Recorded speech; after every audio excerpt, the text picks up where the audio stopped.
Hello. Welcome to the series Max Level Newbie.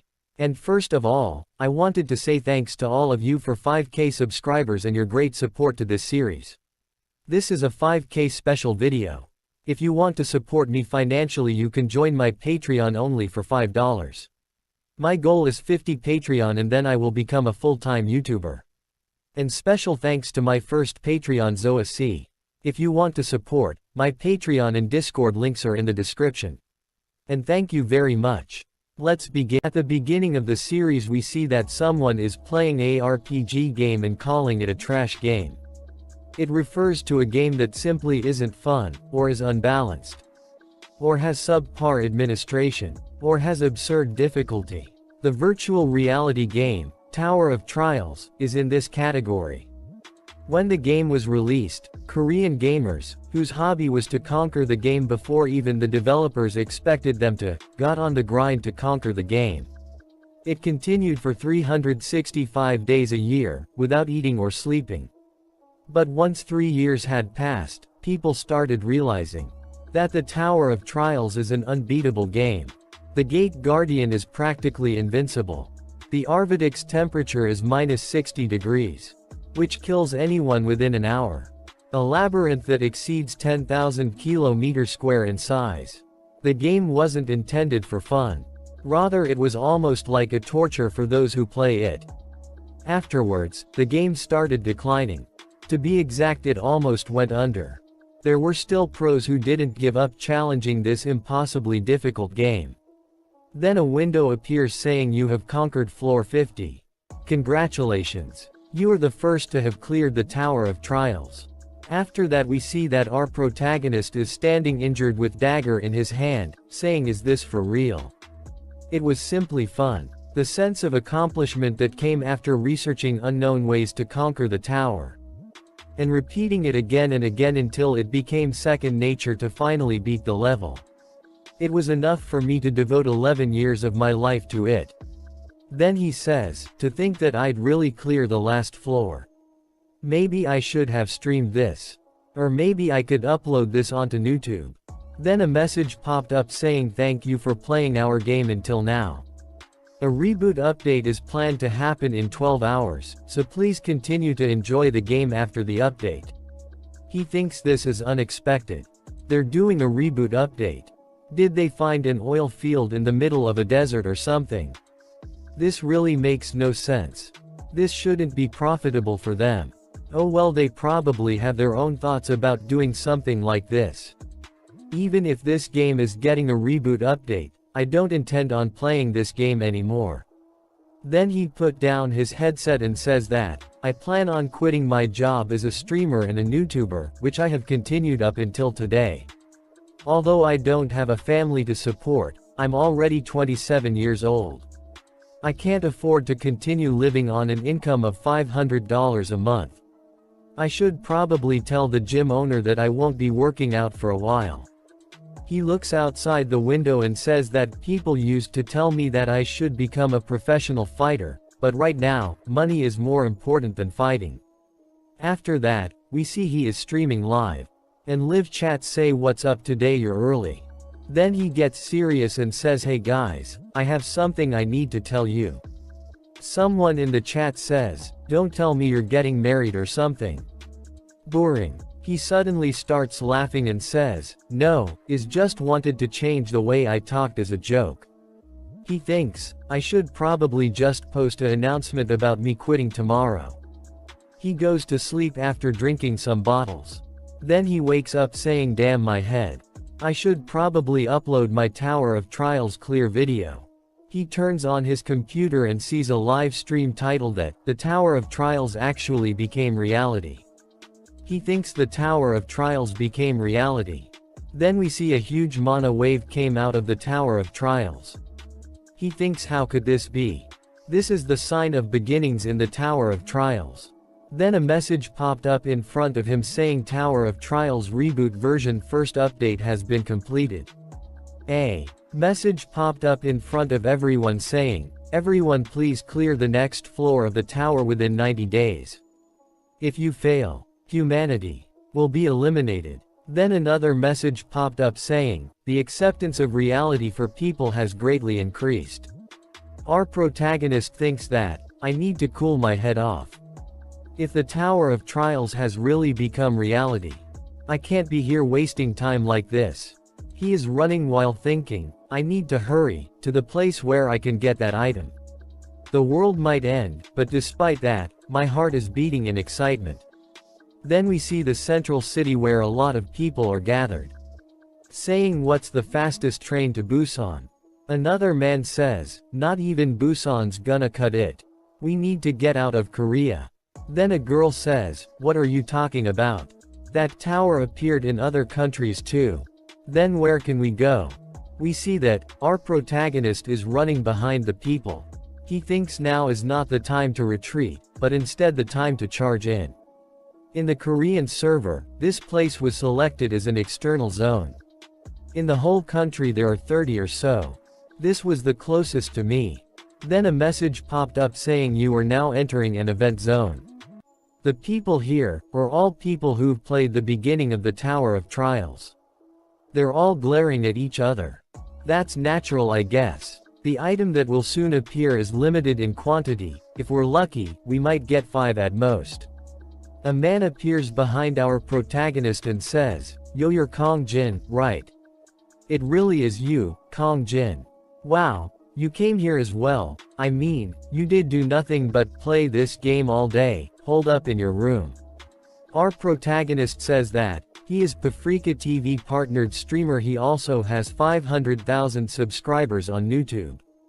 Lee Jong-soo. In other words, he's a really popular streamer. And at the same time, he was the CEO of the company I was a part of.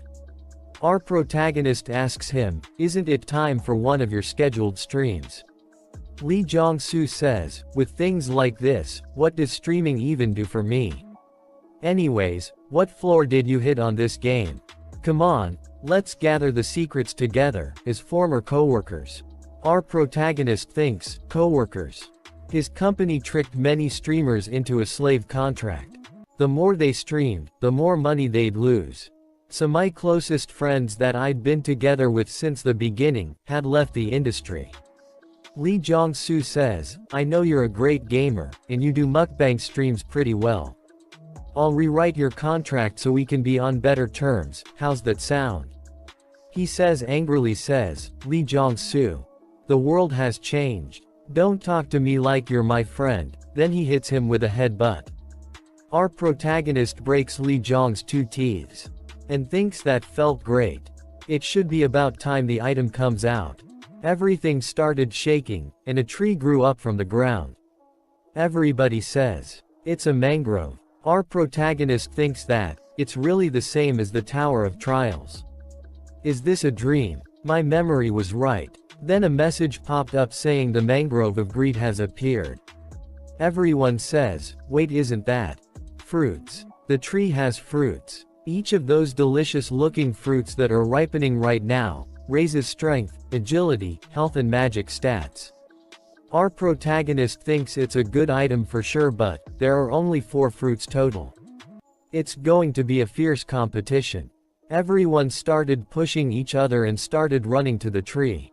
Then Lee Jong-soo says to our protagonist, if you had worked with me and split the fruits, we both could have gained benefit. Now we won't get any fruits. Our protagonist says, if you don't know shit, stay put. Now is not the time.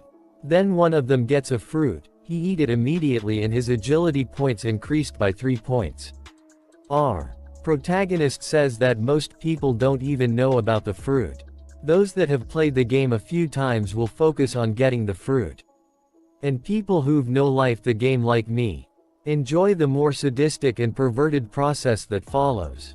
A tree branch hits the ground, and one of the other people says, I forgot it become dangerous if you eat all the fruits. It was so long ago that I forgot. Run. I died here at least 50 times. Then Lee Jong-soo tries to run. Our protagonist says, are you giving up? Lee Jong says, obviously.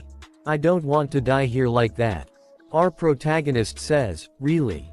That's a shame. The real prize of this event can only be obtained once you eat all the fruit. Li Jiang says, "Are you serious?" Our protagonist replies saying, "If I wasn't, why would I still be standing here?" Li Jiang thinks, "I was wondering why he wasn't going after the fruits. So that was why. I don't know the details, but it seems like a nice opportunity." Li Jiang says, "So let's say you're telling the truth, what are you suggesting we do?" Our protagonist says, "We gotta dive in. And we move one by one, we'll be easy targets. So we need to charge from opposite sides at the same time." Li Jiang says, "So you want to distract it?" Our protagonist says, "Yes. Remember, if even one of us hesitates, we both die." Li Jiang says, "Don't worry, I've played plenty of this game as well." Then our protagonist starts running and say, "Now." Tree branches attacks our protagonist. Our protagonist thinks, what about Li Jiangsu? Li Jiangsu is standing and says, "You stupid idiot. Who would trust your words? Go ahead and debate." Our protagonist thinks, "I'm so glad. You haven't changed." Our protagonist dodges tree branch attack, while saying, "The one who is the bait is you." The person who is standing further away. The tree branches grabs Li Jiangsu. He asks for help. But our protagonist says, "Why should I? If you have a problem, take it to court with those lawyers of yours." Tree branches crushes Li Jiangsu to death. Our protagonist says, "Goodbye, you piece of shit." Next is, he is standing front of the tree alone.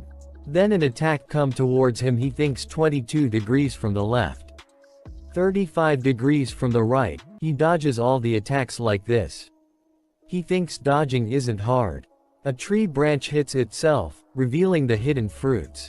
Our protagonist says, "Alright, finally. The core of the mangrove has revealed itself. It's exactly the same as what I experienced in the game." With a smile on his face he thinks, "Yeah, finding out the exact angles the attacks come from and manipulating the attacks to my advantage is the difficult part." Then he picks up a broken branch of the tree. Our protagonist says, "Let's not trouble each other. Why don't you hand over the tree orb? This is an event mob, so it doesn't even give experience. All it does is give you a spot in the Hall of Fame at best." Then a lot of tree attacks come towards our protagonist. And message window appears saying the mangrove of greed uses the skill vampiric vines. He says, "Even though I am a no-lifer, I can't dodge all that." However, then he deflects an attack of the tree with the broken tree branch. He gets only a scratch on his face. Then he thinks, however, deflecting the attacks is still definitely doable. A bunch of tree branches merged and attack the protagonist. He thinks there's no need to be scared, and no reason to be afraid. He deflects all the attacks and tries to reach near the tree. And says, "It's something I've repeated many times before." After that he thinks, "Almost there." Then a lot of butterflies come toward him. He says, "Sleep butterflies." He covered his nose with his arm and says, "They are monsters who spread sleeping powder as a defense mechanism. It's easy to get done in if you don't take countermeasures against breathing in the powder. It's simple to counter though. Just holding your breath suffices." Then jumps towards the orb of the tree. He grabs it. Then a message window popped up saying, "You're the first to defeat the mangrove of greed." He says, "To think the excruciating amount of pattern and timing research would help me in this way. I'm feeling unexpectedly thankful for everything I've done so far." A message window popped up saying, "Your achievements will be recorded in the Hall of Fame for the entirety of tomorrow. Please stat your name." He thinks, as expected. This trash system demands for you personal information to enter the Hall of Fame. He say, "I don't have a name. It will all be confidential.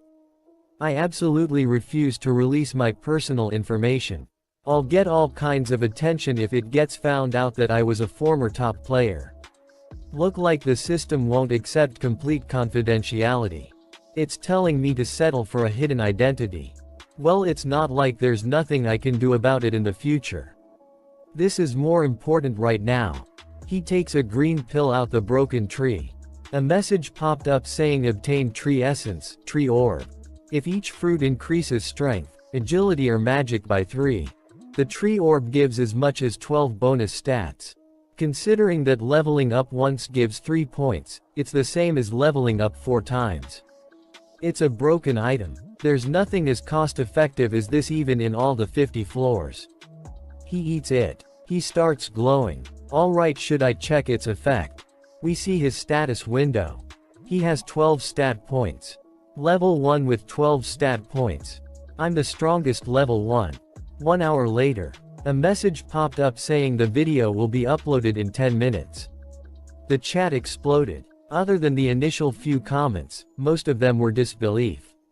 Saying I got lucky, or that I cheated. But a message popped up saying the video uploaded. The doubtful reactions disappeared once the video was uploaded. Reactions, although slightly varied, were consistent. Meanwhile, on my main account, 100 million 10 billion won offers started coming. He says, was it really that amazing? Of course, the Mangrove of Greed isn't easy to beat at level 1. But it's not something to be this surprised about. Well, I guess it's understandable since most people haven't played till the mid-late stages of the game. I always forget I shouldn't be using my standards. Anyways, 1 billion. I lived a life that was hard to even a living with. It was common to be late on rent.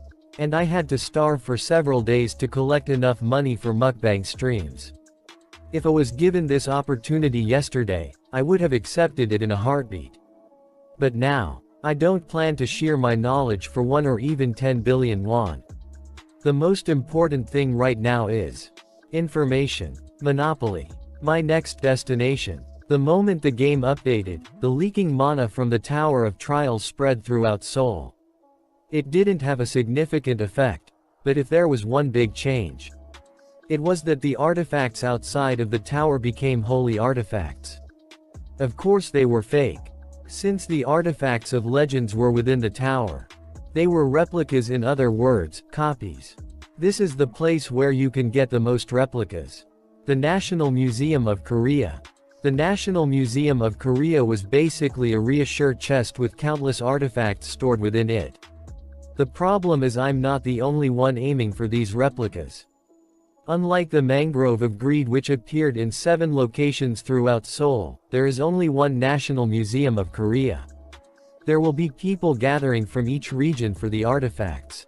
And among them will be former top players.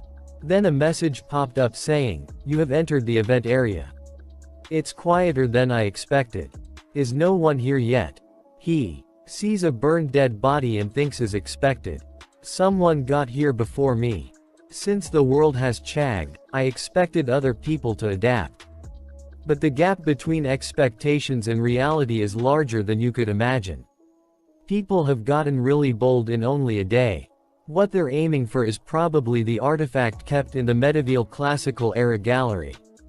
The artifact that everyone who came here aims to obtain is the Great Map of the East Land. Of course, I'm not trying to look at the map of Korea. The Great Map, which is now imbued with magic energy, contains information about the Tower of Trials. That's why everyone wants it. It tells you where the mazes and ruins are, and explains which monsters and items are within them. Who wouldn't want this item? Although it only gives information up to the 10th floor, it's more than enough to light the hearts of people ablaze. Everyone will want that. And they will miss the really important artifacts obscured by the mud. Then we see a lot of people are fighting with each other to get the artifacts. After that, a man screams and says everybody freeze. That man says anyone who moves from now on will die to me. A man with the hammer says, no one here will listen to your threats. In fact, if you move as much as a single toe, I'll smash your head in. Then other man says, I guess words won't do the trick. His arms turns into stone arms. A girl says he already has a unique ability. Man with hammer say, that's a bit dangerous. Stone arm man says, the map is mine. An old man appears and says, the map is yours. I can't agree with those words. Man with the stone arm says, hey old geezer, are you crazy? Old man says, your mouth is dirty for someone so young. You've got a knife for a tongue. However, Which do you think is faster, for you to break my neck, or for me to turn you into coal?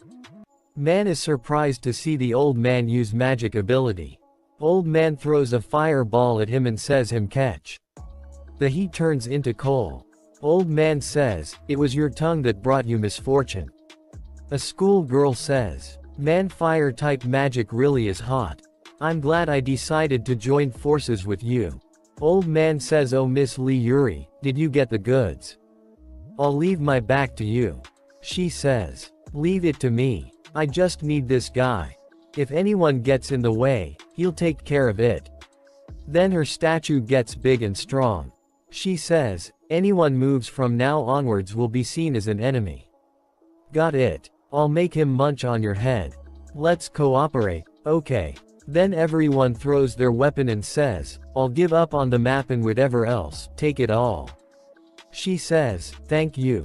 Our protagonist is walking around with hands in his pockets. He says, you really make a mess of this place.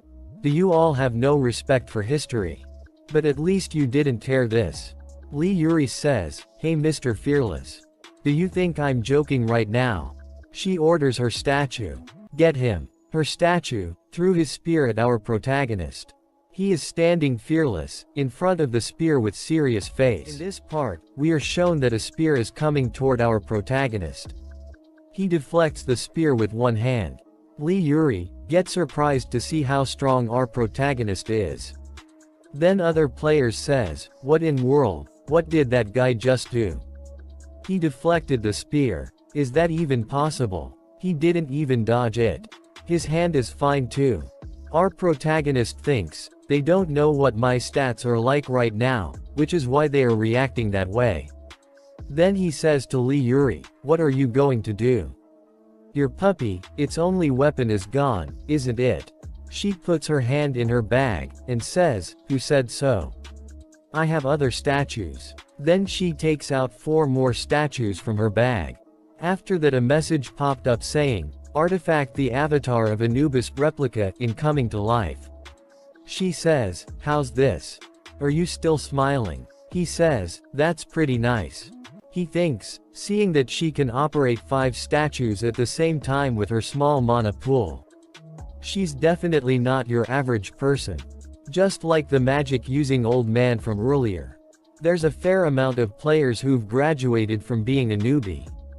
She says, nice. After that he says, yep, well, somewhere between decent and nice to be exact. She says, trying to act cool, I don't like you. He says, oh, really? Then I should show you. After that he thinks, if the gap is too large, she won't even be able to comprehend it. I need to show her with her own 2 eyes. He throws a paper behind. He thinks, the canyon that exists between our levels. Then he puts his mana in the paper he thrown behind with a painting of tiger. A message popped up saying, mana has been injected into the Pinewood tiger replica. The ruler of the mountains is appearing. After that, a huge tiger appears besides our protagonist. She is shocked to see that and says, no way. He says, a mere jackal bares his teeth in front of the ruler of the mountain. He orders his tiger to eat them up. The tiger kills one of her statues with 1 hit. The tiger eat the statues or destroy them. After that she thinks, no way, I've heard of plenty of different ways to use artifacts but I've never heard of a method like this. And this magical force. I feel like my skin will tear off. Then she sees a huge shadow of the tiger. And thinks, I can't win. I thought, I drew the strongest cards. But how? Who is this guy? Then we see our protagonist with a creepy smile. He came near her and said, hand it over. She asks, what are you asking for all of a sudden? He says, the mask of Tutankhamun. She says, it's useless in Korea. What are you even going to use it for? He calls his tiger with a finger. She gets scared and says, fine. I'll hand it over. She takes it out of her bag and gives it to him. A message popped up saying, you have obtained the artifact, the Mask of Tutankhamun replica. Our protagonist thinks, alright. With this, I've obtained the second artifact. She asks him, are you aiming for the great map of the East Lands? He thinks, map. Oh yeah, I forgot about that. He says, you don't need to worry about that. He ordered his tiger, keep guarding this area, so that nobody can follow. Then with a big smile he thinks, the preparations are done. Let's go. To get the strongest skill in the Tower of Trials. After that we see old man is thinking, how is this happening Li Yuri? The old man and our protagonist are standing side by side. The old man thinks, who is he, and how did he come all the way up here? Don't tell me, did he get past Li Yuri to come up here? Then we see that, there's a barrier blocking the entrance to the relic room. Our protagonist says, I think it's a 1-star ranked barrier. Old man says, seems like you know about this. I've never seen a barrier like this before. Neither physical nor magical attacks work on this barrier. Then our protagonist touches it and thinks, the spot where the flow of mana diverges. Carpo. I think there is a way to destroy this, but, there is a condition. Old man says, a condition. Our protagonist says, you must be constantly using your flame magic. In order to make the barrier weaker. Old man says, how long would I need to use it for? Our protagonist says until I go inside and come back out, with all the necessary relics. Old man says, so you're saying, while you're inside, I'm just going to stay outside and keep using magic. Our protagonist says, I can't hold magic that's powerful enough to weaken the barrier for a prolonged amount of time. I know you may not trust me, but this is the only way. It'll be morning soon, and we can't get out of here without getting anything, can we? I'll let you keep the map. After all, I am in need of something else. Old man thinks, nothing gained from hard work. That would be the worst possible outcome. Old man says, do you promise to hand over the map to me? Our protagonist says, of course. I wouldn't want to make an enemy out of a high-ranking magic ability user. Old man thinks, no matter how hard I think about it, there is only one conclusion. I guess I'll have to trust him. Old man says, very well. Then I will trust you this time. Our protagonist says, then, I'll be in you care, Grandpa. Old man says, I'll try my best. After that, old man uses his magic on the barrier, with full power. Then our protagonist says, here I go. Carpo. He jumps through the gate. Inside the room, old man says, hurry. Our protagonist says, alright. Our protagonist thinks, I'm planning on trying my best. In my own way, of course. We see there are a lot of relics untouched. He thinks, it doesn't seem like anyone has been here, unlike the lower floors. Except for this, of course. Then a message popped up saying, the iron sword that has Qianlong inscribed on it. He thinks, that guy. He already finished his business here and left. And I'm sure he's the one who put up the barrier. He's planning of leaving after taking what he wants, whether other people are fighting or not. He's still not trying to risk anything, but I'm sure even you didn't know of this. Our protagonist says, this one, and that the relic you took is nothing but a second-rate relic. Found it. Songpyeong Tongbo D rank. My personal inherent ability. The last puzzle piece. Required to make the most powerful skill. The materials I need are ceremonial Persian formwork rank E. And the right eye of the Tutankhamun's mask rank B. By combining the two relics. A message popped up saying the two relics are reacting. It's a message that only pops up when relics that fit each other are met. And at the same time, it's a message telling me to pay the appropriate price if I want to continue. Then he breaks the relic Sangpyeong Tongbo rank D. And drop it on the other two relics.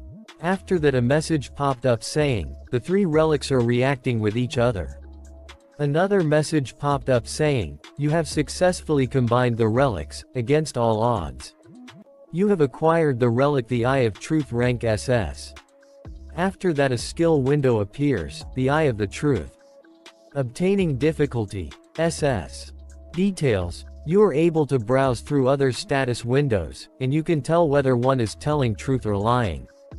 3 times a day. Our protagonist thinks, the eye of truth is the greatest eye, out of the 5 eyes that exist in the world. But there is another reason why I came to the museum today. Quest window popped up saying, Hidden quest, you have successfully combined 3 replica relics of B rank, or lower to craft an item of S rank or higher. You have met the requirements. He thinks, copying and storing the many abilities that exist in this world, and using those skills to create an even stronger skill. That is my weapon. In order to become the strongest, in the Tower of Trials. You have acquired the inherent ability, Fusion over Rank. Memory of the world is being created. Then a skill appears, Inherent Ability Fusion. Obtaining difficulty, Immeasurable Overlink. Details, by completing specific quests, you are able to copy and store others, inherent skills in the memory of the world, and fuse the skills to create skills of higher dimensions. However, if the difficulty of the condition for copying a skill surges, the condition may be partially changed. Then the old man says, if you're done, hurry up and, I don't think I can hold on for much longer. After that our protagonist says, let's see in order to copy that old man's ability. Let's see what I need to do. He uses his ability on the old man. A message popped up saying, copy condition, Min Jungwoo has always been hiding his true feelings under a mask. Make him reveal his true feelings. Our protagonist says, in other words, I just need to piss him off. The old man says, hurry up. Our protagonist says, you can stop using that skill now. The old man looked at our protagonist with a shocked face. Our protagonist says, we actually didn't need to do it that way. The old man nervously asks, what do you mean? Then why'd you tell me to use my skill? Our protagonist says, Carpo. He thinks, I disabled the force field easily with a Latin dispelling magic. The old man did nothing for the opening of the gate. What's attacking a force field like that going to do? All it does is waste your mana. With this, that old man's magic reserves have nearly been emptied. Now that I've made preparations, it's time to make him mad. I know the tower through and through already. So that means that this map with information up to the 10th floor is useless to me. But that doesn't mean I'm going to give it away. After that our protagonist lights a lighter. The old man loudly says, what are you doing? Our protagonist with an evil smile says that, didn't I tell you earlier? I don't need this. Then our protagonist burns the map and thinks, if someone has the map, they gain information up to the 10th floor, which might decrease my advantage of knowledge that I have on others. Then the best thing to do is to get rid of that possibility. The old man angrily says that, why would you burn it? You son of a b, I'll kill you. I'll grind you to a pulp. You. Then a message popped up saying that, the conditions have been met. After that, a skill card start forming above his head. Another message popped up saying, you have successfully copied, the element of fire rank B. The copied skill will be saved in the memory of the world. Then our protagonist thinks, the element of fire, it's not a bad start considering it's my first copy. The old man angrily says that, you'll regret this. I'll make you pay. Our protagonist with an epic and evil look on his face says that, I don't think you quite understood. Did you not comprehend why I burned the map? After that our protagonist uses, the element of fire ability in front of the old man. The old man is shocked and thinks, that's the same skill as mine. But the power of his skill exceeds mine greatly. He's not your ordinary guy. Considering he doesn't need something like the map. Old man says, what are you? After that our protagonist says, old man, if you want to climb the tower comfortably, you better listen to my words. Then we see that, our protagonist is outside of the museum and thinking that, there were only 4 former high rankers, that appeared in the museum, including me. Now that the Tower of Trials has become reality, I understand why they would want to reduce their risk. However, they expect to be ahead of others by acting like that. I need to gain as many abilities and skills as possible. After that, our protagonist says to old man that, I'll contact you later. Go level up together with the girl downstairs. I gained some pawns that is can use as I please. But there's still a long way to go. I need to set my priorities straight and get the abilities I need. I'm only one person, so I probably can't make it to every opportunity. But the most important and delicious ones are all mine. After that, his stomach starts to make sound. He says, anyway, I'm reaching my limit. Then our protagonist go to a restaurant. There is a news on the television about the incident in the museum. The similar incidents are occurring all across the world. Our protagonist thinks that, as I thought, the players of other countries are making their move in preparation to climb the tower. After that, the footage of the museum was shown on the television. Then, a breaking news appears. The government is currently investigating the unidentified structure known as the Tower of Trials, and have used government workers that have gained special powers to establish a new department called the Awakened Association. Our protagonist thinks, the Awakened Association. The government is responding faster than I thought. Seeing as how they've created a department with people who've awakened, they've probably decided to accept this new change already. That's unexpected. I thought it would take at least few weeks. After that, the person on television says, we have brought a related guest to speak with. Another person show up saying, my name is Han Sangjin, and I am the chairman of the Awakened Association. The reason I came here today is to recruit those that have awakened. There might be difference depending on your ranks, but we will guarantee you a minimum salary of 60 million won and treat you with the benefits of a 7th-class government worker. Of course, the person who just appeared on video is an exception. I will make this offer while swearing on my name. If you join us, the government will support you in every way possible. After that, our protagonist thinks with a smile, the person who just appeared on video is an exception. So their goal was me in the end. They've been treating me like a complete tool. No matter what they try to offer me, I have no intentions on joining others. In this world, the value on one extremely well-trained individual is higher than that of 100 average individuals. Han Sangjin knows that too, and that's why he decided to offer a blank check as a means to persuade me. Han Sangjin, if he's been selected as the president, it must be because he possesses the skill to back it up. If not, it must be because he has the most experience within the Tower of Trials. He says with a slight smile, I really hope that it's because he has a nice skill. That way, it will be more interesting for me to copy. After that, our protagonist says, tonight at 7 p.m. When the hour hand points at the new hour, the Tower of Trials will open. Then a message popped up saying, the Tower of Trials has now been opened. After that, we see inside the tower there is a huge green land with some small floating islands. And all the players are entering the tower through a portal. Our protagonist is standing behind everyone. Then someone in the crowd says, it's exactly the same as it was before. I still can't believe it, damn it. Our protagonist thinks it seems like they're all newbies. A message popped up saying a celebration for entering the tower. You have been provided with 100 coins. Coins are the currency that can be used within the tower. Players can upload videos that record their accomplishments, and earn 100 coins for every 10,000 views. However, there will be a premium charge based on the player's status. All players within the tower that watch videos will only have their first 10,000 views count. So, please be careful before deciding on which videos to watch. The live broadcast function can only be used when dealing with the boss to go to the next level. Then a warning message popped up saying, if one is found to be manipulating view counts, or using other forms of cheating, there will be adequate punishment. After that, our protagonist says, yeah, that's what I'm talking about. The bridge between people that want to climb the tower, and those who want to continue living outside the tower.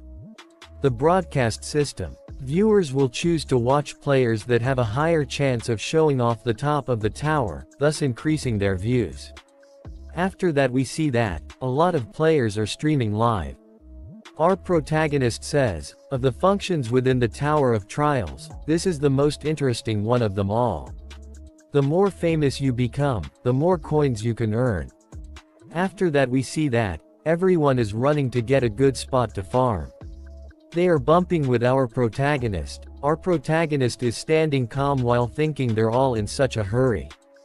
They want to try clearing it as soon as possible and try to be ahead of everyone else or be rich. Earning coins should be easy, since I know everything about this place. However, I don't have any intentions on uploading a video first. Rather than relying on the videos to earn coins, sharing the information that I know would be a greater loss. I already know what's that first thing I have to do. Something special that nobody else would do first. While we were clearing the lower 30 levels of the tower, there was a time where we couldn't proceed any further. In order to go to the next level, we needed to look for hidden pieces within the lower levels. And that meant retracing our steps from our previous experiences. In the end, we were able to find the solution in an abandoned ruin. And that was when we found out the fact that my character was flawed from the start. For this to be the result we found after all this time. For the character that I spent years growing to be shit. Then a message window appeared saying, would you really like to delete your character? He says, I devoted everything to this, so, why was this the answer? No. Even the time I spent regretting was a waste. I'll need to start over. Then he presses yes.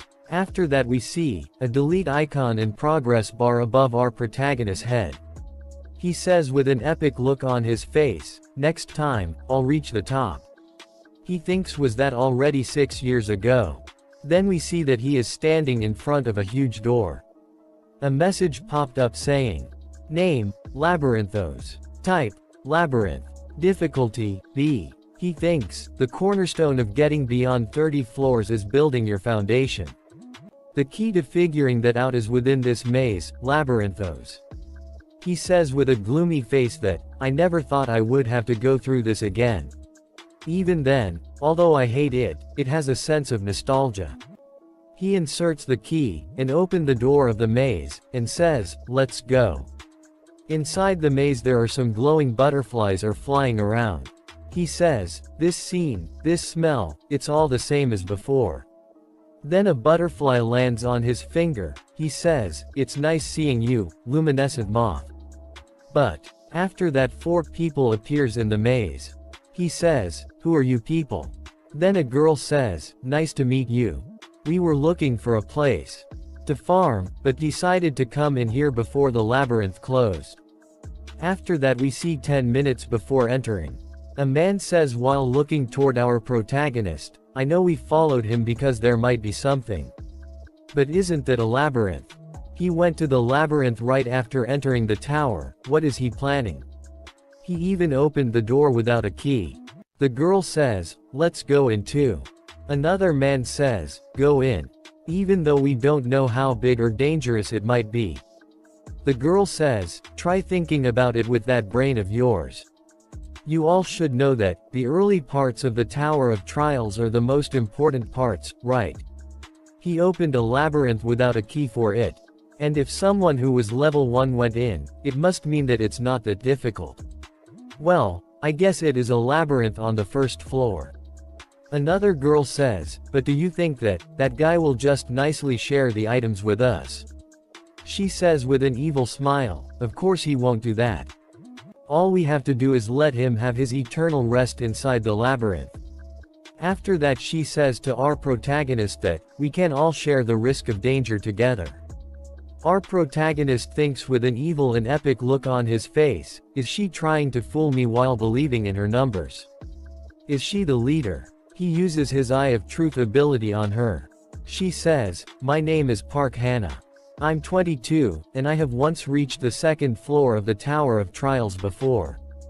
He sees her skill list and says, this girl has quite an interesting skill. Level 1, Commune. A skill window appeared saying that commune can naturally become friendly with anyone, even strangers. This skill can completely erase feelings of discomfort. A copy condition window appears saying, cooperate with Park Hana for at least 240 hours. However, once 240 hours pass, there must be no one nearby you and Park Hana. He thinks a girl with black wings and white ears while saying, commune, it'll be helpful when dealing with her down the road. After her other partners introduces themselves. Our protagonist introduce himself as well by saying, I'm Kong Jin Hyuk. He turns around and thinks, they're obviously going to stab me in the back later, so there's no need to remember each of their names. Park Hana grabs our protagonist's arm and says, then, Mr. Jin Hyuk. Up to what floor have you played the Tower of Trials? A message popped up saying, Park Hana has activated the skill level 1 commune. He moves her to the side and thinks, so you use it like this. If I didn't know about it, I might have become intimate with her. He says to her that, I've gone up as far as I can. She says, wow, is that so? And thinks, what's with him? The commune skill should be in effect, strange. After that she asks him, then please tell us what kind of monsters are here and their traits, please. He says, I can do that much. This labyrinth changes at fixed time intervals. She says, what? With a nervous expression on her face. Then the labyrinth suddenly started shaking. She says, what's this? Shouldn't this only be a labyrinth on the first floor? Then the wall starts to move around at rapid speed. They all barely manage to survive. One of them says, I don't see Mina. Other one says, to think there is a labyrinth like this on the first floor. Our protagonist says, haven't you all experienced terrain-changing labyrinths at least once? She says, this is too dangerous for level 1 players. We need to get out of here ASAP. She asks to Min that, can you find the exit? You should be able to do that with your skill. Min says, the skill activation was cancelled when the labyrinth was changing. Park Hana says, then you can't find the exit. We're trapped in here. Our protagonist thinks, I was wondering why they entered the labyrinth so confidently. It seems like they were only relying on a navigation skill. These newbies must have thought of a labyrinth as a neighborhood supermarket. Well, these idiots aside, it should be showing itself soon. She looks at our protagonist with anger and says, hey, you, why didn't you tell us about something as important as the labyrinth changing earlier? The walls were flying at us. We were injured after just frantically dodging the pieces. We almost died because of you. That's right. He's hogging all the information. We got separated from Mina because of you. He says with a calm expression, hey, did I ask you to follow me? She says, what? His eyes started glowing and he says, you guys just decided to follow me on your own. I didn't drag you in here by force. One of them gets way too angry and says, this bastard just keeps talking shit. We're already feeling like shit just being trapped in here. I didn't like you from the moment we met. Yeah, since things already turned out like this. Then a big axe hits him, killing him in the process. He falls to the ground. After that we see, a minotaur, a bull monster, is running toward them to attack. Minotaur grabs his axe and gets ready to attack. Park Hana thinks, we're going to die. Our protagonist loudly says, out of the way. After that he runs towards the minotaur. Park Hana says, what's he doing? He reaches near the minotaur. The minotaur swings his axe with full force to attack our protagonist. Our protagonist jumps to dodge the attack. Then a message popped up saying you dodged the attack. He smiles and thinks alright. He gets a scratch on his shoulder. Then a message popped up saying, you obtained the hidden state rift. Let's begin. In this part we are shown that Minotaur attacks RMC with a huge axe. RMC dodges the attack by jumping up. A message popped up saying, you dodged the attack. He's smiling and says, alright. There is cut on his shoulder and he is happy about it. After that a message popped up saying, you obtained the hidden stat, rift. Rift, a stat that reduces the difference between you and an opponent of a much higher level, and increase the difference between you and a weaker opponent. RMC thinks, when fighting an opponent stronger than you, it reduces their level by 1 for every 3 points in this stat. He grabs the horn of the Minotaur and jumps down. He says, the best way to grow is a level 1. After endless trials and errors, this was the only method I could find. The Minotaur lifts the axe and attacks the MC again and again. RMC thinks, I've already been hit by his attacks tens of thousands of times before. His stat Rift increases by 0.05. He says, his attack pattern has already been etched into my body. His stat Rift increases by 0.05 again. He dodges Minotaur's attacks left and right, his stat Rift increases a lot. He says, I am a former top player. Minotaur attacks him again, he dodges the attack by doing a backflip. His stat Rift increases by 0.05 again. He says no matter how strong the attack is, it's useless if it doesn't hit. The other 3 who were trying robe RMC are shocked to see him dodge Minotaur's attacks like this. One of them says, my god, we were about to go against someone like that. Park Hannah says, I was stupid to think I could kill him and take the rewards. I must have been insane. After that we see that Minotaur is still attacking our protagonist and he says, slow. Too slow. Since you're swinging like that, are you even trying to hit me? The Minotaur gets angry and swings his axe again. Armik says, the way to get stronger quickly is simple. Gamble with your life on the line. As the Minotaur's axe is about to hit the protagonist's neck, he barely dodges it with a little scratch on his neck. He says, the higher the risk, the higher the rewards. A message popped saying you have just barely evaded a fatal attack. Stat Rift has increased by 1. Our protagonist thinks getting 1 stat point for just a scratch isn't a bad exchange. He says alright. It would probably be dangerous if I keep doing this. He says, I should wrap it up. After that we see that Park Hannah and her group is trying to escape. Our protagonist says, wow, look at them. The extras are trying to exit the stage. Park Hannah says we'll find the exit as long as we follow the walls. After that we see that, Armik is standing behind Park Hannah saying, where are you guys going? She gets scared to see him. As Minotaur is about to attack, our protagonist says if you also want some stats, why don't you guys join me? You'll receive a hidden stat if you evade his attacks. It's easier than it looks, give it a try. We should all share something so great, no. Minotaur gets ready to unleash a big attack, our protagonist grabs Park Hannah's arm. Minotaur uses his attack destroy a bunch of stuff around the area. One of them dies and the other are shocked and scared to see that. RMC smiles and says, why would you just stand there doing nothing? At least, you should duck or increase the distance. Out MC stands in front of Minotaur ready to fight says, right you calf. Then the labyrinth starts to change again. RMC waves his hand in front of Minotaur and says, I'll see you later. After that Minotaur gets angry and starts to attack.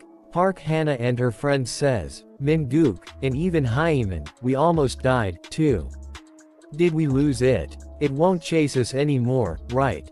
Then our protagonist says, the dust of the luminescent moth that I touched earlier attracts the Minotaur. She asks him, why are you doing something so crazy?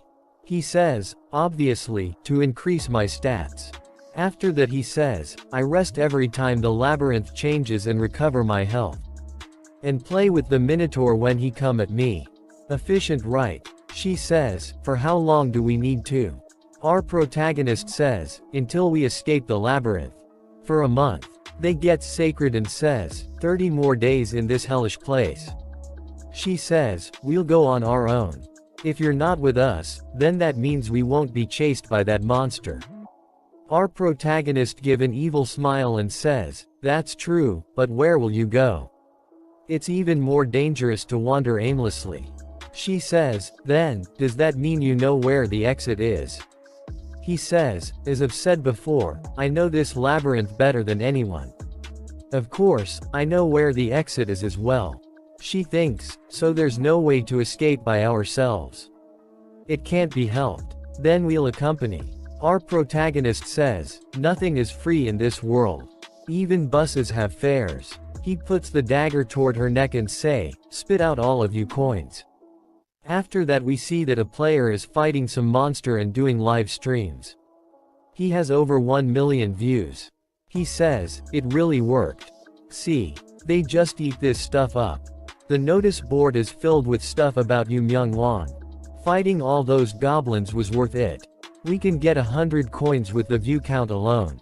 It's thanks to all your hard work. Thanks, guys. People probably think you did it all by yourself. It was edited pretty well, and we only provided subtle support. There's no way they'll find out we gave him some buffs. Someone in the comment named Human Bald Male says 15 hours is not that short of a time. Someone I know cleared it within 5 hours. Myung-won says, Human Bald Male. What a party pooper. Some people just say things to ruin the mood. Don't be so depressed. The world is usually dominated by talented trailblazers. After that a message popped up saying a new video has been uploaded to the Hall of Fame. Myung-won says, what the hell is this? Crazy. Plus 10 reinforcement. Myung-won is shocked to see that and says, that's impossible. How can something like this happens? After that we see, 10 minutes ago, our protagonist says, now, pay attention. Don't stand there like poles and go to your jobs. We need to get some moss to sleep on, and some firewood to make a fire. We have a lot to do. Park Hannah says, alright. No need to nag at us. We'll go. He says, now, should I get started as well? Store. A message popped up saying, welcome to the store. He has 5,000 coins. He says, since I got some coins. Let's see. This and this. He buys 1 enchanted tarot cards rank F for 70 coins. And 1 worn down bronze key fragment rank F for 80 coins. And wooden cartwheel fragment rank E for 300 coins. After that he buys 10 lottery reinforcement scroll rank F for 10 coins. He says, they seem like trash that no one would buy, but what's important is how you use them.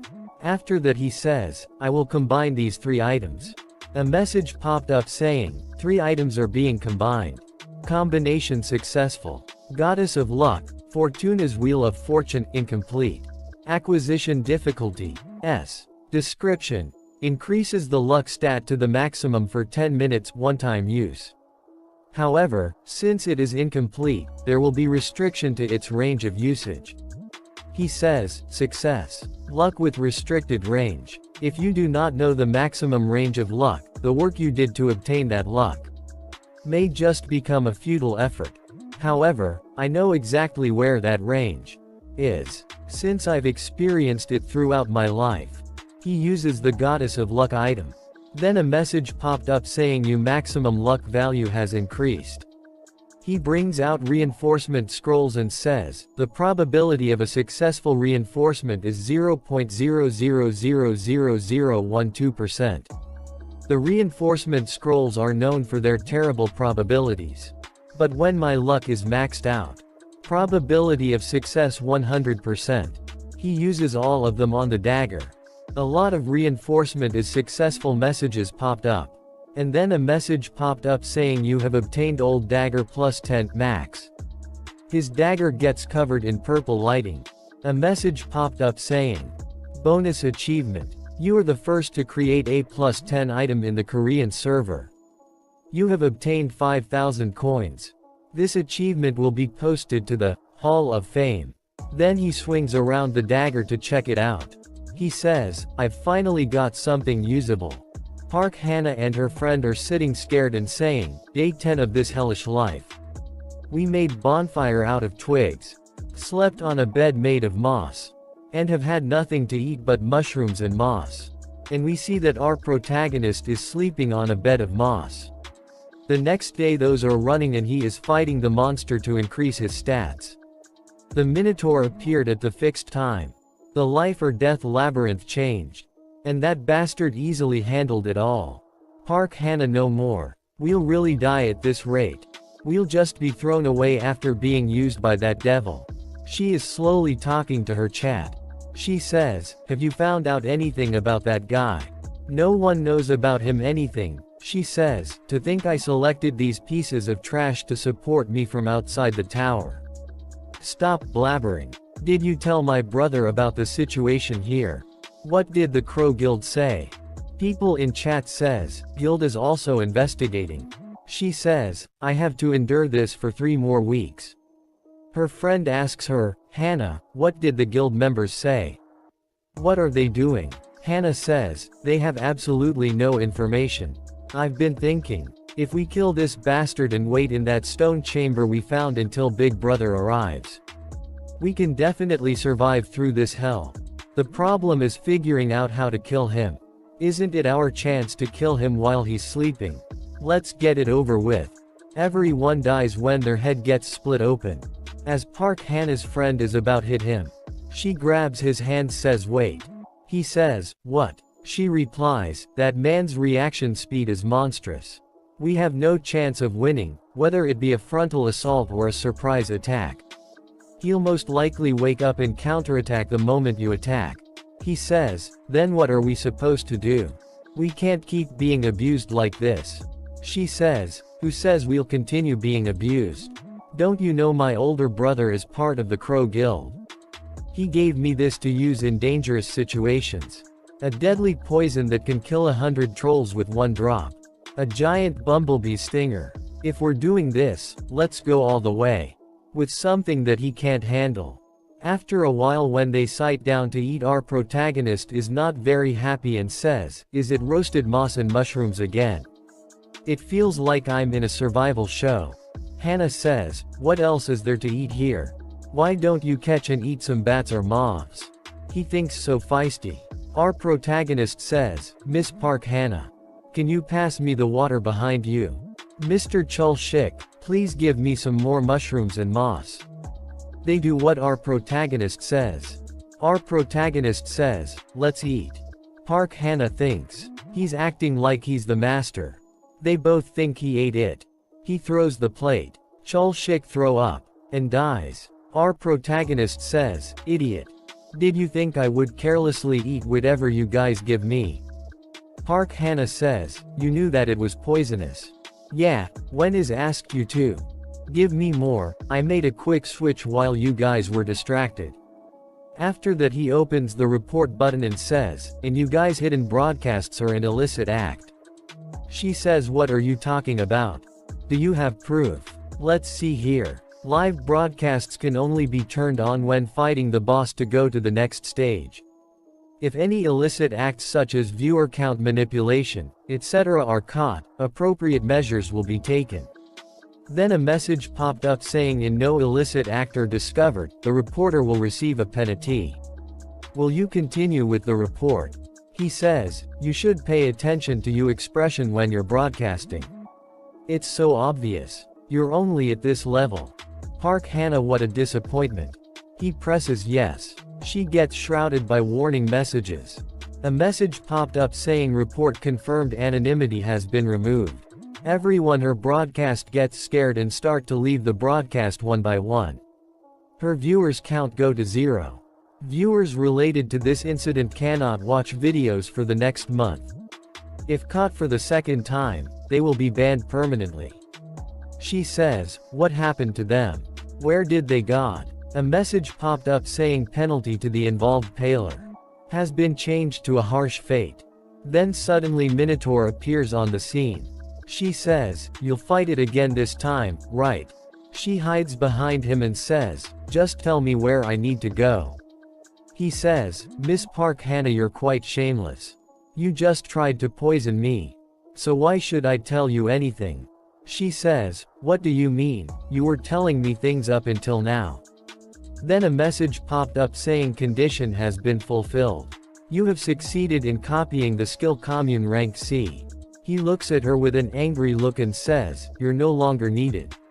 She says, wait, you'll regret this. My older brother is in the Crow Guild.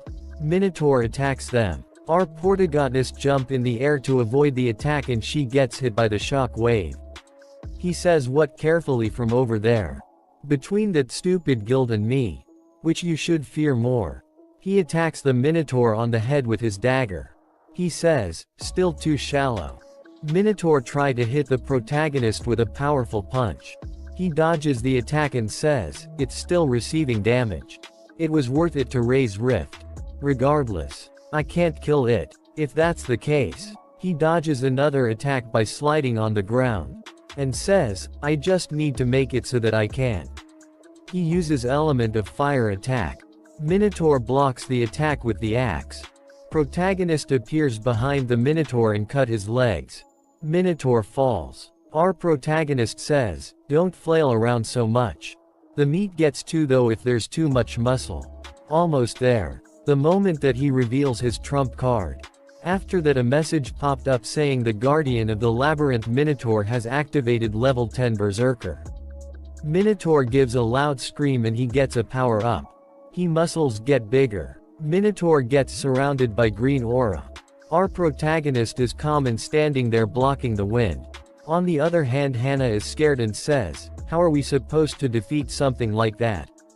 A skill description popped up saying the Minotaur's attack power, attack speed, and movement speed increase by 30% for 5 minutes from the moment of activation. Additional option temporarily increases intelligence. Able to speak a language. Minotaur says, "Human, I'll rip you to shreds. And scatter you pieces all over the dungeon. So that you can never trespass into this dungeon again." Our protagonist says, his magic power efficiency feels higher than before. Not bad. Bring it. Minotaur attacks our protagonist and says, "I'll crush you." Our protagonist deflects the attack with his dagger. They do it again and again. Park Hannah is shocked to see the battle end. Says, "How can this be?"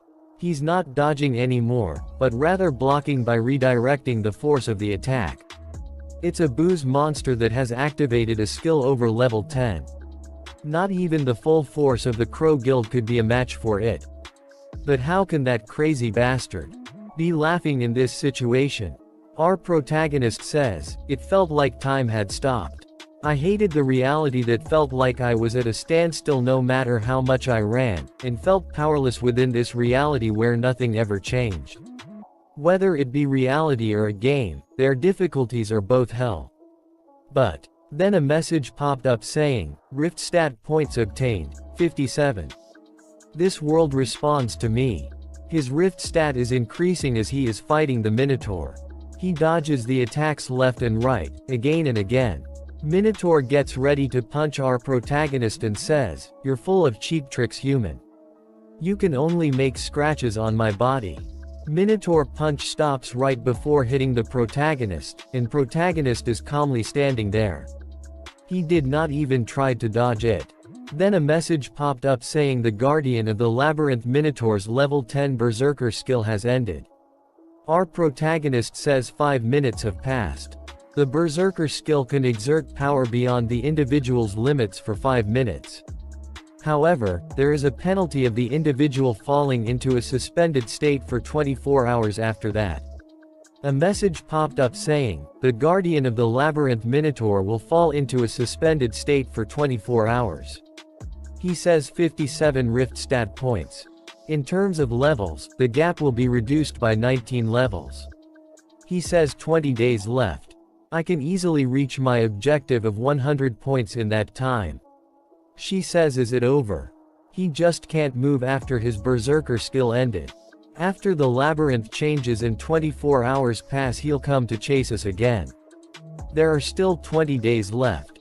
20 days later, Minotaur gets ready attacks. Our protagonist says a right horizontal slash. A message popped up saying, the rift stat has increased by 0.015. And then a low slash.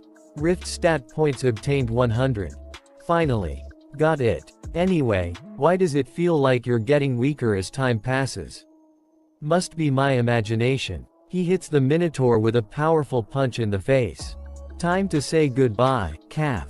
He says to her, I guess the only thing left is how to dispose of you. She says, dispose. He says, we will now begin recruiting interns for our veteran company. She says, intern, you're lacking enthusiasm. I guess you're not interested. She says, I am, please let me join. I've always wanted to enter this company. He says, good, what a passionate applicant. Then, here's a question for you. Tell me what you have to offer that can benefit the company.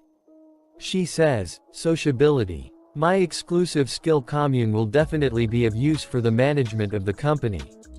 He thinks it's not exclusive anymore. What else? She says, I'll never betray you. He says, that's it. There's nothing else you have to offer. What disappointment. We will now announce the results. The first successful internship recruitment of the veteran company. She says, no, that's, please give me time to think. Our protagonist says, never happened. She says, Bram's ring. I'll give you Bram's ring. My brother said he'll be negotiating with China as payment for offering them Korean ginseng. So please spare my life. He thinks Bram's ring is going to fall into the hands of the Crow Guild. Bram's ring. One of the best items you can obtain on the first floor. It increases movement speed, grants magic resistance, and even has the ability to suppress the magic power of monsters. It has 3 useful options.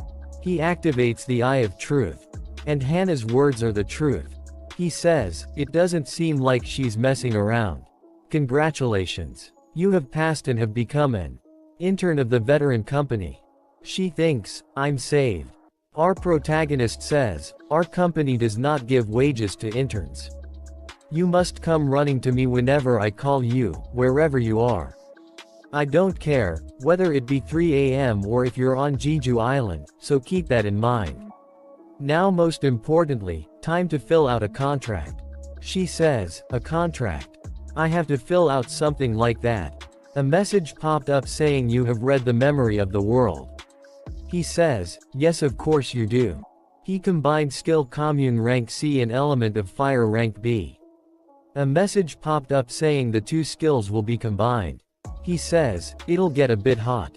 A message popped up saying you have obtained brand of tribulation rank A. He grabs her by the shoulder.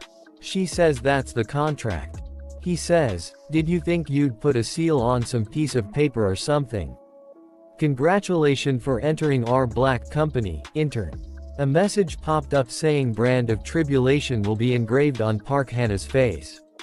Then a skill window appears saying brand of tribulation X question difficulty rand A. Description, engraves a brand on a subject. The branded subject must obey you commands. The subject is restricted from any action that can harm you. If the subject breaks this restriction, their entire body will ignite in flames under excruciating pain. I see light. A message popped up saying, you're the first to clear the labyrinth on the first floor. She say, we survived. We really survived. Message popped up saying, this will be recorded in Hall of Fame tomorrow. 5,000 coins will be paid to each player who cleared the dungeon. She say, Kuhu, I'm being reward for all of my suffering. Intern. She say, yes director. He say, hand them over. She give all his coins to protagonist. Protagonist think, with this, I have over 10,000 coins. There shouldn't be any players at this moment who have more coins than me. He say, get me Bram's ring in 3 days. She say, number, 3 days is too short. He say, 2 days. She say, yes I'll get it no matter what. We see a reporter saying, in 1 week the Dangan Guild will mobilize as the representatives of Korea to clear the 3rd floor boss monster. By the Dangan Guild, you mean the top guild in South Korea? Yes, since Evanth us, Europe and Japan having hard time. All the attention has been shifted to South Korea. Is China still keeping quiet about the matter?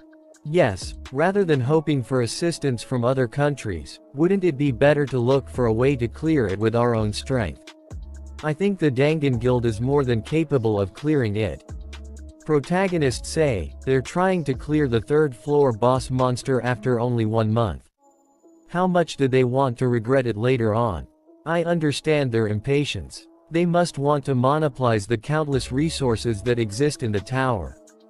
However, 90 days are given to clear each floor. In other words, there's no need to even go to the second floor, much less the third floor. If you increase the difficulty with weak foundations, when you reach a wall, the pressure felt by the difficulty will be much fiercer. There are no retries after human extinction. For now, let's gather information about what happened during the month.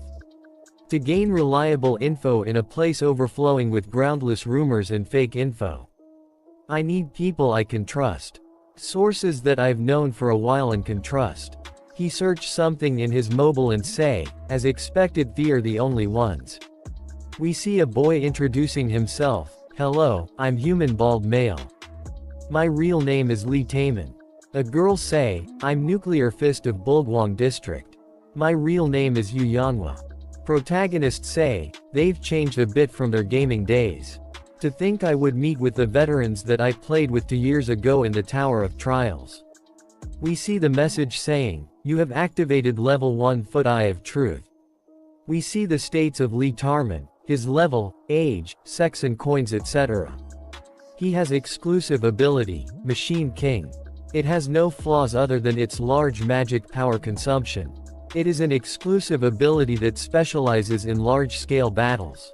After that we see the states of Yu Yanhwa, her name, age, level and coins etc. She has exclusive ability, Kyokushin Taekwondo. It's an exclusive ability designed for close proximity tanking and damage dealing. Since their levels are similar they must have houted together. Indeed, they were pretty compatible back in the day as well. We see a message saying, copy condition, these two peoples are comrades that you've accompanied for a long time. Once the three of you reach the 20th floor, you can copy Lee Taemin's and Yu Yanhwa's abilities. Lee say, Hung, what are you doing? It's your turn. He say, my name is Jinhyuk. My nickname is Poop Fart. Why did I name my character that 11 years ago? I'm 27, and I was a streamer on Paprika TV. Lee say, you were a streamer. I watched Paprika from time to time. I'm no longer streaming now. Hung, you can so comfortable with us. We've been together for so long in a game. Yeah, we'll be more comfortable like that as well. Hung say, okay, I'll speak comfortably. Then, their social skills are through the roof. There were those who tried to use me. And those who tried to stab me in the back. I'm tired of dealing with people like them. Although it's my first time meeting them in real life, I feel comfortable. Taemin and Yanhwa told me about the events that occurred during my month's stay in Lapton. The movements of the representative guilds around the world. The trends of the streamers. And the group that call themselves Demon, who kidnap people and operate a coin factory. Lee say, Hung, you said that you were somewhere else for a month. He say, yeah. Then, did you not take the test yet? Hung say, test. Lee say, people have been flooding to the Tower of Trials ever since it appeared. However, since the number of casualties increased dramatically ever since the second floor. The Awakened Association restricted entry into the tower to those who pass their test. You say, after you pass it, you get this certification code. Hung think, Awakened Association President, Han Sangjin.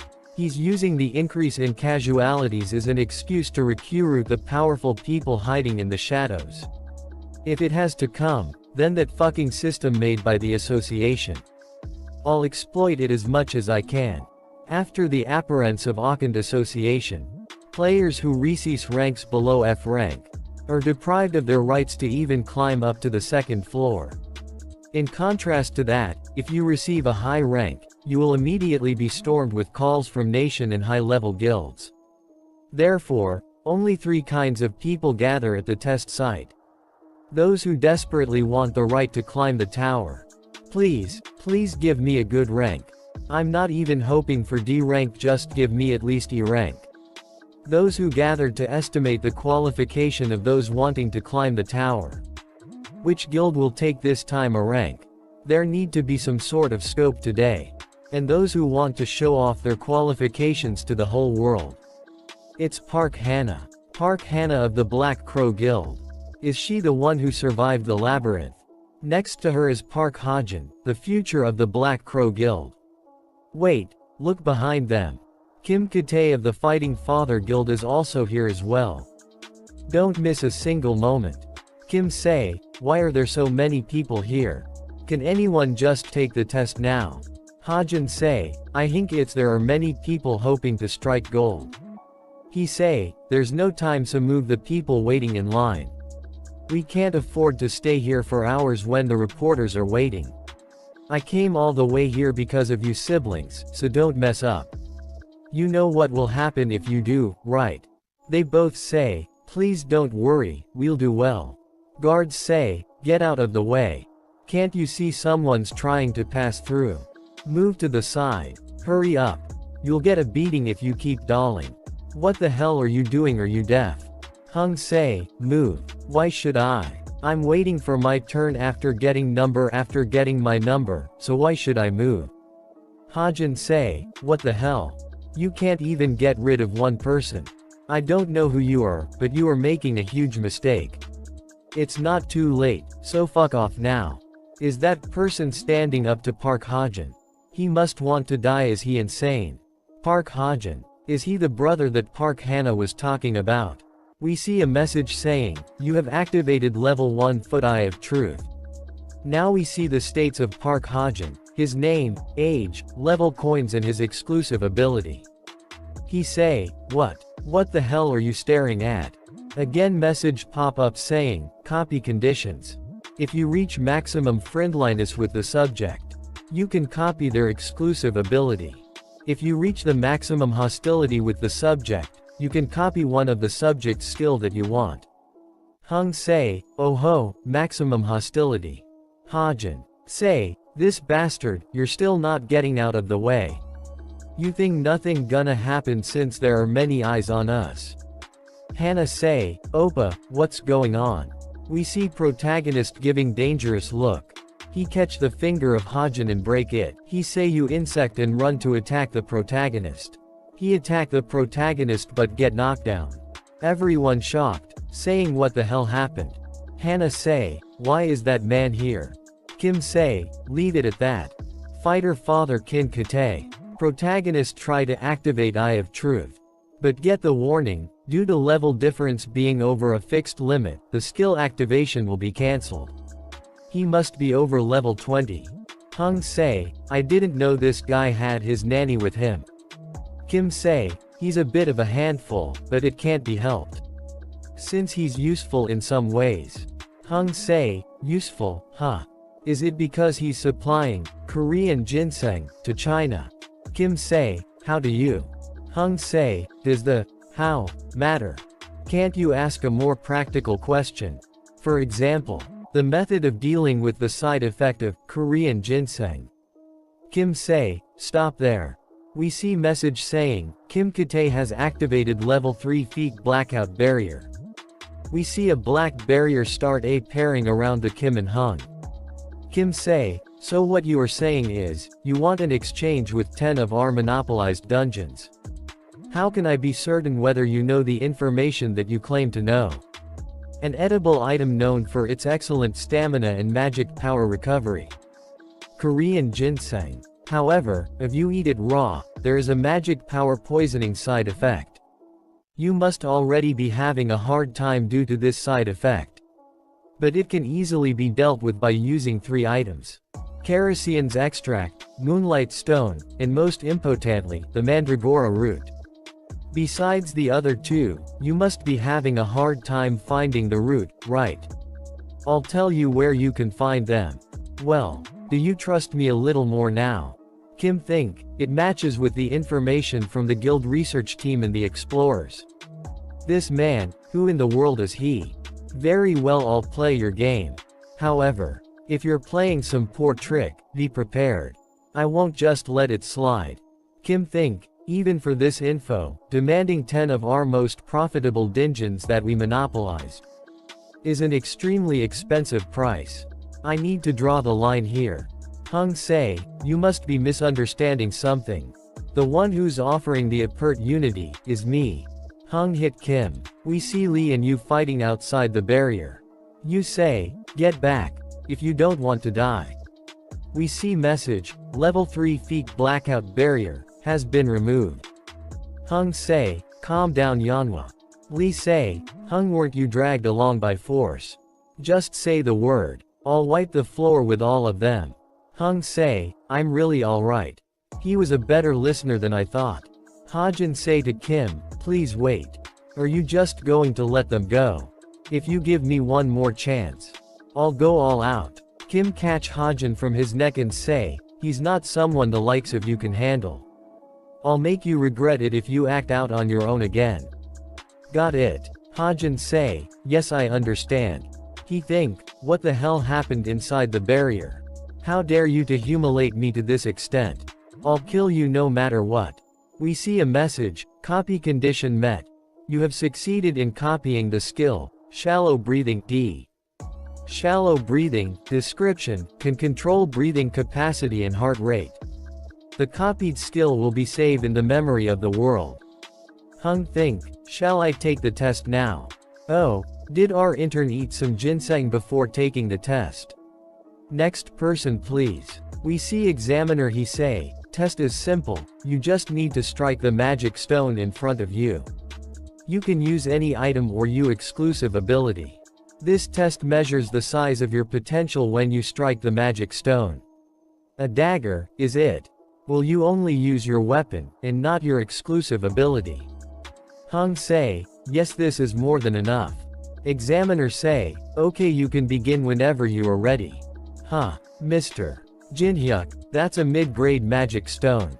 Please use this. Low-grade magic stone. The mid-grade and higher stone don't even budge against normal people. Jinhyuk about to take the stone. The stat, Rift will be activated to its maximum amount. Shall I see how much my suffering in the labyrinth has paid off? He attacked the stone with so much force. Examiner is in shock. He say, I've never heard of someone cutting the magic stone in two. Congratulations. Your S rank. I will report this to my superior, so please wait here. Jinhyuk say, wait. Please postpone the report by 1 week. Examiner say, what? What do you mean by postpone? Jinhyuk say, personal reasons. I won't care where you release it after 1 week. Examiner say, but. Jinhyuk say, I've learned many things in my life. One of them is, the fist that's close to you is much scarier than the law that's far away. Examiner say, yes. Jinhyuk say, you're here. Intern Park Hannah. She say, I have what you asked for. We see Bram's ring increase the states of Jinhyuk. Jinhyuk say, see it was possible. We reunited earlier than I expected. She say, I kept my promise, so please remove this. Jinhyuk say, I'll decide from your actions. What? Lee say, your F rank. What? How I was sure you'd be higher than us. She say, Oppa, you have to go to a dungeon for the second test. What are you going to do? Jinhyuk say, I'll have to search for one. Don't worry about me and keep climbing the tower. I'll contact you soon. The first test classifies your rank by measuring your magic power. And those who have passed the test will take second test. The contents are simple, you just need to clear one of the dungeons in the Tower of Trials. Since the test has no difficulty restrictions, most people choose the dungeons with goblins or orcs in them. However, the one that I'll be going to are the only ruins that exist on the first floor. Even when the Tower of Trials game released 11 years ago. Nor even now when the Tower of Trials appeared in reality.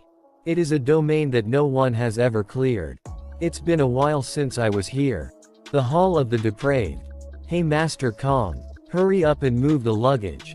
Tower of Trials East Floor Mountain Area Ruins. Since I am in F rank right now, I cannot enter the ruin alone, as the guild regulating the ruins won't leave me alone if I do. If that's the case, I just need to register as a porter. A person asked Jinhyuk, what's your reason for coming all the way here Mr. Kong? Jinhyuk say, it's because I need money to live. He say, true, I guess we're all the same. I'm here so that I can feed my wife and kids. Jin-hyuk think, these kinds of things are usually death flag. He say, F ranks like us have to be especially careful. We'll die if we make a wrong move. Ambulances can't even reach us, size machines don't work here. Jin-hyuk say, don't worry. At the very least, the people here will be able to return home safely. He say, what? Yeah, I'll accept your kind words, at least. You have guts to compare to the other young people these days. We see a message, the attack force exclusive quest will begin. Number 1, clear the ruins difficult. Details. Defeat the boss monster and recover the throne in the heart of the ruins. Reward. You will be granted the choice to choose one of the holy artifacts. However, if you do not kill the boss monster, the holy artifact choices will be limited. We're here. Good work, everyone. Take a rest until the attack force arrives. We see a message saying, the benefit for the one of the first conquered the tower has arrived. Jin-hyuk think, benefit. Am I the only one who received this? The benefit will open. Your luck and adaptive stat will both be increased by 10. Cold Heart will be activated. Cold Heart. You are able to keep your composure even in tense situations. However, your human emotions may start to diminish. The passive, Monopoly, will be activated. Monopoly. When you take all the final rewards alone without sharing, you can receive the best possible reward among those. This is awesome. There are countless section-type rewards in the Tower of Trials. It's a win if you get one good reward out of the thousands possible. But with this, the probability itself won't apply to me. We see a light appearing from the ground. And some people coming out from the light. One of them say, my head. I can't get used to this no matter how many times I do this. Have you confirmed all the members? Other guys say, all 50 of them safely arrived. Of course, whose magic do you think this is? Are those people the main attack force of the Balhae Guild? That man must be the captain. Jin-hyuk activate his skill, Eye of Truth. Attack force captain say, from a line as we depart. We'll catch up to the advance party. We see the states of the captain. His name is Song Cheonhwa. His age, level and coins etc. He has unique ability, item lightning and also has 4 skills. We see copy conditions, gain Song Cheonhwa's trust during raid. Jin-hyuk think, shit. Gain his trust. This is not going to work. No, wait. An attack force captain from one of the 10 guilds is only on this level. I guess it's fine as long he doesn't slow me down. We see a person, he say, it'll get very dark from here on out. Everyone please make sure to follow right behind me. If you start strolling somewhere else while not paying attention, there is no way to save you. He activate his skill called, Illuminate. We see red light coming out from his stick. One guy say, amazing. These are the monsters that advance party defeated. It seems like they completely demolished them. What a grotesque atmosphere. Shut up. You are scaring me. We see a new party. One guy from them say, oh, they're here. Over here. Cheonhwa hung. The porters have arrived. Jin-hyuk think, strange, not even a single person is injured after fighting all these monsters. Based on the state of their main attack force, there's no way in advance party could have come this far. One of the porters say to Jin-hyuk, what are you doing? I said, what are you doing just standing around? Go give them some ice water. We'll take care of these area, so you can take care of the foreigners over there. Jin-hyuk think, foreigners. That design. They're part of a small group of elites in Europe. The Zion Guild. There's a pretty small person among them. Should I try befriending her? Thank you for the hard work, please have some ice water. She say, thank you. Jin-hyuk activate his skill called, Commune. The subject has a slightly favorable impression of you. Jin-hyuk look her and think, this person. The youngest daughter of European noble family, the Laubentias. The universal type player who wields holy power, excels in attacking and defending, and even possesses a healing skill. She is the hero who saved Amsterdam from turning into a wasteland after an outbreak, and is currently one of most famous player in Europe. The Saintess of Amsterdam, Teresa de Laurentia. She must be the reason why there were no casualties. She is the most effective person against the undead. Anyway, everyone must be aiming to reach the higher floors. But they unexpectedly chose this ruin instead of clearing the third floor boss. Jin-hyuk activate his skill level 1 Foot Eye of Truth. He can't see her state because the level difference is too high. Now Jin-hyuk activate level 2 skill, Eye of Truth. Now he can see her states. We see her name, level, skills, coins, sex, and her unique ability is Blessing of the Star. She also have 5 skills. Copy conditions. Teresa is one of the top 100 rankers in the world. The moment you save her from life-threatening danger, you will be able to copy her unique ability in one of her skills. These numbers are huge. No wonder people are fanatical over her. Job quest. This must be why she gave up on the boss conquest and came here.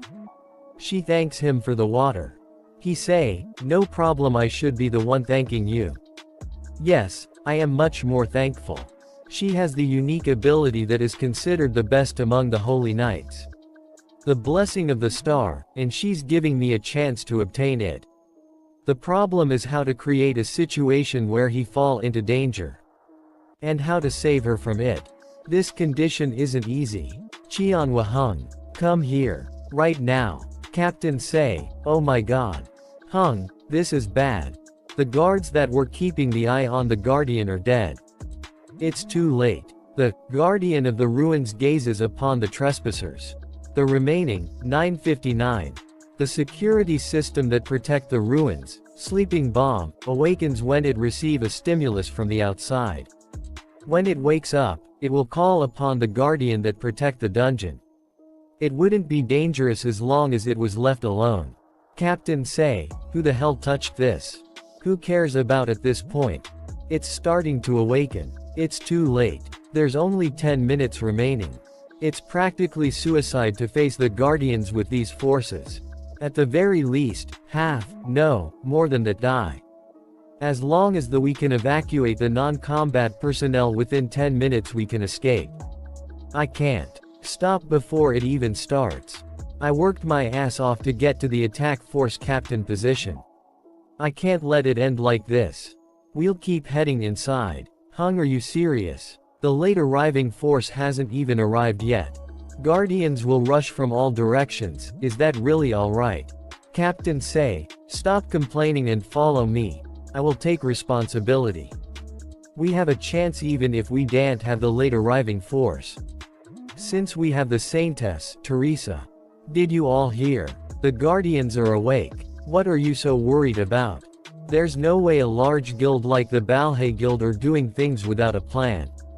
Is that so? Of course. Solo player like us just need to follow what the attack force captain says.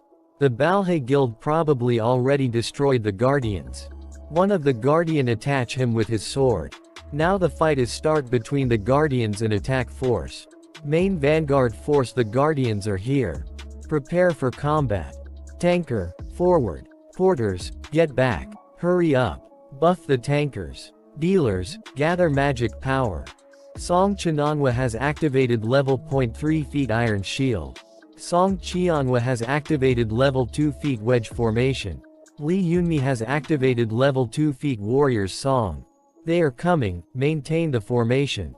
They start fighting with Guardians. One person say, Captain, send some tankers here as well. We can't hold on by ourselves.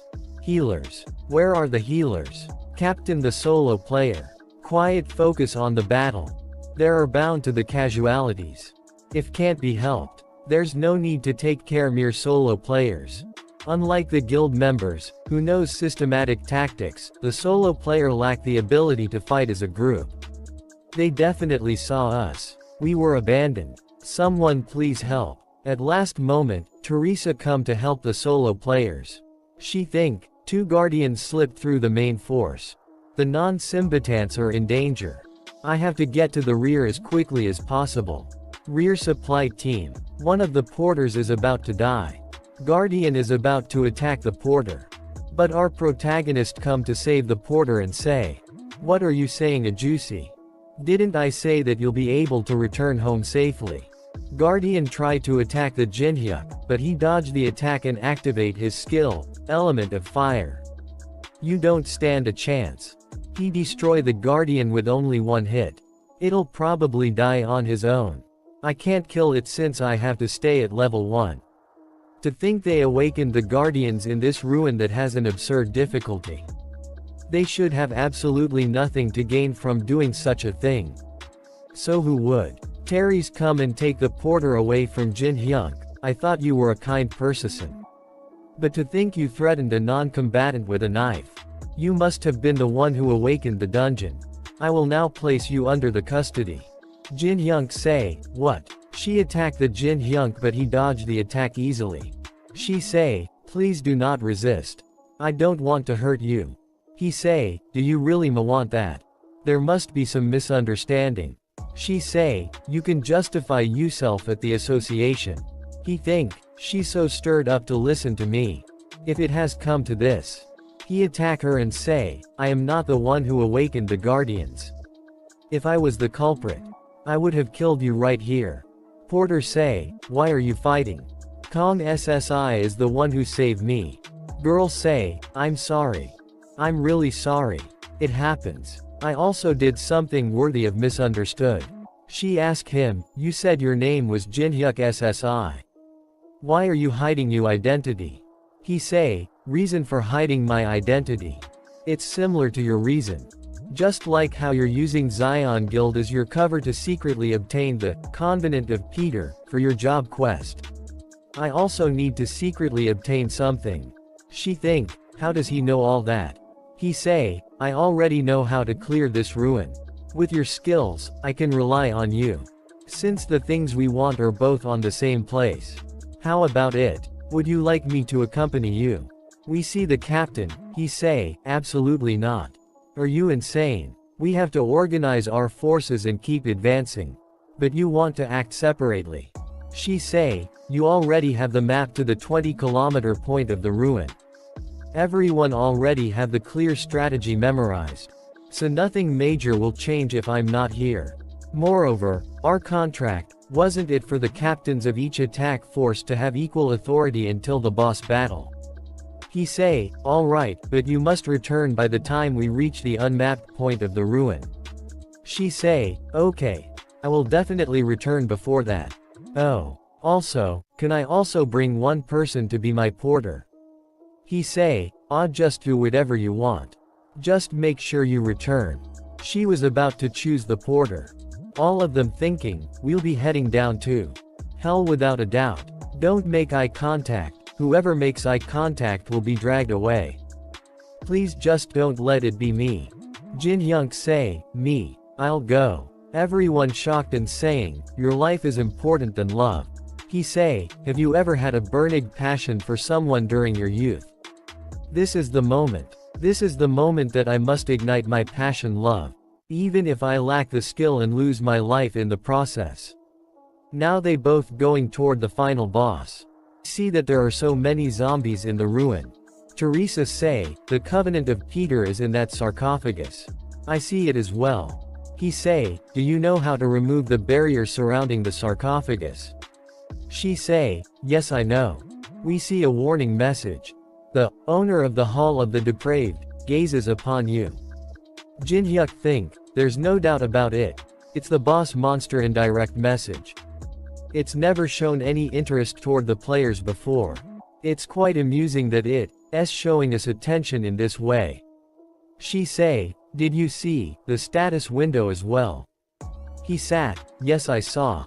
She say, it looks like it was sent by the boss monster. But what does it mean by its gazing upon us? Does that mean it acknowledged us? No. He say, it means that it acknowledged me. She say, what is with this man's groundless confidence? Jin Hyuk, I'm curious about something. You said that you know how to clear this dungeon back then, right? He say, yes, although it's been a quite while. Then, she say, what should I do? Teresa jumped towards the zombies and activate her skill, Battle Song. All states will increase by 3 for 10 minutes. Your John is simple. You just need to draw the undead attention. She stayed attacking the undeads.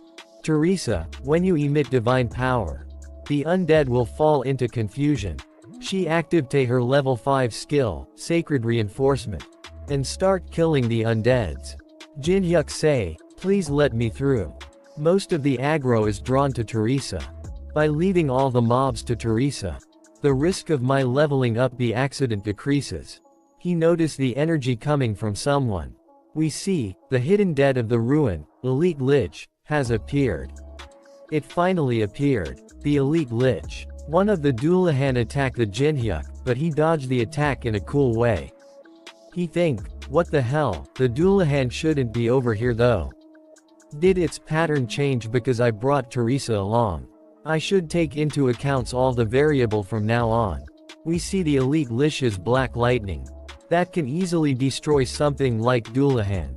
And it's fatal for even talented veterans. Jinhyuk dodged the lightning of the Lich easily. Most Class 3 barriers are no match for it. He destroy the magic barrier of Elite Lich. He attack the Dullahans and destroy all of them, with only one attack.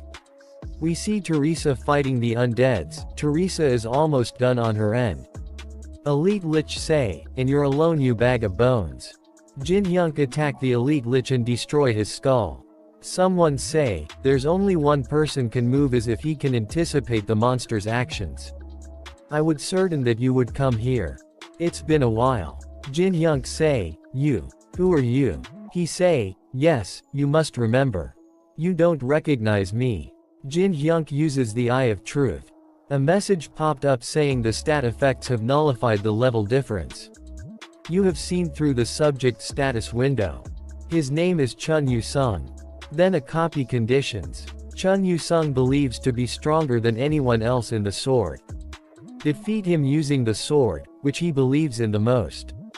Jinhyuk an iron sword with Qian Long engraved on it. It's the artifact that disappeared from the National Museum of Korea. If he has that, then. Back when the Tower of Trials was just a virtual game, there was someone who, after losing to me once, kept on challenging me no matter where I was or what I was doing.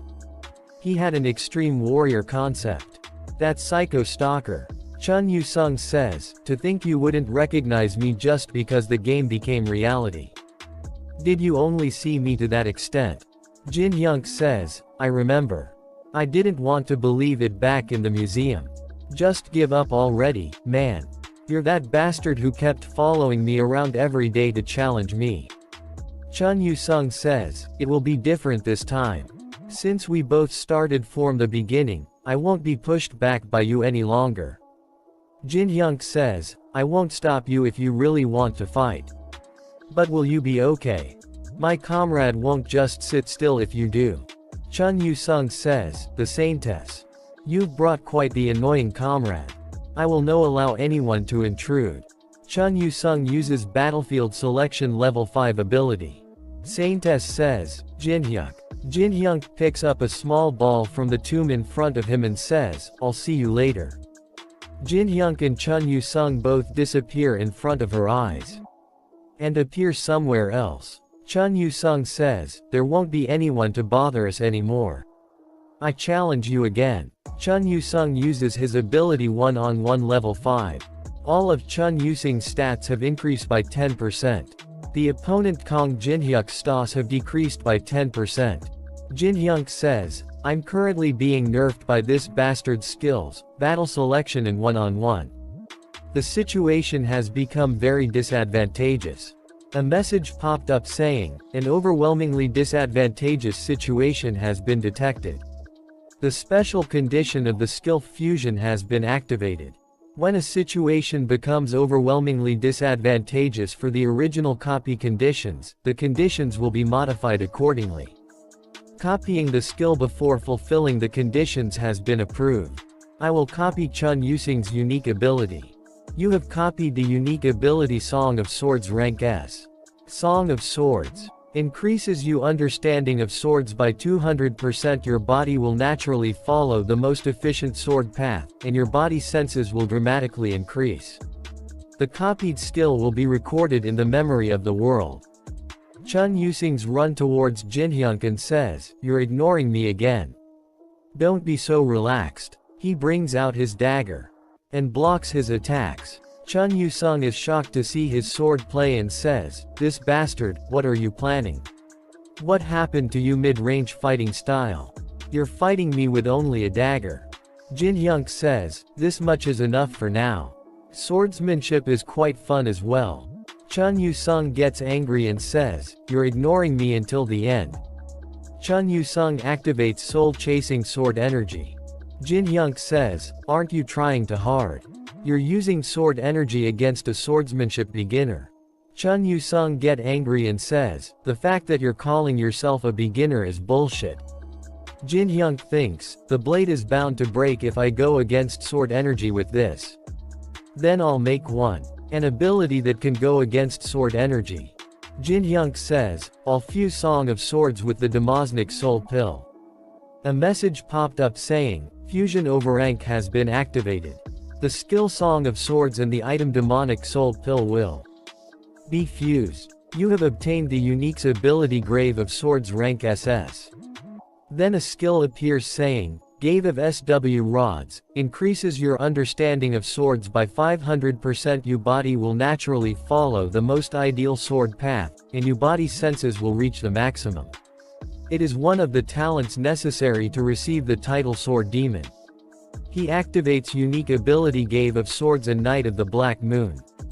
Jinhyuk says this isn't even a tenth of its normal strength. Yet my magic power isn't enough to handle it. I should increase it as soon as possible. Chun Yusung thinks, "What is this unbelievable strength?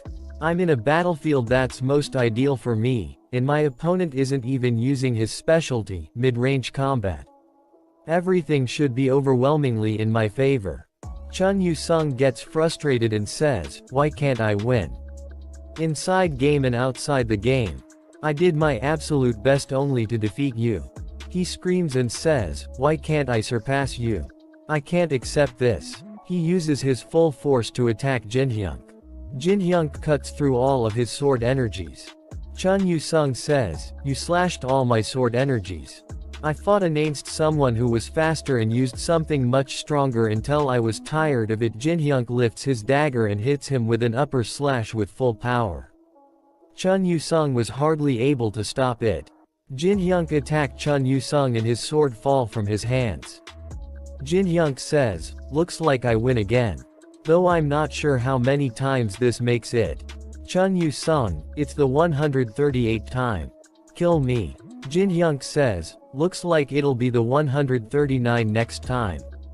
You must know as well, but the Tower of Trials isn't something scoff at.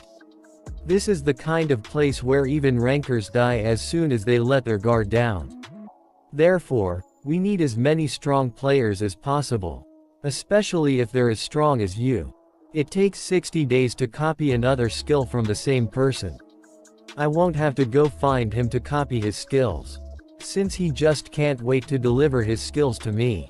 Jinhyuk uses the commune skill. Chun Yusung turns around and says, "I've lost this time, but keep this in mind. The result will be different next time." Jinhyuk says, "Alright, I'll look forward to it." A message popped up saying battle selection has been deactivated. Chun Yusung says, "Come to think of it, I still don't know your real name." Jinhyuk says, "We don't have that kind of relationship, do we?" Chun Yusung says, "I see. Then I'll call you by your original name." Jinhyuk gets a bit scared and thinks my original name. "No, don't say it." Chun Yasing calls him poop fart. Someone is saying to Cheonhwa Hung that, "Didn't we already defeat the monsters up ahead?" Cheonhwa says, "What are you talking about?" He says, "My detection magic is picking up a magic power reading up ahead. We've taken care of all of them, so there shouldn't be anything left." Then an iron golem appears in front of them and someone is riding. One of the players says, "Wait a second, look up there. Someone's on it. It's an high-ranking vampire." He jumped down from the golem. He bow in front of them and says, "Greetings, humans, my name is Bellis. I am one of the bloodkins of the Alice, the owner of the ruin." Cheonhwa put his sword against the neck of Bellis and says, "Why did you come to us?" There must be a reason why you came here on your own. Bellis says, it looks like you are the boss here. I came here to give you a proposal. I'll give you two choices. Will you follow me without resistance along with everyone here? He cut his finger using the sword of one of the players. He activates his ability, Bloodfest. He kills one of them and says, will you be dragged along? After half of you become my lunch. After that we see that Teresa is using her ability, Sacred Decipherment on the Frozen Tear. A message popped up saying your magic power has increased by 12. Our protagonist thinks, I obtained the Frozen Tear along with the demonic soul pill. You usually need to spend a lot of time to absorb the magic power of the Frozen Tear. But I already absorbed 12 stat points thanks to Teresa's divine power. She says, is that all Jinhyuk? He says, yes, this much is more than enough for now. Then a message popped up saying, the owner of the hall has given you an invitation. Details, if you want to save the attack force members, come to the innermost room of the ruin. Difficulty, none. If you accept this quest, all the monster and traps until the final room will be immobilized and deactivated. Teresa says, this is bad. It looks like all the attack force members have been kidnapped. The entire attack force have become hostages. She says, I have to go. I don't have any reason to hesitate if I can save even just one member of the attack force. But, can I defeat the Alice after I get there? What if I'm just dancing around in the palm of the Alice? Honestly, defeating the Alice without an attack force is impossible. Would things have been different had I remained with the group? All I wanted was to protect even more people by become a paladin. Did I make the wrong choice? Chun Yu-sung says, since I have nothing to do with the attack force, I'll take my leave here. He says to Teresa, oh, let me tell you this. If you're having a hard time making a decision, keep this in mind. That bastard is a selfish person without even a speck of honor. It's one of the reasons why I resent him so much. However, I will guarantee one thing about him. The only person in the world who can defeat the Alice at the moment is Haim. Looks like I took too long. Teresa says, thank you for your advice. She says to Jinhyuk, I'd like to commission you for a party contract, Jinhyuk. My commission fee is by no means cheap. Will you be alright? I'll give you as many coins as you want. Please help me defeat the Alice. He thinks she's still planning on going. They do a fist bump and he says, alright, let's give it a shot. A message popped up saying you have accepted the quest. The monsters have fallen asleep. After that reach the final room of the ruins. Teresa is shocked to feel the amount of magic power seeping out. She thinks it's too unreal. Jinhyuk says, there's no need to be afraid. Didn't you already know that the opponent is strong? She says, that's true, but Jinhyuk says, it's not necessarily the strong who win in battle. Teresa says, do you have some sort of plan? He says, just one. No matter what happens inside, you must give me your unconditional trust. After that they enter the room. A lot of vampires are watching them. Alice is sighting of the throne. Alice says, you're here at last. We see that she is a high-ranking vampire with big black bat wings. Her full name is Progenitor Alice von Ataraxia. She says, I was tired of waiting. Jinhyuk says, are the others okay? She says, see for yourself. Then she deactivates her ability Dimensional Severance. Everyone is wearing blindfolds and tied with ropes. Jinhyuk sees Park Hajin, and thinks is he the one who woke the Guardians. Alice says, the reason why I invited you all the way here, because of your scent. He says, scent. That's right. It's sweeter than anything I've ever smelled before. The scent of your blood. I was stimulated by the sweet scent. Incomparable to ordinary humans. He is shocked to hear that and thinks, what the hell is she talking about all of a sudden? Nothing like this has ever happened before. She says, you seem very disturbed. Jinhyuk says, wouldn't anyone be disturbed if a vampire aimed for their blood? She says, do not worry. I like to conserve what I find delicious. I'll allow you to live for at least 60 years, so there is no need to be afraid. He thinks, in other words, you want to keep me around for my entire life with a straw down my throat. He says, I appreciate your goodwill, but I have no plans on living as a high-quality lunch. She uses some kind of laser ability which give a little scratch on his face. She with an angry expression says, who said I wanted to hear your opinion? You don't have a choice in the matter. Jinhyuk bow down and says, you're so fierce. However, I'm not saying I won't give you anything. I'll give you something sweeter than my blood. Teresa is shocked to see Jinhyuk and says, Jinhyuk, what are you doing? Alice says, something sweeter than blood. Your subterfuge is pointless. There is nothing more important to us than delicious blood. Whatever you have to offer, my mind will not change. Jinhyuk looked toward Alice with an evil smile and says, are you sure about that? Even if my offer to you is freedom. All the vampires in the room gets angry to hear the word freedom. They say, how dare you say that word here? I'll rip you apart, human. Alice raise her hand, stop everyone. She says, you must take responsibility for what you just said. Jinhyuk says, if I couldn't take responsibility, I wouldn't have come here in the first place. Alice says, then take responsibility. Jinhyuk says, my name is Kong Jinhyuk. As the representative of the demonic humans in the tower, I will free you from this place. Then he puts on an epic mask on his face with purple marking on it. He says, demonic human, it is what those who have rejected humanity due to money, revenge, or even their own individual beliefs are referred to. The demonic humans blocked players from climbing the tower. There were even times where they joined forces with the monsters of labyrinths or ruins. Alice says, I have heard of you people. But you're saying you're one of them. He says, I have already gotten in contact with the temple on 27th floor. The fact that you are here, and how to fool the barrier enveloping the ruin, are all what they have told me. Teresa thinks, how exactly is this situation flowing? He's posing as a demonic human all of a sudden. Vampires there thinks, what exactly is the temple for them to be this shaken?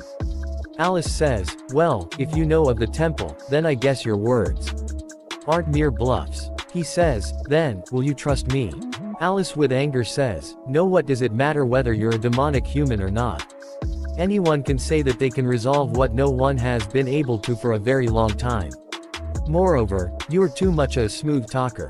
She summons a lot of blood spears and says, I don't trust you. She says, you have such sweet smelling blood. It's truly unfortunate. All the spears go towards Jinhyuk and he is standing there calmly. Teresa comes in front of him and uses her ability Sacred Reinforcement level 5. She was able to stay. She says, Jinhyuk, stay behind me. I'll hold on as much as I can with divine power. Then she uses another ability Sacred Shide level 5. Alice starts to laugh and says, it's funny how you're going all out against only this much. She suddenly gets angry and says, but I hate divine power. It's nauseating. She uses her ability called Blood Explosion. Then a huge ball of blood appears above her hand and she says, I'll send you flying all at once. Teresa thinks with a smile, how long will I last against her? But I'll trust Jinhyuk behind me. Then suddenly a dagger pierced through her chest. She chow out blood and there are tears in her eyes. It is Jinhyuk who has stabbed her in the back.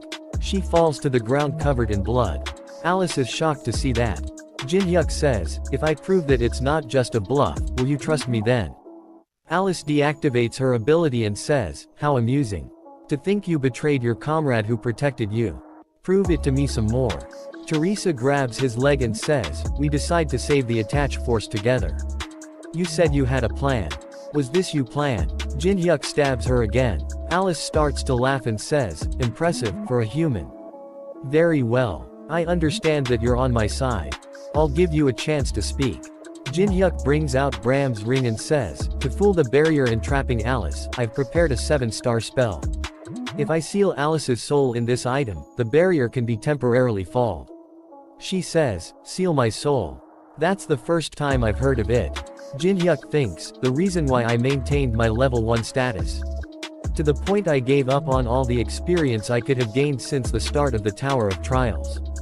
The 7-star skill soul transfer can't be used unless you're level 1. A message popped up saying the level condition level 1 of the user Kong Jinhyuk has been fulfilled. The casting of the 7-star soul transfer will be activated. The casting cooldown time is 365 days, you can only bring one soul with you at one time. The spell will be completed once you receive the subject's consent. This magic circle will forever disappear once a minute passes. The magic will activate right away once you accept. The choice is now up to you. Now, what will you do? Bellis thinks, to think it can be used in this way. Alice says to Bellis in his head, my confidant Bellis. He says, yes, Alice. She says, I can't completely trust him. If he tries anything strange, kill him and destroy the magic circle. He says, yes, Alice. She thinks, the protective measures have been put in place, but I still feel disinclined to consent to a spell I've never seen before. However, I've been confined here for far too long. It's been well over 1,000 years since I've been exiled here. Yes, if it's not now, I may never be able to escape from this underground palace. She says to Jinhyuk, I will ask you for the last time. Can I trust you? He says, if you only give me the honor, I will not let you regret it. He uses commune skill on her. She say, I Alice von Ataraxia, allow the soul transfer. Then a message popped up saying, Bram's ring will absorb the soul of progenitor Alice. She speaks through the ring and says, not as bad as I expected. I thought it would be stifling, but it's unexpectedly cozy. He says, what a relief. That you like your new home. She says, my new home. Then a message popped up saying the unique ability Blessing of the Star has been activated. After that we see that Teresa stands up again. Jinhyuk says, welcome back. Alice speaks with anger, you ingrate, you dare disrespect me. Bellis. Kill this dirty liar. Teresa says, I have a lot of questions, but I should save it for another time, right? Jinhyuk brings out his dagger and says, you should. Since we're not out of the woods yet. Bellis says, you foolish humans. Did you really think you could leave here alive after betraying our master? Bellis uses his ability Blood Wave level 13. Then huge wave of blood surround Jinhyuk and Teresa. Jinhyuk uses his ability Element of Fire level 5. And punches the ground. It burns the wave of blood.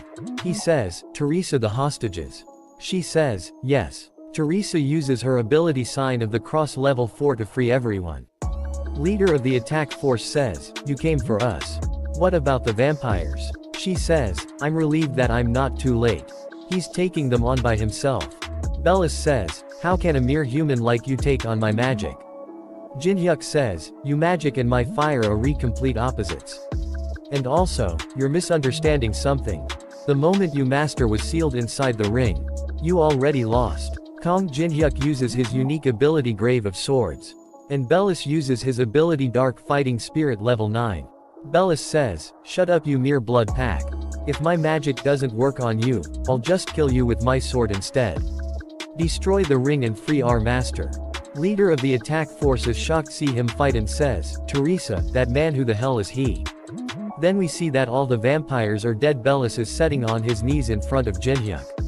Teresa thinks, if he's wearing a mask, her must not want his identity to be revealed.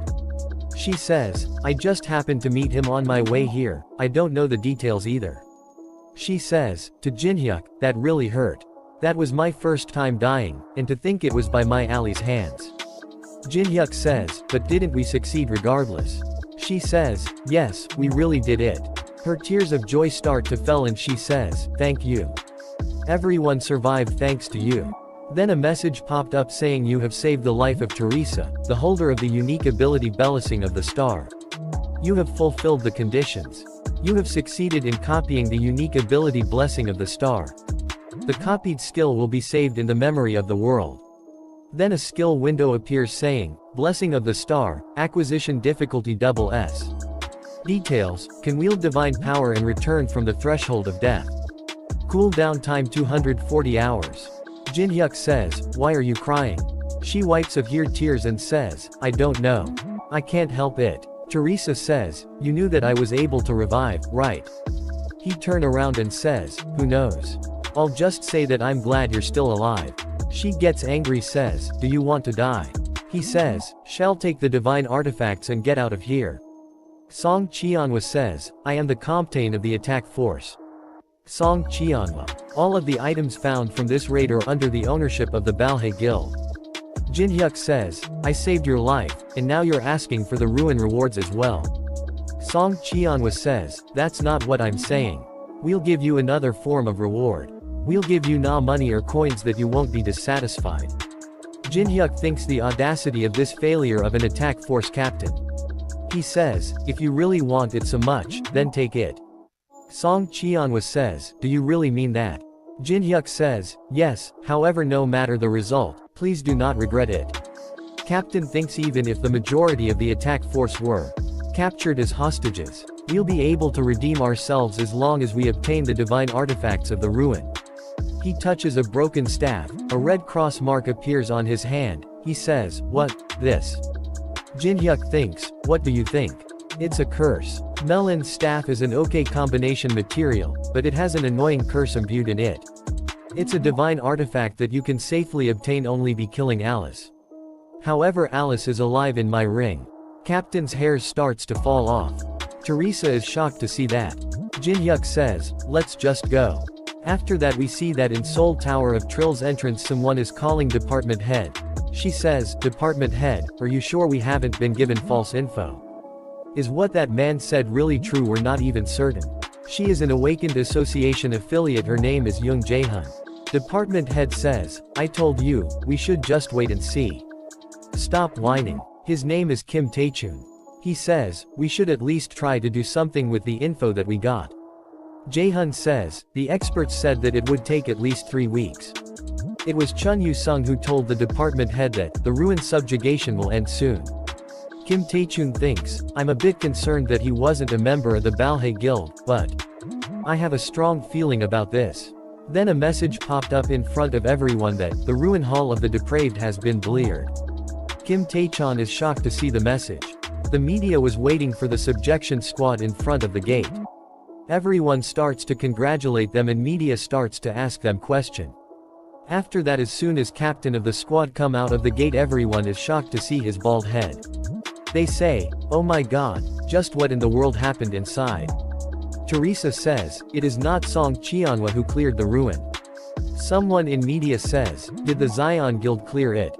She says, "No." Then Jin-hyuk come out of the gate. She says, "This man alone cleared the ruin. We were nothing more than spectators at his stage performance."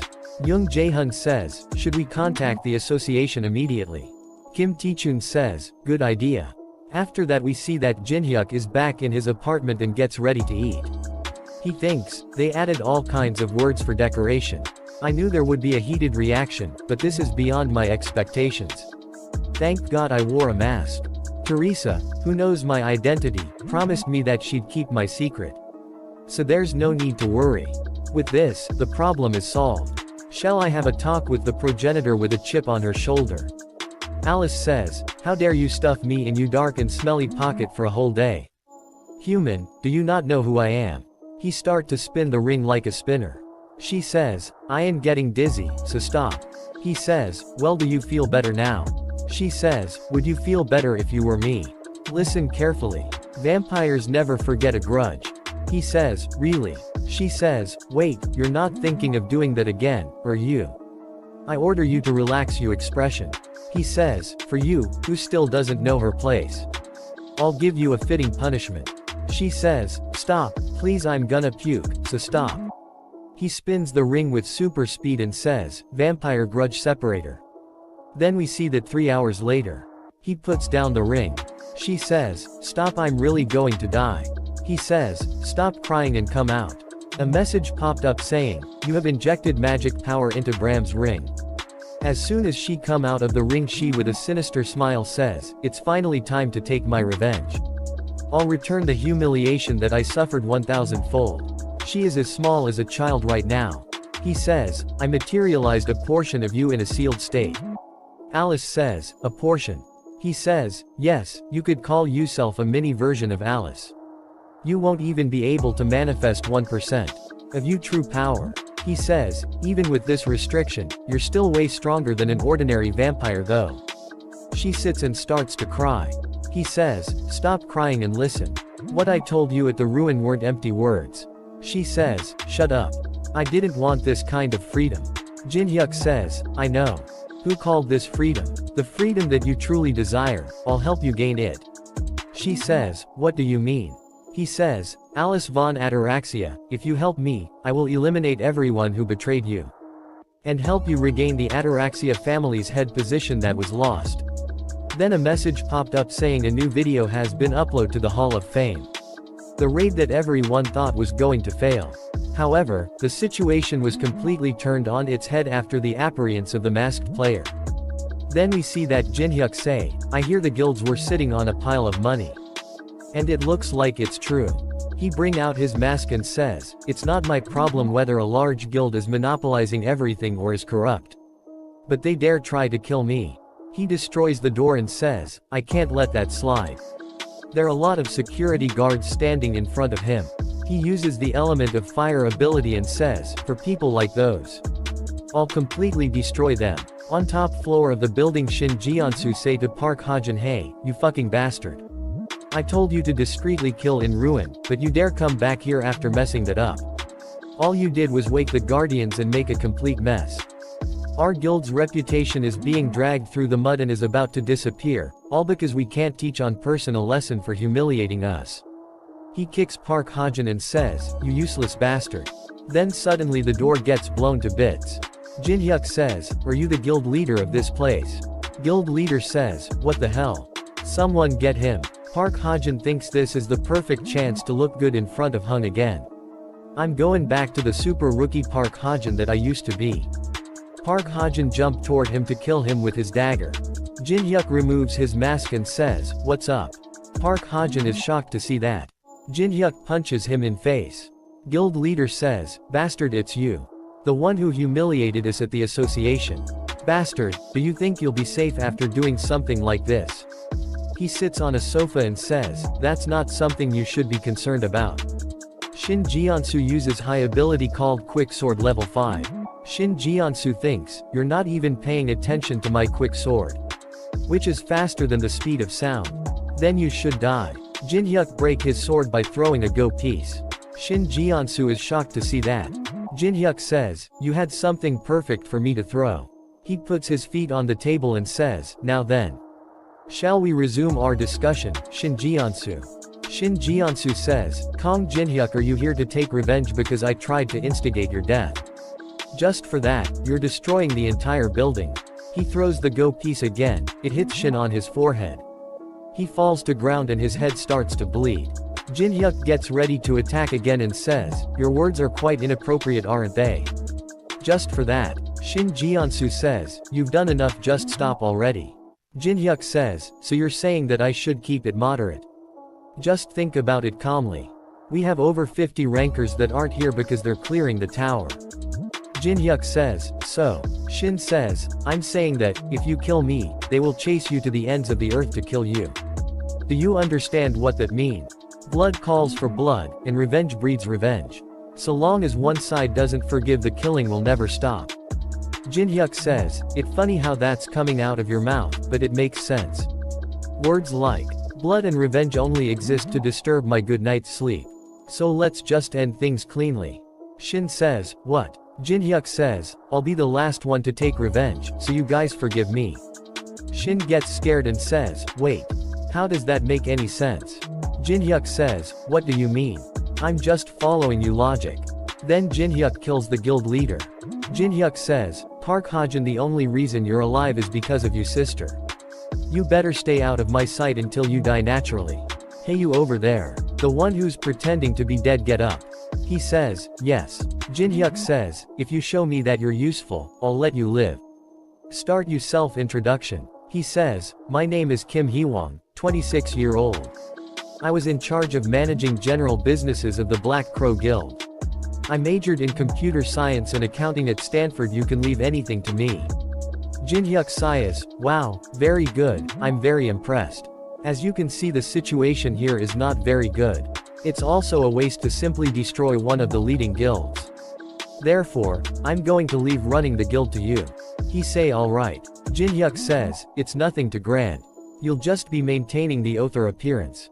Kim Hee-won, however, even if I serve as the guild master, no one will follow me. Jinhyuk says, that's true. Jinhyuk thinks, there's bound to be opposition if a non-combatant, moreover a secretary, rises to the top position all of a sudden.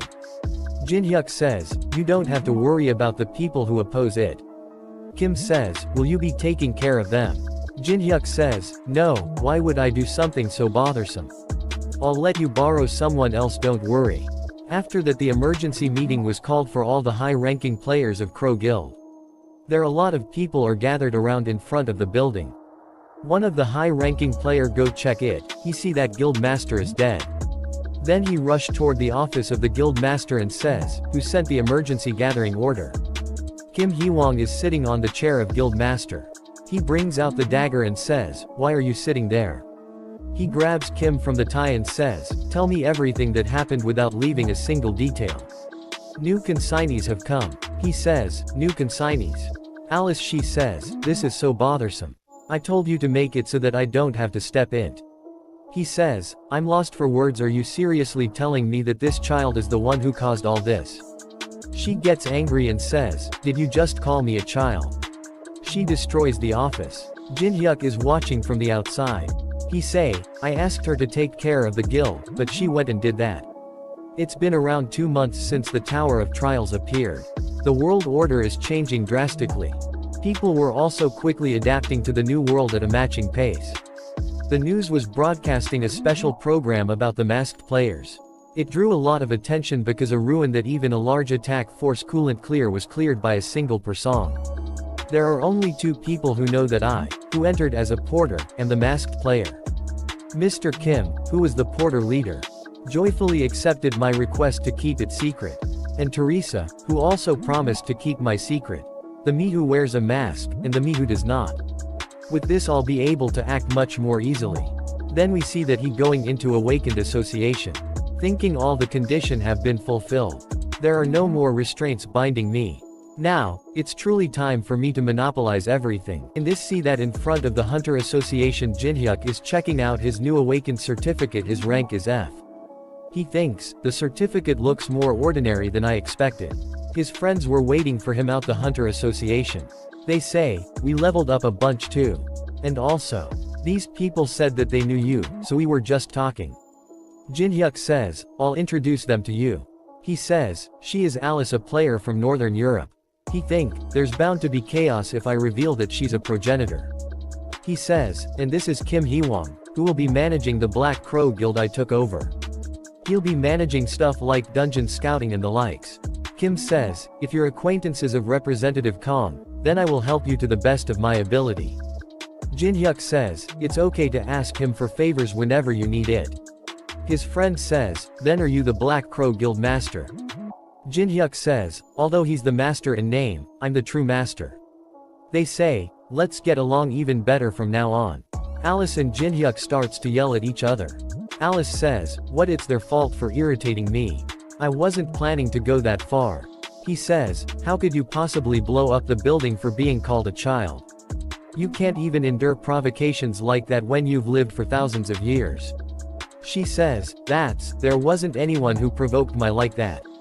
Jin Hyuk says, alright, just follow me. Let's go hunting. She says, can't you hunt on your own? Jin Hyuk says, I'm gonna be hunting a horde, so I need a supporter. Alice says, a horde? Are there even any hunting grounds left? Jin Hyuk says, indeed. As long as the 3rd floor booze isn't defeated and the 4th floor isn't open. The cream of the crop dungeons are regulated by guilds. There aren't any unknown hunting grounds. Or so everyone thinks. Of course, excluding me. After that we see that at Tower of Trials 1st floor Moon Lake. Jin Hyuk says, the place famous for being the most beautiful scenery in the Tower of Trials. However, ironically, there's no longer anyone who visits this place. It's been a long while since I've been here. Since they have no time to enjoy themselves when facing the extinction of humankind. Alice says, it's quite an elegant place, but how are you going to hunt here? Jin Hyuk says, just wait and see. He starts walking in the lake. Alice says, are you going into the lake? Water won't fill up your pants, right? Right. He says, there are 12 statues ordaining the tranquil moon lake. And among them, this one. This statue has another objective other than ordaining the lake. Alice says, does this statue have some sort of secret button? Jin Hyuk says, everyone would have already found it if it was that obvious. There must be hundreds of players who have found this groove on the statue. It was enough to be brought up in the community, after all. However, no one has ever successfully discovered the key that fits this groove. No wonder, since the key for this isn't just some piece of metal. It's moonlight. Use my palm to regulate the amount and angle at which the moonlight enters the groove. to match it with the sequence engraved on the sequence stone inside the groove. Then after much effort, and opening it very carefully, the door leading underground opens. He says, "Let's go. You have entered the lower ground first floor of the Tower of Trials." Alice says, "Oh my. To think such a space existed in the Tower of Trials." She thinks, this feeling it's truly been a while. This sense of freedom I've forgotten. How is it? Aren't you glad that you made a contract with me? She says, well, it looks like you weren't talking complete nonsense. Then a message popped up says, you have used the blessing of the start to manifest divine power. The second defrosting of the frozen tear will begin. Mana has increased by 18. It will be available for use again after 24 hours. Remaining absorption amount 70. He thinks, after absorbing the frozen tear again, it's become much easier to retain Alice. Now that I think about it, what do the beings in the tower think of players? We know that it's a game that's been made into reality. But would Alice, who has lived for thousands of years, think that she's part of data within a game? She says, Alice, I want to ask you something.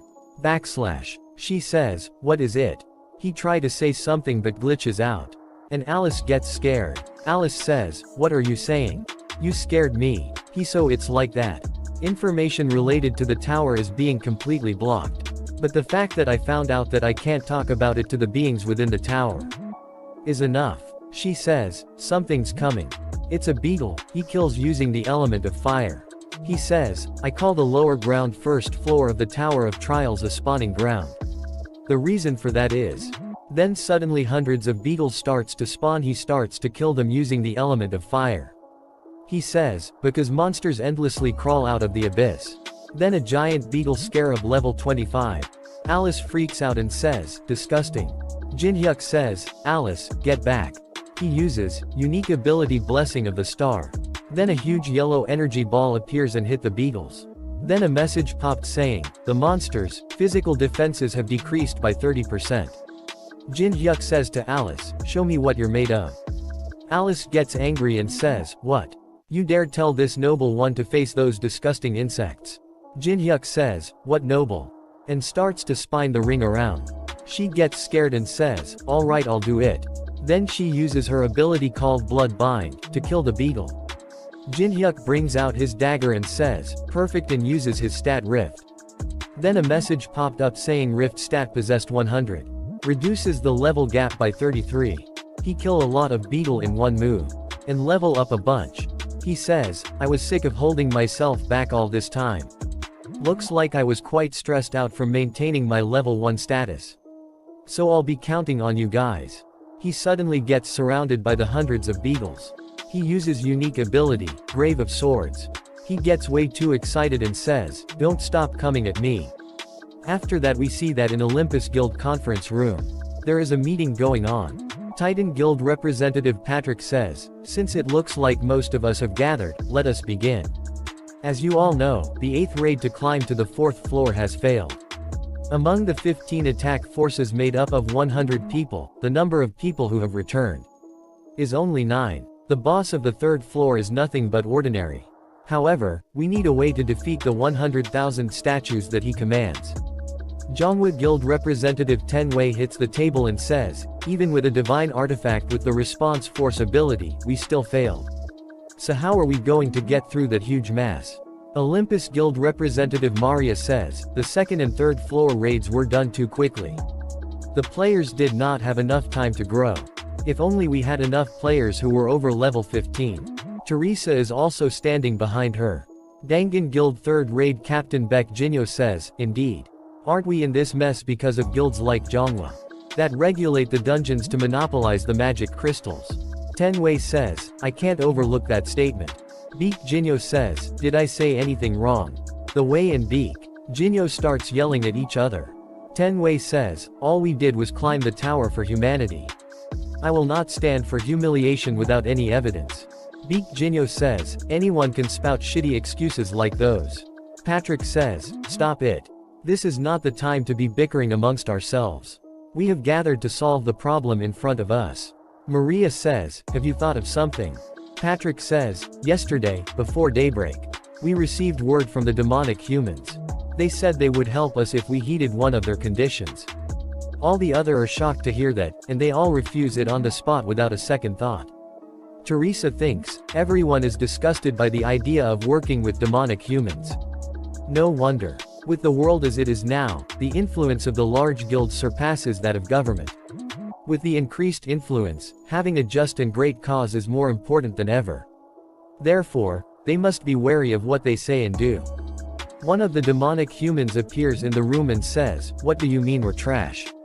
You're hurting this trash's feelings. It's good to be prideful. But don't you already know that you can't do anything with your strengths alone?" They all get scared and stand up. Beak Jinyo says, "You demonic human trash. Where do you think you are?" He picks up the table and throw it at him. Demonic human change the direction of the table. As it is about to hit Tenwei, he brings out his sword and cuts the table in two. And says, "We finally agree on something, Beak Jinyo." Demonic human says, "You're all quite hot-blooded. However, you might change your mind after hearing my proposal. Join forces with us. We have the power to defeat the third floor's boss." Beak Jinyo says, "Bullshit. The Demonic Human Association doesn't even have 100 people. How could you possibly be able to penetrate through that army?" Demonic Human says, "We just need to have quantity, don't we?" Then he uses his unique ability Gravekeeper of the Black Tomb. Patrick sees outside of the window and sees that there is a huge army of the skeleton is coming out of the ground. Demonic Human says, "Thanks to the long history of wars, it looks like there are many useful corpses buried around here. As you can see, there are many among the demonic humans who are well versed in necromancy." Patrick says, "So you were a necromancer? But to command a force this large, could that staff be?" Demonic Human says, "You recognize this thins? The special item that can only be produced by obtaining 99 materials. The Staff of Greed." Tenwei says, "If it's a combination of the famous Staff of Greed and a necromancer, the chances of success in the third boss raid are not non-existent." Maria says, "Tenwei, what are you saying? Those bastards are evil demonic humans." Beak Jinyo says, "We know, Maria. We should be ripping this bastard to pieces right now. However, if they ask for a condition that the public will never know about, I believe it's worth a shot." Teresa thinks, how did things turn out like this? To think they'd even consider joining hands with the demonic humans. They're out of their minds. If only Jinhyuk were her, we wouldn't be in this situation. What should us do? Then a message popped up saying a video call request has arrived from the outside. Will you accept that call request?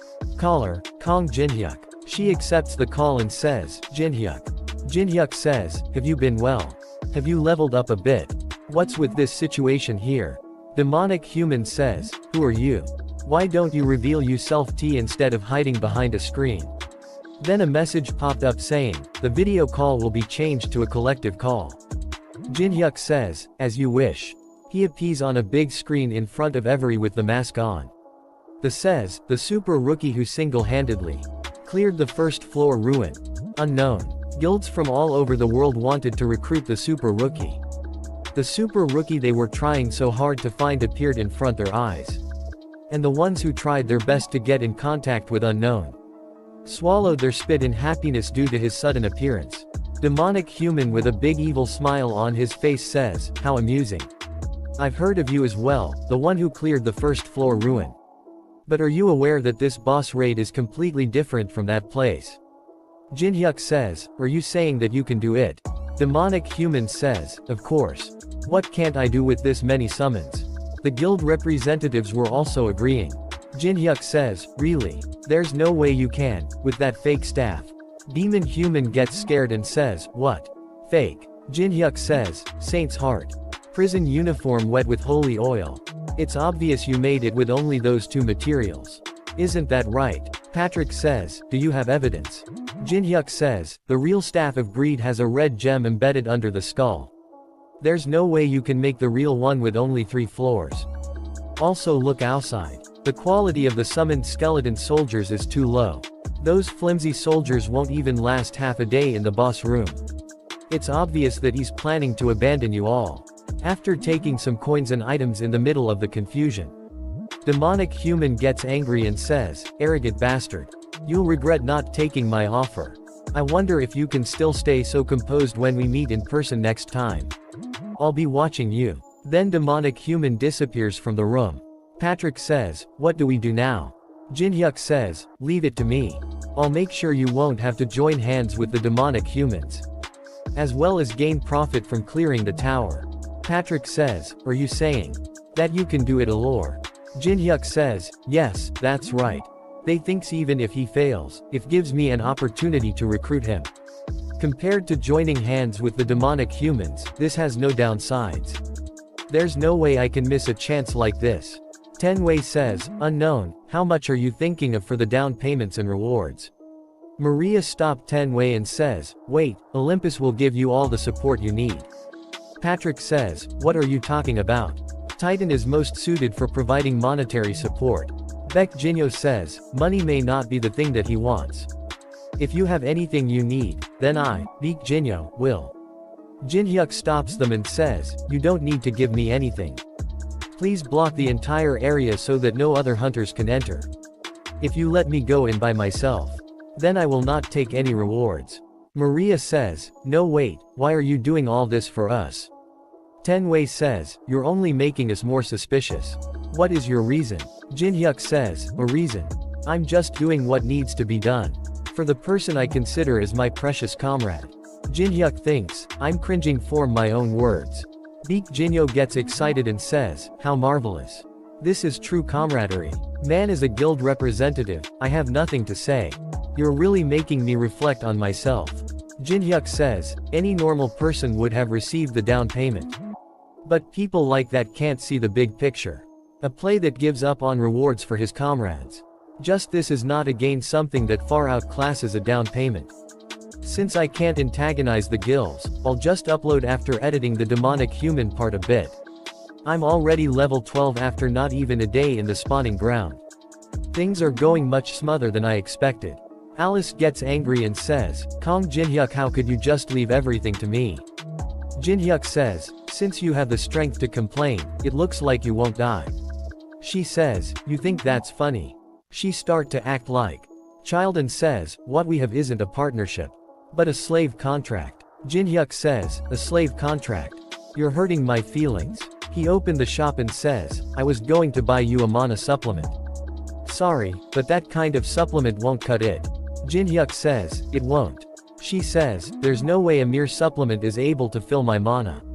Moreover, if I'm low on mana, I can't give you decent support, right? So I'll be taking the mana that I consumed, every single drop of it. She bites him on the neck and drink his blood. He thinks, how much blood did she suck from me? I feel dizzy. She says, now my mana is full, what do we do now? He says, I'll be doing some shopping.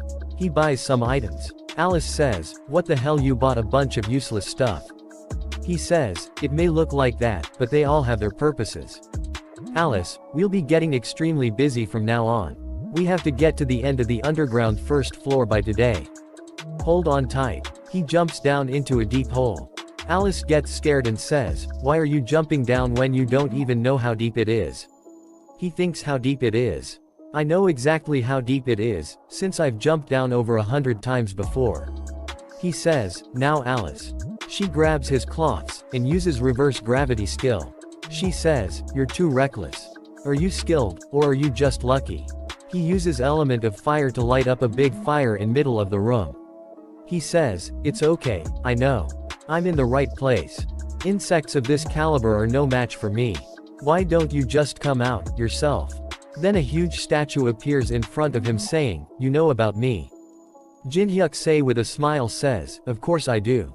The hound who roams the desert. Anubis. Anubis says, since you're the first human to ever come here, I was planning on killing you after some amusement. But you're hastening your own death. Jin-hyuk says, I didn't come all the way here to chat. Hurry up and come at me. Anubis gets angry and says, the absurdity. You're telling me, a divine being, to fight the likes of you myself. Alice come in front of Jin-hyuk and says, this guy is seriously dangerous. She says, I'll handle this guy somehow, so get out of here. He thinks, look at her, worrying about me. Jin-hyuk says, don't worry, just watch. Alice says, what? This is no time to put on airs. He says, I'll show you what kind of person you make a contract with. Anubis bring out his staff and says, how amusing. Anubis uses his unique ability, Judgment of Anubis. Anubis says, answer. Did you hear about me from the vampire of yours? Jinhyuk says, this skill is always activated when him. The absolute judgment skill. Judgment of Anubis, activates once you answer 3 questions. Then a copy condition window appears says, make Anubis's patience run out to destroy the vessel holding his consciousness. If I make his patience run out, I gain the power to answer the most powerful question in the world. In truth, I can just answer by saying anything, regardless of whether it's true or not. That's right. How else would I have known about this place? A message popped saying, the subject has answered the question. Anubis says, as I thought. Did you come here hoping to obtain the hive? Ji-hyuk says, it sells for quite the price on the black market. He says, then I will ask the last question. Did you think you could get out alive after entering my territory? He says, if I can't slip out from this like of you, I might as well just give up on life. Then a message popped saying the required conditions have been fulfilled. Judgment of Anubis has been activated. A giant wolf appears behind him. The message popped up saying, all stats have been reduced by 50%. The usage of unique abilities and skills will be sealed for 1 minute. Anubis says, now, I need a proxy for the judgment. A message popped up saying, Anubis is selecting a warrior of judgment. Anubis says, let me introduce you. Giant Mantis. This is the warrior who will judge you. What do you think of my brave warrior? Jinhyuk says, quite amazing. But this is all I need to beat it. He brings out a mini phonograph. Anubis is confused to see that, and says, the musing of humans, all of a sudden. Have you gone mad after seeing my warrior? Jinhyuk says, nothing of the sort. I'm just getting absorbed in the music. The perfect song that I found after hundreds of thousands of trials.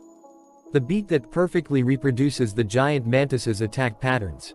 Like I've always done, follow the beat of the music. To conduct its attacks like a conductor. Anubis thinks, he's following the beat of the music to perfectly evade. This is definitely not a coincidence. It's a meticulously calculated move. Alright, it should be time. Then a message popped up saying, 1 minute has passed, you are able to use your unique abilities and skills. He thinks the penalty duration has ended. He uses the skill Grave of Swords. And Giant Mantis into pieces. Giant starts to regenerate. Anubis says, do you really think that's enough to defeat my warrior? The warrior can instantly regenerate its body. But it's over for you the moment your stamina runs out. Jinhyuk says, you're right, I can't kill that mantis the way that I am right now. But I can make it so that it doesn't want to live anymore. He cut Giant Mantis arms and legs again and again. Alice is watching all this and thinks, what the hell? He's completely treating it as his plaything. I knew he was strong, but not to this extent. If it's him, it's possible that he really could fulfill my revenge. Giant Mantis starts to back down. Anubis says, what the hell are you doing? Don't fall back and fight. Jinhyuk says, the warrior chosen by a divine being has a high level of pride. The final blow to completely break the will of a warrior that never thought it could possibly lose. Humiliation and provocation. Jinhyuk sits on his face. Giant Mantis gets angry and cuts his own head off. A message popped up saying the warrior of Anubis has collapsed. Anubis is shocked to see that and thinks the warrior committed suicide. Jinhyuk's level increases. A message popped up saying, Grimoire of the Felteris Principality. Once deciphered, you will be able to learn ice magic. Jinhyuk says, would you look at this? You can only see something like this in the middle floors of the tower. So this is the effect of Monopoly. A message popped up saying, you have obtained the skill level 1 Ice Formation. He uses Ice Formation ability. And says, what an unexpected reward. Anubis says, I will certainly admit that you are no ordinary human. But are you seriously going to fight me with that ice toy of yours? Jinhyuk say, fight you? You can't even come fight me, so I don't know what you mean. You're only backseating from the 42nd floor. Anubis says, so you already know that only my consciousness is here. If that's the case, what is your reason for picking a fight with me? Jinhyuk says, reason, well, because it's fun. Anubis gets angry and says, fun you say? How dare you use me for your amusement? Disrespectful. Anubis activates the hive. Hive, an ancient beehive that endlessly summons giant insects. Anubis says, kill that disrespectful human this instant. Hundreds of insects appears in front of him. He use ice formation skill to kill the insects. He says, I guess this won't even make a dent. H fuses the skill's element of fire rank B and ice formation rank A. Then a message popped up saying the fusion has succeeded. You have obtained the skill Daylight Rand AA. He uses Daylight level 1 skill. A lot of laser beams hits the insects and kill them. Anubis says, it looks like I need a change of plan. Anubis activates his ability subject selection. Then a message popped up saying, a reinforced entity has formed within the hive. A huge bee comes towards him with rapid speed. He uses ice formation to kill it. Anubis says, it's useless. The subjects who were selected will not die and keep proliferating. Then be multiples to 4. Anubis says, no matter how strong your skills are, it's pointless. Jinhyuk brings out a pill and says, finally. It's a gigantification pill rank C. A special item that expands a subject's side by a maximum of 10. He throw the pill into one of the bee's mouth. A message popped up saying, the pill will take effect in 1 minute. He jumps on the head of one bee then on the other. He stands on one of the bee and grabs its antennas. Anubis gets angry and says, what are you doing? Kill him. Kill him this instant. Jinhyuk says, infinitely proliferation without dying. This broken trait will plunge the opponent into despair. One of bees tried to attack him from behind but dodge bee hit the bee on which he was standing. He says, they become unable to properly understand the situation under the ridiculously unfavorable condition. He uses the unknown cube Rand D to trap all bees. He uses 4 other items to reinforce the unknown cube. Jinhyuk says, however, if you figure out the pattern through endless repetition and can calmly analyze the situation, then in the end. He uses element of fire level 5. And says, your way of thinking will change. Then the gigantification pill effect gets activated. Then a lot of gigantificating pills appears in unknown cube. He says, to face the boss commanding the army. I need as many gigantification pills as possible. These infinitely proliferation monsters have huge amounts of experience and they're the most efficient copiers. Anubis is shocked to see all this and says, that in the world. Happening. Did he even prepare the items for the compounding beforehand? He figured out he hive's trait beforehand and laid a trap. I'm sure of it. He provoked me while aiming for this from the start. Anubis gets angry and destroy the hive. Jinhyuk says, what the hell, I was enjoying the show. Anubis gets angry and says, a mere human dares to humiliate me. He screams and says, disrespectful. You better stay alive and come to the top. Jinhyuk says, you don't have to scream like that, I'm going to. Anubis says, when that day comes, I will enact judgment on you or disrespect. Then a message popped up saying Anubis's vessel has been destroyed. The condition has been fulfilled. He gets the skill judgment of Anubis, acquisition difficulty over rank. The ability can only be used once on the same person. If abused, you will incur the wrath of the ancient Egyptian gods. The ancient Egyptian gods are starting to show their interest in you. A few of them are expressing intense hostility toward you. Seriously, the gods of this place are so narrow-minded. Alice is also confused to see all this and says, just what in the world happened? Jinhyuk says, what do you think? I won. His level now is 19 and he thinks, isn't this my first time growing this much in this place? Since I don't know what will happen in the future, I'll have to distribute my stats evenly. Then a message popped up in front of him says, you have received a video call request. Jinhyuk asked Alice to go somewhere else for a second. Jinhyuk says, for you to call me like this, what's gotten into you? Chun Yu-sung. Chun Yu-sung says, what? Where are you right now? Is it somewhere I don't know? Jinhyuk says, none of you business. What is it? Chun Yu-sung says, Kong Jinhyuk, I have a proposal for you. In 24 hours, the Awakened Association will be hosting a martial arts tournament. The player AA, rank and up are scheduled to participate. Jinhyuk says, in this situation where the third floor boss raid keeps failing, the Awakened Association is holding a martial arts tournament. Chun Yu-sung says, Kong Jinhyuk, participate in this tournament and have another battle with me. Jinhyuk says, what? Why should I? I don't want to waste my precious time on you. Jinhyuk thinks, it would be a different story if you got some worthwhile skills to copy. Chun Jinhyuk says, no, you won't be able to refuse. Because I have a black market ticket. Jinhyuk says, according to Chun Yu-sung, a black market. Different from the coin exchange that players use. It is a secret auction house that sells items through auctions with real money that only a select few members can enter. So auction houses like these have formed, now that Tower of Trials has become reality. I was in need of some items to clear the third floor boss. If it's an auction house that only rich people secretly come to, there should be some good items that I can get, right? After that, a message popped up saying, "Congratulations. Your video has been selected as a hot issue video." He thinks have the rumors already spread. He says, the video that was uploaded through the newly made Unknown channel. On the screen, you could see Unknown and the rankers of large guilds, along with Teresa. Since I edited out the part where the demonic human appeared, there wasn't anyone insulting the guilds. There aren't any benefits at the moment to make an enemy out of the large guilds, after all. The reactions were as expected. The player of interest, covered in veils, that everyone wants to know about. Unknown.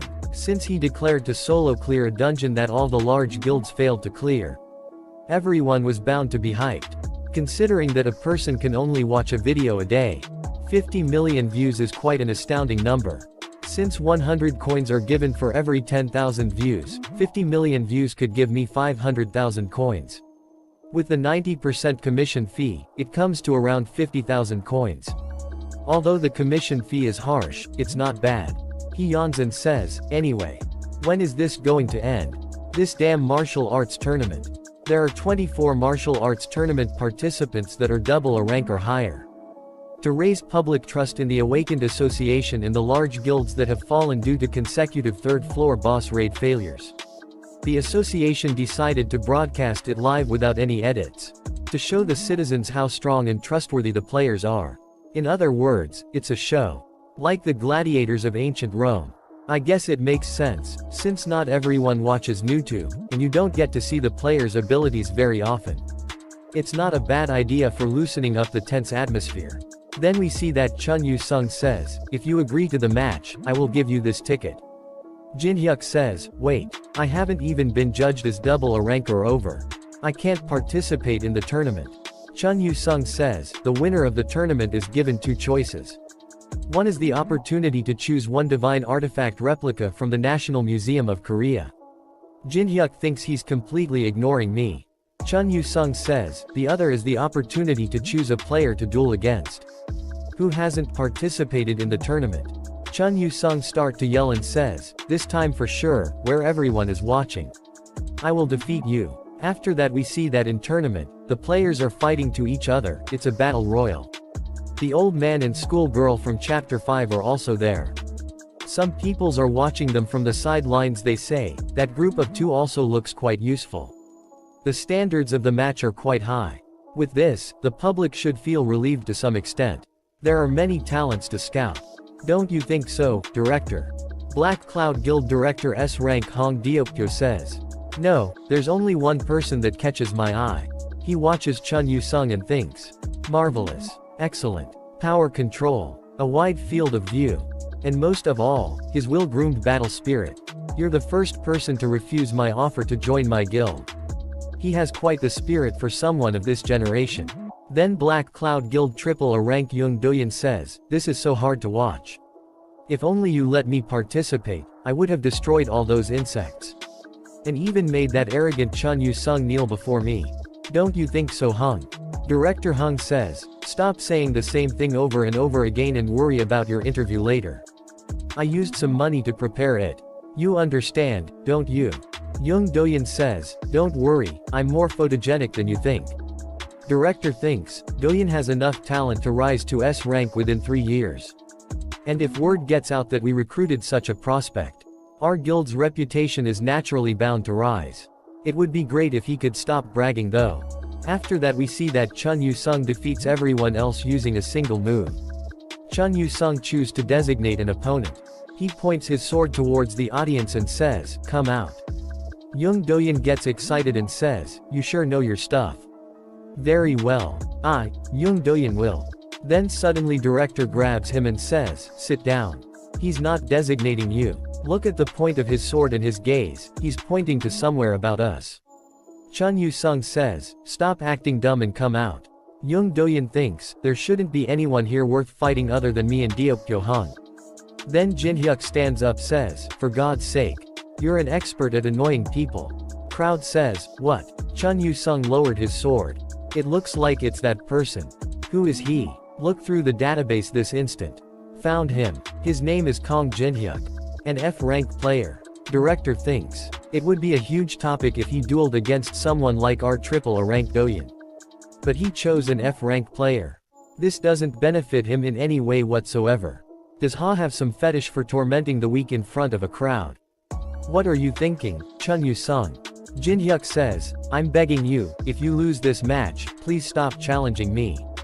You should know when to give up. Chun Yu-sung says, you're acting like I'll lose. Are you seriously saying that after you saw me win the tournament? Jinhyuk says, it does seem like your skills have improved. You must have trained hard, yeah. Chun Yu-sung gets angry and says, hard. I didn't stop for a single moment and did my absolute best to catch up to you.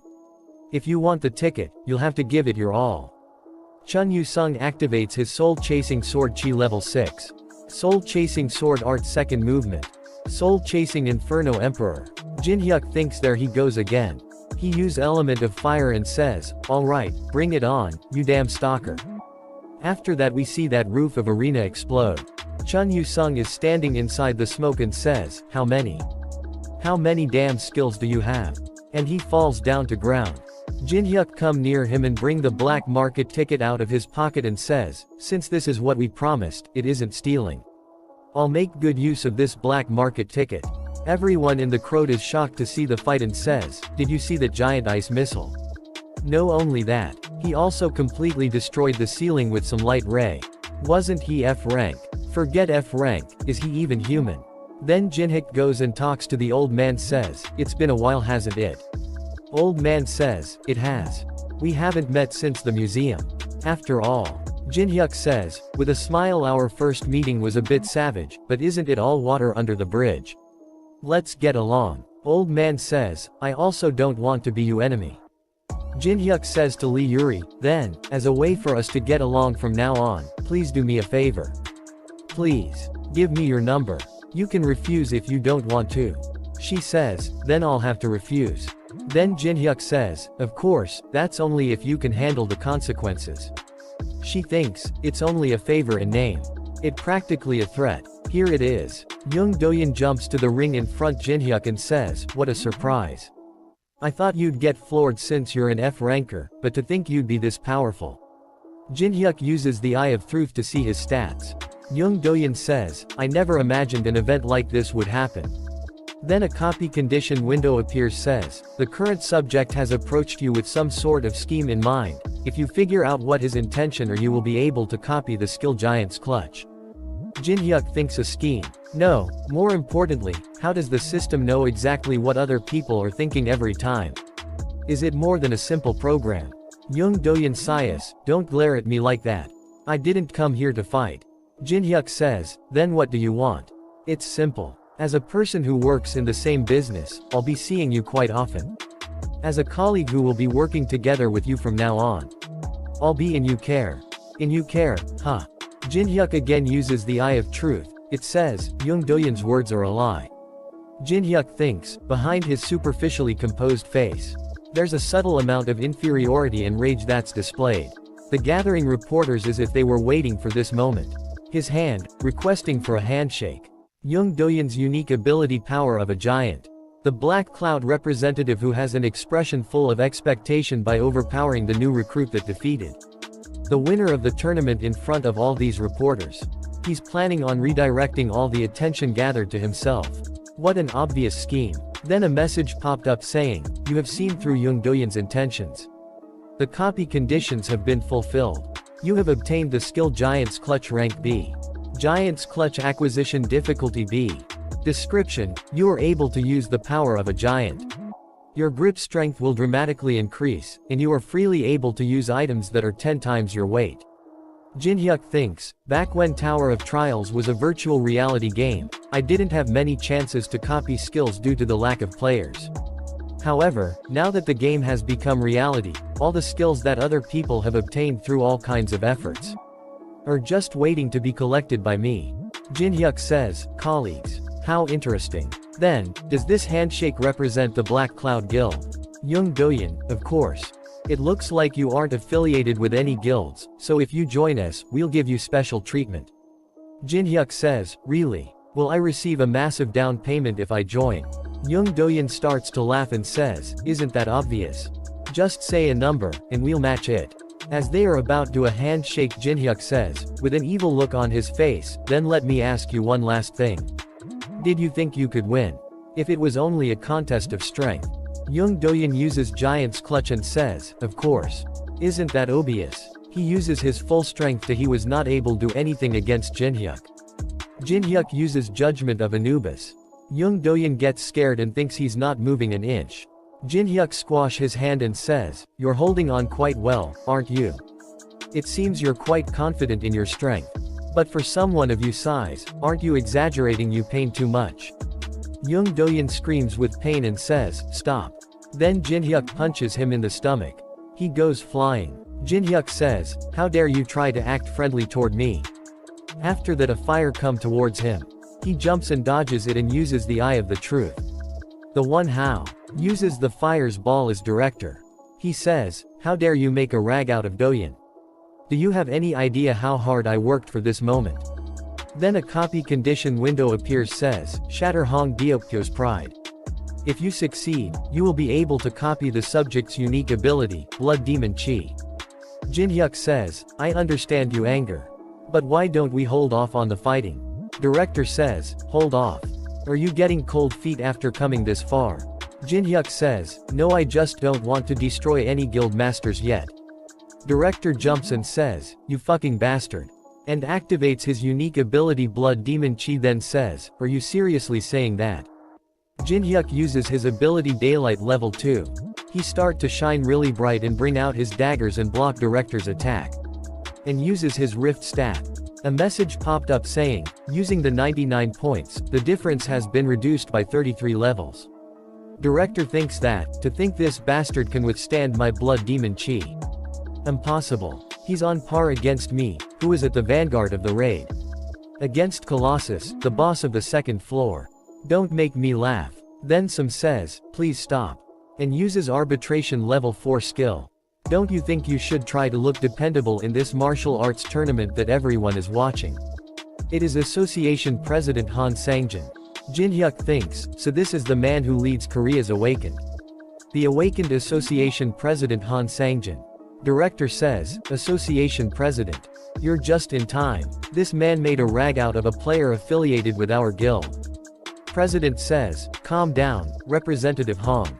This isn't some talent show, so isn't it obvious there would be injuries in a match? President says to Jinhyuk, it's nice to meet you, player Kong Jinhyuk.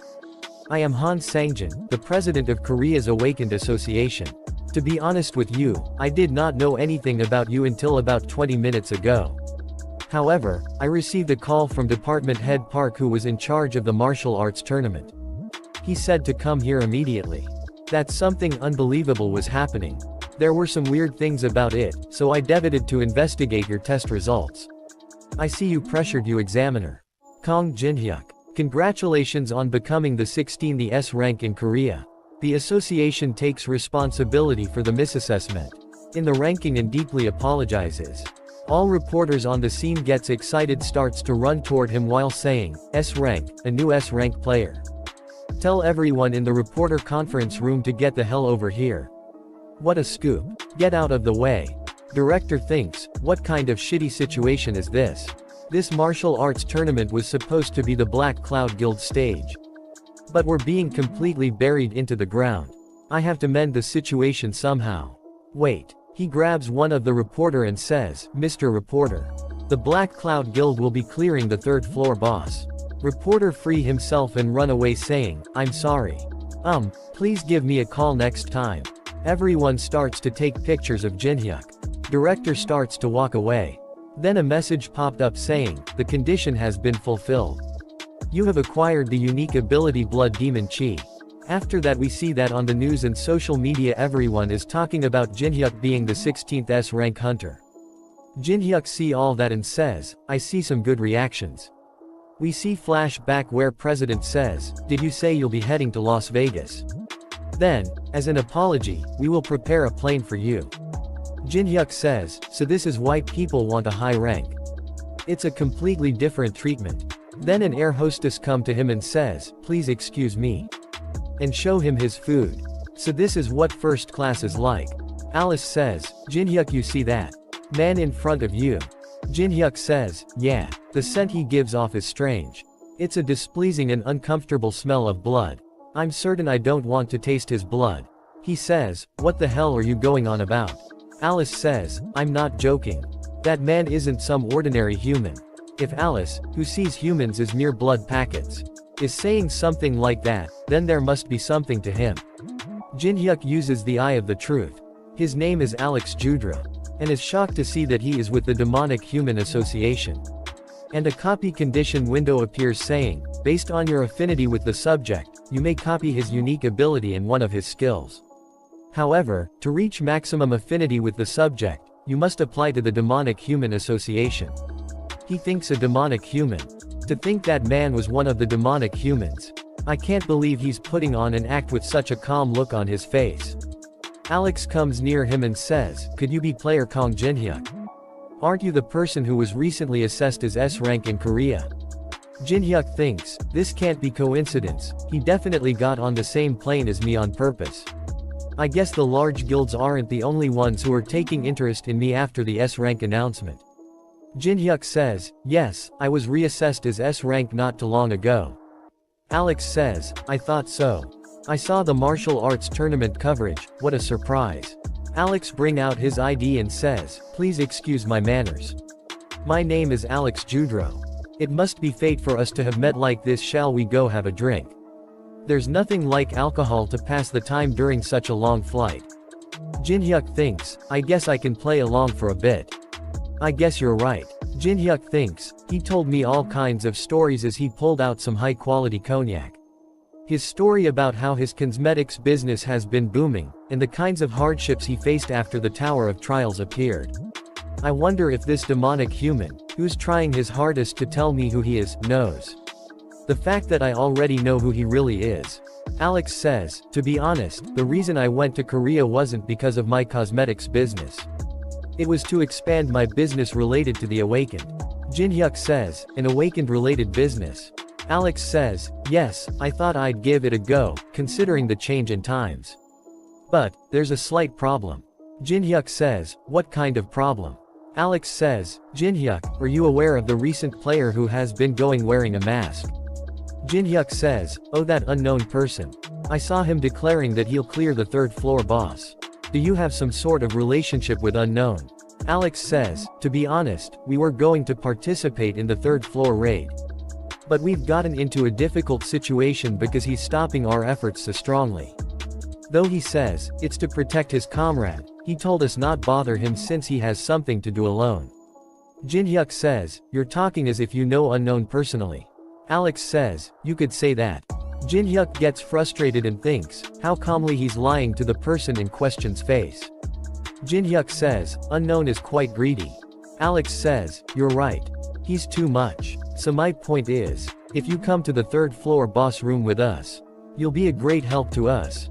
Jin-hyuk says, "Me? Didn't unknown declare a solo raid?" Alex says, "Since S ranks are given the right to act on their own, no one will be able to touch you. Moreover, you'll be able to obtain a hidden item from the third floor boss room." Jin-hyuk thinks, in a situation where the large guilds have promised unknown a solo raid, since they will be strictly restricting any entry into the third floor boss room, they're trying to enter this way. Jin-hyuk says, "But isn't this a bit too much for a request? I've only just became an S rank, but aren't you basically telling me to go against the large guilds already?" Alex says, "Kong Jin-hyuk, I am an entrepreneur. The harsher the demand, the more rewarding the payment you'll receive in exchange. I wonder if you've heard of this. The Potion of Legends. That can cure any disease, and even heal a destroyed heart. It's an elixir." Jin-hyuk thinks, what the hell does the Demonic Human Association do to have something this rare? Jin-hyuk says, "This is quite tempting." Alex says, "Anyone would desire such an item. I will give you that elixir as an advance payment. If you just sign this contract, that is. Then a message popped up saying Alex has activated level 6 Contract of the Dead. Alex says, you won't come across such an opportunity very often. Jin-hyuk thinks, Contract of the Dead. Just from its looks, it's no different from an ordinary contract. However, it's a contract where, if you breach the conditions, death will come to you. However, there's nothing to worry about as long as you don't sign it. Jin-hyuk says, I apologize, but I can't sign this. I'm the cautious type, so making an enemy out of the large guilds is a bit. Alex says, so even this won't satisfy you. How unfortunate. I had high hopes for you. Alex says, then let us forget about the deal with the elixir. As he about to grab the elixir, Jin-hyuk take it away. Alex says, what are you doing? Jin-hyuk says, though I am the cautious type, I'm also the greedy type, who needs to have everything that I want. Alex says, what the hell are you talking? Alex felt strong pressure in the air. Alex thinks, what is he trying to do by pulling out this much mana? Is this crazy son of a b planning on crashing this plane if need be? Then the pilot says, this is an announcement for all passengers in the cabin. The plane is currently experiencing sudden turbulence. We ask all passengers to get back to their seats and strap on their seat belts. Jin-hyuk says, you heard the announcement, right? I should get back to my seat. Alex says, did you know from the start where I'm affiliated? I had a rough idea. You're pretty good at acting. Alex says, you do well not to irritate us too much. Unknown will demand you pay the price for this matter, no matter what. Jin-hyuk says, that's an obvious lie. You're on the same side as Unknown when you were the ones who were humiliated during the Olympus meeting. Alex thinks, what the hell? How does he know that? Is this guy actually close with Unknown? No, he might just be bluffing. The large guilds may have shared some info since he just became S rank. Jin-hyuk says, who knows? I might give you some info about him if you're nice. I'll see you next time. Alice says, this is a human city. Well, I guess it's not bad. Jin-hyuk says, as promised, don't cause trouble. If you do, you're going straight back into the ring. I took her out as a reward for discovering the demonic human. Though 150 centimeters is my limit with my current mana. I call out the memory of the world. Then a message popped up says, fusing the skill Eye of the Truth double S rank and Blood Demon Chi S rank. He acquired a new skill Eye of Gluttony triple S rank. Eye of the Gluttonly. Acquisition difficulty, triple S. Description. As the superior version of Eye of Truth, it possesses immunity to all kinds of barriers. In addition to the ability to inspect a target status window, you can also use view sharing and mind reading. However, the characteristic of the Blood Demon Chi increases the chance of your personality being corrupted if used too often. View sharing and mind reading can only be used on targets of lower level than yourself. Jin-hyuk thinks, I was going to fuse it with a more stable spirit type ability in the future, but it can't be helped, since I need it right now. Alice says, hey, contractor. Are we going to some place like that? She points towards a casino. Jin-hyuk says, no, we're going somewhere else. You can't use skill in regular casinos like that. Alice asks, skills? Jin-hyuk says, I'm talking about magic. He thinks, though I can take their money by force. For merely earning funds for the auction. Taking money from hardworking regular people is crossing the line. Then Alice says, then where are we going? Jin-hyuk says, us. Somewhere incomparable to an ordinary place like that. Alice gets excited and says, incomparable you say? They are standing in front of private gambling house Tortuga. Alice says, I like the other building better. I said we aren't here to play around. This place. Then they go inside and Alice gets excited and says, well, there's a bunch on stuff that looks fun. What's so different about this place compared to the others? Jin-hyuk says, this a casino where you can use magic freely. They go the bartender and says, please put everything on my tab. You can just make her anything that she wants to drink. Alice gets angry and says, what the hell, you want me to just sit still here when it's been so long since I've come outside? What are you gonna do by yourself? Jin-hyuk says, earn some foreign currency. Someone uses skill source seal on the cards. Then a message popped up saying, the designated object is not affected by skills for 10 minutes. However, the user's skills still take effect. Tortuga table dealer Pedro. He has 2 Joker's card. He thinks, it's quite a decent hand. I've already lost over 500,000 to this Asian. It'll be bad if I lose any more. I'll finish it with this no matter what. He says, raise. Audience says, this round may decide it all. Whoa, what an absurd bout. Jin-hyuk says, all in.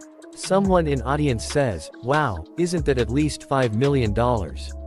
Jin-hyuk says, is this really alright? It's quite a large amount of money. Pedro says, the house is always confident. Jin-hyuk says, in any case, which guild manages this place? Pedro says, the Scavenger Guild invests in and manages this place. Pedro thinks, he was quiet until now, so what's with all these sudden questions? Jin-hyuk says, am I not allowed to ask many questions in this place? Pedro says, of course not. I can always answer questions to the extent for you, dear customer. Pedro thinks, shit, does he have some sort of mind-reading skill? Pedro says, then, I will flip the cards. He thinks, but that doesn't matter. If I substitute the cards as soon as I flip them, you won't be able to do shit. He uses strange gestures. He flips the cards but they are still 2 jacks. He is shocked to see that and thinks, what the hell happened? We see that Jin-hyuk has activated Judgment of Anubis. Pedro thinks, I'm sure I substituted them with my ability. Jin-hyuk says, wow, what a relief. I won by a hair's width with my pair of kings. Jin-hyuk thinks, my newly obtained Eye of Gluttony. Its mind-reading function is quite useful. Jin-hyuk says, then, I will take the chips. Then a lot of people surround says, I don't know what skill you used to win this big, but you need to come with us. Jin-hyuk says, is this how you treat you customers? He says, we don't consider people who take this much money from us as customers. Jin-hyuk says, that's so. One of the people says, drag him into a room. One of the people goes flying above his head. Jin-hyuk says, after hearing what you just said, you reminded me of what I heard outside as I was about to enter this place. What was it? That's right. In this place, the one who gets scammed is the dumbass. One of the guards shoot him with a gun. Jin-hyuk dodges the bullet and punch him in the face. After that we see that Jin-hyuk is fighting them and Alice is drinking calmly like nothing is happening. She says, what's this call? Bartender says, it's a cocktail called Kiss of Fire. It's an alcohol that represents the passionate love between couples. She says, passionate love between couples. One of the guards says, are the guild executives not here yet? Other one says, they said they'll take at least 30 minutes. He thinks something's wrong. No matter how lawless this place is, no one goes wild like this all by themselves. One of them says, Section Chief. There's serious trouble. Please take a look at this. What could possibly be more serious than this right now? He's someone who was newly assessed as S rank in South Korea a few days ago. Player Kong Jin-hyuk. S rank, even America only has about 20 S ranks. But to think someone like that is before my eyes. If he resolves himself to do it, he could destroy this whole casino. He shouts and says, all of you stop. I apologize. We acted rudely toward you without recognizing who you are. Please forgive us this one time. Jin-hyuk says, why are you apologizing all of a sudden? Are you thinking that you crossed the wrong person after finding out my rank? He says, that's not what I mean. Jin-hyuk sighs, how absurd. Wasn't this that kind of place from the start? Where the one who gets scammed is the dumbass. I'll get the money that I won, as well as compensation for the mental damage caused by you trying to screw me over after I won fair and square. He says, I'll settle for just $10 million. Jin-hyuk grabs him and says, or you can close your doors for good. Jin-hyuk checks his back balance. There are $10 million in his account. This should be more than enough to buy the items that I want. Anyway, it should be here soon. Then a car comes near him and driver says, are you customer number 117? Jin-hyuk says, yes, that's right. Driver says, I will escort you to the auction house. Jin-hyuk thinks, I can't see the outside form in here. I guess the auction house's location is top secret. I'm already looking forward to it. Alice says, you didn't forget your promise, right? Jin-hyuk says, just wait, I'm going to a place where people can't see us. Alice says, hurry hurry hurry. Jin-hyuk says, stop pestering me. Alice says, the outside air is the best, after all. Jin-hyuk says, are you that happy? Alice says, yeah, I am. This place is befitting of a noble being like myself. Are you going to do that thing called auctioning now? Jin-hyuk says, yeah, we're heading inside now. Don't do anything that stands out in there, Alice. Alice says, why? Jin-hyuk says, because there are many eyes in here. It's already that 175th, though I attend this every year. I'm especially nervous today. Aren't a bunch of items from the Tower of Trials going to appear? From what I heard, the ichthyosaur's heart is going to appear in this year's auction. Really? It's all thanks to the appearance of the Tower of Trials. All kinds of ancient treasures are reappearing because of the mana wave or whatever. I'm looking forward to it. Even though I probably won't be able to buy it, I'll at least be able to see it with my own eyes. Alice says, this stench. Jun-hyuk says, what's wrong? Then a demonic human come near him. It's nice to meet you. He says, my name is Julius Cedric. You must have a vague idea, but as you can see, I am this idiot's master. Jin-hyuk thinks, so he called over his master in that short time.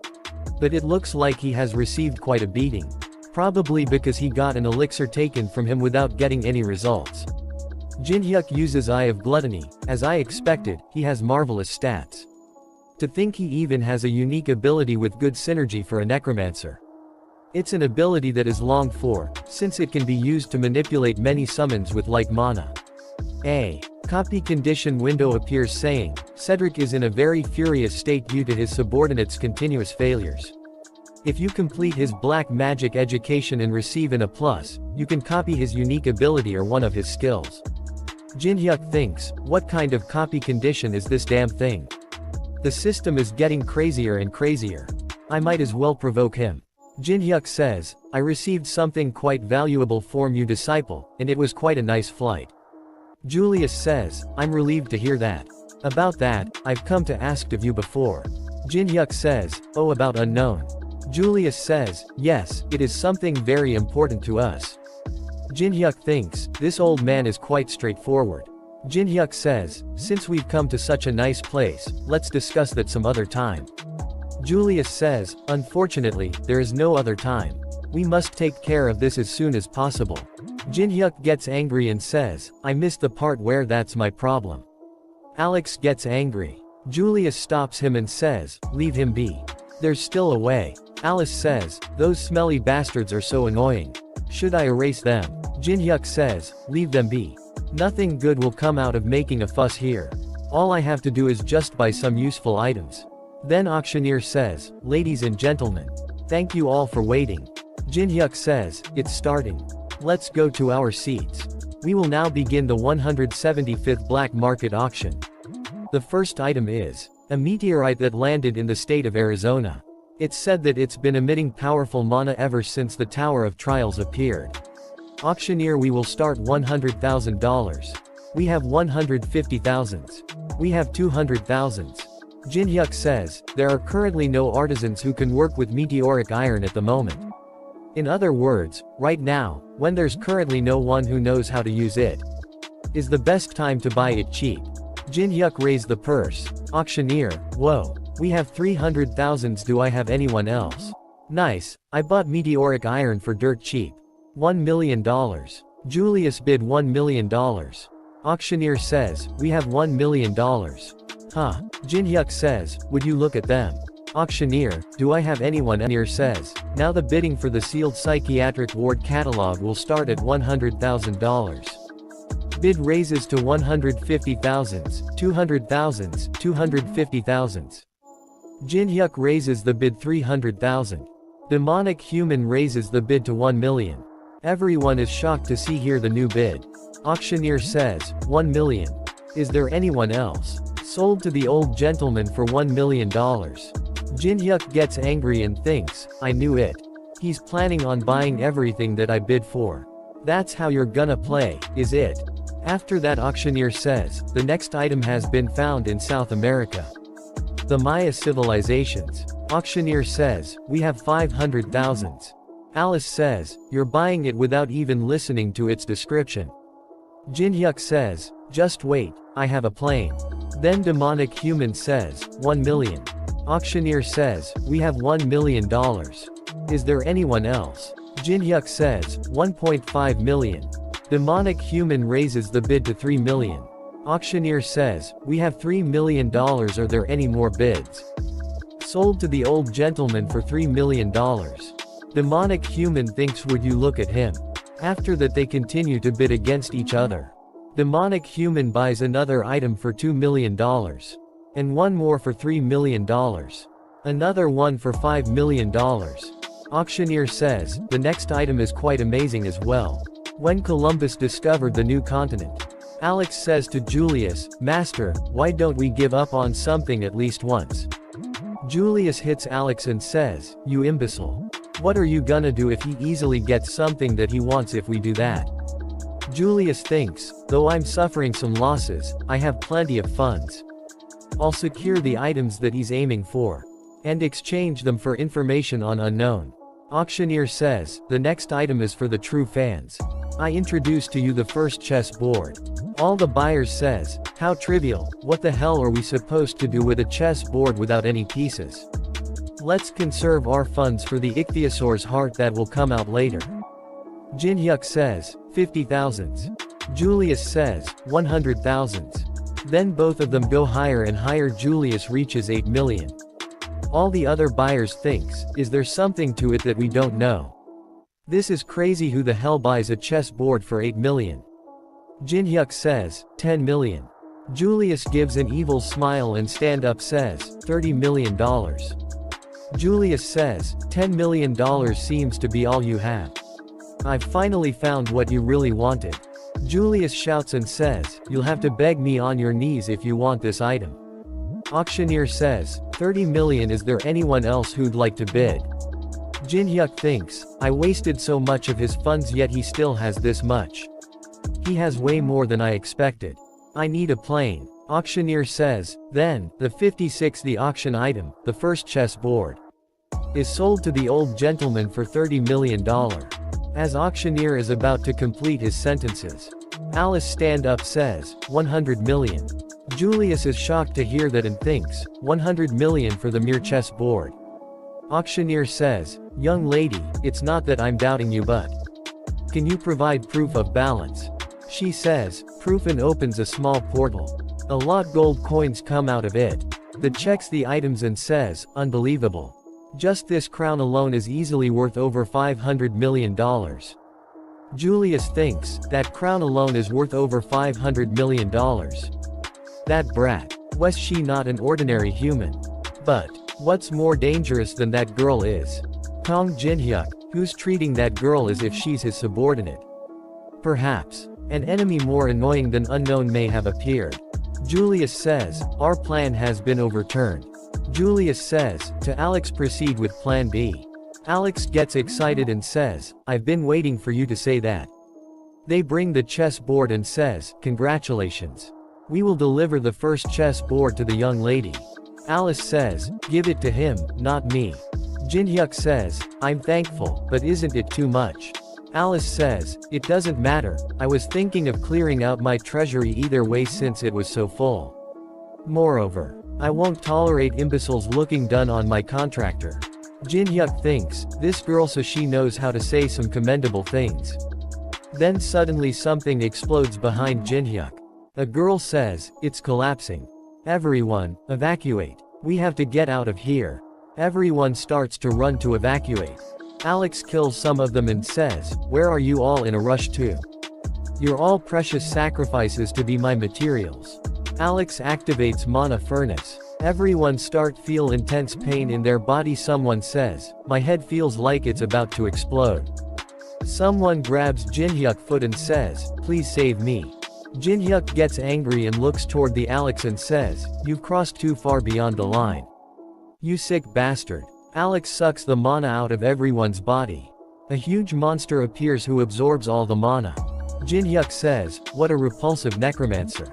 There are more than one those monster. Alex says, how can you call these lovely beings repulsive? Jinhyuk is hardly standing. Alex says, as expected of an S rank to think you'd be able to stand within this magic. I remember very clearly the humiliation you gave me in the airplane. Now that I've received the order to kill you, I no longer have a reason to hold back. Both monster jumps toward the Jinhyuk to attack him. Jin-hyuk jumps backward and dodges the attack. One of Monster's punch hits the ground. There is a huge explosion. Alex says, "You're very quick on your feet. Where did that arrogant rich brat run off to?" Jin-hyuk says, "She hates disgusting things like these, so she ran away already." Jin-hyuk thinks, "Her materialization was released because it became harder for me to maintain my mana within this mana furnace. I'm accumulating damage from the furnace. The longer this drags on, the worse it will be for me." He brings out his dagger and says, "I'll end this as quickly as possible." He uses the Grave of Swords to cut down the monster. He kills both monster with a single attack. Alex says, "Wow, how surprising. I couldn't even see what Zhu happened. However, I'm enjoying myself quite much with this many materials, you know." Alex summons to new monster and says, "What business could possibly be easier than this?" And two monsters that Jin-hyuk killed earlier regenerate as well. Jin-hyuk think, "I see, he's planning on stalling for time like this. Continuing to raise as many monsters with the vitalities of those around him. And playing around with the opponent until their mana bottoms out." All monster surrounds Jin-hyuk. Jin-hyuk thinks, the standard battle style of a necromancer. Monster starts to attack Jin-hyuk. He dodges the attack. He jumps back to keep his distance and says, "To think you'd consider something like this your trump card." Jin-hyuk uses the daylight skill and says, "I'll burn them all before they resurrect." He shine very bright blue light. Alex says, "I knew you'd use that. But I'm aware of all his skill from watching the martial arts tournament footage." Alex thinks disperse and attack before the light ray fully charges. He is shocked to see his monster are not moving and says, "What? Why aren't they moving? All the monster legs are frozen." Alex thinks, he used the flash of light to blind me from seeing him use an ice skill. Jin-hyuk says, "Go off now." Then a giant ray of light comes of the roof of auction house. Alex falls to the ground and says, "Impossible." He see all his monster are burned to ashes and says, "My darlings." Jin-hyuk appears behind him says, "Look at you precious darlings." Alex throws something toward Jin-hyuk. Jin-hyuk cuts it into two pieces. Alex starts to run away and thinks, "Shit, how did I lose? I'm sure I was the one at an advantage. I have to get out of here and regroup with Master." Jin-hyuk throws his dagger and hit Alex in the chest from behind. Jin-hyuk says, "This is how you're supposed to throw." Jin-hyuk come near him and says, "You caused this huge mess, and now all you can do is run away." Jin-hyuk take his dagger back and says, "I'll tell you how you're going to be dying. Your lungs will slowly fill with blood for the next 30 minutes. Once your lungs have filled up with blood, you'll finally be able to die from suffocation. I hear the second most painful death after burning is probably suffocation. On course, I can make it so that you won't have to suffer for so long." Jin-hyuk bring out elixir and says, "If you give me information about the demonic human association that is." Alex says, "I can live." Alex start to speak. He says, "Demonic human," and then cough out blood. He thinks, "Shit. I can't talk because my throat is blocked. If so, then alright." He start to write with his blood. Jin-hyuk steps on his hand and says, "If you don't want to tell me, then it can't be helped." Alex thinks, "This bastard. He never planned to listen to me in the first place." Jin-hyuk says, "I guess I won't need this anymore." He gets some out of his pocket and throw it towards him says, "You can have it back." It was the visiting card that Alex gave him earlier. Jin-hyuk says, "I'm begging you, try to suffer for as long as possible before you die. You trash." He see item called safe made by Michelangelo rank C. And also ichthyosaurs here rank A. Jin-hyuk think, I can make quite a large subspace inventory with these items. He combines ichthyosaurs heart rank A and safe made by Michelangelo rank C. A message popped up saying, "You have succeeded in creating massive subspace inventory plus 5,000 kilograms." Auctioneer appears behind him. He gets scared and turns around. Auctioneer says, "Thank you for saving us." Auctioneer's son says, "Thank you, mister." Jin-hyuk says, "So this kid was the host's son. Damn it, I was just in need of this item. What should I say so I can take it?"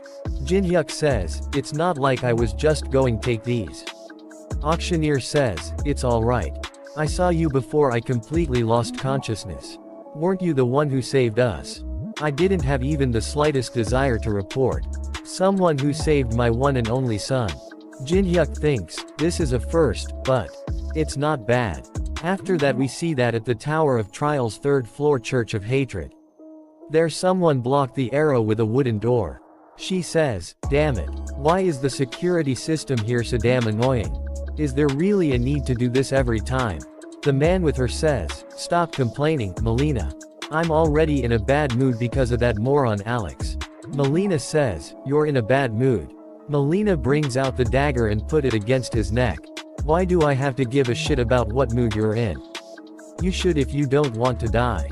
Then a masked man appears and says, leave it at that, you two. Aren't you comrades who've spent the last 10 years handing between life and death together? Why are you always trying to kill each other? He says, the reason why I summoned you is because a new person of interest named Kong Jinhyuk has appeared. Melina says, this Kong Jinhyuk guy must have played this game a lot too. Though he's probably at the same level as every other ranker out there. Do not let you guard down. He may have reached a floor much higher than us. Our executives who've reached the 20th floor are already considered lunatics, so wouldn't that be unlikely? I also think that it's an overassumption. In our case, we chose this unpopular virtual reality game Tower of Trials to escape from Interpol's eyes. So we know more about the tower than the average person, but Melina say, he's right. There's no way other people would have a special reason like that, right? No matter how bored you are, playing a sadistic game like that.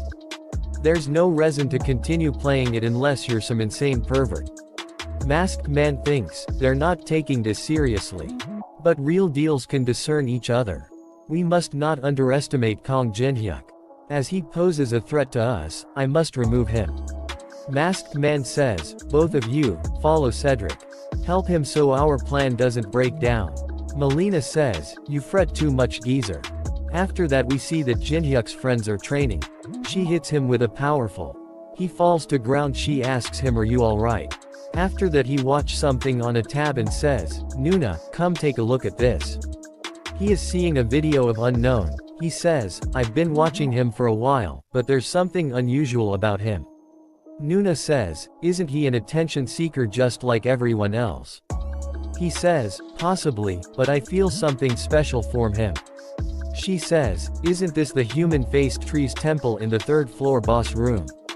He says, yeah, this place was pretty famous back in the day. If you answer all 3 of the human-faced trees questions, you get an item imbued with an ability as a reward. But the real problem lies in its insanely hard questions. Then we see that a lot of peoples are watching his live stream in boss room. After that human-faced tree says, I haven't seen a human in a while.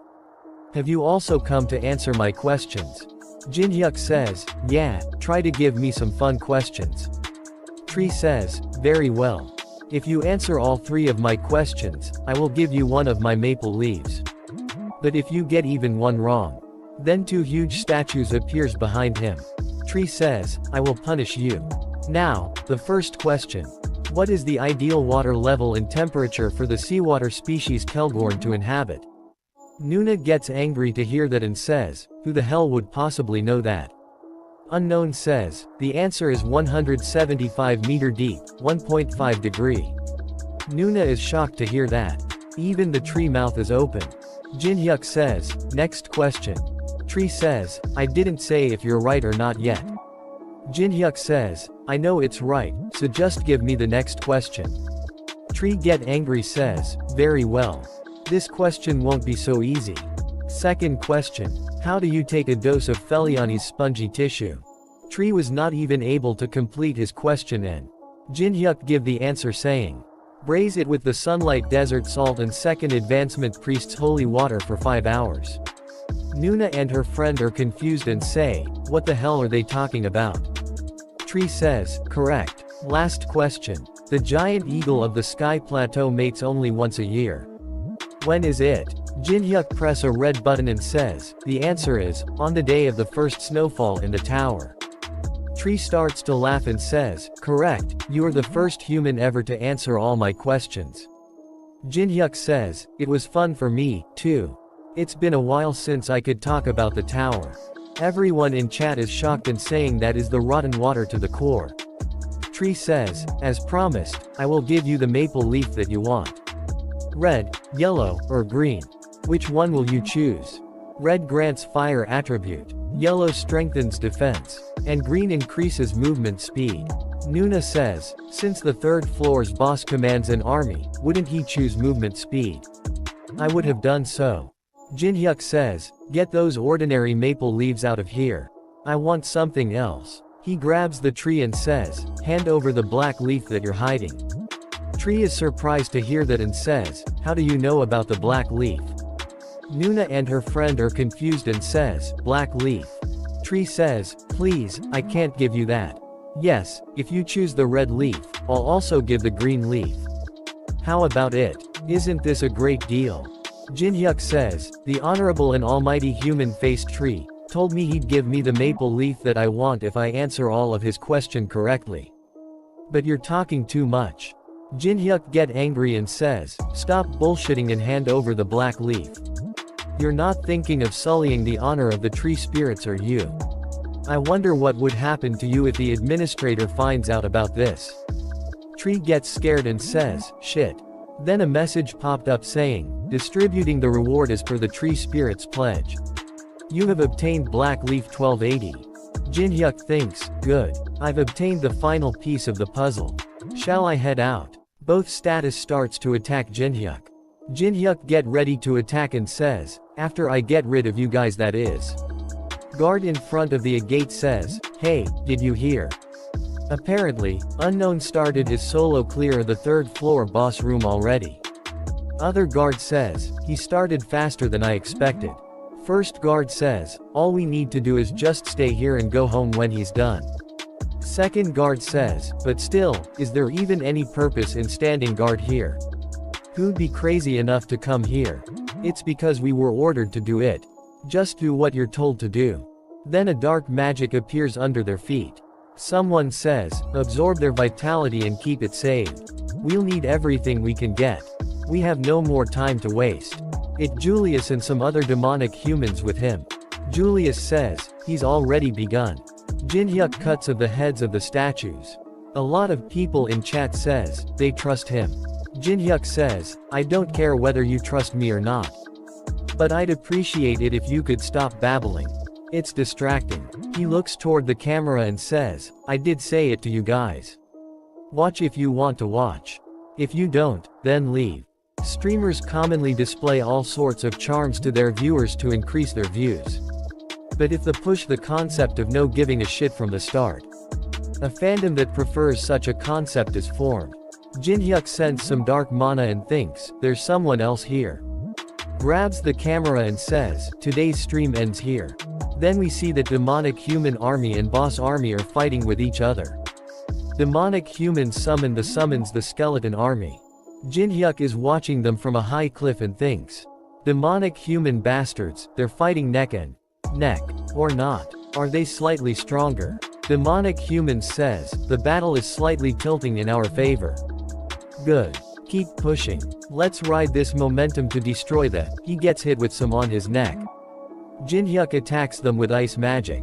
Demonic humans says, long-range attacks from the enemy. Raise the shields. They uses defensive magic and says, where ain't they coming from? They seize Jinhyuk and says, over there. It's a man wearing a mask. He's only one man. Get rid of him. The summoned skeleton army of demonic humans attack Jinhyuk with arrow. He dodges all the arrow by running between boss army. And uses blessing of the star. Then a huge yellow light appears and all the summons turns against the demonic humans. Demon human says, shit. We can't control them because of the divine power. Focus on taking back control. Summoned monsters starts to kill the demonic humans. Someone says to Julius, the third position has been destroyed. Julius gets angry and says, I can see that without you telling me, you dumbass. The 4 positions made to efficiently command the undead monsters. The third one has already been destroyed. If the network is shattered by destroying the first position, the entire structure will collapse. Jinhyuk uses the element of fire and says over here. His fire hits a statue and he says, "How could you possibly catch me with those slow-ass movements of yours?" It is a big statue called Battle Moai. Moai is running after Jinhyuk. Jinhyuk runs towards the demonic humans with the Battle Moai running behind him. Jinhyuk grabs two of the demonic humans and no, you can't stop it. Battle Moai do a high jump and land on them. Demonic human says, "The first position has also been destroyed. We'll be surrounded at this rate." Julius gets angry and I said, "I know, you dumbass." Julius says to Unknown, "What sort of grudge do you have against us to keep ruining our plans every single time?" Julius activates Guardian of the Pyramid. Someone says to Julius, "If you use that here, you won't have enough mana to face the booze monster." Julius says, "Shut up. I'll use my full power to kill you." He says, "Awaken, Guardians." Some strong mummies appears. Julius sits done tired and says, "It seems I've pushed myself a bit too much." Julius says to one of his subordinates, "Come closer." Julius grabs him and absorbs all his mana. Julius says, "Stay still. You'll only prolong your suffering." Jinhyuk sees that and thinks, "Damn, he's even absorbing his allies." Julius fully absorbs him and says, "Good. I finally feel better. I've made you wait." A huge army of mummies appears and he says, "Then, shall we get back to it?" All the mummies get ready to attack. Julius gets excited and says, "What do you think of my strongest troops? My mummy soldiers can freely utilize their bandages that are as hard as steel."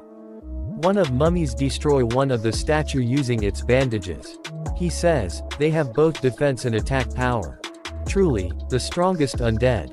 I had to save them until I faced the third floor boss. But I'd at least save some face if I kill you here. So just die, you goddamn masked bastard." Melina and other one is watching the fight from top a tree. Melina says, "Isn't that masked bastard more fearless than I thought? It's been a while since I've seen Julius blow his top." Other demonic human says, "His intentions up to destroying the structure were good, but he was stupid not to get out of there after. He must have miscalculated the difference in overall power between him and his opponent. He must have thought it was manageable from looking at just the skeletons and the Death Knight. A complete misjudgment. Julius's unique ability is much more bothersome than that. Considering the circumstances, there's not even a need for us to intervene." Jinhyuk do a high jump. Melina says, "What's he doing?" He uses the element of fire. Jinhyuk thinks recall the experience of those days. Then we see a flashback, where an old man says, "Your sword is sharp and powerful.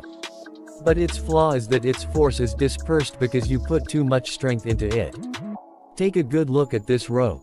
A true master can exert several times the force with the same amount of strength. Like the wind enveloping the air. Around yourself within the fluidity. And at the right moment. Outstretch strongly. Would you like to try applying it to your soul-chasing sword?" A message popped up says, "A portion of the skill soul-chasing sword dance has been reproduced." Mommy starts to get burns. Jinhyuk swings his dagger with full speed. Then a message popped up saying, "Dramatically increasing the understanding of the skill soul-chasing sword." Julius is surprised to Jinhyuk's power and thinks, this whirlpool of mana is strong enough to pull in everything around it. A huge tornado of dark blue mana appears. Jinhyuk uses Soul-Chasing Sword Dance 5th movement. Soul-Chasing Heaven Obliteration. He cuts down all the mummies in one move. Julius activates Double Shield. Julius think this bastard. It hasn't even been half a year since reality changed. How does he already possess such nonsensical power? Julius's staff and his shield breaks. He falls to ground and thinks I have to run away. This was never a battle that I could win. He shouts, "Anyone stop him. Protect me." That's an order. Jinhyuk says, "How do you act exactly like you disciple? Acting all high and mighty, and then pathetically running away when you're about to lose. No, I guess he learned it from you." Julius is surprised to hear that and says, "You bastard, that means you're Kong Jinhyuk." Jinhyuk says, "Send you disciple my regards." He uses element of fire on Julius and says, "I'll send you to him, since he's probably bored on his own." Julius dies and all the summoned monster starts to disappears. The army of status starts to kill demonic human army. Jinhyuk says, it sure is difficult to digest the soul-chasing heaven obliterating so suddenly at this level. I may have pushed myself a bit. He purchases some mid-grade mana recover potion. Jinhyuk says, but it'd be a huge loss not to come here right now. Then he uses mana recovery potions. And says, I'll push myself a little longer. He sees a shield on the ground and says, a shield flew all the way over here. I used to play a lot with a shield back in the day. He'd pick up the shield, tie it behind his back and says, how nostalgic. He brings out his dagger and grabs the shield in his other hand and gets ready to fight. A big statue appear in front of him. Jinhyuk says, don't you think so too, guys? Guardians of the Temple 4 Heavenly Kings. Then 4 really big statues appears in front of him. He get ready to fight. Guardians attack him. He blocks attack with the shield and says, I love that you guys are silent. He slash attacks with his dagger on 2 of them and says, spit out the key already. I'm tired. Statues attack him again. He jumps and hits one of the statues on the head. Jinhyuk says, did they have a pattern like this? One of the status uses stone pagoda of enlightenment and bring out the key. And put it in the keyhole. Then a message popped up saying, the key that leads to the main room is reacting. The being beyond the gate is responding to the call. Jinhyuk says, damn, he was more determined than I thought. Then a huge flower appears and shine bright yellow light. A huge golden being come out of the flower. Jinhyuk says, he's calling out his hung right off the bat. The named monster, thousand-armed and thousand-eyed Avalokitesvara is manifesting. Thousand-armed says, it's been a while since the 4 heavenly kings summoned me. To think there was a human among the invaders who could pose a threat to even the key within the stone pagoda.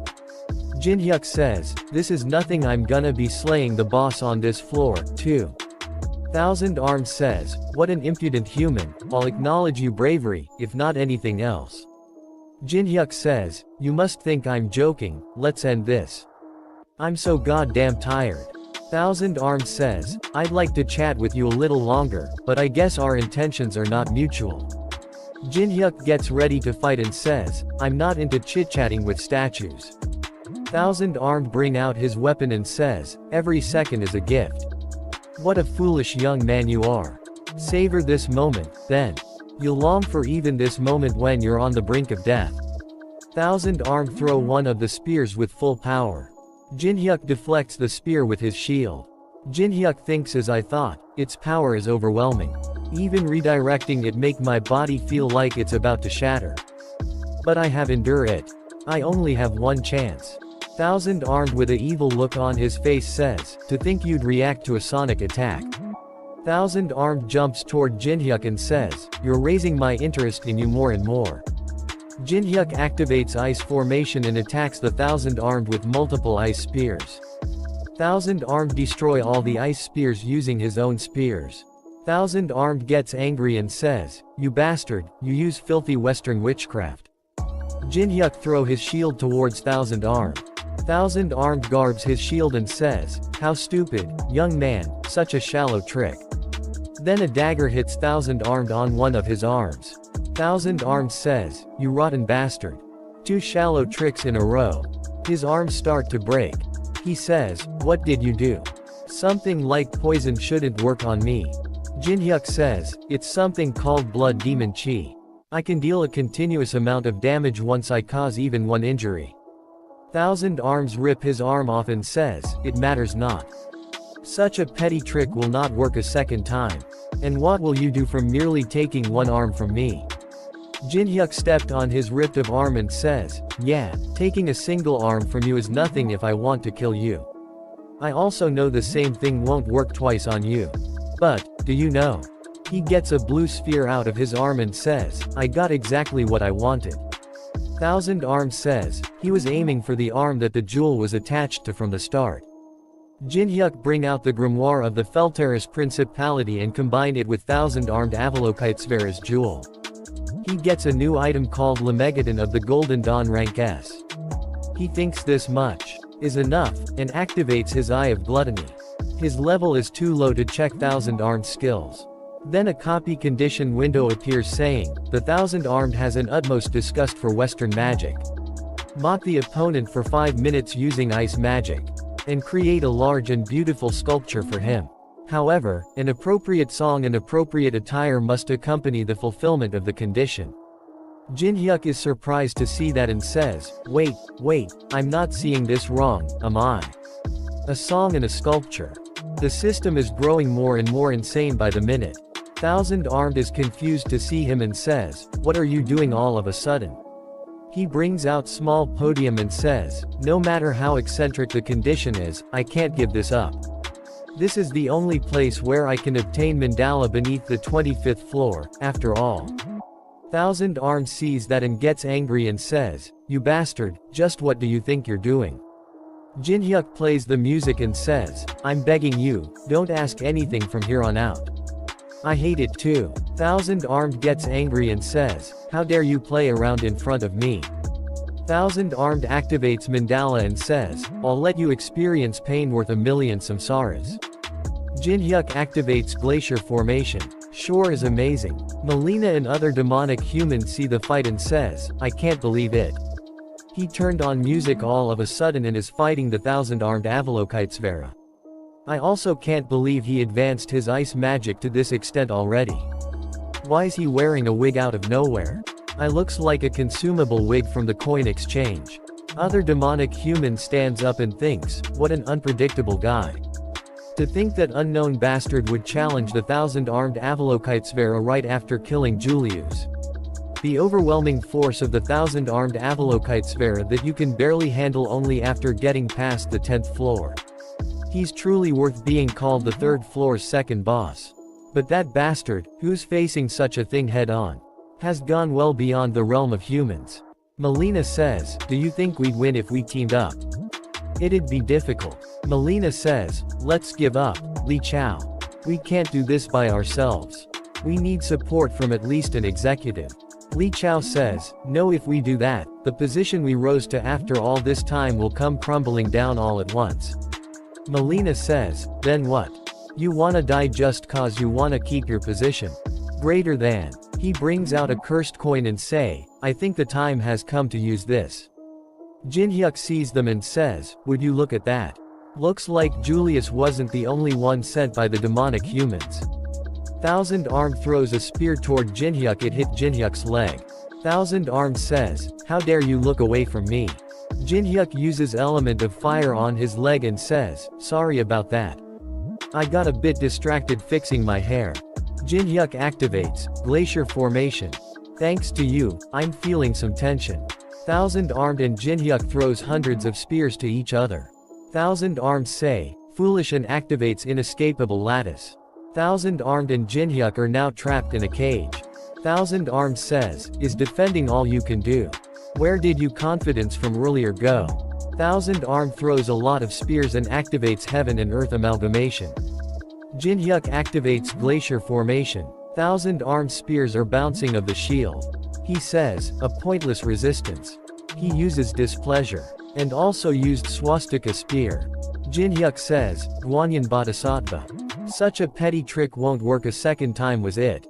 Sure works pretty well. Jin-hyuk uses his glacial prison and traps the Thousand-Arms. Jin-hyuk says, do you know how much your hate for my ice magic saddens me? How can someone said to have attained nirvana through self-discipline be so prejudiced? There's nothing better than shock treatment for such an obsession. I makes Thousand-Armed really angry and he says, you damn human. I'll make you suffer endless pain in the Avachi. I'll make you reincarnate into a bug 1,000 times no, then 1,000 times over. Then a message popped up saying, the condition has been fulfilled. You have succeeded in copying the unique ability Mandala rank S.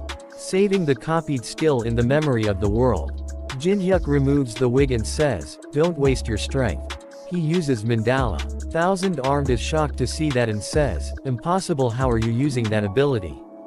How could the likes of you reproduce my Mandala that I created through endless days of perpetuity? Jin-hyuk says, I'll be using you Mandala very well from now on. You can screw off now. He hits Thousand-Armed with Mandala. After that, Thousand-Armed break into piece and his level go up by 2. He takes the stone statue's key. Then a key description window appears saying, can summon the boss of the corresponding zone. Regardless of your progress. However, can only be used on the 3rd floor. Jinhyuk rubs his shoulder and says, this guy's always so hard to deal with. It felt even harder than in the game. Jinhyuk thinks, Julius and Thousand Armed, I certainly did push myself a bit. After that, Jinhyuk states window appears, his level is 21. And he has 6 stat points. He thinks I should invest my stats into mana. His mana goes from 71 to 77. He stretches a bit and says, that feels better. I should prepare something that can supply me mana next time. Man, I'm always lacking in mana. He says, oh, right. There were still some pests remaining. He says, the environment of the Tower of Trials is a little special.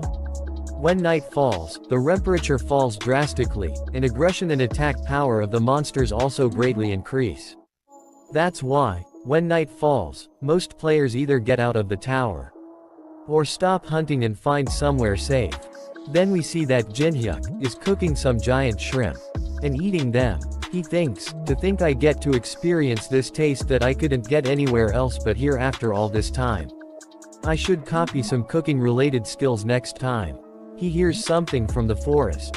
Melina and Lee come to Jinhyuk and says, wow, that smells delicious.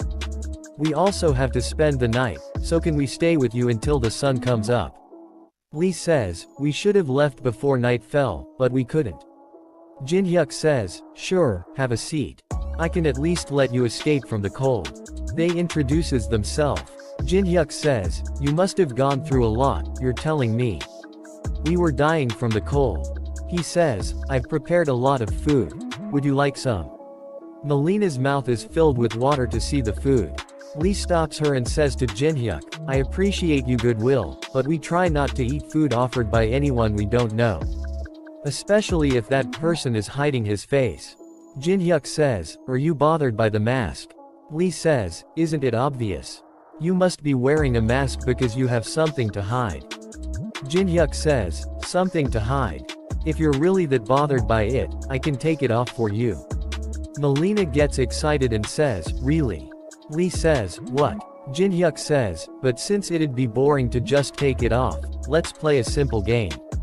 The both say, a game. We must have a lot of questions for each other, so let's take turns to ask each other 3 questions. As long as you answer all 3 of my questions, I will take off the mask. Lee says, by as long as you answer the questions, he's saying it doesn't matter if we give him false information. He doesn't have any way to figure out whether we're telling the truth or not. I don't know what he's planning, but we wouldn't lose anything from this. Melina flips a coin and says, then, let's decide who goes first with this coin. She says, I bet on heads. She reveals the coin and its head. She says, alright. Or first, she thinks this minute amount of mana. It's Caligula's coin. By designating a target and infusing mana into the coin for 5 minutes. It can dominate the target's mind for a short period of time. She says, I'm sure you wouldn't answer even if I asked you for your name or affiliation. She asks the first question, did you come here with any comrades? Jinhyuk thinks, what a realistic question. She must be trying to confirm any variables. Jinhyuk answers and says, I came here by myself. It's my turn to ask now. He says, from the looks of it, you're also aiming for the boss, so why have you only observed until now? You must have seen me in battle, no. She says, we were waiting for the right time to enter the temple. We had to be cautious, since it's such a notorious place. She says, my turn again, and asks, shy do you climb the tower masked Oppa? Money. Glory stuff like that. Jinhyuk thinks, if I meet the requirements. It looks like she's also thinking about cajoling me. He weighs, what I want. I wonder are you able to do something about it if I say I want something? She says, of course, if we agree on something, that is. We can do a lot more for you than you think. He says, then, last question, if you answer this, I will take off my mask as promised. She says, alright, what's your final question? He says, my final question is, Did the demonic human association seriously think, the likes of you two could actually face me? She gives an evil smile and says, I knew it. You already knew who we were. I've confirmed how strong you were with my own eyes, masked Oppa. To think you'd take care of the 1,000-armed Avalokitesvera by yourself. But didn't you push yourself quite hard? We've already figured out you're very weakened. If that's the case, then even 2 of us is too much, actually. This is more than enough to deal with you. She brings out the coin and points it toward him. But nothing happens. She says, what the hell? Why isn't it activating? Lee says, what are you doing, Melina? She says, is it broken? Jinhyuk says, no, Caligula's coin is fine. You just can't use your mana. He activated Judgment of Anubis. Lee says, our plan has seen through. Melina, we're switching to plan B, use you skill. She says, none of my skills are activating. He says, you sure are scrambling like crazy. Then 2 wooden pools appears and a message popped up saying, the divine spirit of the shrine are satisfied by your sincerity. Choosing a warrior to carry out the judgment of Anubis. The totem pole, great general of all Underheath, has been designated as the warrior. The totem pole, great general of the underworld, has been designated as the warrior. Both of them get scared. No way. I've never heard of there being something like this. Jinhyuk says, guardian deities of the land, great general of all under heaven, great general of the underworld. 2 poles starts to attack both of them. Lee thinks, that diss offered to the shrine awakened the totem poles. So it wasn't just a meal. Jinhyuk lay down and says, man, I'm exhausted. You shouldn't move carelessly. It'll be impossible to run away as well. One of the wooden poles activates no admittance. Lee jumps toward the Jinhyuk and says, these damn things will disappear as long as you die. Jinhyuk says, I told you not to move. One of the wooden poles uses exemplary punishment. It smashes Lee. Melina says, damn it, I told you we should have run away in the beginning. Jinhyuk says, stop to the poles. He says to Melina, since it looks like we've more or less established the hierarchy, shall we have a chat now? He activates Eye of Gluttony. A message popped up saying, skill activation has been cancelled due to the level difference. Jinhyuk thinks, the luck stat isn't activating this time. Can't be helped. I hope you'll answer the question that I'll be asking you truthfully. Melina says, what do you want to know? I at least know about you demonic humans since I've heard about you a lot. But what I don't know is your motive. Humanity will go extinct if we don't climb the tower, so why are you interfering with the players? That's. Lee says, don't, shut you mouth Melina, you mustn't tell him. He says, never. Then a wooden pole killed him. Jinhyuk says to Melina, though it's commendable that you're trying to stay loyal, you really should know the time and place for it. He says, listen carefully. It's my policy never to spare the people who am for my life. But I may let them live if they give me useful information. She says, you'll let me live. He says, yes, information from the inside is quite costly, isn't it? Not as costly as your life, though. She says, I don't know the actual name of the one who sent us to kill you either. But we call that person Lancelot. She says, there are 11 other executives besides him, but I don't know much about them since I'm in the assassination division. Jinhyuk uses Eye of Gluttony. A message popped saying, Melina's words are the truth. He says, continue. The executive said that, if you gather all 12 of the cursed divine artifacts, we can survive even if humanity goes extinct. And we'll receive enormous amounts of rewards for it. I don't know anything else beyond this either. This is everything I know. Melina's words are the truth. Jinhyuk says, I guess this is as much as I'll be able to find out. Lancelot and 12 cursed divine artifacts. I see. They're crazier than I expected, aren't they? So the demonic human's objective is to summon the Demon King. We see an epic and awesome demon. Jinhyuk thinks, also, what's this about them surviving even if humanity goes extinct? I should calculate my plans while taking this into account from now on. Jinhyuk says, thank you for giving me useful information. You were a great help. She says, then I can go now, right? He says, no. She is surprised to hear that and says, didn't you say you'd let me live? You promised you'd let me go if I told you everything I knew. He says, "Don't worry, I'll keep my promise, after you sign the contract, that is." She says, "Contract." He activates Brand of Tribulation. He says, "Contract that states you'll do everything that I say from now on." She says, "No, wait. This is 100 times better than dying. As long as I can live." Jinhyuk posts a notice and says, "I will not stream the third floor boss raid. I will upload a video later, so watch if you want to."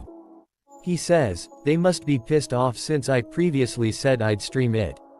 He is standing in front of a castle and says, "Now then, shall I begin?" He brings out the stone statue's key.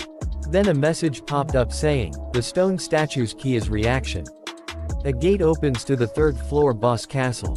And a message popped up saying, "The master of the third floor is answering your call." Then a lot of big and small statues come out of the gate. The boss come out of the gate and says, "Who dares to interfere with my break time?" He activates the Eye of Gluttony. Then a message popped up saying the luck and adaptivity stats have nullified the level difference. He is third floor boss and his name is Muhan and his level is 105. A copy condition window appears saying, "Copying unique. Abilities or skills is impossible due to the level difference." Boss say, "Although countless humans have challenged my army so far, you're the first to call me using the key." He is sitting on a giant statue's head and says, "But where is your army?" We see big army of statues called Muhan's 100,000 stone statue soldiers. Jinhyuk says, "My army." He summons first chess board. And activates first chess board. He summons 2,851 mana-infused chess pieces. Muhan says, "What an original idea, certainly, you'd be able to act as a one-man army with those. But what can you possibly do with those little things?" Jinhyuk says, "Just wait, I'm not done yet." Then he uses 2,851 gigantification pills on 2,851 mana-infused chess pieces. All the chess pieces grow big. Muhan says, "I must admit that you're not like the other humans who came before you." Now Jinhyuk is standing in between 2,851 giant chess soldiers. After that we see that old man is drilling something into chess piece and says, "Miss Yuri, how many more are we supposed to make?" She says, "At least give us a number so we know what we're working up to. Why is he just forcing us to make these out of the blue?" She says, Mister, we don't have time to complain. We made at least more than 2,000. We'll be killed by that demon canned Jinhyuk if we get on his bad side. So now that it's come to this, we might as well show him that we're on his side." After that we see that Jinhyuk says, "You acknowledge me." Acknowledgement from the likes of a boss who's putting on airs on merely the third floor. He is riding on a horse and says, "Isn't worth shit." Muhan says, "What did you just say?" Jinhyuk says, "Aren't I right? You're on such a high horse after only beating a few weaklings. That's why you stay on the third floor. Because you're not strong enough to go any higher." While the boss monsters of the Tower of Trials act as the gatekeepers of each floor. They also exercise their influence on the floor they're in. They can also climb the tower like players to gain more power. Muhan says, "What an impudent human you are. Do you seriously think I can't because I lack the strength to do so?" Jinhyuk says, "Yeah, you're pretty much a poltergeist who's stuck on the third floor." Muhan says, "Sure, keep babbling on as you like. Agitating you opponent like that must be your plan." Muhan says, "However, let me show you that there is an absolute difference in our forces. And that the superiority of my tactics cannot be surpassed. First Squadron." Muhan order his army to attack. Jinhyuk think an advance force of 1,000. He must be trying to assess my ability to make countermeasures. Jinhyuk activates the ability of first chess board, increasing the attack and defense powers of all chess pieces in the field by 30%. He says, "Pawns at each end, 3 squats forward. All forces in the first row, prepare a line of defense." Pawn chess pieces activates Iron Perseverance. His pawn throws spears toward stone statue's army, maintain the formation. Then the statues and pawn starts to fight. He says, "Hold on until the end." Pawn archers fire. Rook chess pieces or activates arrow barrage. They kill a lot of stone statues. Stone statues uses the shield to block his attack. Bishop chess pieces activates flame strike. Statues blocks the flame attack using their shield. Muhan says, he annihilated the advance force of 1,000 units, not bad. Muhan order the 2nd and 3rd squadron. Forward. Jinhyuk says, 100 knight chess pieces turn the enemy's flank. Knight chess piece activates wedge formation, increasing collision damage by 200% upon impact. We'll break through them in a flash. Knights attack statues. Muhan thinks, he's quite adept as a commander. Flawless transitions between attacking and defending.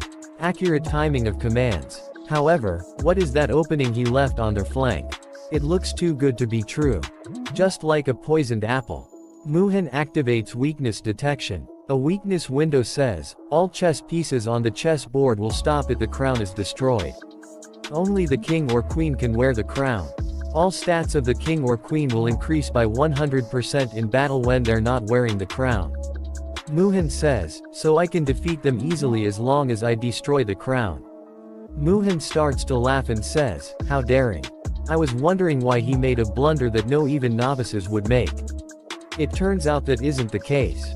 Alice is wearing the crown and Jinhyuk says, he was telling me to enter if I dared to. Mohan says, scouts forward. Jinhyuk thinks, there are around 3,000 of them, including the 15-meter units. I knew he'd aim for the headquarters as soon as I left. Jinhyuk says, ignore them. The enemy's defense is 3,000 units weaker. Muhan thinks I'm already well aware that this is a trap to draw me into attacking the crown. By leaving a gap in your defenses on purpose. Pawn pieces attacks with fire. Some of the status crumbles. And some really big statues attack Alice. Muhan says, it's over. Alice is standing there calmly. The is reach near the boss. Boss says, so, you've managed to crawl all the way here. I must commend you for coming this far with such few troops. Jinhyuk smiles and says, why don't you cut the bullshit? I know you opened up a path for me on purpose. Boss thinks, he knew it was a trap. Well, whatever. You entrusted the crown to a scrawny girl, and came all the way here with only that many troops. There's nothing more for me to expect from you. I'll finish this right here. Boss summons two huge monster, David and Vajrayaksa. Vajrayaksa says, does the mundane world not have anyone more decent? David says, I don't see anyone with perfect body proportions either. Boss toward Jinhyuk with a surprised look on his face and says, you son of a bye, are you insane? We see that Jinhyuk has calm smile on his face. Boss says, why are you smiling in a situation like this? We see flashback where, Jinhyuk gave the crown to Alice and Alice said, will you really be alright on your own? Jinhyuk says, what, are you worried about me? She says, of course I am. The guy isn't the guardian of the 3rd floor for nothing. Jinhyuk says, this is my first time seeing you praise someone so much. Are you saying that he's stronger than you? She gets angry and says, how dare you? Are you comparing this high noble of the night to those stone heads? She says, if only I wasn't confined in that corridor, I would've. Jinhyuk says, then that means I can leave things here to you, right?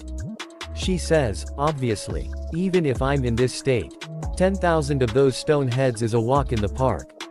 Then a lot of stone punches come towards her and she is standing there calmly. Jinhyuk says to boss, I'm sure a certain someone would be pissed off by that you just said. Alice activates blood spears. She gets angry and says, damn small fry. How dare you try to lay you hands on my head. She destroys some of the big statues with one attack. After the activates blood explosion, a huge ball of blood appear on her hand. She says, die, and throws the big ball of blood on the statues. As soon as ball hits the ground it explodes, killing a lot statues in the process. She stands on top of the destroyed statues. Boss is shocked to see that, and what? How can such a feeble girl possess such power? Jinhyuk says, your biggest blunder was letting me get this close. While assuming with certainty that you advanced troops could defeat the queen. Jinhyuk activates Blood Demon Chi. Then a message popped up saying, Black Leaf is reacting to Blood Demon Chi. A new item attribute has been granted. Mental Breakdown. It deals continuous decay damage.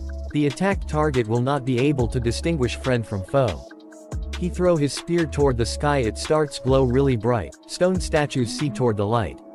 A lot of statues fall under his spell. Vajrayaksa says, I never liked them from the start. Vajrayaksa attacks David and says, your damn dandy face and smooth muscles. They're unbearable. Vajrayaksa hits David in the face. A lot of other statues start to kill each other. The boss thinks, my army. My tactics. I can't believe they're all being ruined by one man. Boss starts to freak out. Jinhyuk says, hey, poltergeist. Stop freaking out, it makes you look weak. Jinhyuk activates glacier formation. A big mountain of ice appear behind the boss, stopping him from retreating. Boss thinks the rear is blocked. Impossible. Jinhyuk brings out a bow made out of ice and says, where do you think you're going? Boss jumps on the ice mountain and orders his biggest statue to stop him. The biggest statue punches the ground with full power. A lot of Jinhyuk's army goes flying. Jinhyuk jumps and activates mandala, and bring out a golden spear. Jinhyuk says, your habit of leaving it all to you subordinates after you've been driven into a corner is the same as always. Then a message popped up saying glacier formation and mandala are resonating with each other. Jinhyuk gives an epic smile and uses golden spear as an arrow with the ice bow. And says, checkmate. The big statue tries to stop the spear but it goes through his hand and hits the boss. Then a lot of yellow lights start to come out of his body. He falls to the ground. Then a message popped up saying, the third floor boss monster, Muhan has fallen. The fourth floor of the Tower of Trials is opening. Time left to conquer the next floor is 90 days. This message goes in front of everyone. Everyone gets happy to see that. Then we see that Jinhyuk is standing calmly and a lot of big explosions are happening behind him. Jinhyuk level ups a bunch and says, I can put all my stats into mana. Let's go get my rewards. The treasures that you can earn from killing a boss monster can be distinguished by their colors. The ones you can get from the 10th floor and below are all red, the lowest rank. But an orange rank appeared. It must be thanks to the effect of Monopoly, where I can get the best reward possible if I hunt alone. He gives an evil smile and opens the treasure box. He gets, pink diamond, top priority ticket, squishy grain, natural water, solar seed, fire spitting snail. He says, wow, what a haul. He gets another item called Eclipse Stone. He thinks, isn't the effect of Monopoly way too insane? He makes an evil face and says, with this I might be able to score real big when I conquer the 4th floor too. Alice sees that and thinks, I can never get used to that face. All the large guilds are having a conference again. They sitting there grab their heads. Patrick says, he really succeeded. Alone, at that. Beak Jinyo laughs and says, it's the birth of a hero. Maria says, thank God we bought 90 days, worth of time for the next floor. We'll really have to prepare properly for the 4th floor. Tenwei gets angry and says, thank God. Thank God, you say. You fool. You seriously think raids like this benefit us in any way? He's gonna be getting all the views on his videos from now on. Teresa is also there and says, wait, what in the world are you talking about? We were the ones who almost joined forces with the demonic humans after continuously failing the raid. Thanks to him, humanity obtained 90-day worth of time without the demonic humans' help. How could you say something like that about someone who helped us in such a crisis? Maria Uni. Mr. Beck. Say something. Both of them stay silent. She says, are you all serious? Do you all really feel the same way as Tenwei? Say something. She says, it can't be helped, then. I will withdraw myself from the conference from today onwards. Mara says, Teresa, what are you talking about? Think over it again. You know how hard I worked to get you in here. Patrick says, the conference is not a group you can just enter and leave as you please. It is a super elite group that only allows entry to people who are most adequate in saving humanity. Once you leave, you can never come back. Do you really trust that man to that extent? She says, yes, and leaves the conference. And says, with my life. After that we see that Jinhyuk is walking on a beach and says, I'm exhausted. I have tons of money. Should I try staying at a luxury hotel? Yanhwa calls him. He says, hey, Yanhwa. Did you call? I was in the tower so I couldn't pick up. She says, Oppa. Grandpa isn't opening his eyes. He says, where are you?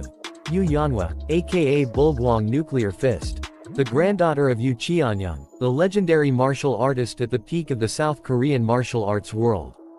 It was my first time seeing Yanhwa, who's always tough, cheerful, and bright. Make such an expression. He grabs her from her shoulder and says, "Don't cry. Can you tell me what happened?" I think it started happening not long after the Tower of Trials appeared. Do you remember the outbreak in Incheon? He think, "Oh, when Park Hannah and I were in the labyrinth."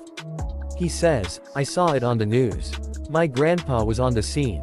Although Grandpa, who awakened during the outbreak, succeeded in subjugating the monsters, he couldn't fully recover after getting badly hurt on that day. And his condition has gotten worse recently. He thinks, so this person is Yu Cheonyang, the man who used to be called the strongest man in Korea. He checks his stats and a copy condition window appears saying, Yu Cheonyang's death is almost certain. If you save his life, you may copy one of his skills. Jin Hyuk thinks, is he seriously someone who has never entered the tower? Then someone comes to them and says, Miss Yu Yanhwa, what happened? You left all of a sudden, only to bring a celebrity who knows nothing but how to fight. I don't know why you are here. But even an S-rank awakened wouldn't be able to do anything here. He is an A-rank healer Heo Jinsu. Jin Hyuk says, I've known Yanhwa for a long time. I just came to see if there was anything I could do. Heo Jinsu says, I see, I almost came to misunderstanding. I was nervous that the famous Kong Jin Hyuk would lay his hands on even the world of healing. Yu Yanhwa gets angry and says, how frustrated do you think I must be to bring him here? The greatest experts of the field are looking after him. But why isn't Grandpa showing any signs of getting better? Heo Jinsu says, we're doing our best. But we're severely lacking in time to research every single disease caused by the Tower of Trials with our current medical expertise. I'd like you to at least understand the fact that we're doing our very best. She says, I'm sorry I let my emotions get the better of me. Jin Hyuk uses eye gluttony on Heo Jinsu. She says, Jin Hyuk Oppa, let's leave so the doctors can focus. Jin Hyuk gets really angry on them, he reads their mind. They are thinking, why is a ranker here all of a sudden? Shit, we were scoring real big, he's not here to get in the way, is he? I'm tired, how much longer do we have to keep pretending to treat him? Jin Hyuk thinks, would you look at these leeches? Heo says, it seems the Elder's cultivation technique and the tower's mana are colliding with each other and causing this state of coma. We'd like to try out a treatment method involving magic crystals that we're researching, but the material costs are quite expensive. She says, don't worry about the money. I will prepare it for you, even if I have to sell the entire dojo. I don't care as long as Grandpa can make a full recovery. Jin Hyuk is standing there getting angrier and angrier. Heo says, very well, miss. Jin Hyuk says, what kind of bullshit are you spouting to scam her? You damn thug. Subordinates of Heo starts to say, what are you talking about? Scamming. Are you insulting us right now? Heo says, this is very unpleasant. Even if you're the young lady's guest, you can just spout whatever you want. Heo thinks, what? Is he just trying to egg me on? Even if we're caught, there's no way that he can find out about his 7 borrowed name accounts and crypto wallet. Even if he's a god. Jin Hyuk says, look at you, borrowed name accounts and even a crypto wallet. Just how far have you gone? Yu Yanhwa gets angry and says, Oppa, what do you mean? Heo says, what a bare-faced lie. Do you have proof? Don't just accuse us out of nowhere. Jin Hyuk read their mind again. They think, what the hell's with this guy? How much does he know? Shit, could he also know that we've made contact with the Black Cloud Guild and the Resident? Jin Hyuk thinks, wait, what? Contact with the Black Cloud Guild and the Resident. He gets surprised and says, a resident of the tower made contact with a human. Jin Hyuk thinks, I can't believe Hong Deokpyo would make contact with a resident. In the eyes of the residents, humanity are outsiders that threaten the tower. Just what are they thinking? Yu Cheonyang suddenly cough out blood. She screams and says, Grandpa. Heo starts to run away. She stops him with a powerful kick to the wall and says, where do you think you're going? Since you're running, you must have really been hiding something. She cries with an angry look on her face and says, if Grandpa passes away, you'd better give up on getting out of here alive. Jin Hyuk says, calm down Yanhwa. The Elder's treatment comes first. He says, he's right. I'm just trying to go get seizure medication. Why are you acting like this all of a sudden? It's thanks to us that Yu Qianyang's condition is only this bad. Jinhyuk says, you're still spouting nonsense after getting caught. Yanhwa, kick him just once. She kicks him with a really powerful kick on his face. Jinhyuk thinks, mana congestion disease and it's severe. A normal person would have died a long time ago. I can't let him die. Hayo says, that's an elixir. Jinhyuk smiles and says, I guess you're not a complete quack, you know what this is. Jinhyuk thinks, I was going to use this when truly necessary. My friendship with Yanhwa, who I've known for a very long time, aside. There's no way I'd let a chance to copy a skill from a big shot like Yu Qianyang slip by. He opened the elixir and throw it all over Yu Qianyang. A message popped up saying, the elixir is being absorbed. His condition immediately get better. She starts to cry happiness.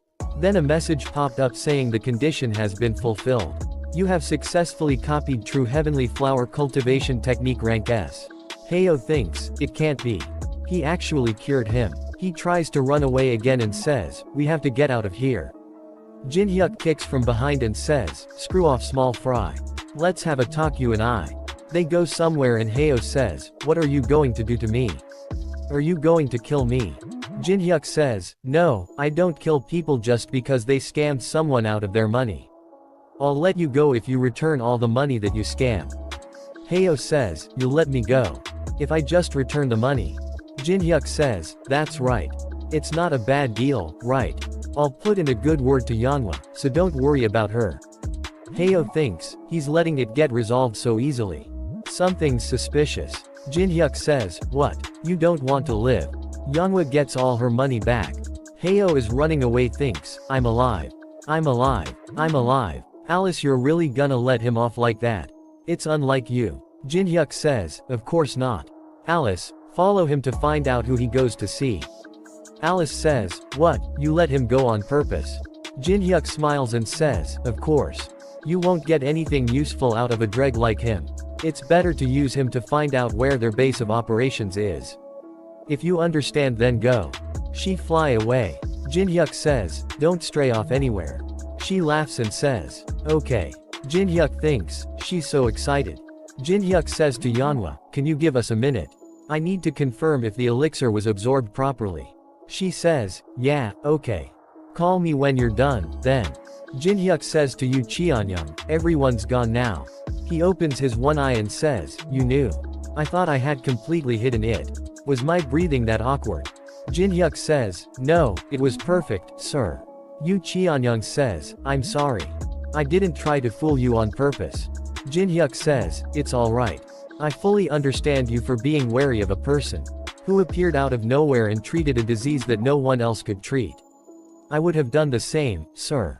Yu Qianyang starts to laugh and says, how are you able to figure out how someone feels so?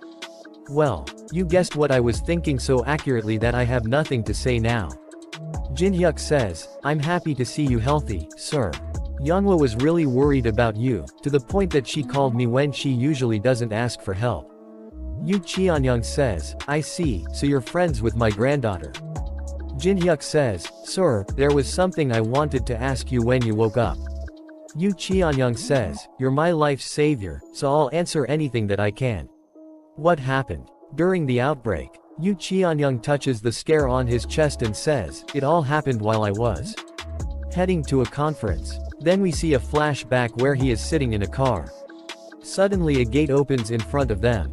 And a lot of spider monster came out of it.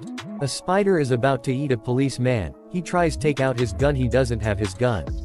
Yu Qianyang kicks the spider with full power to save the policeman. He says to policeman, you evacuate the people, I will keep those creatures at bay. A humanoid monster came out the gate and said, I see that there are some useful people among the outsiders. Well, then, let's play. After that we see that Yu Qianyang kills some other monster. He thinks, I can more or less take care of these giant monsters, but the humanoid monster jumps toward Yu Qianyang and cut Yu Qianyang. Yu Qianyang thinks, my fists aren't reaching this man. He says, damn it, and falls to the ground unconscious. He says to Jinhyuk, that's my last memory. I've never seen someone have command over such a swift sword. Jinhyuk thinks, long hair and oriental attire. If the elder is telling the truth, Then that means the Muram faction that rules over the 21st floor have started to move in an unpredictable direction. They were bastards who would use any means necessary to get what they wanted. I had a hard time because of them, even when I was playing the game.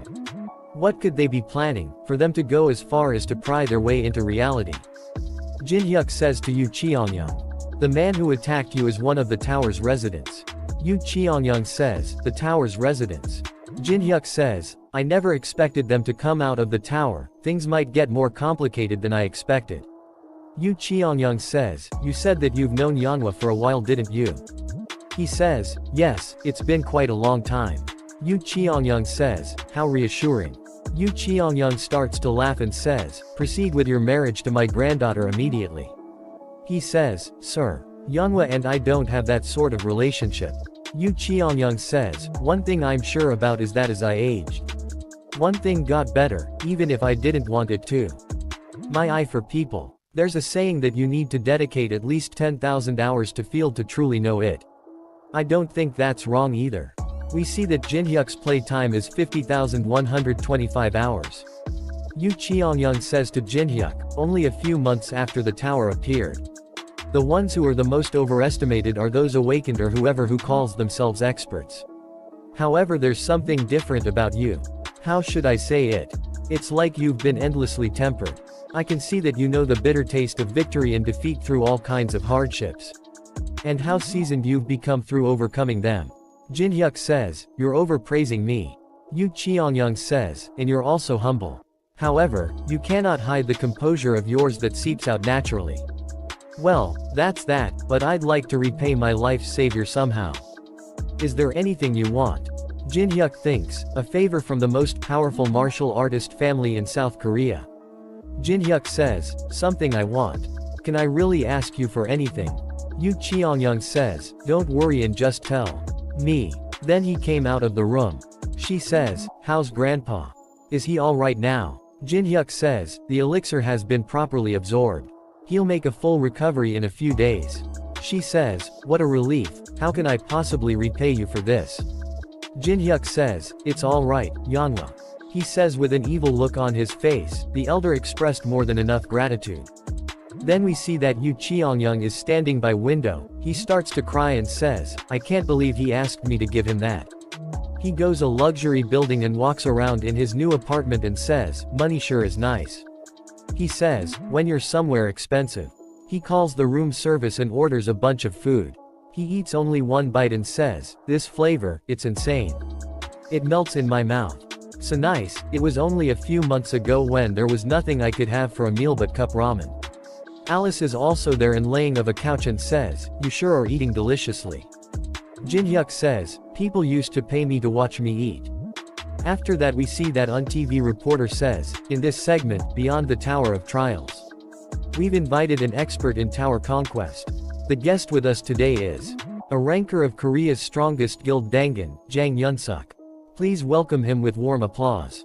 She asks him what do you think is the key to climbing the tower Yunsuk. Yunsuk says, the most important thing needed to climb the tower is to first get stronger. There are two main ways to get stronger in the Tower of Trials. The first way, which is the most universal way that everyone knows, is to raise your skill level and your own level. She asks him, I see. Then, what is the second way? He says, it's using coins.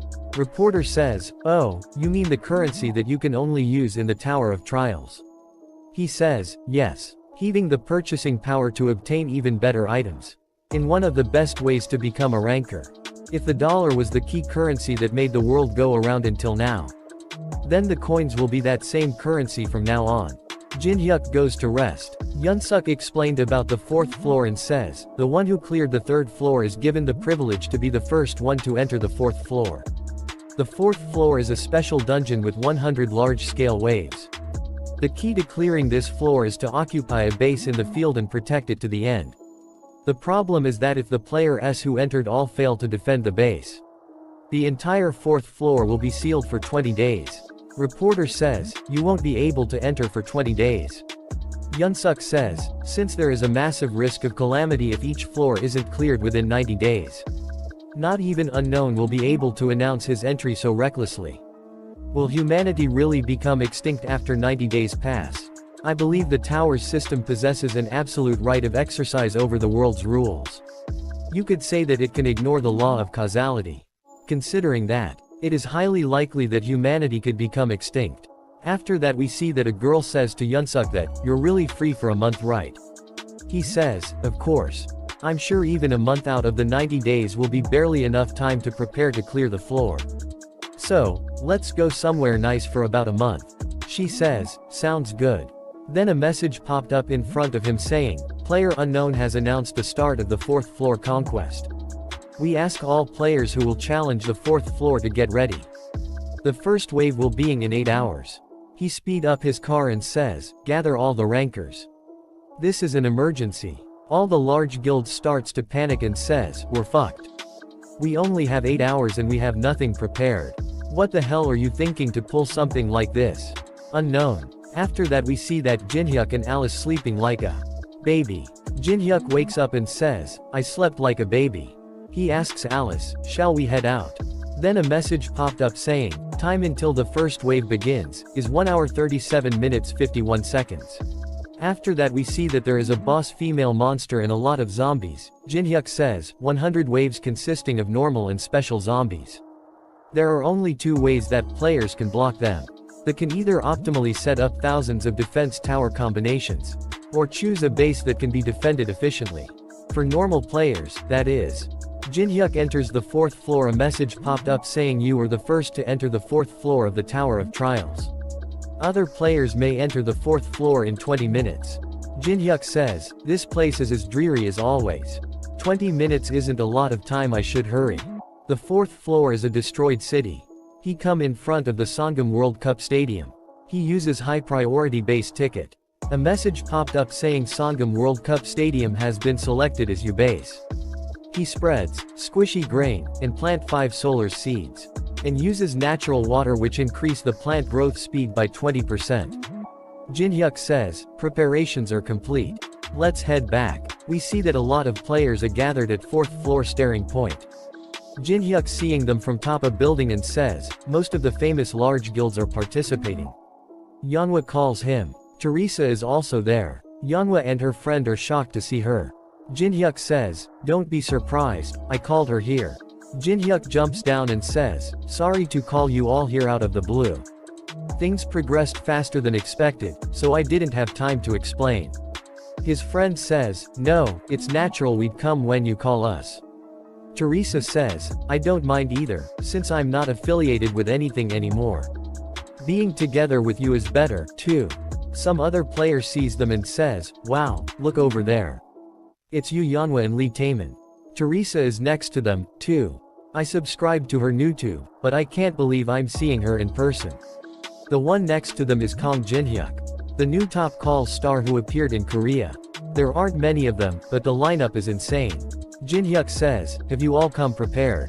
Yu Yanhwa says, "We have, but will it be fine with just this many of us? The number of zombies in this floor's waves are insane."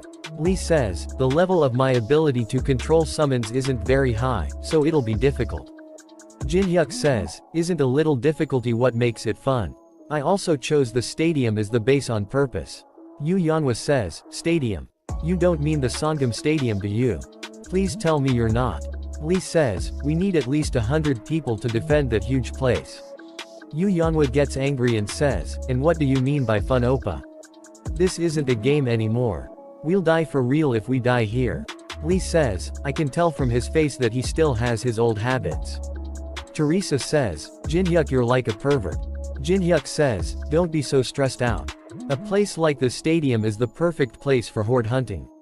Yu Yanhwa says, "That's only possible for you. It's hard for us." Teresa says, "Jinhyuk, can I also ask something?" He says, "What is it?" Teresa says, "I heard that you need at least 5 people to defend a base. But you know that there's only 4 of us here, right?" Lee says, "Come to think of it, you're right." Jinhyuk says, "Don't worry about that. The last one will be here soon." Chun Yu-sung come there with angry look on his face. He says, "Kong Jinhyuk," and bring out his sword and says, "I'll kill you, you son of a b." After that we see that Chun Yu-sung training somewhere in the mountains. He receives a message from Jinhyuk saying, run over to the starting point of the 4th floor within an hour. Chun thinks, hilarious. There's no reason to go just because he said so. I'm still lacking in training.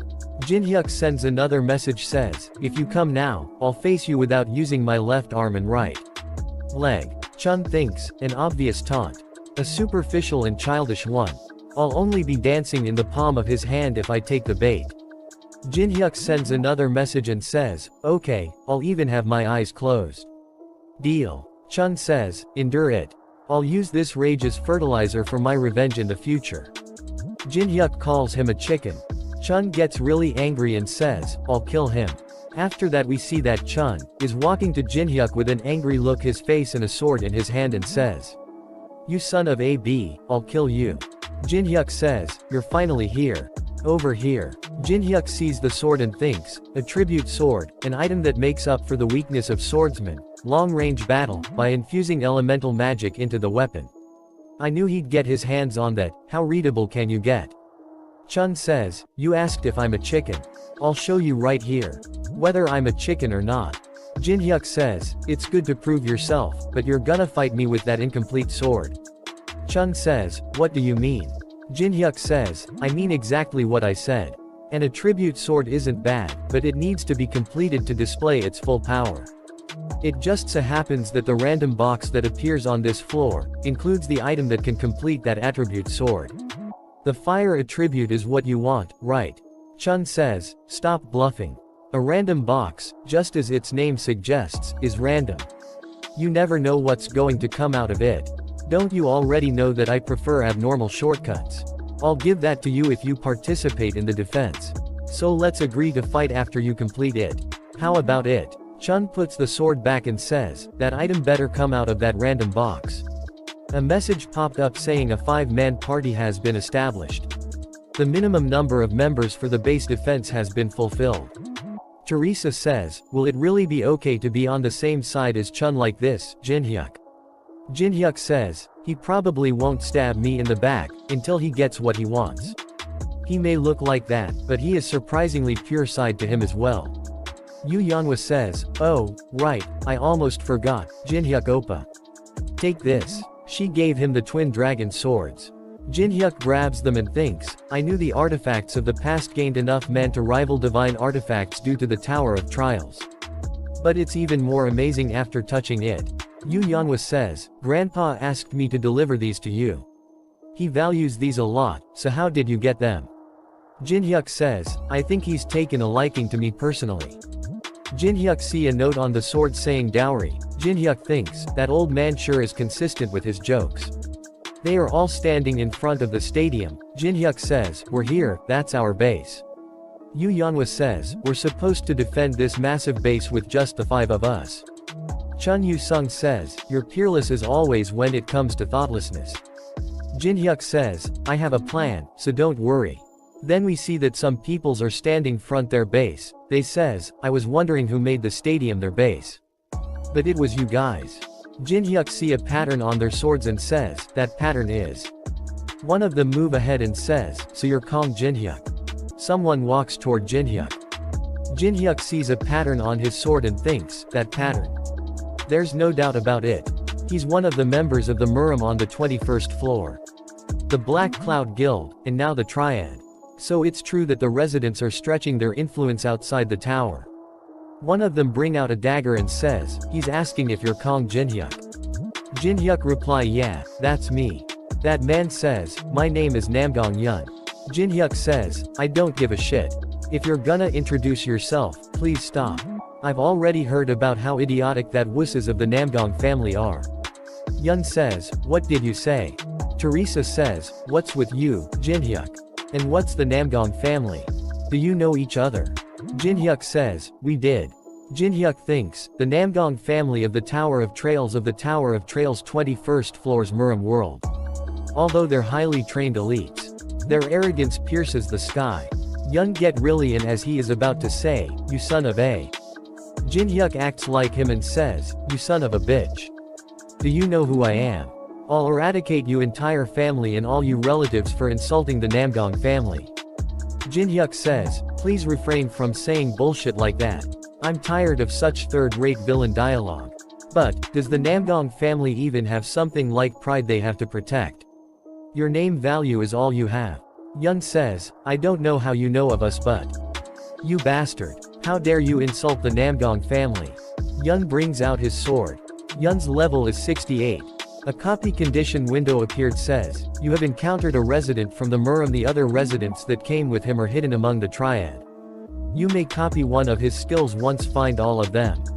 Jinhyuk thinks, there are other residents here besides Namdong Yun.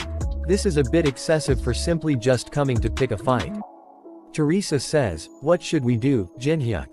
Jinhyuk says, whatever their goal is, I just have to copy his skill. Jinhyuk gets excited and says, let's prepare for battle. Yun order his men, cut of these bastard limbs. He says, take care of the left side, Nuna. She gets ready fight and says, I finally get to warm up. He throws some gears and activates Machine King. A message popped up saying, manifesting machine summons. She activates, refusal to retreat. A message popped up saying, the damage you receive is reduced by 15% as long as you do not retreat. Teresa says, I will handle the rear. Chun says, I always think that whenever I see you, but you sure live without weighing the pros and cons. Jinhyuk says, I need around 3 minutes. Can you buy me that much time? Chun says, 3 minutes. He says, there's no need for that. Since I'll take care of them all by myself. Teresa activates Sacred Reinforcement. She activates Battle Song. Battle Song increase all stats by 5 for 10 minutes. Nuna gets excited and says, nice. She kicks a lot of them. Teresa also beat a lot of them. Yun's men says, those bastards are strong. Chun also kills a lot of them. Yun says, looks like this place isn't completely made up of insects. Yun attacks Chun. Chun tries to block Yun's attack with his sword but was not able to and gets a big cut on his shoulder. Yun says, good reflexes. You seem to have handled a sword before. But it's nothing more than flailing without any foundations. I will personally show you what the true swordsmanship of a noble family looks like. Yun uses King's sword's form. A lot of attacks come toward Chun. Chun blocks the attacks and thinks, it's heavy. Compared to the triad, he's on another level. Yun gets ready to attack, as his attack about to Chun. Teresa blocks the attack with her shield. And saves the Chun. Jinhyuk says, nice timing, Teresa. That's 3 minutes, switch. Jinhyuk activates Element of Fire. Fire surrounds Yun. Yun swings his sword and says, tricks like this. Jinhyuk jumps really high. Yun says, you fool. You put yourself in a position where you can't evade. I'll pierce you in the air. One of his legs is covered in ice, he can't move by it. Jinhyuk says, people don't usually look twice at the place that just swept. You should always double check. Jinhyuk activates Daylight. Someone jumps in the middle of their fight and blocks the daylight. They say, he's completely destroyed my expectations. Yeah, I don't think Yun can take him on his own. Yun sees them and says, hung. One of them says, I didn't think someone from outside the tower would possess this much internal energy. Other one says, indeed. Isn't he the first? Jinhyuk smiles and thinks they're finally all here. A message popped up saying you have discovered all the residents within the trade. The condition has been fulfilled. You have successfully copied the skill, Infinite Steps. He fuss Infinite Steps and Grave of Swords. A message popped up saying you have acquired the skill Sword Demon King Steps rank S. Jinhyuk thinks, alright. One of them says, are you alright, Yun? Yun says, I'm perfectly fine. One of the residents says, it's my first time seeing brother Yun so dumbfounded. Other one says, it looks like he's past his prime. Yun gets angry to hear that and says, I was fine on my own. Who told you to butt in? One of them says, we weren't doubting your skill. However, do not forget that the Lord's order was not an execution, but rather a conciliation. She says, Brother Hwangbo Gunnet is right. If you're planning on being with us, then there is no need to fight. Yun says, I already know something like that. However, son of a bitch. Already know that we were from the tower. All of them are surprised to hear that and says, what? They say, he knew about us. Is that true, Hung Nim? Yun says, why would I lie about this? Yun get really angry and bring out his full power and says, screw conciliation, I have to kill at least that guy of all people. I don't like him. Gunnet says, Yun, I understand you rage, but we have to go now. Yun says, what? Someone comes to them and says, there's a zombie wave coming from the right. They're 3 minutes away. Jinhyuk says, shoo, shoo. The stadium is ours, so go find someplace else. Gunnet says, we wouldn't take such a garbage location even if you asked us to. We already have our own base. It's much more magnificent than a place like this that's as huge as a construction site. Try to hold out. We'll be back once the first wave is over. Move to the ba and build a strongpoint. All of you, move it. Yun says, consider yourself lucky. I won't let my guard down next time. Nuna says, I wasted energy before we even began. We need to save as much stamina as we can. Hung, we should go get ready too. Jinhyuk thinks, a supermarket. It's an ideal place for a long-term siege due to its tall walls and the abundance of food inside. Although, it has a fatal flaw. Jinhyuk says, yeah, let's go.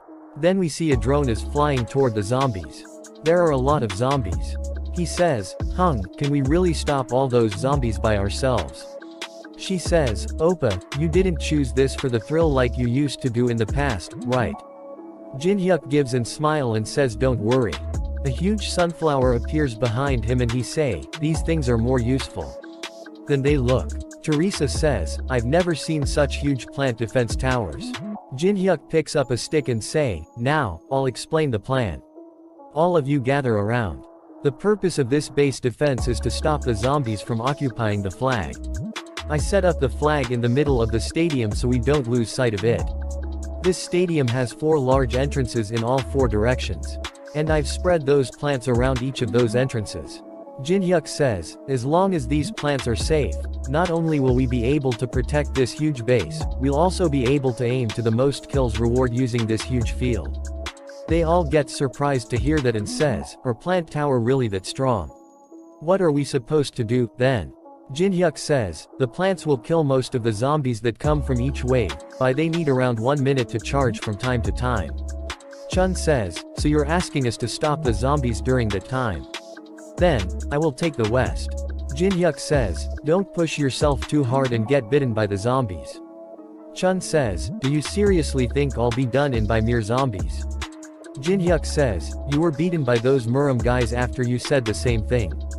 Chun says, that's different from this. Jinhyuk says, Taemin, you're in charge of checking the situation from the center and assisting when necessary. Don't forget to widen your field of view using drones. Taemin says, alright, leave it to me. Nuna says, can I take care of the north, then? Teresa says, I will handle the south entrance. Jinhyuk says alright. Everyone, to you positions. Jinhyuk smiles and thinks, I can finally test these twin swords out. Taemin also bring out some of his own turrets. A message popped up saying, beginning the first wave. Taemin says, they're coming. They all get ready to fight. Zombies starts to walk in the stadium. A message popped up saying, the solar plants are activation sunlight. Sunflower throws a huge fireball towards the zombies. All the other sunflower starts to throw fireballs at them as well. Nuna sees this and thinks such firepower. They can't even compare to normal defense towers. A lot of zombies turn into pails of ashes. Sunflowers starts to recharge. A lot of zombies starts to walk in. Jinhyuk bring out the twin dragon swords. Jinhyuk shouts and says, this is when it really begins. Hold out for 1 minute. Jinhyuk and Teresa see toward one another and smiles. Jinhyuk puts on his mask. Teresa thinks, yes, Jinhyuk was always there in moments of danger. And every time, we overcame adversities by trusting each other. She of Jinhyuk saying, I'm just doing what needs to be done. For the person I consider as my precious comrade. She bring out her full power and thinks. So, I will put my wholehearted faith in Jinhyuk this time as well. After that a message popped up saying, the first wave has ended. The second wave will begin in 3 hours. At some other base someone is thinking even the first wave is so difficult. Someone else says, don't push yourself too hard.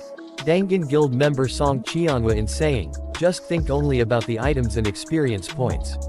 We can just run away if things take a turn for the worse. Other one says, yeah, I'll be careful. A message popped up saying, broadcasting highlights from each base for popularity votes. He thinks did the Triad Guild take over the supermarket? They're defending the narrow entrance by using holy defense towers as support. They're not bad. Hung, take a look at this. There's a team that took over Sangam Stadium too. With only 5 people at that.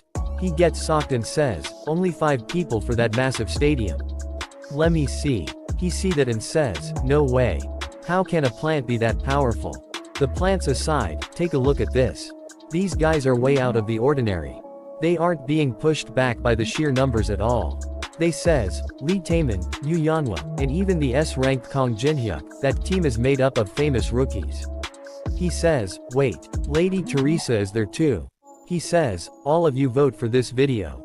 Others says, damn it, this guy's going crazy because of Teresa again. Hold him down. A message popped up saying calculating solar energy.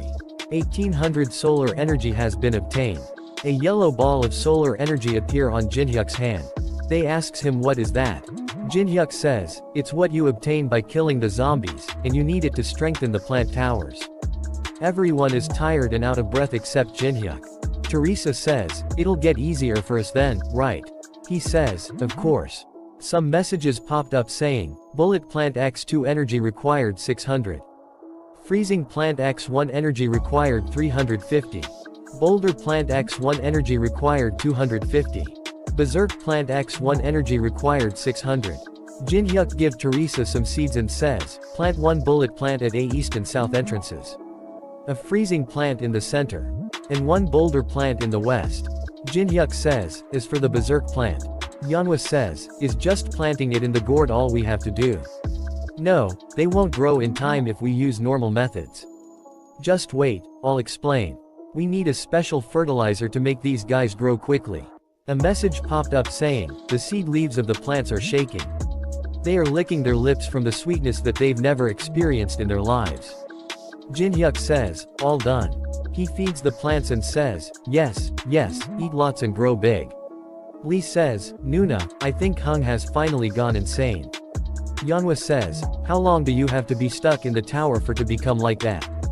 Chun see that and get angry and says, against someone like that, I. Teresa says, Jinhyuk, you're like a pervert.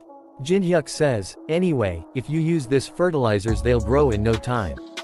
Take good care of the plants until the next wave. Teresa says, where are you going? He says, to clean Yupa mess. Teresa is confused and says, to clean. He sees some people and thinks, they're all frantically gathering supplies in the field. They must be preparing for a long-term battle. Idiots, you're only wasting your time. Only weakling prepare for a long-term battle. He goes inside a building and thinks, it's been so long since I've been here, around 8 years as I are. The huge number of spider webs is the exact same. Same goes for the view. He removes a cloth from a mirror and says, this is also the exact same. He touches it with one finger and says, let's see. He comes of a mirror from some other mirror somewhere else. Yun says, I'll kill Kong Jinhyuk, that son of a bitch. I won't let him live. Other girl says, I'd usually disagree with you, but I think you're actually right for once. No matter how much we need to increases our forces, there's no need to take in someone who's difficult to control, no. What's with you, Tang Soha? You never take my side. Gunnet thinks, we've secretly made contact with my outsiders until now. But none of them ever figured out our identities like he did. How in the world does he know? We may be better of elimination him, like Yun said. They hears a loud sound. He says, what's going on? Someone says, from the storage room. A huge plant is destroying everything. Jinhyuk says, I've brought a housewarming gift, but my little cherry here has quite the appetite, as you can see. Unfortunately, it ate all the food you had in your storage room. Gunnet get angry and says, Knag Jinhyuk, how did you get in here? Whatever you're thinking of doing, stop it. Stop it this instant. Jinhyuk says, why should I? Gunnet says, you daredevil, do you have any idea what you're doing right now? Jinhyuk says, what are you talking about, the queen?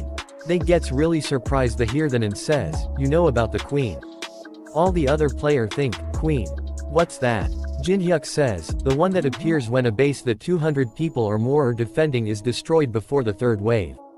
The ruler of the fourth floor, mother of the dead, also known as queen. I was wondering how to fill that number. But thankfully, you guys set up your base here. The queen is impossible to defeat even everyone here were to join forces. Why is someone who already knows that trying to summon here? Facing 100 waves of zombies is a hassle. So just let yourself be destroyed. Yun says, you goddamn son of a b. Don't you dare run away after you've said you fill. Come back and fire me. The destroys the base supermarket. Teresa thinks, what is this vibration? The supermarket is being destroyed. Teresa says, by supermarket, do you mean the base, that the triad who fought us earlier made is there? No way, could it have something to do with Jinhyuk Oppa? Chun says, I have a bad feeling about this. A message popped up saying, a unique event has been triggered. We see that Queen wakes up and says, weak human, punish. A message popped up saying the master of the 4th floor, Pendriel, is making her move to punish the weak players. Yeonhwa see the message and shouts, what the hell does it means by master of the 4th floor? Lee says, no way. Wasn't blocking the zombie waves all we needed to do? Chun gets angry and says, Kong Jinhyuk, what the hell are you planning? He stands on top of building seeing towards the stadium and thinks this seems like a good spot. He brings out the Eclipse Stone, and thinks, the item that I earned by killing the 3rd floor boss. It's time to use it. He breaks the Eclipse Stone. A message popped up saying, activation Eclipse Stone. Sun gets covered in by some and it gets dark like a night. A message popped up saying, strengthening dark attribute abilities by 100%. Weakening light attribute abilities by 50%. Lee says, what's wrong Teresa? She says, no way. My sacred power was reduced by half all of sudden. Boss Monster sees the message saying, strengthening dark attribute abilities by 100%. And says, impertinent human. The master of the 4th floor is staring at your position. The master of the 4th floor declares an all-out attack on the Sangam Stadium base. Jinhyuk sees that and says, good. Shall I start uploading now?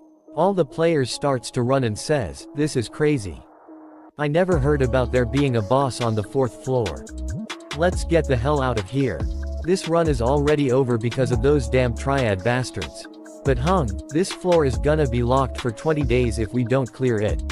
We shouldn't be running like this, but rather helping. Shut the hell up. We'll figure it out after we survive.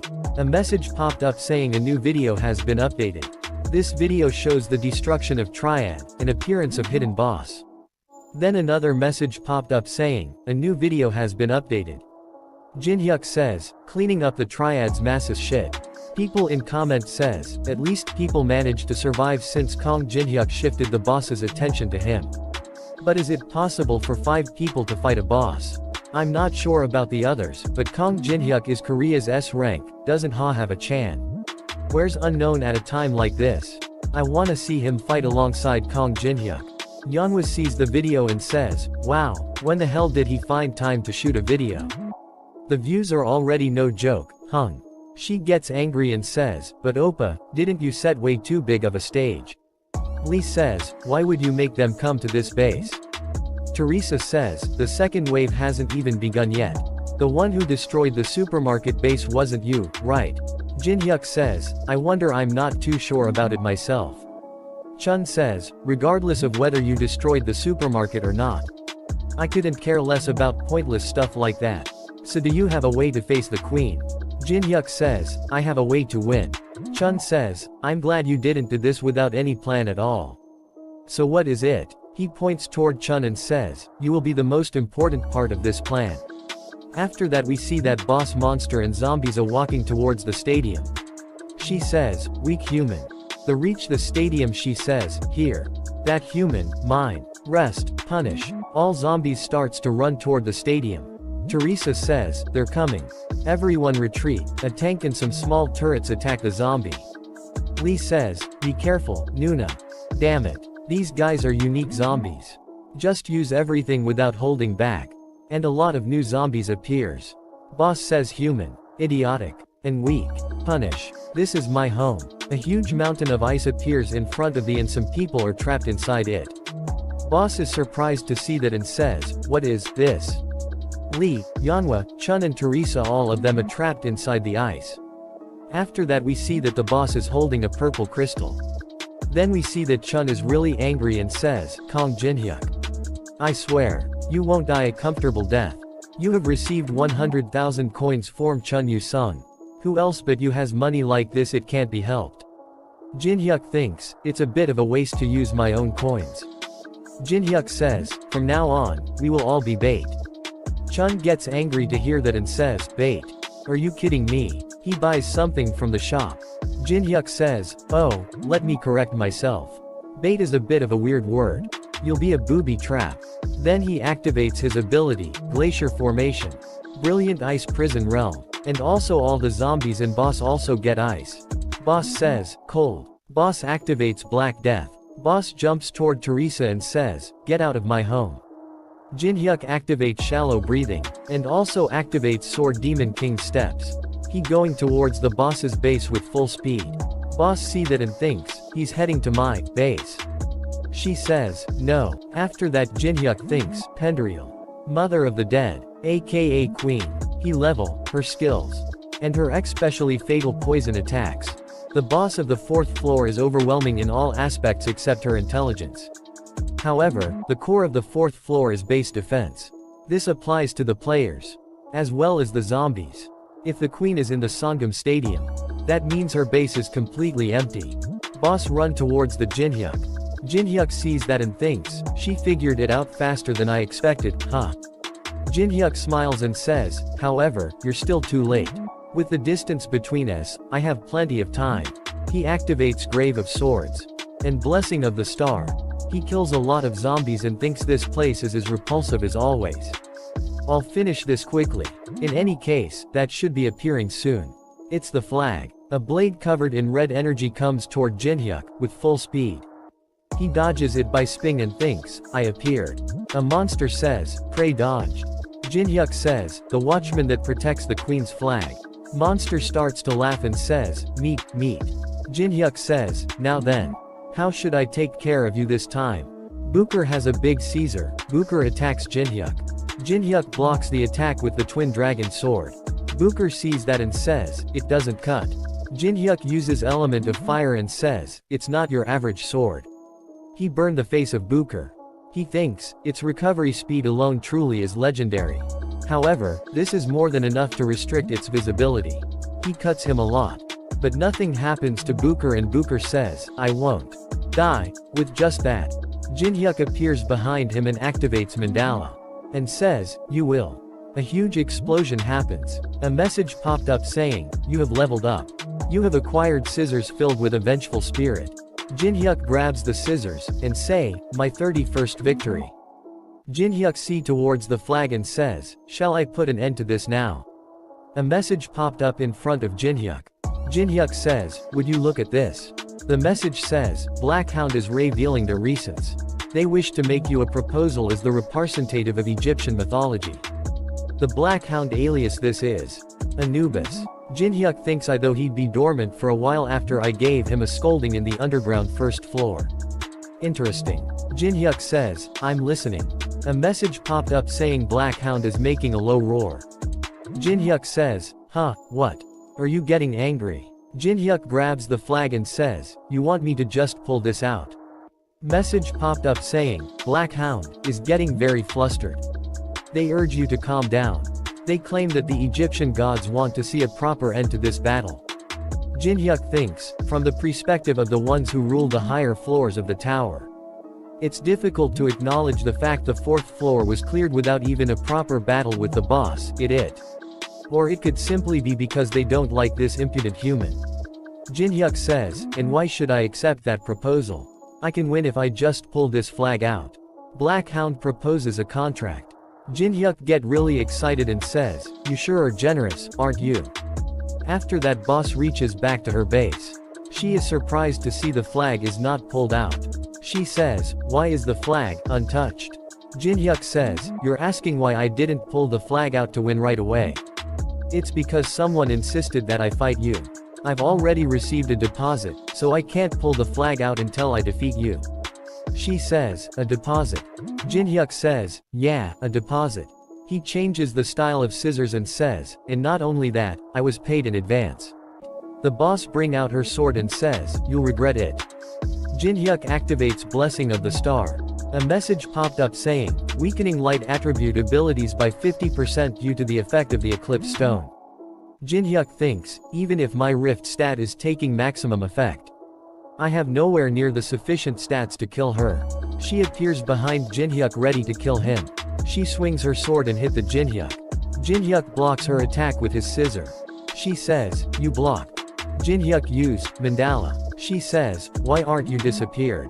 Please disappear. Boss gets really angry and says, disappear. She attacks Jinhyuk with a lot of attacks. He uses Sword Demon King's steps. To dodge all her attacks, a message popped up saying, increasing movement speed by 70%. He smiles and activates Glacier Formation. She gets trapped inside the ice. Jinhyuk jumps and hit he in neck with a powerful attack. She only gets a small cut. She frees herself and says, I won't die, with just that. I know, this is nowhere near enough. She attacks him with a powerful attack. He uses Glacier Formation and covers her eyes. He dodges her attack by moving just one step. He attacks on her eyes. She says, irritating human, that was a mistake. She attacks him, but blocks her attack with his weapon. He goes flying above to the skies. She activates Requiem of the Dead. As her attack about to hit him, Anubis gets excited to see that. A message popped up saying, Blackhound is gloating. Then we see that Jinhyuk is thinking about something. Then a message popped up saying, Blackhound offers the item Jackal's Tooth as the deposit. Jinhyuk thinks, it's a material item that increases movement speed by 10% and attack by 30%. Jinhyuk says, you sure are generous, aren't you? However, it feels a little lacking. I'll agree to this battle if you agree to one condition. A message popped up saying, Blackhound is curious as to what the condition is. Jinhyuk says, it's nothing special. There's a B-grade item called White Branch. Give that to me. He thinks, White Branch is an item mainly used for medical purposes. It's actually an extremely common item. It can be obtained very easily from the 10th floor and above. In the eyes of Anubis on the 42nd floor, it'd be nothing but worthless trash. Anubis give an evil smile and accepts your condition. A message popped up saying, receiving the items Jackal's Tooth and White Branch. You may not pull out the flag until your battle with the queen is over. He bring out the two items that Anubis gave him and gives a big smile. Anubis is confused to see that. A message popped up saying, combining White Branch, Jackal's Tooth, and scissors filled with a vengeful spirit. He successfully fused 3 items. He gets causality severing side rank immeasurable. Boss is surprised to see that. A message popped up saying, the system is intervening due to the appearance of a divine artifact that must not exist on the 4th floor. Due to the downward scaling effect, this item may only be used once. Jinhyuk thinks, I guess artifacts that go against probability can only be used once. But that one chance is plenty. She gets scared and thinks, danger. She thinks I can't dodge. She attack him using her sword. And he used scythe. It hits her sword and breaks it. It cuts her too. She thinks of a flashback.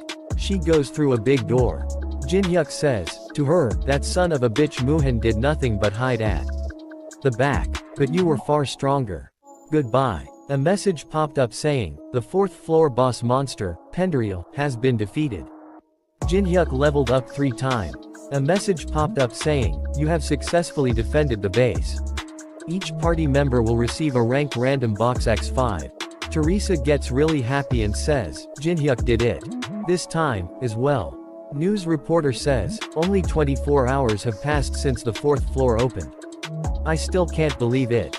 Yes, since everyone expected that it would take at least 20 days to defend against all 100 waves. It's certainly hard to believe that Knag Jinhyuk and his team cleared the floor in just 1 day. I think we've seen the true power of an S rank. Truly amazing. Jinhyuk goes to meet Yeonhwa and Lee. Jinhyuk says, sorry I'm late, I had to pick someone up. Yeonhwa says, who? And Alice is also there and says, this is quite shabby for a banquet hall. The says, oh, Ms. Alice, the one we met before. Jinhyuk says, I brought her here since she's also a member of our veteran company. Lee says, veteran company? What's with that name? Jinhyuk says, what about Ms. Teresa? Yeonhwa says, Teresa will be here in about an hour, so she told us to eat first. Chun is also there. Jin-hyuk sees him and says, I thought you wouldn't come at all, but I guess you still came. Chun says, I'm only here for the random rewards secret method that you promised me. Jin-hyuk says, okay, I'll tell you, so don't stiffen the mood and have a drink. And all his other subordinates also come there and thinks, we're here, too. They bow down and says, congratulations on clearing the 4th floor, director. Jin-hyuk says, thanks. Jin-hyuk says, eat as much as you want tonight. It's all on her as a commemoration for clearing the 4th floor. They all order a lot of food and drinks. Jin-hyuk drinks, and says, that hit the spot. Alice says, I can't believe it. Alice also eats a lot and says, to think I can eat so much of something this delicious with just 2 coins, and had lots of meat. But the taste of THS region is on another level. Alice gets angry and take the piece of chicken. Jin-hyuk says, okay, you can have it. Alice gets happy and says, thanks. I'll never forget it. Jin-hyuk thinks, who'd possibly think she's one of the strongest in the tower by looking at this? Lee asks Chun, what did you do before all this happened, huh? Chun says, I was a medical student. Lee gets surprised and says, really? No way. Teresa also come there and says, everyone. I'm sorry I'm late. They all gets happy and says, Teresa in the flash. Can I tag you? Let's take a selfie together, Unnie. Jin-hyuk thinks and says, whenever I cleared floors in the Tower of Trails before, I was always alone. Alice says, why are you smiling? Jin-hyuk says, just cause. It's pretty rowdy. Jin-hyuk level 29. He sees his stats and says, I went up 3 levels. Jin-hyuk thinks, I thought I grew in the most ideal way in the past, but I'm growing incomparably faster than before.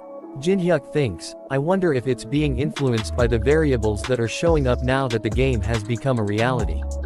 Well, it's fine, since I get more profits than losses. Now then, let's take a look at the 4th floor reward. We sees an item high-grade skill strengthening scroll. Jin-hyuk bring is out and says, I'll use this on glacier formation that I'm making the most use of.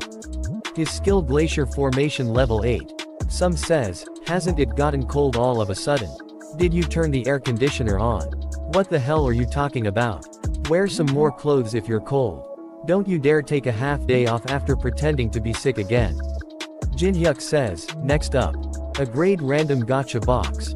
It's a probability-based item that allows you to pull in a grade item by spinning a roulette. A message popped up saying, please press the red button located in the middle. There is not much time remaining. If you let the roulette keep spinning, it'll draw out the user's anxiety using a countdown and stress-inducing sounds that imply the threat of a grave peril arising. A message popped up saying, the time has run out. Please spin the roulette again.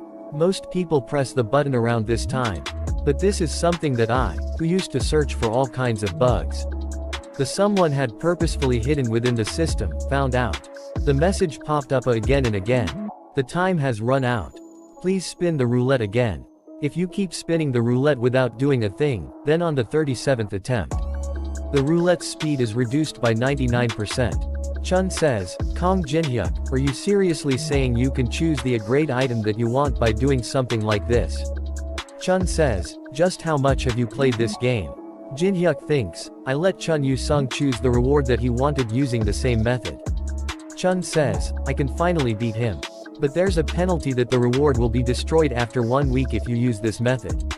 He was so happy after getting to complete his attribute sword. I can't wait to see his face next week. You have obtained tricolored pills rank A. Jin-hyuk think, considering I'll have to use them within 1 week, this is the best one out of the items that I can use to clear the next floor. And now, the final and most important item needed to clear. The 5th floor. He uses the Great Magic Library entry ticket. A message popped up saying, the Great Magic Library has opened. He enters the Great Library. Should I go see that geezer after a long time? After that we see that an old man is reading a book. Old man says, what in the world is this about? I heard that the 4th floor has been cleared, but I didn't expect to see a guest already. Old man says, welcome. My name is Rick Hennessy, the manager of this library. Jin-hyuk thinks, he is an intermediate administrator grade bigshot who manages the Tower of Trails Great Magic Library. Jin-hyuk says, finally, my first encounter with a tower administrator. My name is Kong Jin-hyuk. Rick says, this is something you don't see very often. I never imagined that someone would set foot in here so soon. Even if you manage to set foot in here. The fact that you managed to get to where I am in this giant labyrinth of a library is also very interesting. Jin-hyuk says, I happen to be a very lucky person. Rick says, I don't mind if you browse through the books, but there are no books of you level that you can read here. Kong Jin-hyuk. Kong Jin-hyuk gets a book. Rick says, you would require at least a fundamental understanding of rune language. Solution to entry into the sixth circle written by the Empire's court mage Telemos. Jin-hyuk says, right. Rick says, you know. Rune language. Jin-hyuk says, I knew a lot of people, so I've picked up things here and there. Rick thinks, he should be a player who has only just entered the 5th floor, but he already knows rune language. Rick says, may I ask you something, Kong Jin-hyuk? Jin-hyuk says, yes, go ahead. Rick says, I can see that you are different from the average player just from the fact that you managed to enter this place. However, your background seems to be beyond the realm of special. Jin-hyuk says, background. Jin-hyuk activates, Judgment of Anubis. To be honest, the Egyptian gods are backing me. That's why I was able to come here, as well as learn information about the tower. Rick thinks, no way. This is most certainly the energy of the god Anubis. To think they'd already be showing interest in a player. Jin-hyuk, they seem to treasure me very much, since they even granted me power like this. A message popped up saying, because a subject was not selected, Judgment of Anubis will be cancelled. Rick says, a person of value must receive corresponding treatment. Rick says, it seems I've mistreated a valuable guest. My sincerest apologies. Jin-hyuk thinks, Anubis would have collapsed from stress if he saw this. Rick thinks, to atone for my mistake, I will give you one of the books here as a gift. Jin-hyuk says, can I really choose anything I want? Rick says, of course. I would like to offer a valuable guest a gift of the same value. In that case, I will take this. Are you really fine with that? Jin-hyuk says, it certainly is a good grimoire, but because it's written in ancient rune language, it cannot be read unless you're an ancient species. I, the Black Dragon Matrion, record this commemorate my ascension to an ancient dragon. For 1,000 years, I have studied a way to tear down the principles of this world. Blah blah, it's just a book written by some Chunaview lizard. I'll take this. Rick says, pardon me. As expected of someone who has received the blessing of the gods. Rick starts to disappears, I will keep my eye on you from now on, Kong Jin-hyuk. I will look forward to the day that we meet again. Player Kong Jin-hyuk. Someone says, I was truly gruesome. The 5th floor of the Tower of Trials seemed like the world of an already collapsed civilization. And in that collapsed world, we see some people screaming and saying, capture them. Find the sacrifice. All that remained were fanatics crazed with blood. It felt like some massive psychiatric ward. We see that a news reporter says, a psychiatric ward. I see. Reporter says, fanatics don't seem all that threatening. Why did you decide to run away without fighting? I also tried to subdue them by using skills at first, but there's a completely different obstacle aside from them. And that is the inability to use skills. What? Skills can't be used? Player says. Because I couldn't even summon my subspace inventory, I was only able to escape by using a return stone that I had in my pocket. That's why we're giving a special 20% discount off the Exit Guild's return stone, with the cheap price of 5,000 gold. Teresa says, take me with you to the 5th floor. Jin-hyuk says, no. Teresa says, why not? I'm sure you're going to challenge the 5th floor right away, so I can't let you go alone. Jin-hyuk thinks, she's so persistent, why is she acting like this all of a sudden? Jin-hyuk says, you can't. No matter how much you want to come with me, I can just sneak in by myself, so give up. She grabs Jin-hyuk's arm and says, promise me that you won't push yourself, then. Jin-hyuk thinks, don't push myself. A message popped up saying, a sponsor gift has arrived from the Caladium Kingdom. Isn't the Caladium Kingdom the kingdom hostile to the Muram forces? A message popped up saying, you have acquired Faint Odor rank F. Due to a sponsor from an upper force, you have broken out from the 5th floor's restraint. Jin-hyuk thinks, whoa, to think they gave me a gift while opposing the tower's restrictions. Looks like they've started approaching players with potential, just like the Muram. I'll make very good use of this skill. A message popped up saying, "You have entered the 5th floor of the Tower of Trials. You will start from a random location. Skill usage is blocked. You will receive a random F-grade item. There is only one rule: escape alive. Due to your possession of Macrian's ancient grimoire, one of you skills will be free from restraint. You may use Eye of Gluttony. This is why I chose this in the Great Library. I'll leave using this for later. Some other people's also appears. It's so dark. Why is it so damp here?" Jinhyuk thinks, people placed at the same starting point have already started to arrive. "I'll leave the newbies here and head to the..." A message popped up saying, "Activating Pursuit Scroll." He is surprised and thinks, "Pursuit Scroll." He gets angry and says, "You stubborn." Teresa also appears behind him. Teresa says, "I didn't think you'd keep your promise, so I followed you." Jinhyuk says, "I believe I told you not to follow me. What in the world were you thinking, coming all the way here?" Teresa says, "Please don't berate someone who followed you out of worry so much." Jinhyuk thinks, now I have to change my plan. There's something in my pocket. Mine too. Teresa says, "I have a flashlight." What about you, Jinhyuk? Jinhyuk says, "A pen." Teresa says, "A pen. That's not very good." Jinhyuk says, "No, this can be of use." Someone bring out a lighter and says, "I can finally see a little." She says, "I'll turn on the..." Jinhyuk grabs the flashlight. Teresa is confused. Man with the lighter says, "What a dreary looking place. How can we escape when it's so dark?" A lot of masked men are seeing them. They say, "Over there. Sacrifices." Masked man starts to run toward them. Someone says, "Idiot. Turn off the lighter." Masked man says, "Capture them. Over here, hurry." Jinhyuk and Teresa are hiding behind something. Teresa says, "Shouldn't we save those people?" Jinhyuk says, "Teresa, now that you're here, you must follow my judgment, no matter what." Teresa says, "Pardon." Jinhyuk says, "We must not unnecessarily expose ourselves for the time being. You're much too unprepared for a frontal assault at the moment." Teresa says, "Aren't you looking down on me too much, Jinhyuk? I've made my own preparations. Here, take a look. I bought one for you too. It's the exit return stone that people say is crucial for the 5th floor." Jinhyuk slaps his own face. Teresa is confused. Some people are blocking the door, saying they'll get through at this rate. "You guys at the back, come help too." A girl bring out return pill and says, "What the hell are you guys doing?" She says, "What do you think? We're going to escape. See y'all, losers." That return pill break.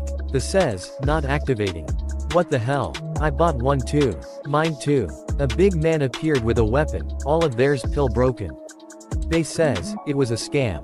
Jinhyuk says, "You trusted it just because it was on a broadcast.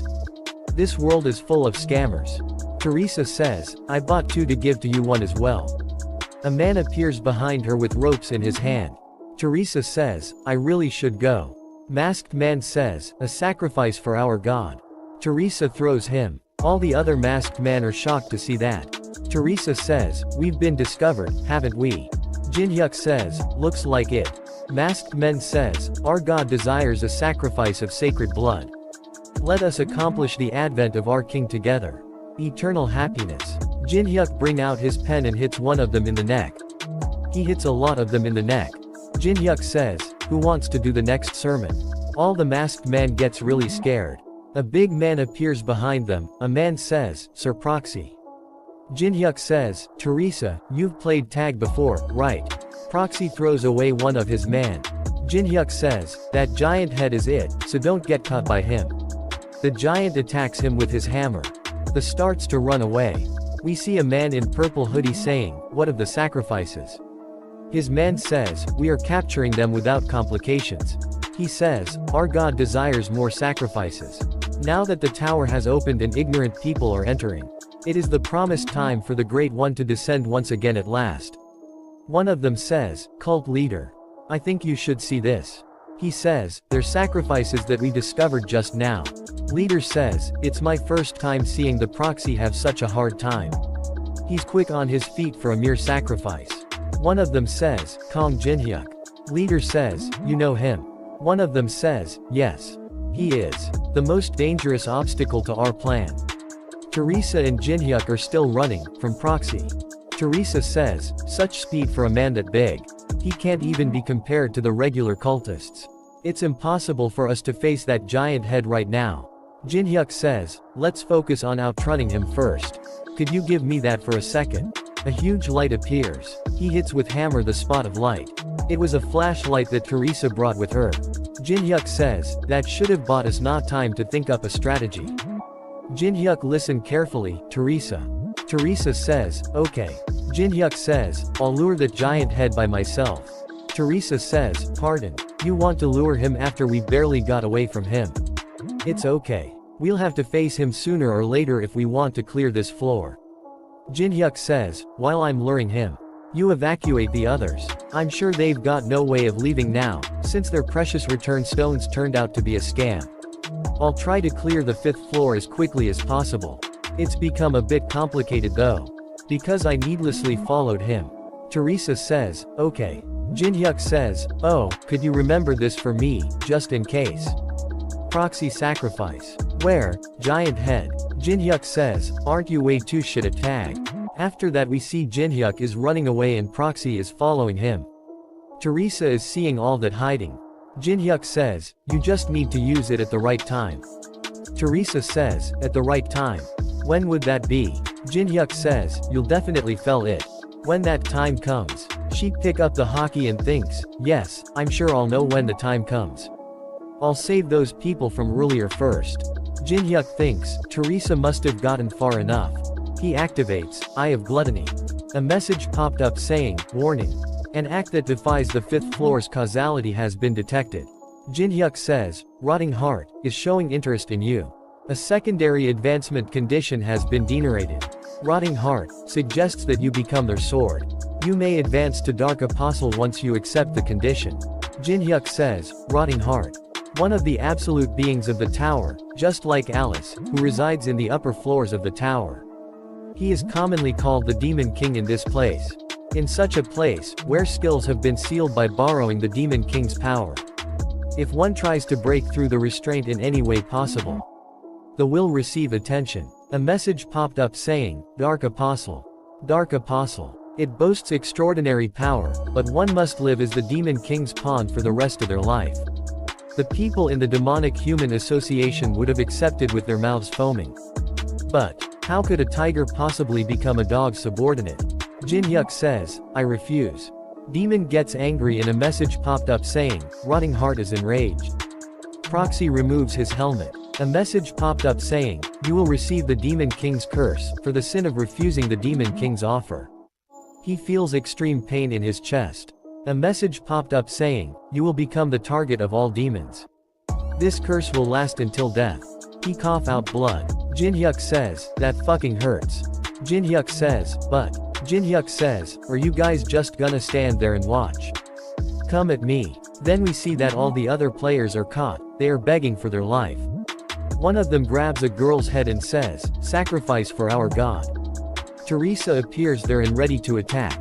She hits him on the face. Teresa says, take care of the others. She says, hello. The other girl starts to panic and says, it's no use. We're all gonna die here. We can't get out of here. She's already been engulfed by fear. One of the men attacks her. Teresa blocks the attack with the hockey. She hits him in face. She says, don't give up. We can all get out of here safely. Teresa says, so grab your weapon and stand up. My comrade is in the middle of clearing the 5th floor. Proxy picks up a man and starts walking. At a prison everyone is screaming and crying, we're all gonna die. We should have never come to this damn place. I was planning on returning right after getting some items. One of the guards shouts and says, shut the hell up. We'll torture you if you don't stay quiet. Guard bow down in front of leader and says, I've silenced him. Please continue your conversation. Leader says, yes, thank you. Is that him? The man with him says, yes it is. The man is Demonic Human. Demonic Human says, it's our first time meeting in person. Kong Jinhyuk. Jinhyuk sees him and thinks, this mana belonged to a human. Since he's on the same side as the 5th floor boss, is he a demonic human? Jinhyuk uses Eye of Gluttony. A message popped up saying, status window inspection has failed. The subject is currently activating a high-level mental barrier. Jinhyuk thinks, mental barrier. I was planning on using this in my fight against a cult leader. But I guess I have no choice. A message popped up saying, you have used white pill. Increasing one of you stats twofold for 10 minutes. Increasing adaptability stat from 10 to 20. Another message popped up saying, Eye of Gluttony, sees through the subject. His name Hassanville. And his level 38.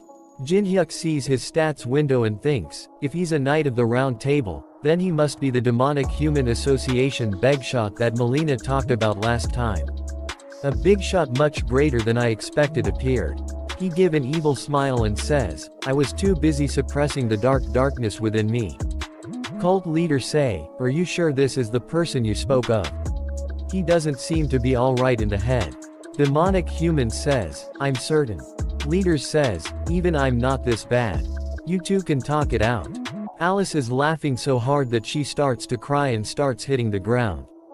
Jinhyuk thinks, I'm cringing too, so just pretend you didn't see anything, please. Demonic human says, you don't seem to understand what's going on. Are you aware you've been captured to become a sacrifice? Jinhyuk says, you think you can imprison my madness of destruction? How foolish of you. Demonic human thinks, what's with him? Could he be hiding some sort of trump card? With this skills he's shown up until now, that is more likely. Demonic human says, I already know how powerful you are, Kong Jinhyuk. But now that your skills are sealed you cannot survive in this place. We see someone screaming and throwing up blood. Demonic human says, do you hear that? It is the sound of the live sacrifice ritual that you will all be a part of. A gruesome and slow death that your sanity cannot endure awaits you. He brings out a key and says, however, I could give you this key if you tell me everything you know about Unknown. Jinhyuk thinks, a key. Jinhyuk says, you wish to know Unknown's true name. Then I will present an answer to one who reveals their true name. Demonic human thinks, my true name. He's going to die anyway. He grabs his mask and says, my name is Hassanville. I'm also known as Lancelot. Are you satisfied now? A message popped up saying, the condition has been fulfilled. You have successfully copied mental barrier rank S. It's your turn now. Tell me about Unknown's identity. I'll only say this once, so listen carefully. Unknown is. Demonic human says, I see. I'll keep my promise. I hope you have a quick death. One of the other prisoners run and grabs the key, and tries to unlock the door. But was not able to and says, what the hell? There's no keyhole. Jinhyuk thinks, they'd obviously pull something like that. Any case. By now Teresa must be. After that we see that Teresa is also caught and thrown in a jail cell. One of the guards says, it's my first time seeing a sacrifice resisting so intensely. I think she defeated more than 20 people. That's an attestament to her vitality, so I'm sure our God will be happy. Teresa says, where are the others? The girl with her is shouting and hitting other prisoners saying, this is all because of you lot. If only you bastards weren't here. It's all your fault. Teresa stops here and says, what are you doing? Stop it. She says, you're only shielding that person because you don't know. Teresa says, what? She says, the one you're protecting is an inhabitant of the tower. They say, the tower never would have existed if it weren't for you lot. Yeah, and I never would have been imprisoned in a place like this. So it's all your fault. Right. Little girl gets really scared and starts to cry. Teresa stops them and says, inhabitant of the tower or not, it doesn't matter. Hasn't she also been captured by the cultists, just like us? We see that Jinhyuk thinks, I really want that mental barrier skill. It could become a driving force that could withstand divinity. A copy conditions window appears saying, 1. Make the subject say his knight name. 2. Act as if you have Chunabu until you find out his knight name. You may copy one skill of your choice once both conditions have been fulfilled. Jinhyuk thinks, what sort of crazy son of a bitch is managing the tower's system? I'll need at least 6 bottles of soju for this. Des Moines human says, why aren't you saying anything? Jinhyuk says, oh, sorry. Teresa asks little girl, what's your name? It's okay, as long as I'm here, no one can hurt you. She says, Andrea. Teresa says, what a pretty name. I'm Teresa. Andrea tells Teresa her story. She says, the devotees came to our village one day. They said they'll save everyone in the village if the villagers offer on person as a sacrifice. Once they said that, the villagers said that I, who doesn't have parents, need to step up for the sake of the village. Saying that it's a meaningful duty. And that it can't be helped. Teresa says, I see. You must have been very lonely, Andrea. Teresa thinks, although she's a tower inhabitant, she's no different from an ordinary human. Teresa listened to one of the guards saying, hey, we're supposed to prepare the next batch of sacrifices. Select one from each room. If no one is selected, you will all participate in the ritual together. Struggle as much as you can if you want to live for even a little longer. All of them gets really scared after hearing that and says, again. I don't want to. No, I refuse. One of them says, wait. Yeah, let's send that kid out first. She's not even human, right? Teresa says, wait, stop. Don't make such rash decisions. Get a hold of yourselves. One of the guards is enjoying seeing all this and says, good, struggle more. The Lord is even more delighted. And another guard is confused to see what is happening. Jinhyuk says, I volunteer. Any objections? His cellmate are also confused and says, no, go ahead. They tie him up and some other people as well, they all are walking to somewhere. He bring out a pill out of his mouth. And throw it in the water system right beside them. One of the guards sees him, he starts to whistle. Jinhyuk thinks, the necessary preparations are now complete. Teresa should have been captured and be behind bars by now. And considering her personality, she would definitely volunteer herself. It's my first time progressing through this section like this, but it's going rather smoothly. The hidden quest was generated, just as planned. A hidden quest window appears saying, contents, the fanatics who recklessly take the lives of others are regarded as villains. The adaptive stat will rise by 0.1 for every fanatic that is eliminated. The adaptive stat will rise by 30 if the cult leader is eliminated. Jinhyuk thinks, I was always given one of the stats as a reward, but to think they'd give me the adaptive stat. We see a lot of them are shouting saying, oh, Lord. The glory. The advent of glory. Some players are hanging with chains tied to the pillars. Jinhyuk thinks, there are so many of them. One of prisoners puke by just seeing all this. Jinhyuk thinks, this place isn't really bad enough to puke. Bearing out the next batch of sacrifices. They lower the gate, and ask prisoners to go ahead. They untie their hands. One of them says, glory to the Lord divine joy. The Lord desires sacrifices that tremble in fear. Jinhyuk is surprised to see something. One of them says in a mic. What sacrifice does the Lord enjoy most, gentlemen? A noble sacrifice. A noble sacrifice. In that case, take a good look. This woman sacrificed herself to save a child she barely even knew. Teresa is also hanging to one of the pillars. The one with the mic says, what a noble act. The of this noble woman will adorn the final of this live sacrifice ritual.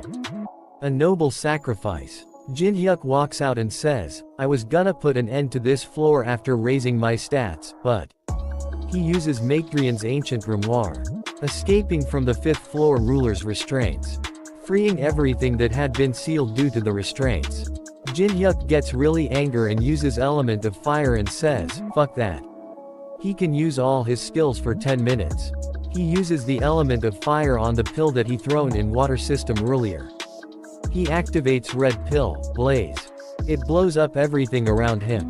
They all get scared and says, what the could that be a skill? Impossible. Skills should be unusable here due to the Lord's commandment. He bring out his dagger and throws it toward the chains that ties Teresa. Dagger hits the chain and cuts them. She starts to fall and Jinhyuk grabs her in midair. He checks her heartbeat. He gets really angry and bring out his full power and says, raising stats or whatever, I don't give a shit. And he bring R a black pill. And says, I'll exterminate you all. He breaks the pill using his teeth. A message popped up saying, using black pill dark. Unfolding black barrier. Some huge clouds of smoke appears, they all can't see a thing. Jinhyuk bring out his twin dragon swords. And activates the Grave of Swords. They say, shit, where is he? One of them throw his weapon and start to pray saying, oh, God of darkness, please answer my prayers. Oh, Almighty Demon King God, please guide use. They some intense energy and says, this energy is the Demon King God's energy. They all gets excited and says, he answered our prayer. Jinhyuk cut them all down. A message popped up saying, the villain has been disposed of, the adaptive stat has increased by 0.1. He kills some more of them and his adaptive stat keep increasing. After that we see that Teresa is laying unconscious in middle of all this. We see a flashback where she was protecting the little girl. One of prisoners says, we'll send out that brat who isn't even human first. Teresa says, how is that fair? She's still a child. They gets really angry and says, child, that thing's just an NPC. Hand it over. Teresa hits them and says, you must think I'm easy to handle just because we can't use skills here. But don't misunderstand. I'm confident I can win even if all of you face me at once. They says, then are you saying you'll be the one to choose? Teresa says, yes, you're right. I'll be the one to choose. After acting like a goody two-shoes, you're just like the rest. Teresa sees toward the child and smiles. And says, I'll be back. Guard gets really excited and says, what a noble sacrifice. After that we see that a lot of the cult member are dead. Teresa wakes up. Jinhyuk says, you pushed yourself pretty far again. She smiles and says, I knew you'd come. He cut the chain and free her. He obtained 23 adaptive stats. He thinks, now as long as I defeat the cult leader and escape. Teresa say, I have somewhere, I have to go first, Jinhyuk. They open all the cells, she gets back to her cell and says, Andrea. Andrea says, Teresa. She hugs Teresa and starts to cry. Teresa says, thank God you're safe. Jinhyuk is confused to see that and says, what's going on here? Teresa says, Andrea is an inhabitant of the tower. They were dragged here by the devotees and forced to either become a sacrifice or become one of them. Only 2.5 minutes are for the effect of Maekdrian's ancient grimoire's effects to end.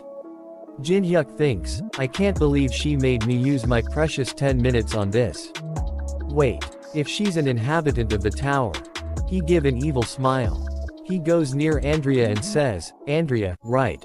Jinhyuk says, why didn't you become a devotee? All the inhabitants here are madly faithful to God. Andrea says, I didn't want to believe that there was something like a God. Even the villagers in my hometown sold me because I had no parents. If there really is something like a God, then they would be responsible for creating this despair-filled hell. So if this was God's plan, then I'm sure he's a Dutchbag. Jinhyuk says, I'm not sure if this will console you, but I'm similar to you. I was abandoned in an orphanage soon as I was born and grew on my own. Living without parents is a difficult thing. Teresa thinks, Jinhyuk is talking about himself. But I had to keep living on. Resenting and despairing doesn't change a thing. Andrea says, but, as long as the cult leader is here. Jinhyuk says, yeah, the cult leader is here. Let's do this, then. I'll get rid of the cult leader for you. So try living in this world free from the douchebag's restraints. He activated Brand to Tribulation. And in exchange become my comrade, okay. He puts Brand seal on her and says, all done. I'll be in you care from now on, Andrea. Teresa says, wait, he didn't do anything like that to me. Jinhyuk says, let's go defeat the cult leader. A message popped up saying, the duration of Maekdrian's ancient grimoire has ended. Sealing all skills. Cult leader says, let there be joy. Cult leader is about open an evil looking item, and says, glory to our God. Jinhyuk says, the cult leader is completely different from the other Fantics. He can't use skills like us, but he's just as strong as Breaker. Teresa says, then can't you just defeat him easily by using skills like you did earlier? Jinhyuk says, I was going to. But the time limit ran out, so I can't use my any more skills. Teresa say, oh, I see. Jinhyuk says, I can do something about it if we fight hand to hand. But the divine artifact he uses is the most dangerous risk factor. Teresa says, divine artifact. Filth-eating urn. It's a divine artifact that kills a designated target with absolute certainty. Teresa says, absolute certainty. Then does that mean we can't win? I'll try to block it at least once. It takes a while to reuse, so your role is the most important. You must subdue the cult leader before the spell activates again. We're here. Are you ready? They both says, yes. Jinhyuk says, keep this in mind. As long as you remember what I told you, you'll definitely see the right path. They enter the leader's room. Leader sees them and says, the perpetrators who made a mess of the ritual came to me themselves. How interesting. Jinhyuk says, where's the one who was with you? Leader says, he left a while ago. He said he'd obtained everything he needed. Jinhyuk thinks, he sure is quick-witted. I wanted to get rid of him here. I don't know how you broke free from the god's restraints and used your skills, but...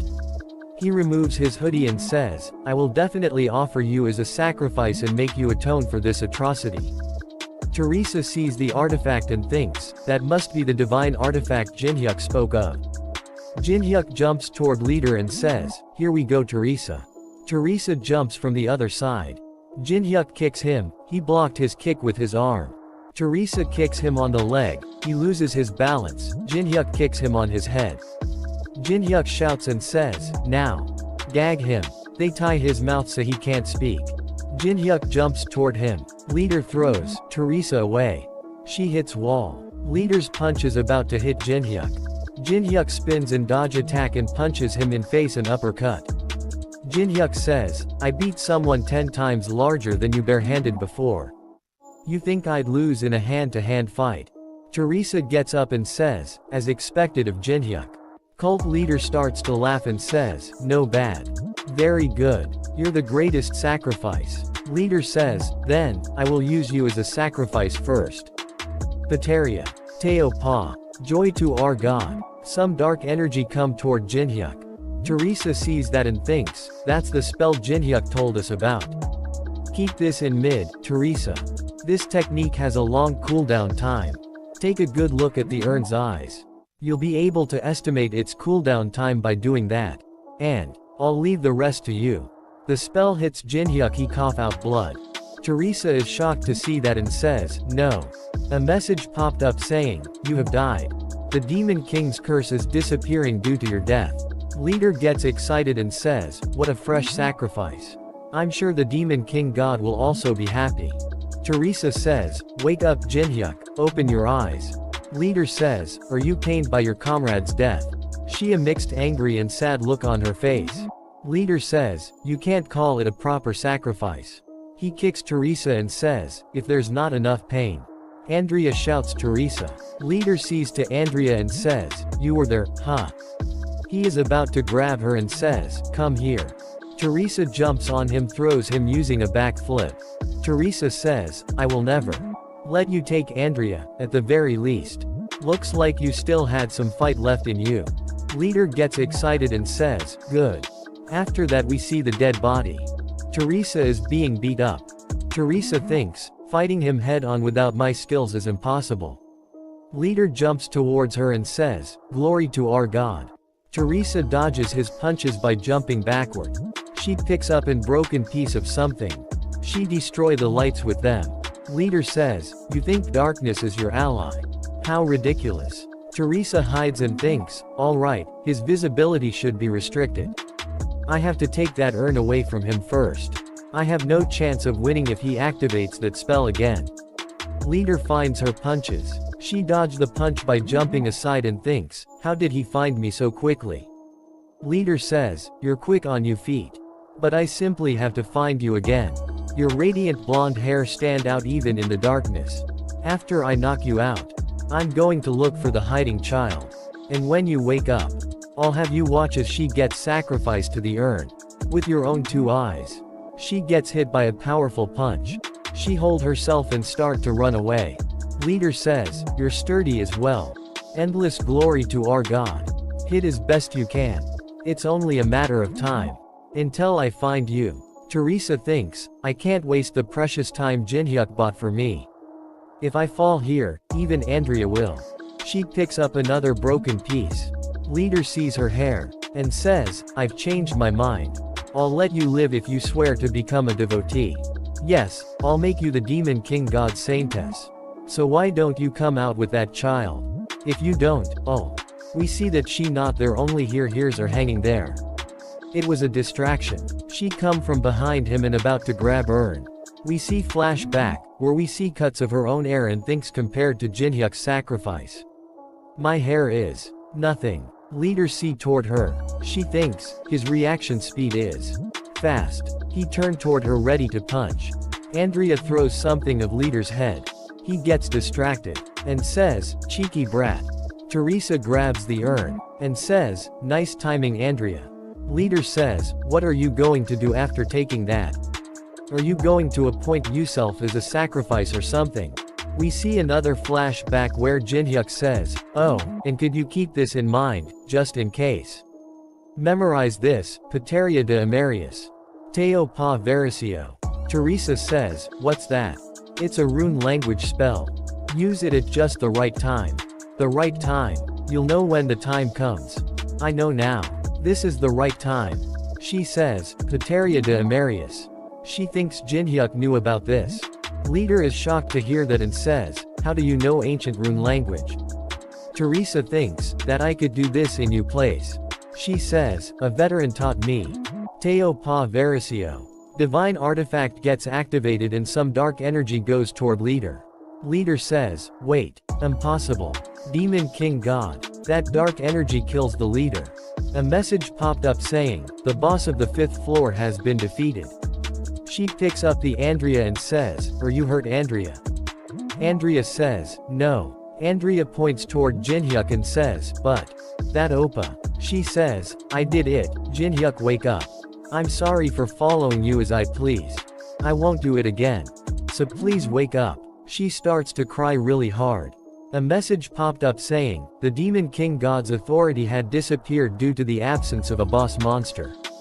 Lifting skill usage restrictions. Blessing of the Star, activated, and a message popped up saying, you can revive once, as long as the death is not instant. He gets up. Teresa and Andrea gets really happy. Jinhyuk says, dying sure is extremely painful. But why are you crying again? You were crying in the maze too. I can't help it, they just flow out. It still hurts there. I'm sorry. But why did you cut your hair, Teresa? Teresa points towards the message and says, Jinhyuk, why isn't the notice for the next floor opening not popped up when we've defeated the boss? Jinhyuk points towards the exit and says, the objective of the 5th floor is strictly to escape. In other words, this floor will be considered to be cleared if we pass through that door. However, there's something else that's unique about this floor. The unique point of the 5th floor is that the boss monster seat can be inherited. Teresa asks, inherited? Jinhyuk says, since defeating the boss is not the clearing condition. The owner of this divine artifact urn becomes the new master of the floor.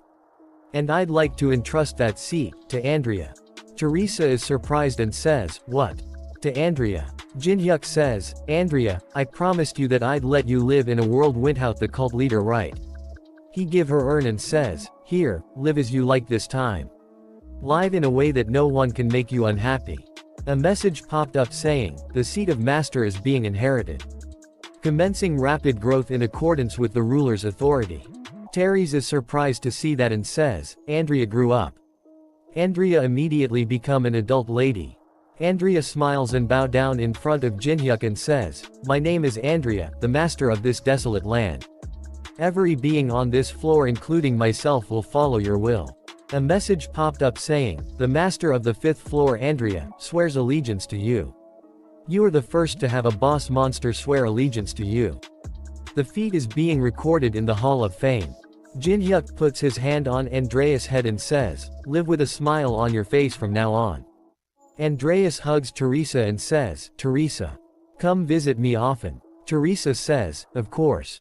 They exit the 5th floor and a message popped up saying, the 6th floor of the Tower of Trials is opening. Time remaining to conquer the next floor, 90 days. Takoyaki says in the comments, shouldn't every president in the world give Kong Jinhyuk an award or something at this point? Stagnant water identifier says, everything about Kong Jinhyuk. He's a stagnant water FR. What a legend. Teresa Fan Song Chan says, he has amazing chemistry with Teresa death to Kong Jinhyuk. In a newspaper we see that they all beat up that player who sold the return pills. Everyone is celebrating in the world saying, as a celebration for clearing the 5th floor, the beer is on the director. A lot of people are watching his video where he cleared 5th floor. Chun is also seeing that.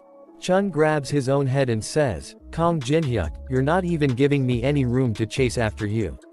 Someone knocks on Chun's door, and says, excuse me. Chun doesn't answer and, the person at the door break the door. He a blonde man with a white mask on his face, he points his sword toward Chun. Chun bring out his sword and says, who the hell are you? That man says, my name is Gawain. How unexpected. It's a bit narrow for unknown's home. I expected something more classy. Chun is confused and angry to hear that and says, unknown.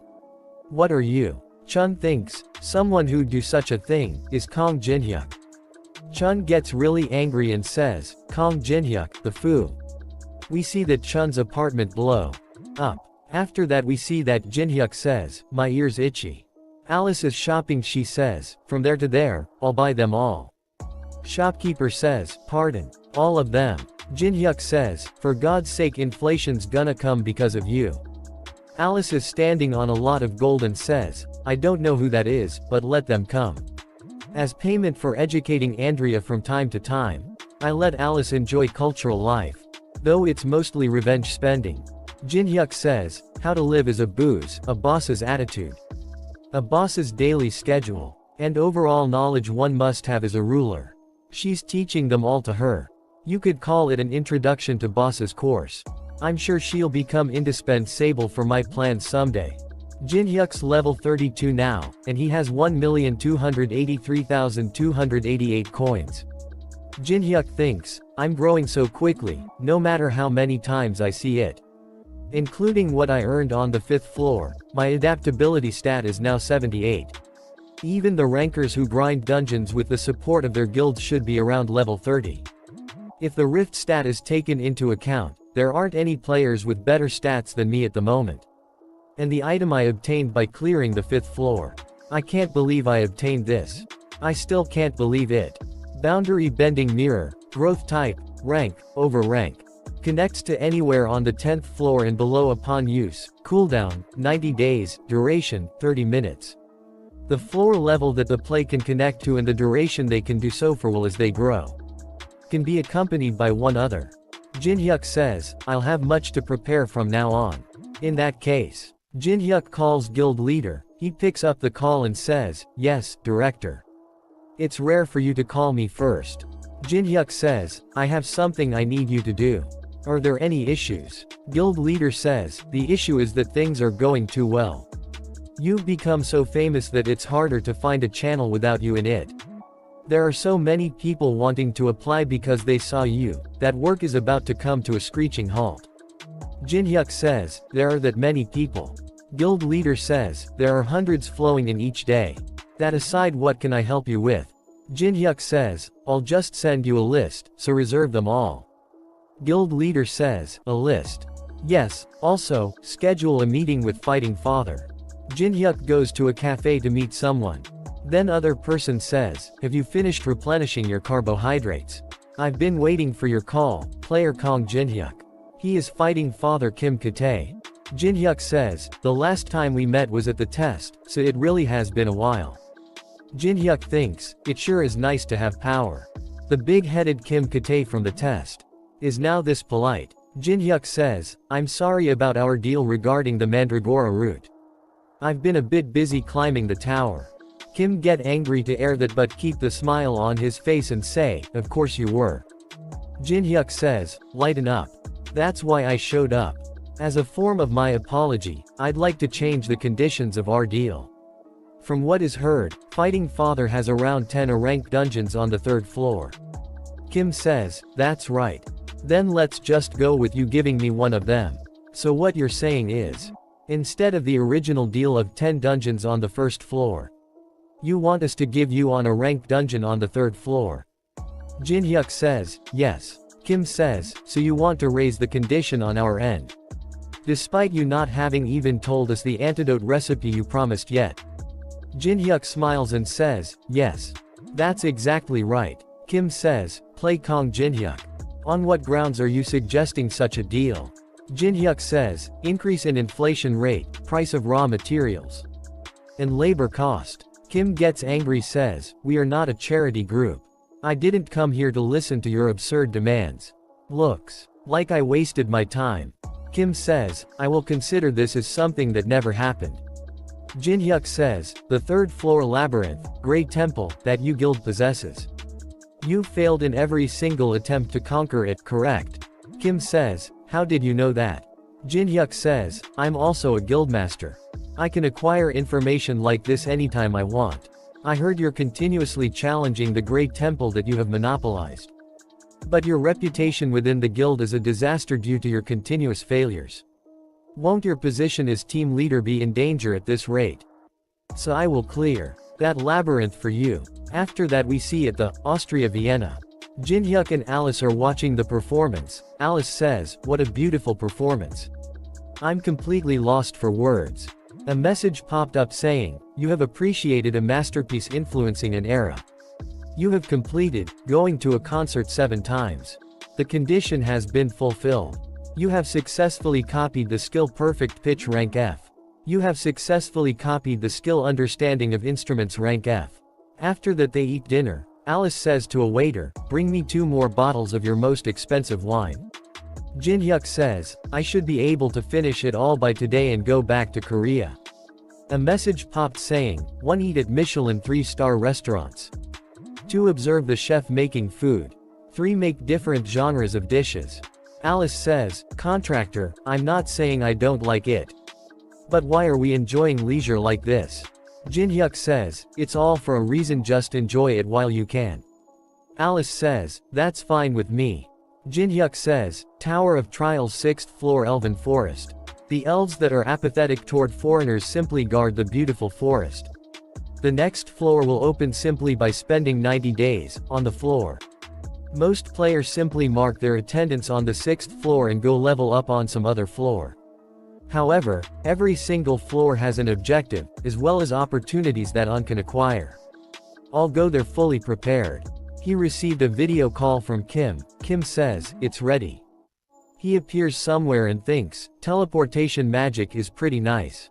The Advancement Temple is located on the 3rd floor of the Tower of Trials. It is the most popular and flourishing agency for players' first advancement. Most people come to see this place's priestess to change their class, without even realizing that there is a heinous labyrinth deep underground. Kim come to him and says, you're here. Jin-hyuk says, you're just in time, team leader Kim. Kim says, of course, since this is very important. They're the members participating in today's raid. One of them says, it's an honor to meet you. I am the captain of the 2nd raid team, Lee Youngwon. Youngwon says, I've watched every single one of your YouTube videos.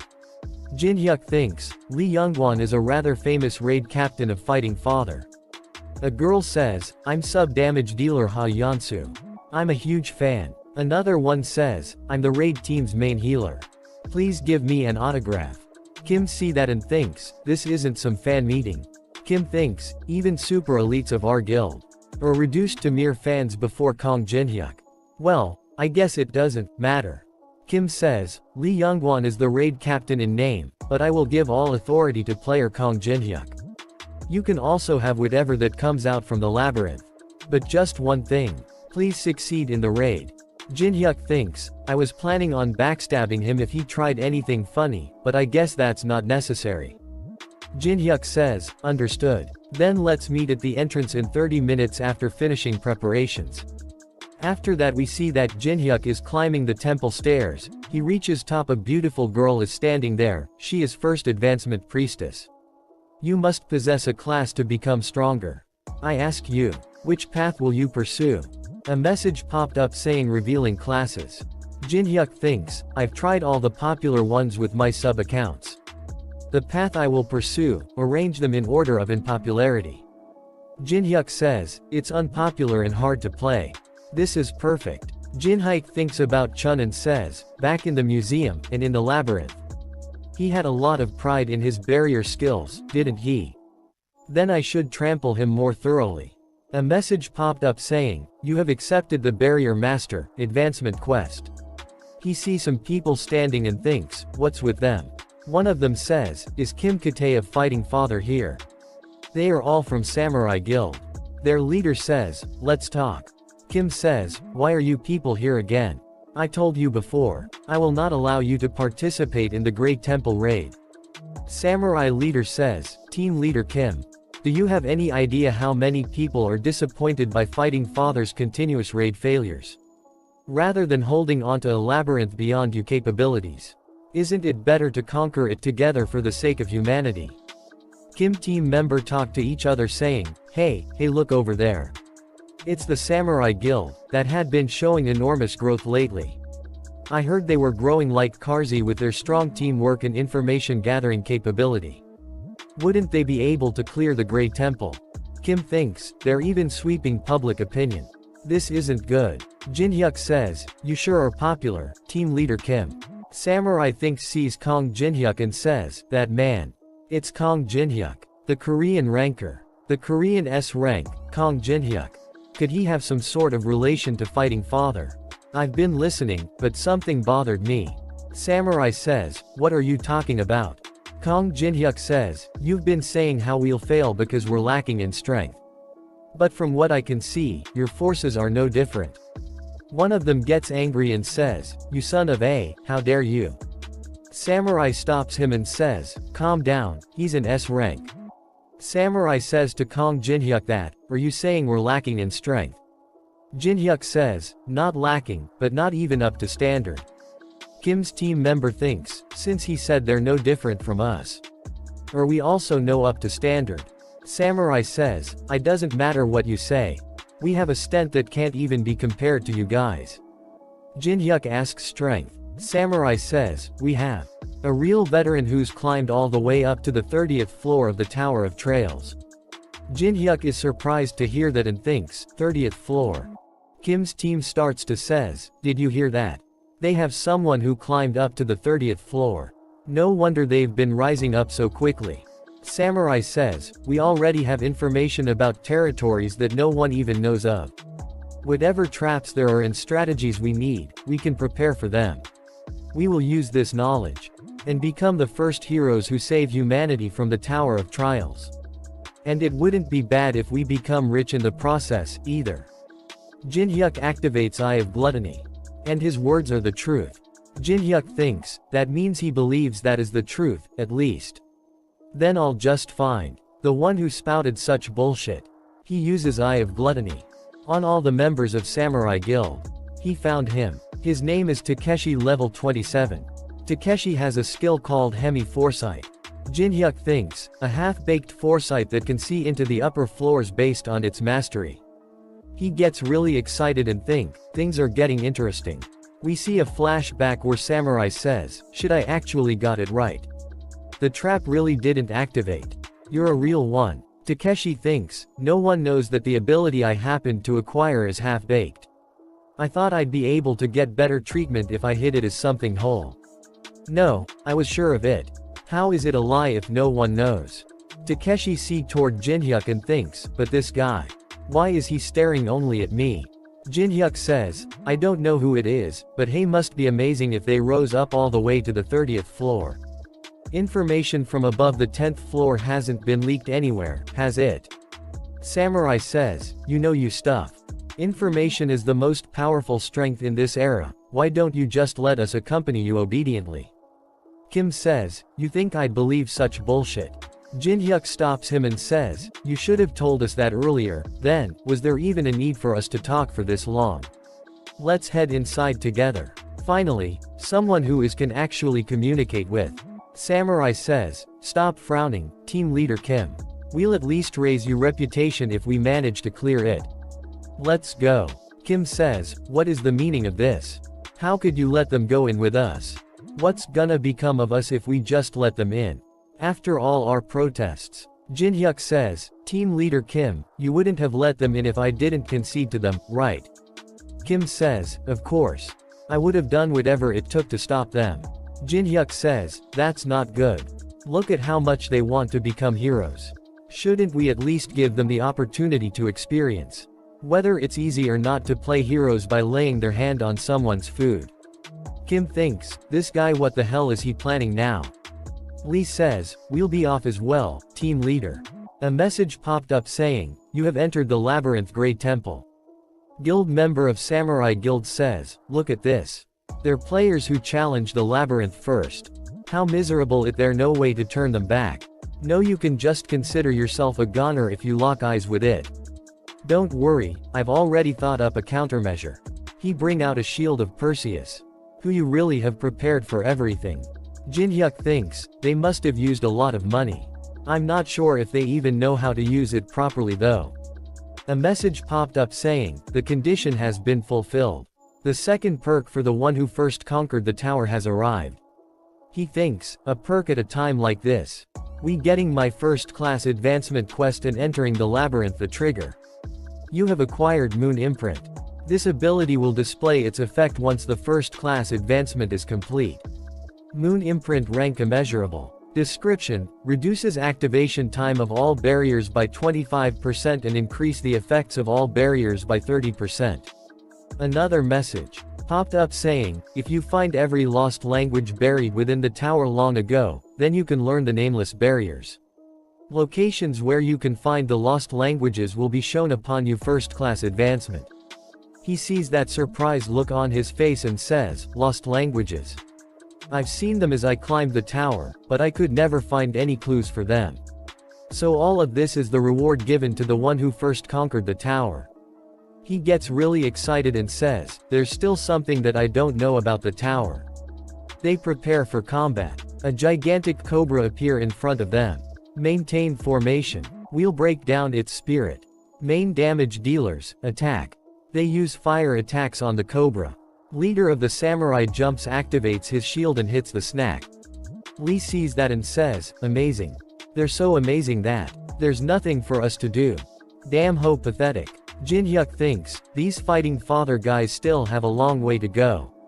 They're demoralized just that. From what I can see, they wouldn't even last on minute against one Alice, even that's generous.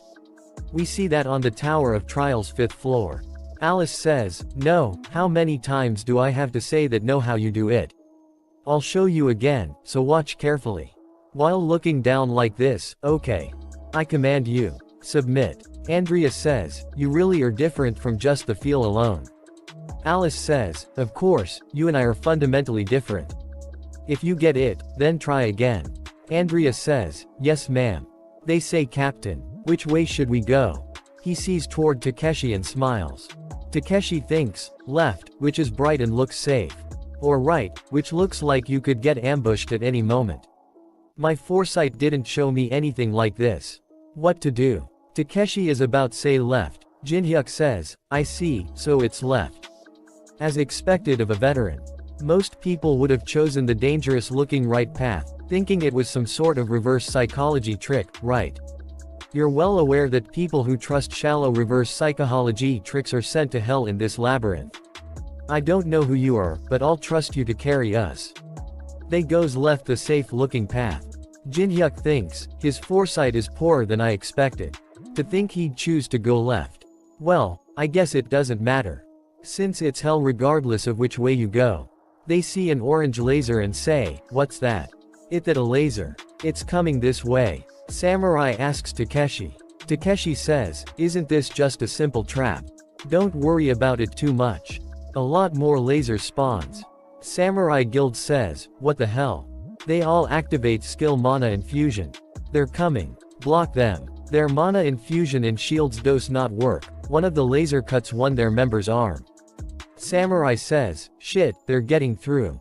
Infuse more mana. He says, Takeshi stay behind me. Takeshi thinks, damn it. This is all because of that bastard Kong Jin-hyuk. But you won't come out unscathed in this situation either. A message popped up saying, beginning the Barrier Master First Advancement Quest. He makes some hand signs. And activates inadequate physical barrier. A message popped up saying, you have fulfilled the first condition of the advancement quest. A strong barrier surrounds Jinhyuk and Fight Father's members. Kim's party members are surprised to see that. Lee says, "What in the world?" One other member says, "It's my first time seeing something like this." Jinhyuk thinks, "I guess this is the limit until the advancement."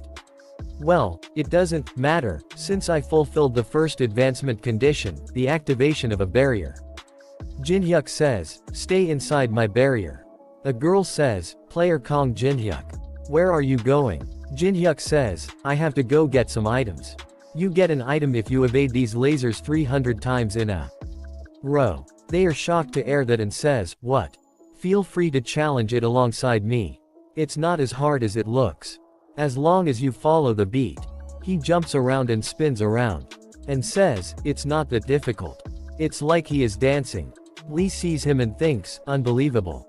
The guys from the Samurai Guild are screaming in complete disarray, but this man is smiling. We see flashback where Lee says, "Team leader Kim. Isn't a bit too much a loss on our side if we yield everything to Kong Jinhyuk?" Kim says, "You must still be too young to understand, Lee. There are times when you need to accept things, even while putting up with losses. Stepping aside so you don't get in the way is also a valid strategy if you can't crush them with certainty." Jinhyuk is still calmly dodging all the lasers.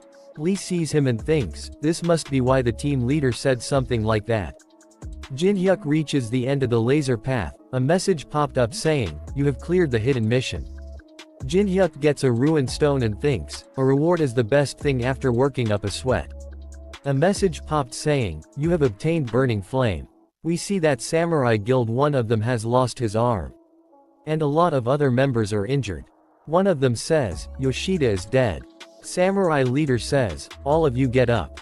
Confirm the number of injured and deceased first."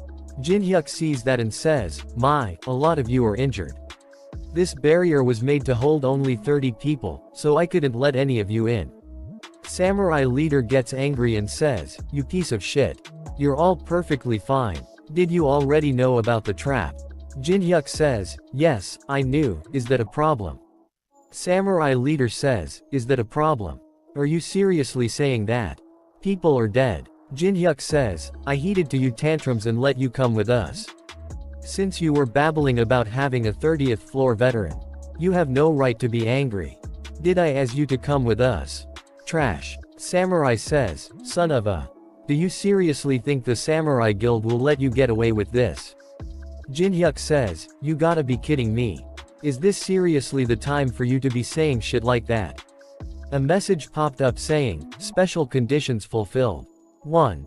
Death of more than 50% of the raid party members due to the traps. 2. Acquisition of burning flame. The guardian of the Great Temple is awakening." Samurai leader says, "Shit. What is it now?" A huge fire snake appears in front them. It is called Fire Drinking Snake. Jinhyuk says, "Stay on your toes, this is where it really begins. If you have something to argue about, do it after you stay alive." It is a really big snake made of fire. Its stats window appears saying, Fire Drinking Snake. Level 55. Description, a pet snake that Medusa adores. Its entire body is made up of fire, and physical attacks are ineffective against it. Samurai leader says, "The formation isn't ready yet. If you've realized you place, then why don't you hand it over now?" Samurai says, "Hand what over?" Jinhyuk says, "Don't play dumb. I'm talking about that shield. Wouldn't it better to give it to me if you're not even gonna use it properly?" Samurai says, "Don't bullshit me.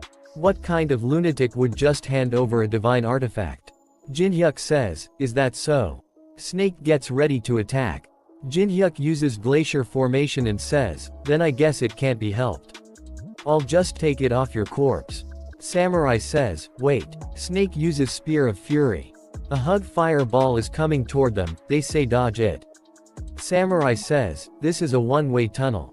There's nowhere to dodge, morons." Samurai activates a barrier and says, "Takeshi, stay behind me."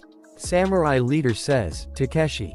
Survive no matter what." After that we see that they all are burned to crisp. Shield falls down on the ground. Samurai leader is also dead. Jinhyuk cover his finger in ice and picks up shield and says, "I told you so. That's not how you use it." We see that Takashi survived the attack. Jinhyuk says, what good is a divine artifact if the wielder is crap? Don't you think so too? Takashi is just a little injured, and says, just who? Who the hell are you? How can you act as if you know everything?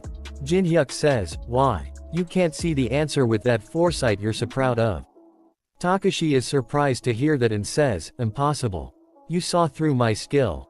Takashi says, please answer me. What is your relationship with this tower?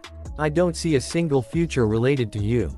Snake is right behind Jinhyuk ready to attack. Jinhyuk says, it's a bit embarrassing to say it myself. Snack uses the same attack as before. Jinhyuk uses glacier formation. Jinhyuk gets really angry and says, how dare you start roaring. When people are talking, Jinhyuk uses glacial prison, which traps the snake in a hug mountain of ice. Takashi is surprised to see that.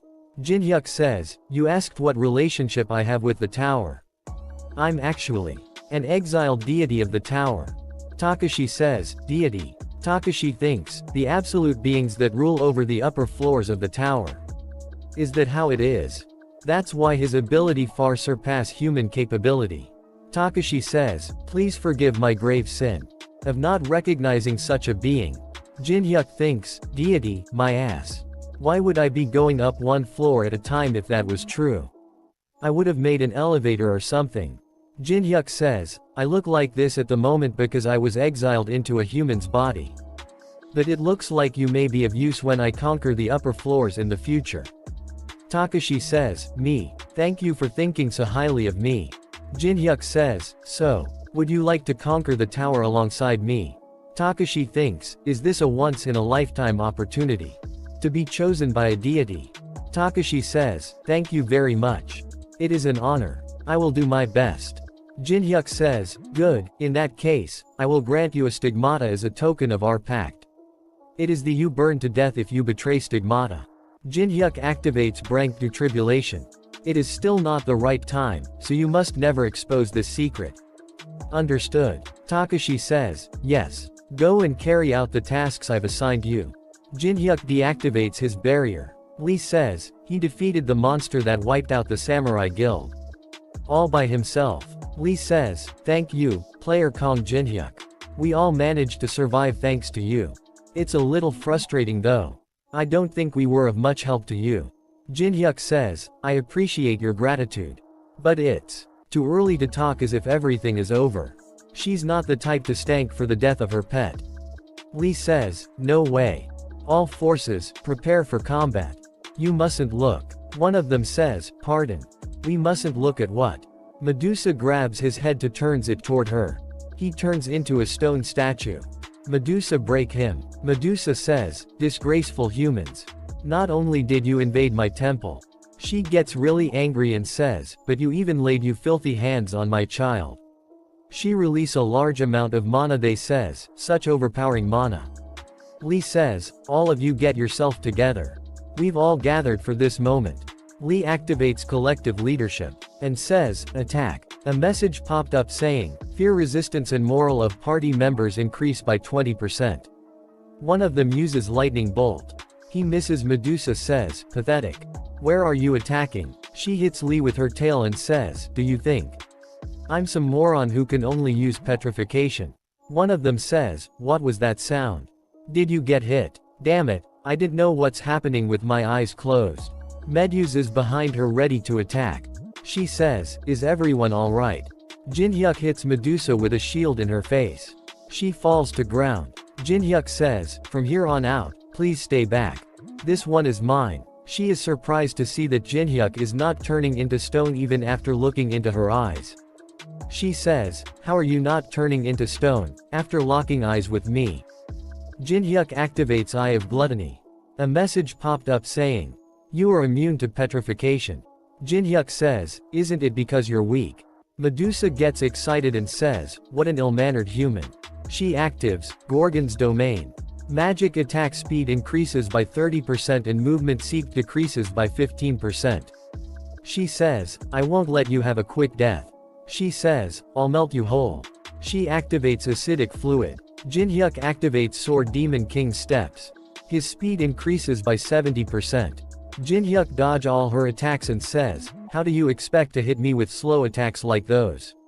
She activates Viper's Strike. A message popped up saying, "The divine artifact answers to its master's call, increasing physical and magical defense by 300%. Medusa gets angry and thinks, Eve after using Gorgon's domain. My strike was deflected. He hits her on the forehead and in the stomach some ruined letter appears where Jin-hyuk has hit her. He activates Sealing Coffin Barrier. He says, the final condition required to advance to Barrier Master. He traps her inside a barrier. He says, successfully trap a boss monster in a barrier. She is tied with chains. She says, you thinks, you can trap me with a glass wall like this. She breaks the barrier. Jin-hyuk thinks, would you look at that? She attacks him a lot of times using her tails. He dodges them all by running to a side. He activates Giant's Clutch. He breaks some big piece of wall and throws them at here. She breaks them using her tail and says, how barbaric. Something like this won't work, so. He is throwing more and more rocks at her. Medusa gets really angry and says, stop throwing those damn things at me. She thinks, wait, what's going on? At a glance, it looks like he's just barraging me, but I don't feel any killing intent in his attacks. A big magic circle appears on the ground under her. Jin-hyuk says, you caught on a bit too late. She thinks, he drew runes using the ashes from the corpses. He activates a 3-star barrier sealing coffin. A powerful binding force shackles the target. Jin-hyuk says, you won't be able to break out of this one. I put a lot of effort into it. She says, release me this instant. Jin-hyuk says, stop wasting your strength and stay still. A quest window appears saying Barrier Master Advancement Quest. Trap a boss monster in a barrier. You have fulfilled the third condition to advance to Barrier Master. Since it's difficult to trap a boss monster alive, most people just trap a goblin boss on the first floor. But what if you succeed in trapping a high-ranking boss monster? You have successfully trapped a boss monster of the highest rank available in the advancement quest. You have advanced to a superior class of Barrier Master, Rune Interpreter. A message popped up saying, Rune Interpreter. Description, you are able to realize the essence of runes, reinterpret them, and create barriers that have never existed before. Barriers made by a rune interpreter are twice as effective as regular barriers. Jin-hyuk get really excited and shouts, yes. Jin-hyuk thinks, a hidden class would appear. The harder the conditions I fulfill, the better the rewards are. Meaning, I can still dig even further for better rewards. He engrave, Moon Imprint. A message popped up saying, reduces activation time of all barriers by 25%, and increases the effects of all barriers by 30%. Jin-hyuk gives an evil smile, and says, not only that. There's even a perk. I'm frothing at the tormenting possibilities using this. Medusa says, what are you going to do to me? Are you going to kill me? He says, I wonder. I guess I could skin you and make some decent armor. She starts to cry and says, what? He thinks, it's usually common knowledge to kill boss monsters, since you can obtain experience points, rewards, and items. However, there is no merit in killing Medusa. Medusa's head loses its petrification ability when it leaves the temple, and the armor made from the snake's skin deals continuous poison damage to its wearer. In that case, what use is a Medusa that has been captured alive? He buys some items for 3,350 coins. He mixes them all together. He draws something on the ground using the mixture. A message popped up saying, a secret circuit has been connected through the magic circle. He contacts the Rick. Rick says, how in the world did you find out about this contact information, player Kong Jin-hyuk? I'm very surprised. Jin-hyuk says, I just bought some random stuff and mixed them together, but what's this? What an extremely strange coincidence. Rick says, you cannot make excuses, I have not shared this contact information, not even to the deities. I must know how you found out about it. Jin-hyuk says, come to think of it, there's a monster here. A live Medusa. Rick is surprised to see that. Jin-hyuk thinks, I knew he'd be interested. Jin-hyuk says, you're an avid collector of anything related to Greek mythology, so you won't pass up on this. Man, I was just about to finish it off. Well, since you're here, you might as well watch. Here I go. Jinhyuk activates Grave of Swords. Rick shouts, wait. You mustn't kill such a precious thing. Who cares about how you found my contact information? What's good is good. I will open a gate leading here for you. Let's talk face to face. Rick gives an evil smile and thinks, things may turn out very interesting with this meeting. Jinhyuk thinks, what's with that smile? A gate appears in front of Jinhyuk. Rick says, come in. Rick says, welcome to the 42nd floor of the Tower of Trials. The city of the ancient Egyptian gods. White Oasis. Jinhyuk says, I can't believe I got to set foot onto the 42nd floor already.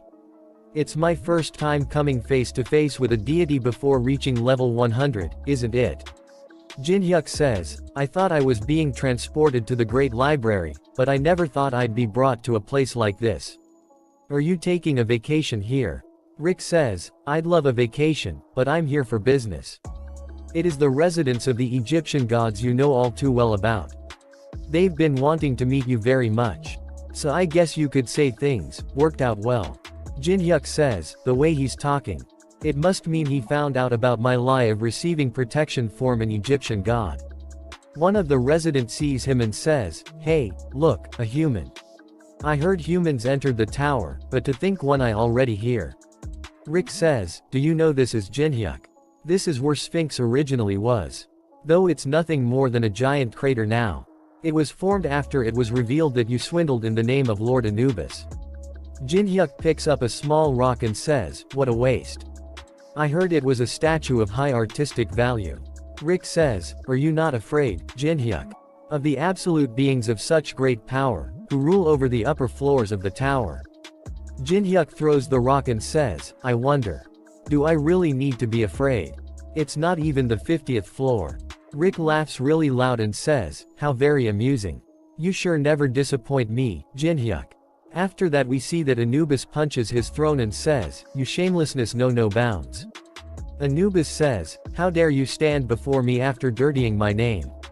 We see that god Od Resurrection Osiris is sitting with him. Osiris says, what a sorry state you've ended up in, Anubis. Rick says, I, Rick Hennessy, pay my respects. Jinhyuk says, it's not like I came here because I wanted to see you. I was just deceived by this old man. Anubis gets really angry and says, King Jinhyuk, you insolent bastard.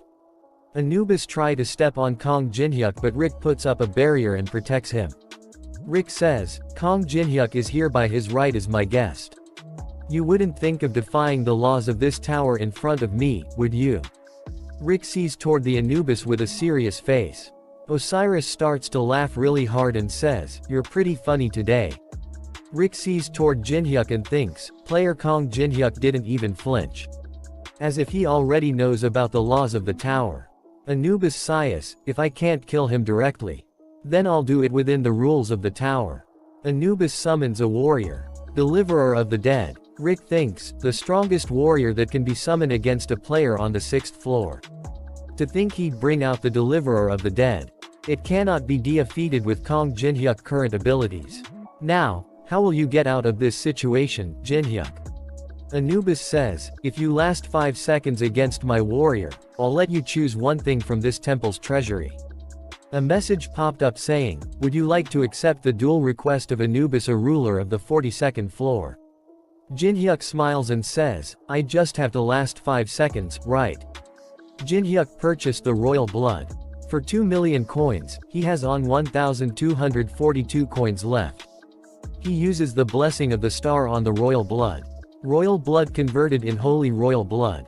He accepts the duel, and activates Sword Demon King steps.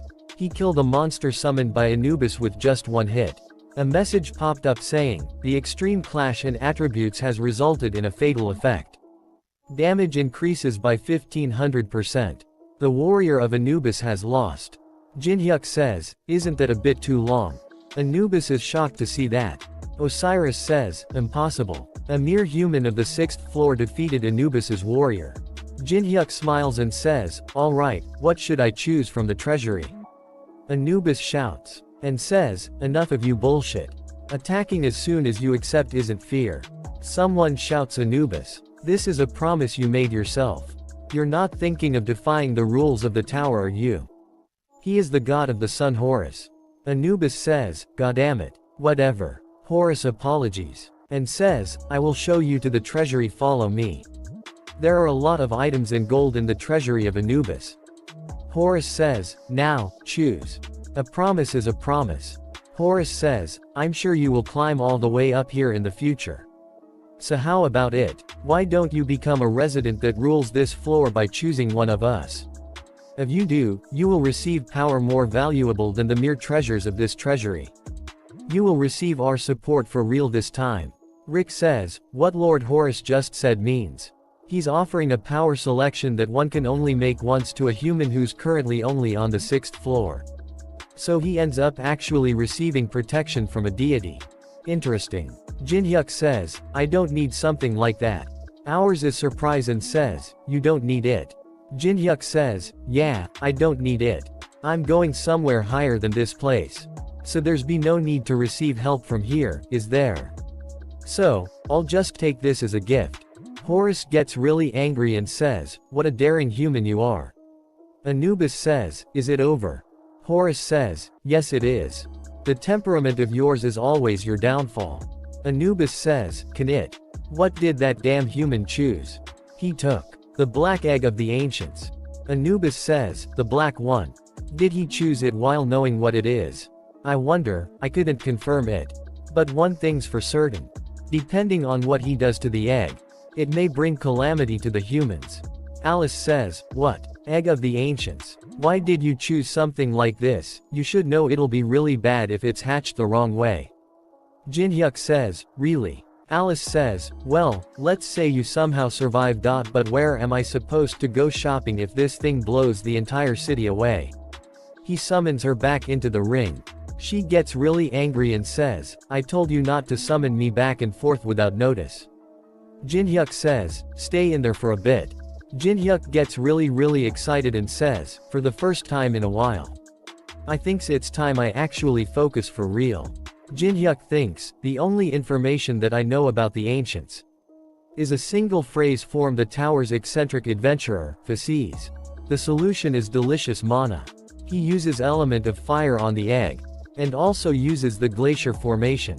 Then he activates Blessing of the Star, in true heavenly flower cultivation technique. The egg of the ancients is absorbing the mana in the atmosphere. Jinhyuk says, "How's this? Isn't it appetizing?" A small and really cute black dragon came out of the egg. Jinhyuk thinks, "It hatched. It's looking for the mana that it just tasted. I'll gather all my remaining mana, and give it form." He compress his mana into a small pill. He gives the pill to Black Dragon, and says, "This is my first treat to you." Dragon eats the pill. Dragon gets really happy. A message popped up saying, "Engraving a stigma on the ancient." Another message popped up saying, "Your great achievement of being the first to tame an ancient will be recorded in the Hall of Fame. All beings of the tower are paying an interest to your achievement. Once you give you pet a name, its loyalty toward you will further increase." Jinhyuk says, "A name?" He picks up the dragon says, "Okay, since you're black with yellow eyes, let's name you Goguma." Jinhyuk think, "It's cute, but I won't have enough mana if I have to feed it." Dragon is really happy about his name and says, "Goguma. Goguma." A message popped up saying, "The intermediate administrator Rick Hennessy has subscribed to your channel. The 90% commission fee rate has decreased to 80%. After that we see that someone is saying to Jinhyuk, "What do you think? You just have to make an appearance and partake in a simple interview.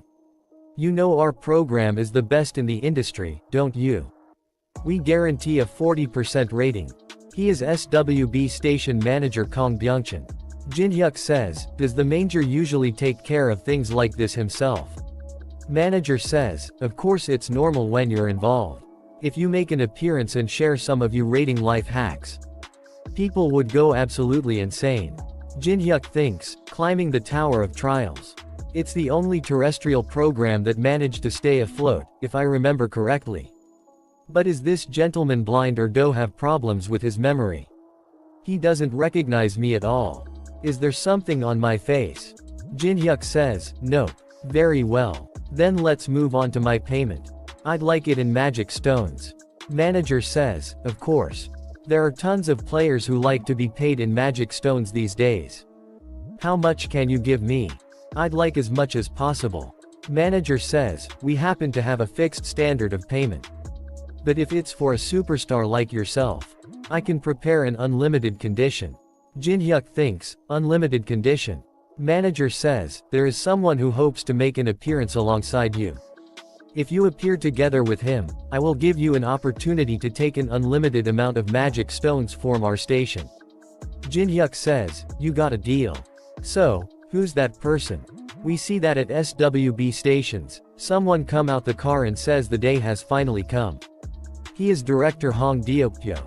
Someone says to him, is it true that you're making a surprise appearance in today's program?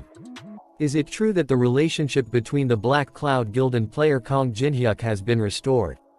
He says, someone else is here. She is the S-rank Ten Chao from the Zhonghua Guild.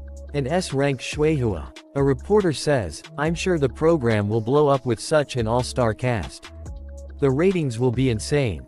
Kong Jin-hyuk also appears there. Jin-hyuk says, how have you been, Hong Deokpyo? Hong says, good thanks to you, I've been very busy restoring my image that was tarnished from that humiliation. Jin-hyuk says, you called two friends to show off your connections.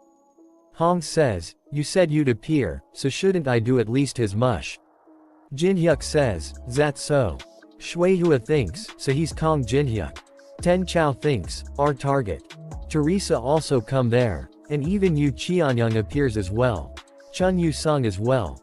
A reporter says to Chun Yu-sung, I heard you rejected recruitment offers from every guild, but why have you answered player Kong Jin-hyuk's call? Other reporter says, are you comrades? Chun gets angry and says, nothing of the sort. He's someone I will defeat. Ten Chao thinks, Yu Cheonyang, who should have been long dead. The Saintess Teresa, and even Chun Yu-sung are on Kong Jin-hyuk's side. Ten Chao and Shuihua starts to walk away. Hong says, wait. Where are you two going? You said you'd appear on the program together with me. Ten Chao says, we've fulfilled our objective. We are no longer duty-bound to uphold the condition. Hong says, what objective? Jin-hyuk says, if you were gonna show off your connections, then you should have done so properly. Hong says, after I worked so hard to create this opportunity. He grabs one of the reporter and says, wait, sit interview me. That reporter runs away, even leaving his pants behind. Hong gets really angry and says, you'd even take off your pants for him. After that we see that inside the station, Jin-hyuk is smiling with satisfaction. Chun says, are you reveling in Hong Deokpyo's despair? Jin-hyuk says, I'm grateful you're here, but I'd appreciate it if you didn't meddle in my private life. Chun says, what? Private life? What about how my house was destroyed because of you? Jin-hyuk thinks, oh, right, I told the demonic humans that Chun Yu-sung is unknown. Jin-hyuk says, I have absolutely no idea what you mean. Chun says, don't play dumb. Chun says, just from comparing the 16 video that I have of you. I can figure out that you're unknown right away. Jin-hyuk sees toward him and thinks, this damn stalker. Jin-hyuk says, that aside, what did you think? Chun says, about what? Security is checking their clothes. Jin-hyuk says, the guy sent by the Demonic Human Association. What did you think of him after fighting him? Chun says, that man named Gawain, he was fairly strong. But compared to our fights, it felt extremely light. That's all. Yu Cheonyang asks Teresa, what's your relationship with Mr. Kong, miss? Teresa says, a comrade who I trust more than anyone. Yu Cheonyang says, is that so? He says, she's got some competition. They sits in a conference room and says, someone says, we're starting the recording. Report says, we're here with some special individual in this episode of Beyond the Tower of Trails. First, player Kong Jin-hyuk. You're the center of attention due to your absurd clearing speed. Do you have some special know-hows for clearing the tower? Jin-hyuk says, special know-hows, oh I have one. That is to just do it until you get it right. Reporter says, I see. How straightforward. Then what about the third floor? Jin-hyuk says, you just have to dodge them all. Reporter says, then the fourth floor. You just have to dodge them all for that floor too. Manager says, how do you expect us to broadcast this? Do you have any idea how tremendous the losses are when we waste one broadcast recording? You've completely messed up the recording, so we're in complete disarray. And not only that, you've shamelessly come to get you appearance fee. Jin-hyuk says, answer any question you are asked, I simply upheld the contract. Do you expect that kind of far-fetched logic to work? Jin-hyuk grabs him and says, Lee Jong-soo. You remember who that is, don't you? Yes, that Lee Jong-soo who you just thought of. The streamer entertainment CEO who you treated as a brother. Together with Lee Jong-soo, you plotted to squeeze streamers dry with slave contracts. There was a time when we streamers come to this office together to protest. I was there too, don't you remember? Thanks to that, I learned many things about life. I learned what I have to do to not be a pushover. To us, who you were sucking dry thanks to the contracts you guys cleverly drafted up. Do you remember what you said? Contract-wise there's no issue. Jin-hyuk gets really angry and says, do you still think my logic is far-fetched? Manager says, opens a locker and says, this is our station's magic stone storage room. There are a lot of cases filled with magic stones. Manager says, as per the contract, we will give you the opportunity to use an unlimited number of magic stones in this room. For the next 2 hours, that is. Jin-hyuk sees toward him with angry look and says, 2 hours. Manager gets scared and says, it was written in the contract. Very small, in the corner. You can use the magic stones here to do whatever you want. And by the way, there are anti-theft spells cast on these stones, so they cannot be put in subspace inventories. Manager thinks in which case, the only thing he can do is to absorb the magic stones. However, the average time need to absorb a low-grade magic stone is 5 minutes. No matter how many magic stones he absorbs, the number he can absorb in 2 hours is negligible. If you need anything you can ask the staff members here. Entry and exit is very restricted here after all. One of the employees says, wow, it really is Kong Jin-hyuk. Jin-hyuk thinks, so his intention is to make my reputation fall into a bottomless pit. If I try to take the magic stones by force. Jin-hyuk says, very well. I'll use as much as I can in the next 2 hours. Manager says, a wise decision. Then I will see you in 2 hours. Please treat Kong Jin-hyuk well, you too. Jin-hyuk says, hello. Would you like to see something amazing? Manager says, Jong-soo. It's truly unfortunate you died an unjust death. But living people need to stay alive. Why are you back to haunt me? You're already dead, damn it. I've minimized the losses in magic stones, but how do I pull away from him? Should I place a few journalists on him and create some sort of controversy? I'll think it after I get out of this situation. He opened the room of magic stones and says, player Kong Jin-hyuk, were you satisfied with you 2 hours? We see that there is not a single magic stone left. Those 2 employees of his are playing the Black Dragon. Jin-hyuk says, oh, you're finally here, director. Do you have any more magic stones? My baby here is a big eater. Jin-hyuk thinks it's the price you pay for pulling tricks after still not knowing your place. I'll continue to use you for the rest of your life. We see the stats window of Goguma the Ancient, his has is 1 and level is 98. Jin-hyuk thinks, it's strong, but I'm severely lacking in mana for it to fight. I only have 80 mana. If I have Goguma fight alongside me, I can barely last 5 minutes. Then I have no choice but to grow faster than planned. Jin-hyuk calls someone and says, hey, what are you doing? We see that Ten-chan is talking with someone on voice call. She says, we've affirmed the target. He had already formed an alliance with the selected central figures. Caller says, he's rising his forces much quicker than expected. I thought his relationship with Chun Yu-sung was hostile. He responds aggressively, but from the fact that he obediently answer his call. Ten-chan says, it's fair to judge that he is already on Kong Jin-hyuk's side. The caller says, we have no choice then, add them all to the red list. If they won't join us, they are enemies of Zonghua. Jin-hyuk says, to Chun, what do you think? Jin-hyuk bring out the boundary bending mirror. They both are on the Tower of Trials, 6th floor Elven Forest. Chun says, you said you were gonna teach me a training method to get stronger. Was this it? You sure managed to obtain an absurd item. That aside, why did you call me over when you were gonna go above this floor? I'm sure you'd be able to handle things by yourself. Jin-hyuk says, you know it's all because I care about you. You gotta get stronger to challenge me, right? Chun says, so, which floor are we going to? Jin-hyuk activates boundary bending mirror. Jin-hyuk says, us. They both goes through the mirror to the 10th floor. 10th floors is called Warrior's Haven. The Guardian Warriors protecting the boss. There are around 21 of them. So you think you can handle them? I think so, as long as the monster back there doesn't wake up. 10th floor boss, Immortal Stone Giant.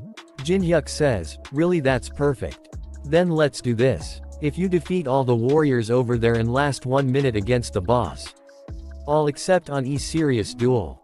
Chun says, deal. And bring out his sword. And says, you'd better keep that promise. Guards wake up and says, this is the haven of warriors. Only those who are qualified can. Chun kills the guards and says, out of the way. After that we see that at the hair item specialty shop. Teresa is there. Teresa sees someone and says, you were the raid captain in those ruins. Song Cheonhwa. Both of them apply hair restoring ticket. Song says, I missed you my hair. A message popped up saying, the curse is still in effect. All hair on you body will be lost. Song says, wait no. Teresa says to him, it's alright Cheonhwa. Hair isn't everything there is to a person. Song says, Teresa, I think this curse is retribution for my sins. Teresa asks, sins? He says, my sins when I was the raid captain in the first floor ruins. I was so greedy for accomplishments in a measly first floor ruin. And caused many people to get hurt. Something like hair loss might be an extremely light sentence. Teresa says, since many people were hurt because of you greed, I don't think you did the right thing. But having something you want so much that you'd risk your life for it is somehow very wonderful. Then see that on the 10th floor Chun activates Song of Swords. And kill a lot of guards. And he is also hurt.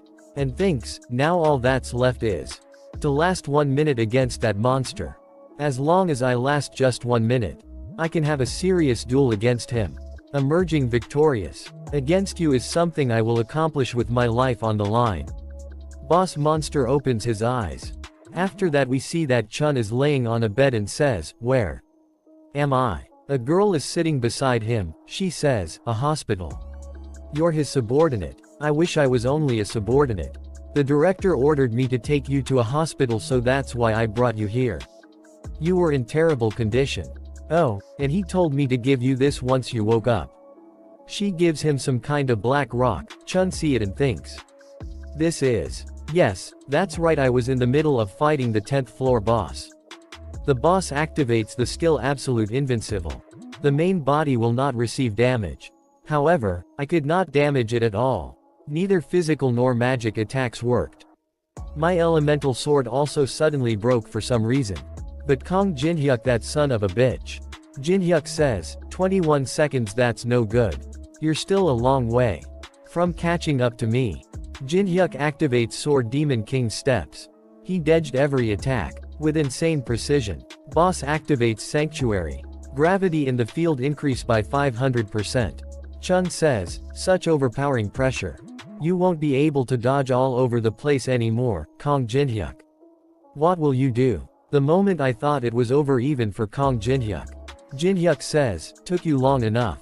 He activates 1-star barrier, spell enhancement barrier.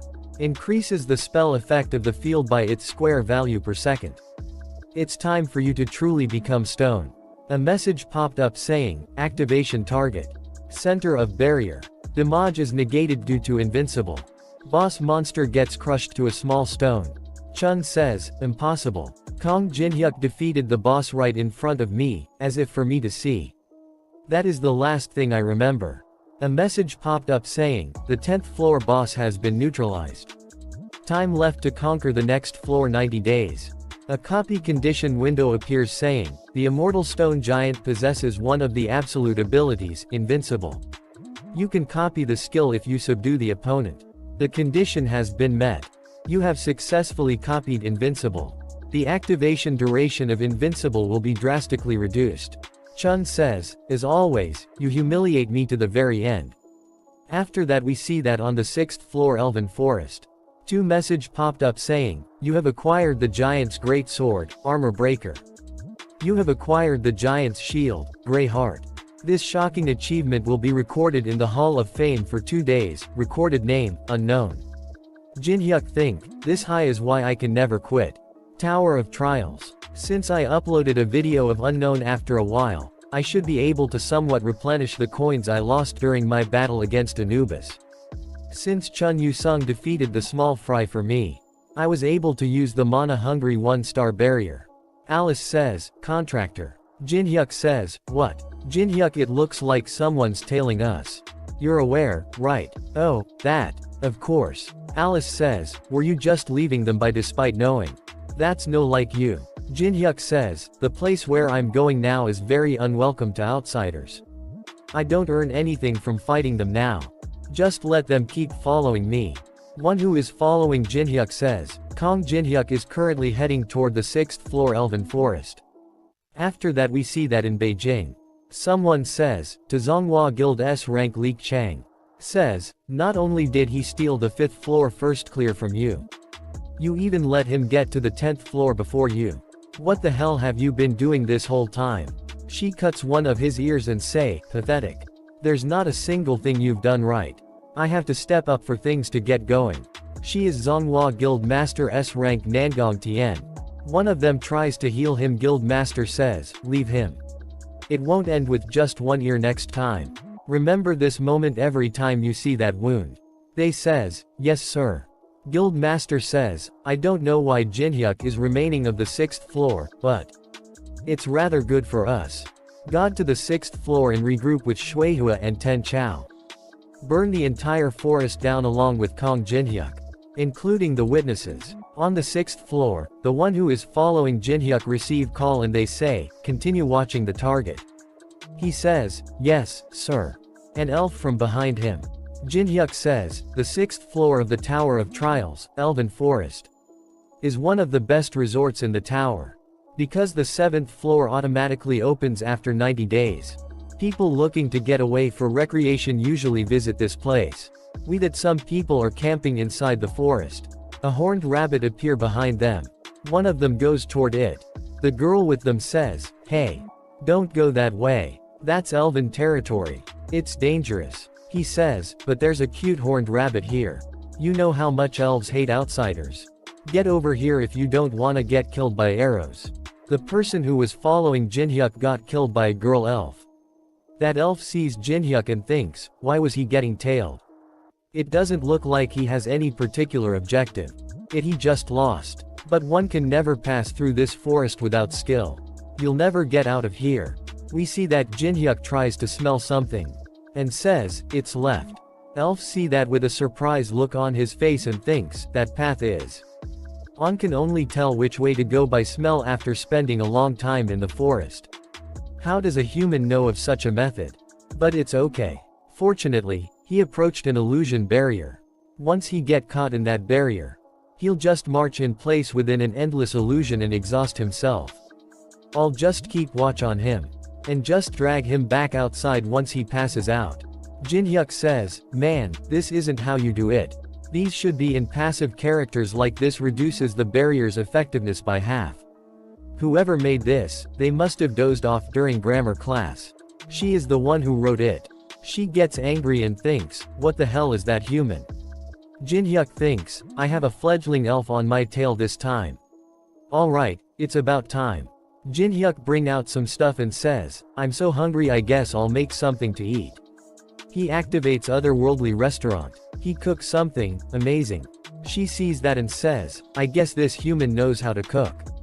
Elf, how dare you? In the sacred elven forest. She says, cook animal meat. You dare disparage this forest. Jinhyuk says, what are you talking about? This isn't meat. This is soy meat, made from soybeans.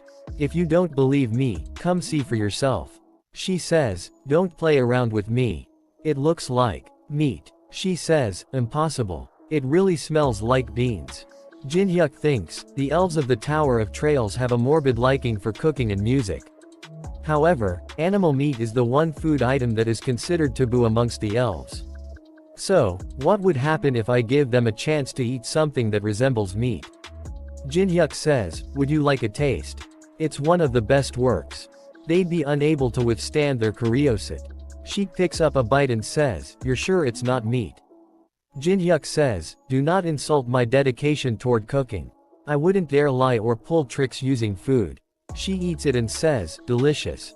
My word. How can something be this good? Elf says, I didn't realize you'd be a precious guest who would present a new dish like this to us. She says, I am Sylvia, a ranger of the Elven Forest. I apologize for my misunderstanding. What must I do for you to forgive me? Jinhyuk says, then, could I visit the Elven village? After that we see at the Elven Forest Village Hall. Jinhyuk says, my name is Kong Jinhyuk. One elf says welcome. I am Penheim, the patriarch of the Elven Forest. Jinhyuk is surrounded with elves with arrow. Jinhyuk says, but am I really being welcomed? One of the elves with white hairs says, how dare an outsider form who knows where? Expect a welcoming. You humans do not have the right to set foot into this sacred forest. He and his Teslon and his level is 30 and his age is 926. A copy condition window appears saying, he is a very prideful ranger.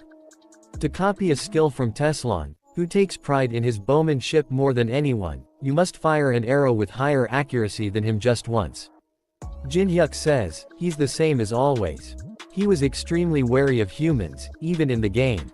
Well, I guess me making a complete mess of things here had a part in it. Jinhyuk says, I was invited here by Sylvia.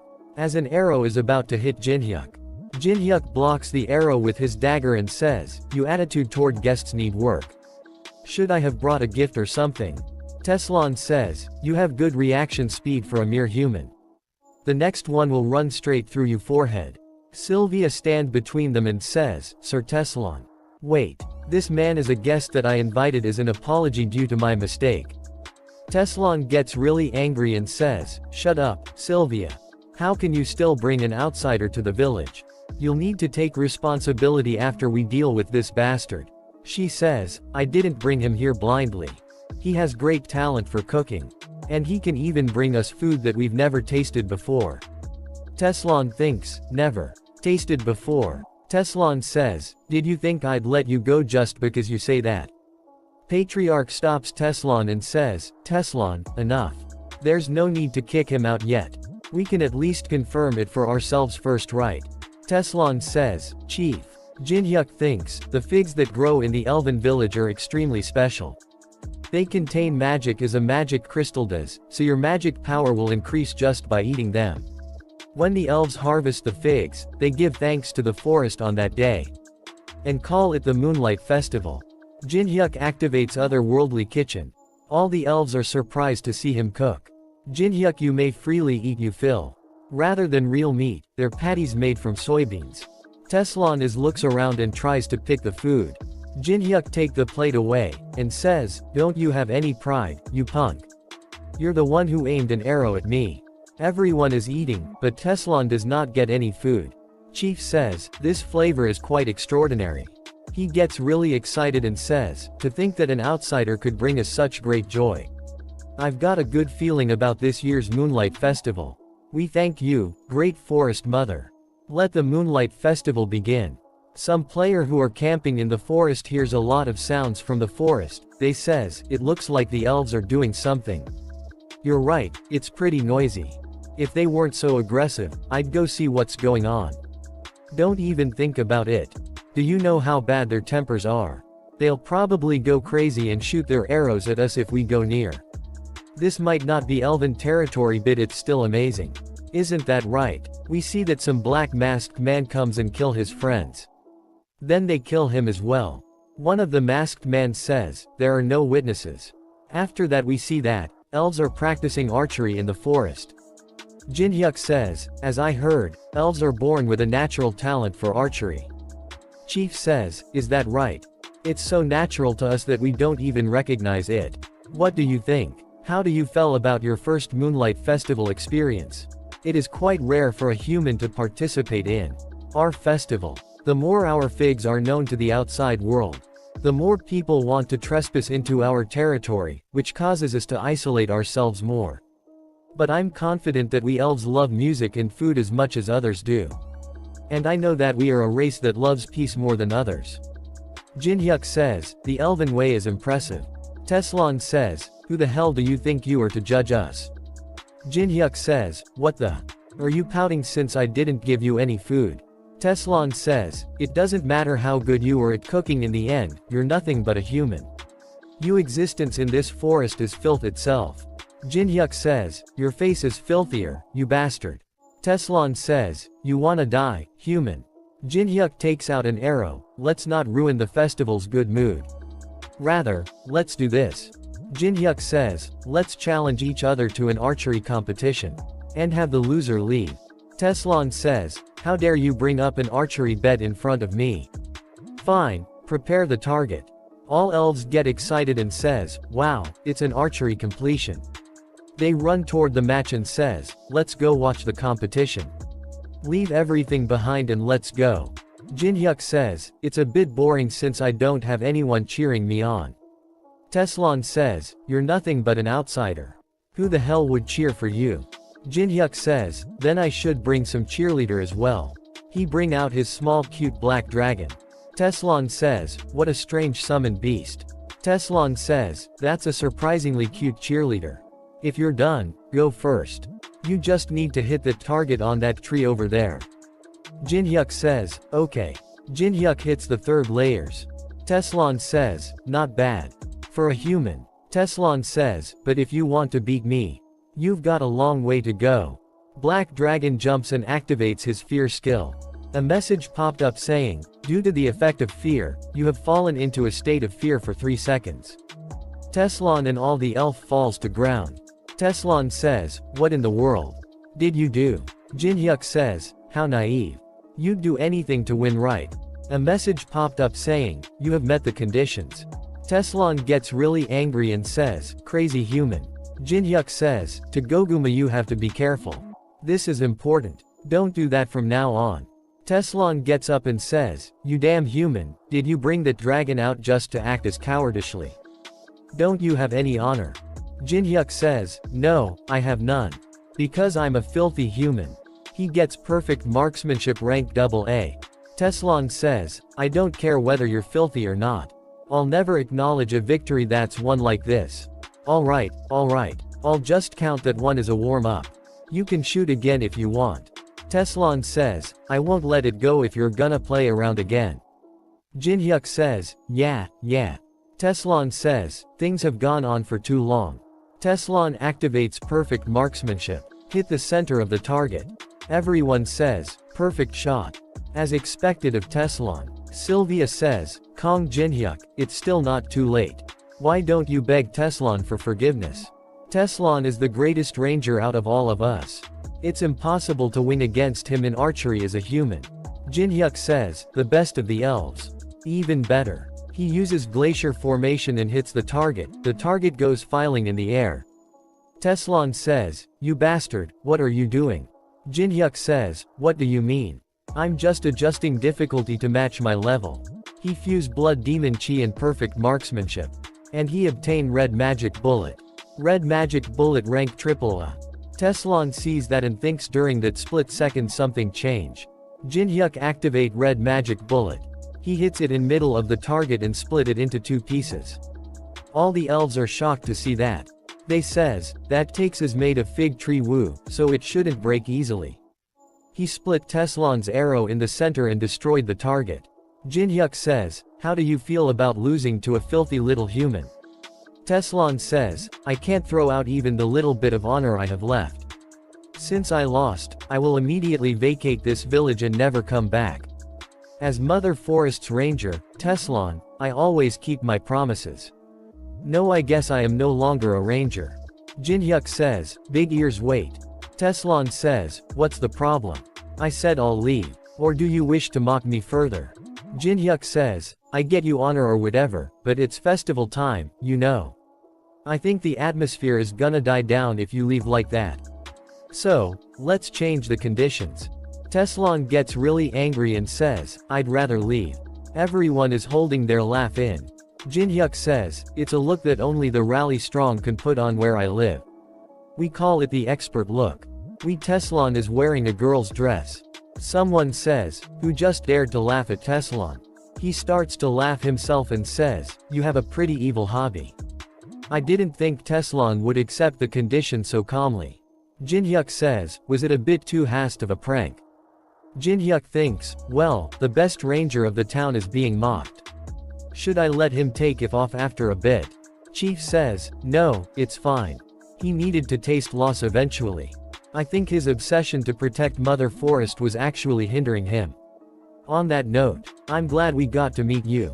Jinhyuk thinks, this elder is a better person than I thought. Jinhyuk says, then I guess I can be meaner. Chief says, let's teach him a lesson since we got the chance. An elf has come running from the forest without an arm. Chief says, you're Lucian, one of the guards from the village outskirts. What happened? Lucian says, invaders. There are invaders. A bunch of masked guys suddenly appeared and started swinging their swords at whatever was in front of them. It wasn't something the rangers of the village outskirts could handle. They're very strong. Even the higher ranking rangers couldn't defeat them. Lucian, please stop speaking. You're not in good condition. Elder. Chief says, prepare for battle. Unload the weapons. Storage. The invaders should already have surrounded the forest. Fight with you lives to protect Mother Forest. Tessalon says, I'm picking an emergency opposition group. High-ranking rangers, come to me. Jinhyuk gets really angry. Some players are running, I can't run anymore. Who are those bastards? One of them stops and says, wait, listen, we're just players. Other one says, you idiot. One of them kills all the players. Their leader says, don't let anyone escape alive. Everything within the elves' forest needs to disappear. They kills all the players they find. 2 arrows hit one of the invaders. One them get in the head with an arrow. Chief comes to the scene and says, how can this be? Mother's children were massacred so cruelly. Chief says, I'm sorry, I wasn't able to protect you. Chief says, I'm issuing a command. When you come across a villager who's alive, evacuate them to the center of the village. There are strong allies there, so it should be relatively safe. When you come across the enemy, kill them on sight. We will avenge our kind in the name of Mother's Forest. They all says, yes, sir. Jinhyuk says, revenge is good, I have a plan in mind. Chief says, a plan. One of the invaders says, Shuihua, I think the elves have begun to fight back. He says, that's faster than anticipated. He contact everyone and says, everyone listen, our ultimate goal is to get rid of Kong Jinhyuk. There's a communication blocking barrier set up all throughout the elves' forest. Kong Jinhyuk won't be able to call for help. Ten Chao says, surround the enemies and approach the center of the village until you find the target. See Team Roger. A team, Roger. Including the S-rankers, our force consists of 150 people. We will soar around the forest and make our way inwards. The team that comes across Kong Jinhyuk first will stall for time. The rest of the teams will arrive for support and then attack together. No matter how strong the target may be, he won't be able to handle 3 S-rankers at once. Ten Chao thinks, you will quietly disappear from this world. As Jonghwa desires, Kong Jinhyuk. Then suddenly Kong Jinhyuk appears in front of her and throw her into a tree. And remove her mask. And says, I was wondering who it was, but it was you guys. Those Jonghwa Guild bastards that were loitering in front of the broadcast station. Jinhyuk throw the mask away, and says, I hope you're ready to pay for disrupting me. She gets excited and says, I didn't think I would hit the jackpot. She calls the other teams and says, we've found Kong Jinhyuk. C team says, we're going to where the B team is. Move quickly. Some elves attack C team with arrows. Team leader blocks all the attacks. Tessalon says, where do you think you're going, outsider? Your enemies are us. C team leader says, you piece of shit natives. Jinhyuk activates Grave of Swords, and Sword Demon King steps. He kill a lot of them. She say, don't stay closer, spread out. Jinhyuk activates Glacier Formation. A lot ice spears hit them. Ten Chao sees that and think, he's much stronger than what I saw on screen. At this rate, we'll all die before the other teams get here. I need to stall for more time. She says, hey, Kong Jinhyuk. I don't know why you've come here. But I assume you're here to gain something. Jinhyuk says, what does that have to do with you guys? Just come at me instead of wasting time. Tima says, we're destroying everything in sight and closing in on you. Ten Chao says, while you're here, the others will be getting closer to the center of the village. And once they destroy the entire village, whatever you wanted will be destroyed with it. Jinhyuk says, destroying the village. Ten Chao thinks, if there's something he wants in the village, then he'll go there to try and protect it. That's how. I will stall for time until the rest of the teams find us. Jinhyuk smiles. She sees that and says, don't you care if the village gets destroyed? Jinhyuk says, no, of course I don't want that to happen. I get what you're trying to do. But to me, it's very funny. We see back at Elf Village Tima has reached there. They are all surprised to see something, and says, what? No way. Why is she here? She says, I honestly don't care what happens to the elves. She is Alice and she is very angry and says, however, you guys disrupted my contractee's work. She activates blood spears, and says, that's enough reason to kill all of you. The all gets really scared and says, we can't handle this kind of monster. Vanish. She kills them all and says. Ten Chao contracts the Tima and a message popped up saying, person you're trying to reach does not exist. She is surprised to see that and says, what? Tima leader is dying saying, support the center of the village. Alice kills them all and says, how boring. It wasn't even entertaining. She sees some elves and says, do elves make alcohol too? Shuihua thinks, the strongest of us is already dead. That bastard. What did he do? She says, everyone cast Blood Demon Circle. They all surround him, and activate Pishosis poison injection. Due to the effects of the psychosis poison, you have obtained fear resistance. They all jumps toward Jinhyuk at once. He kicks them left and right. One of them comes from behind Jinhyuk, to attack. Jinhyuk kill him with his twin dragon sword. He says, you guys really are out of your mind. He uses glacier formation to kill a lot of them. Shuihua sees all that and thinks, Ten Chao where are you? You need to come join us now. The elves are fighting with Team C. Teslon uses perfect marksmanship. Sylvia uses forest's restraints. They grabs the leader of Team C. Teslon says, I won't let you escape. He launches the arrows and says, pay for your sins before you leave. Team leader activates self-defense chi. All the arrows break on the impact. His defensive power increased by 50%. Ten Chao receives the messages says, Ten Chao, hurry.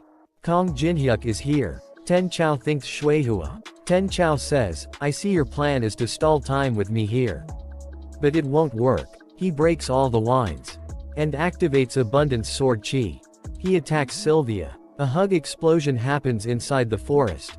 Teslon picks her up and dodges the attack in time. Sylvia says thank you, Teslon. Teslon says, don't let you guard done, Sylvia.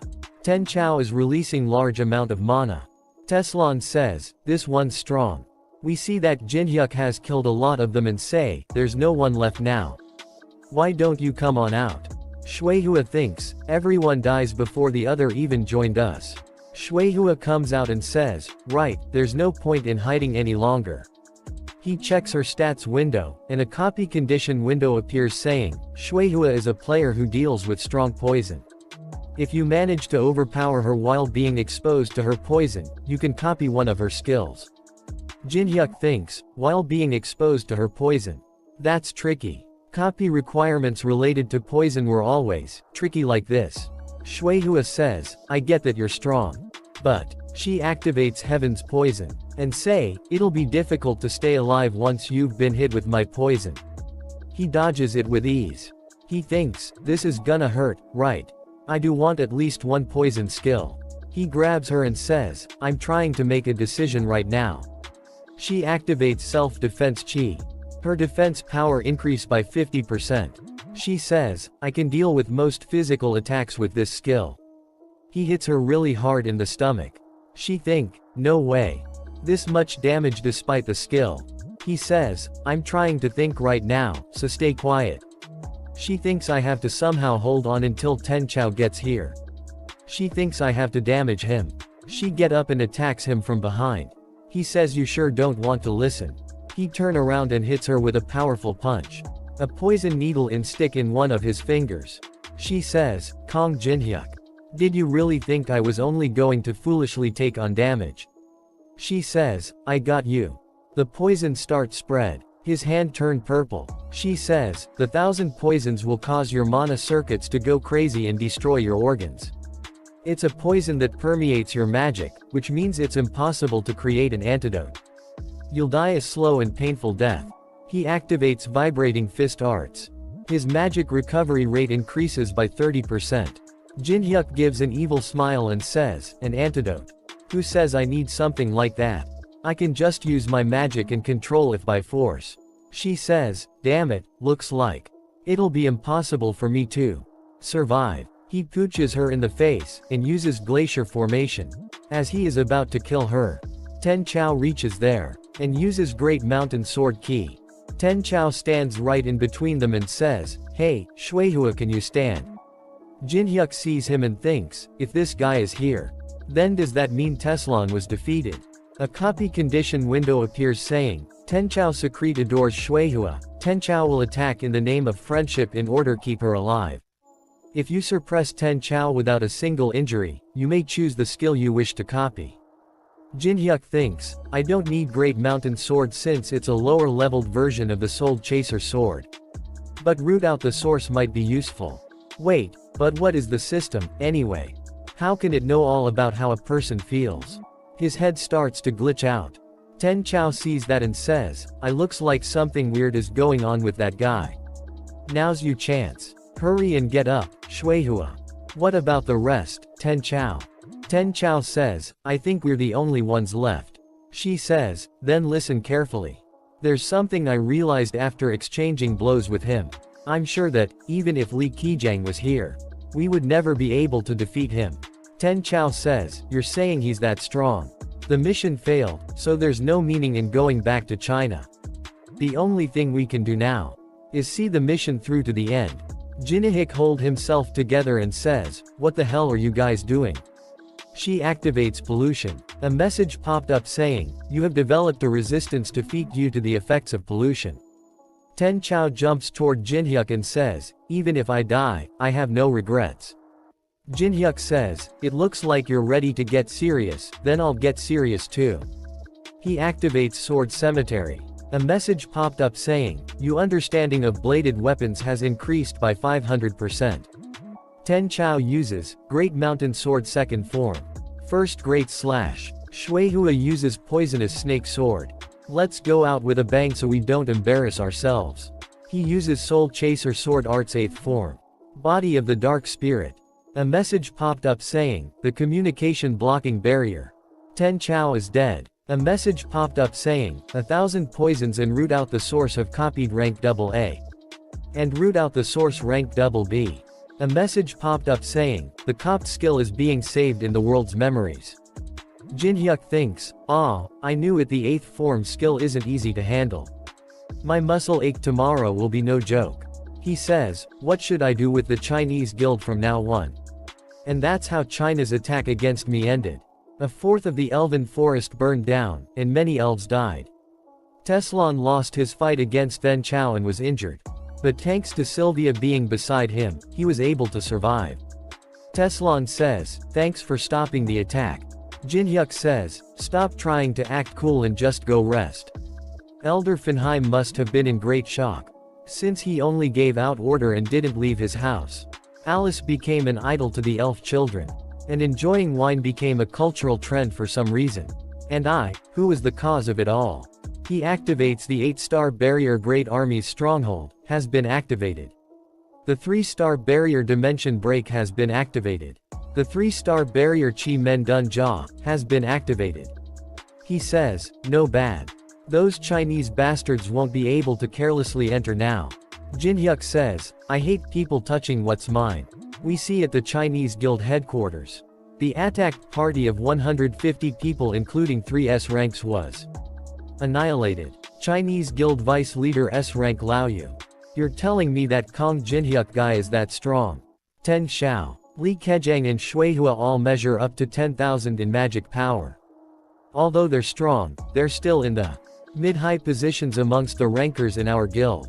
The association's ranking system hasn't been properly established yet, so those who are measured to have more than 10,000 power are labeled as an S rank.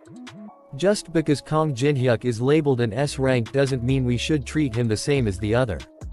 Why not send assassins with more than 20,000 magic power from the executive branch to his home? Send assassins to a foreign S ranker. Are you crazy? What would you do if that caused a war?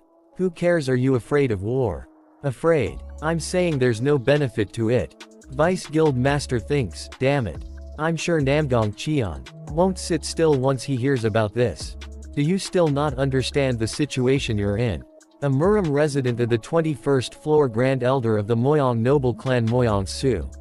The Albo in front of him. Grand Elder says, assessing the opponent's ki is a basic of combat. To think that you do not understand such basics. It's clear as day to me that you will all lose once more. Vice Guild Leader says, forgive me, Grand Elder.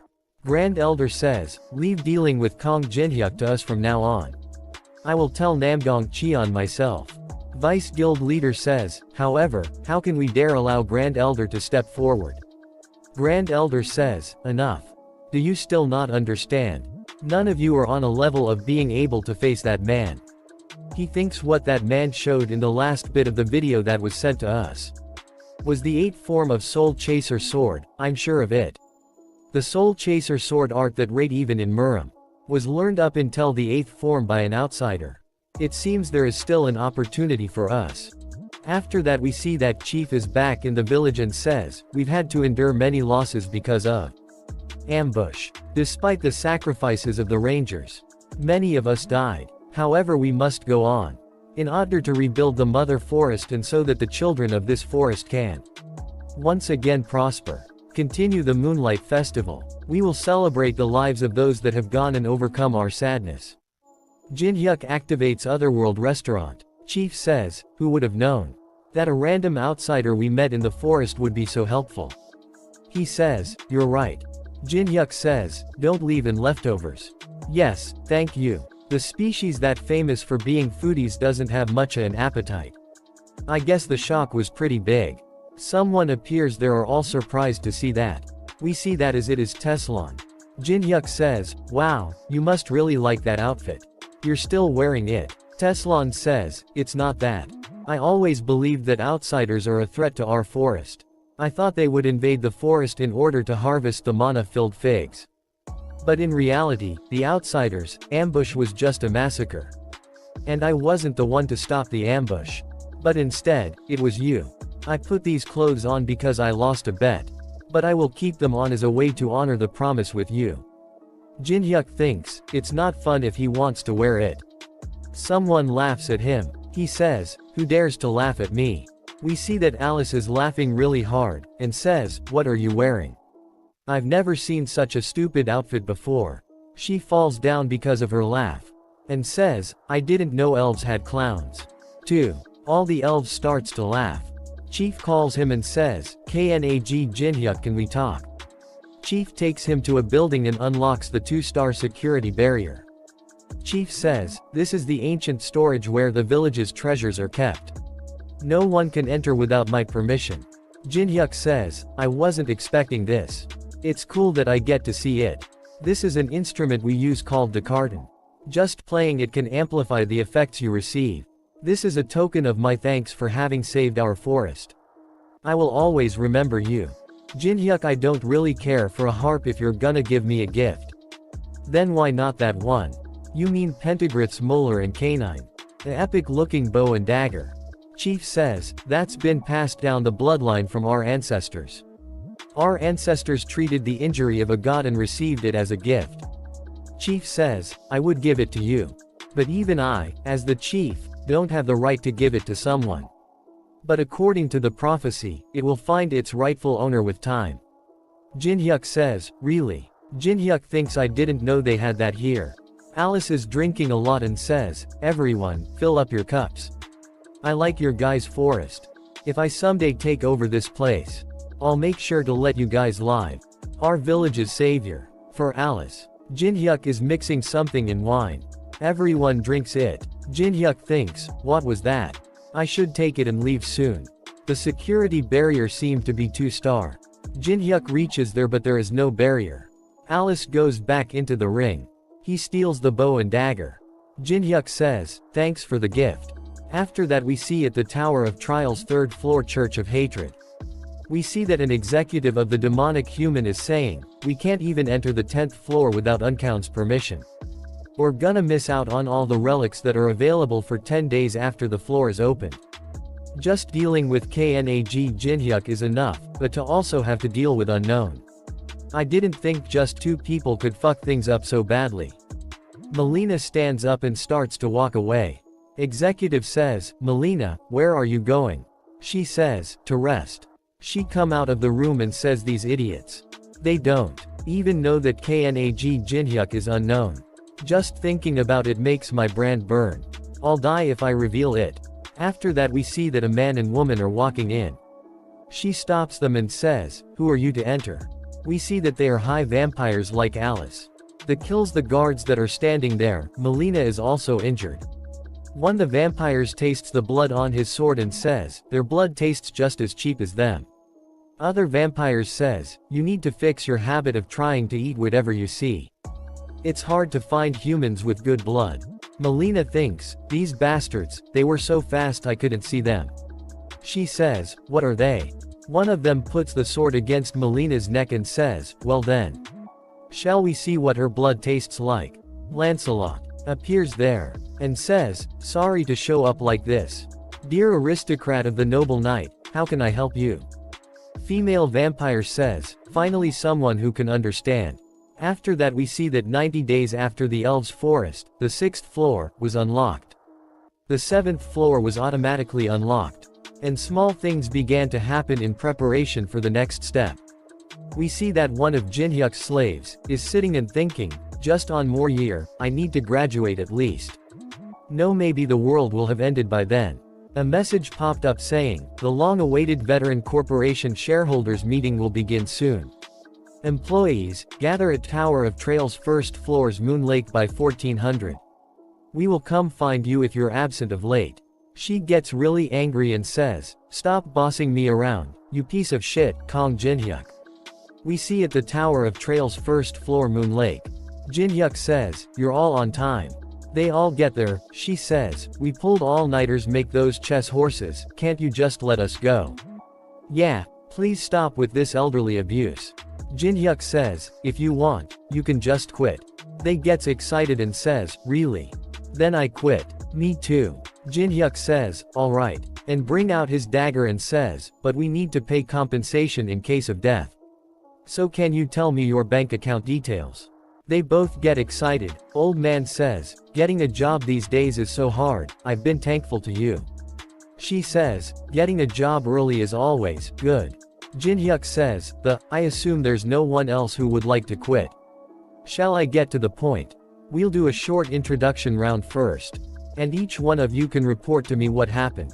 Kim Hee-wong says, "Hello. I'm Kim Hee-wong, a proxy guild master of the Black Crow Guild."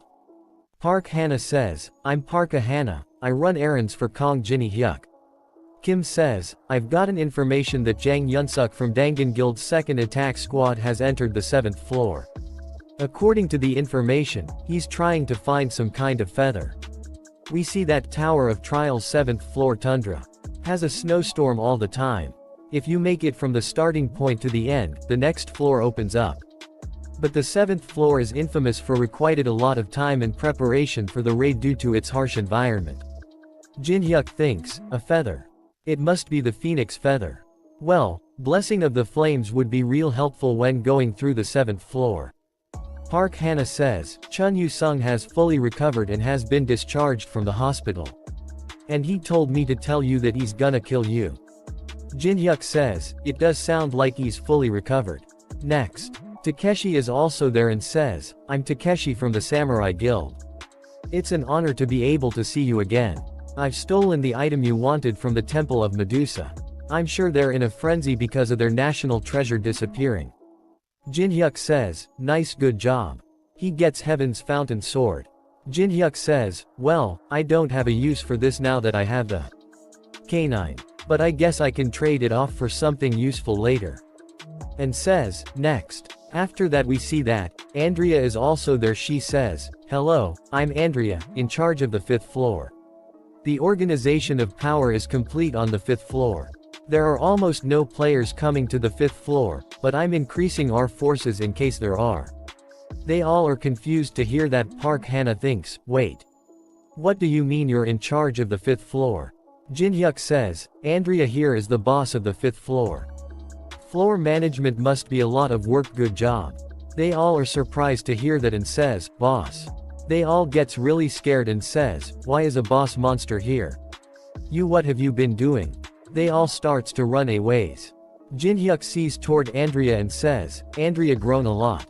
Is it because of Alice's teachings? Jin-hyuk says, there's no reason to be scared. Next up is, Melina formed the Demonic Humans Association. The all are surprised again and says, Demonic Humans Association. Jin-hyuk says, stop stalling and give the report. She says, yeah. There was an important incident. There was higher floor organization that approached up. Jin-hyuk says, higher floor. We see a flash. We the vampires says, we're the blood relative of the Decasus family who worship Amulam. If you help us, we will make sure that you obtain what you want. I've heard that you need a relic from the 11th Froom. Lancelot says, how intriguing. Then, can you tell us what it is you want from us? A prisoner we had on the 1st floor ruins escaped. You guys are gonna need to help us in catching the escapee. Melina thinks, escaped prisoner. Jin-hyuk says, and they would give the apostate's bracelet from the 11th floor. Melina says, yeah, it's what the association's higher-ups really want to have. Alice start to react. Jin-hyuk thinks, why is Alice reacting like this? Jin-hyuk says, that's all for today. She comes out of the rings really angry and says, those Decasus guys. They're one of the pieces of shits that betrayed me. I will find them and tear them to pieces. Alice sees toward Jin-hyuk and says, right, you. Didn't you promise me that you would help me fulfill my revenge? This is our chance. You're gonna help me, right?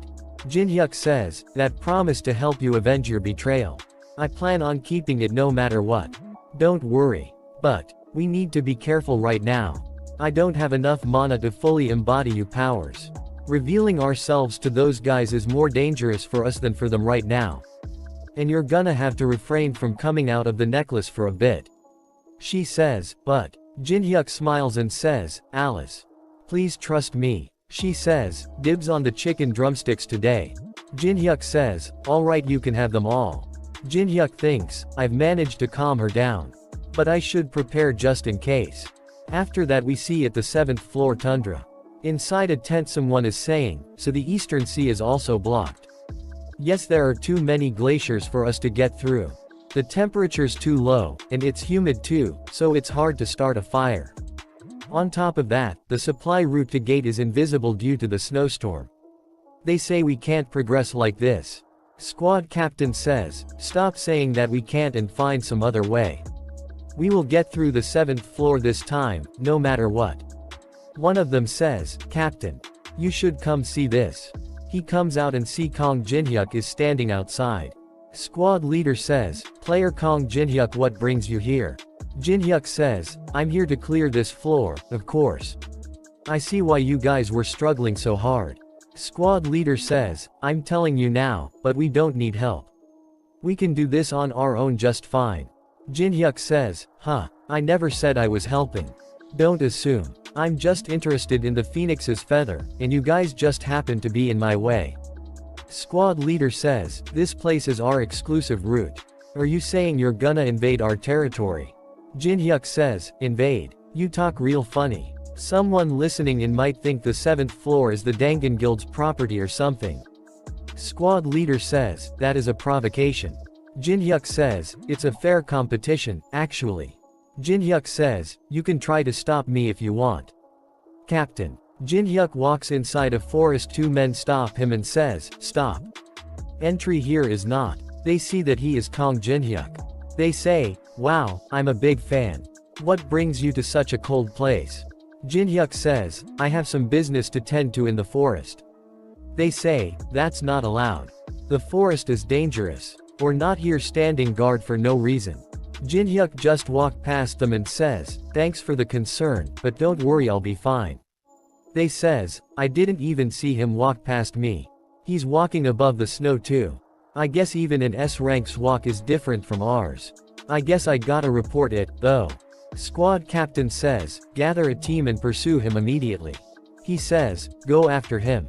Squad captain says, "Player Kong Jinhyuk said that he's here to collect the feather. In other words, we can get it for ourselves if we follow him. Follow him and find out the method. This is an order as the captain."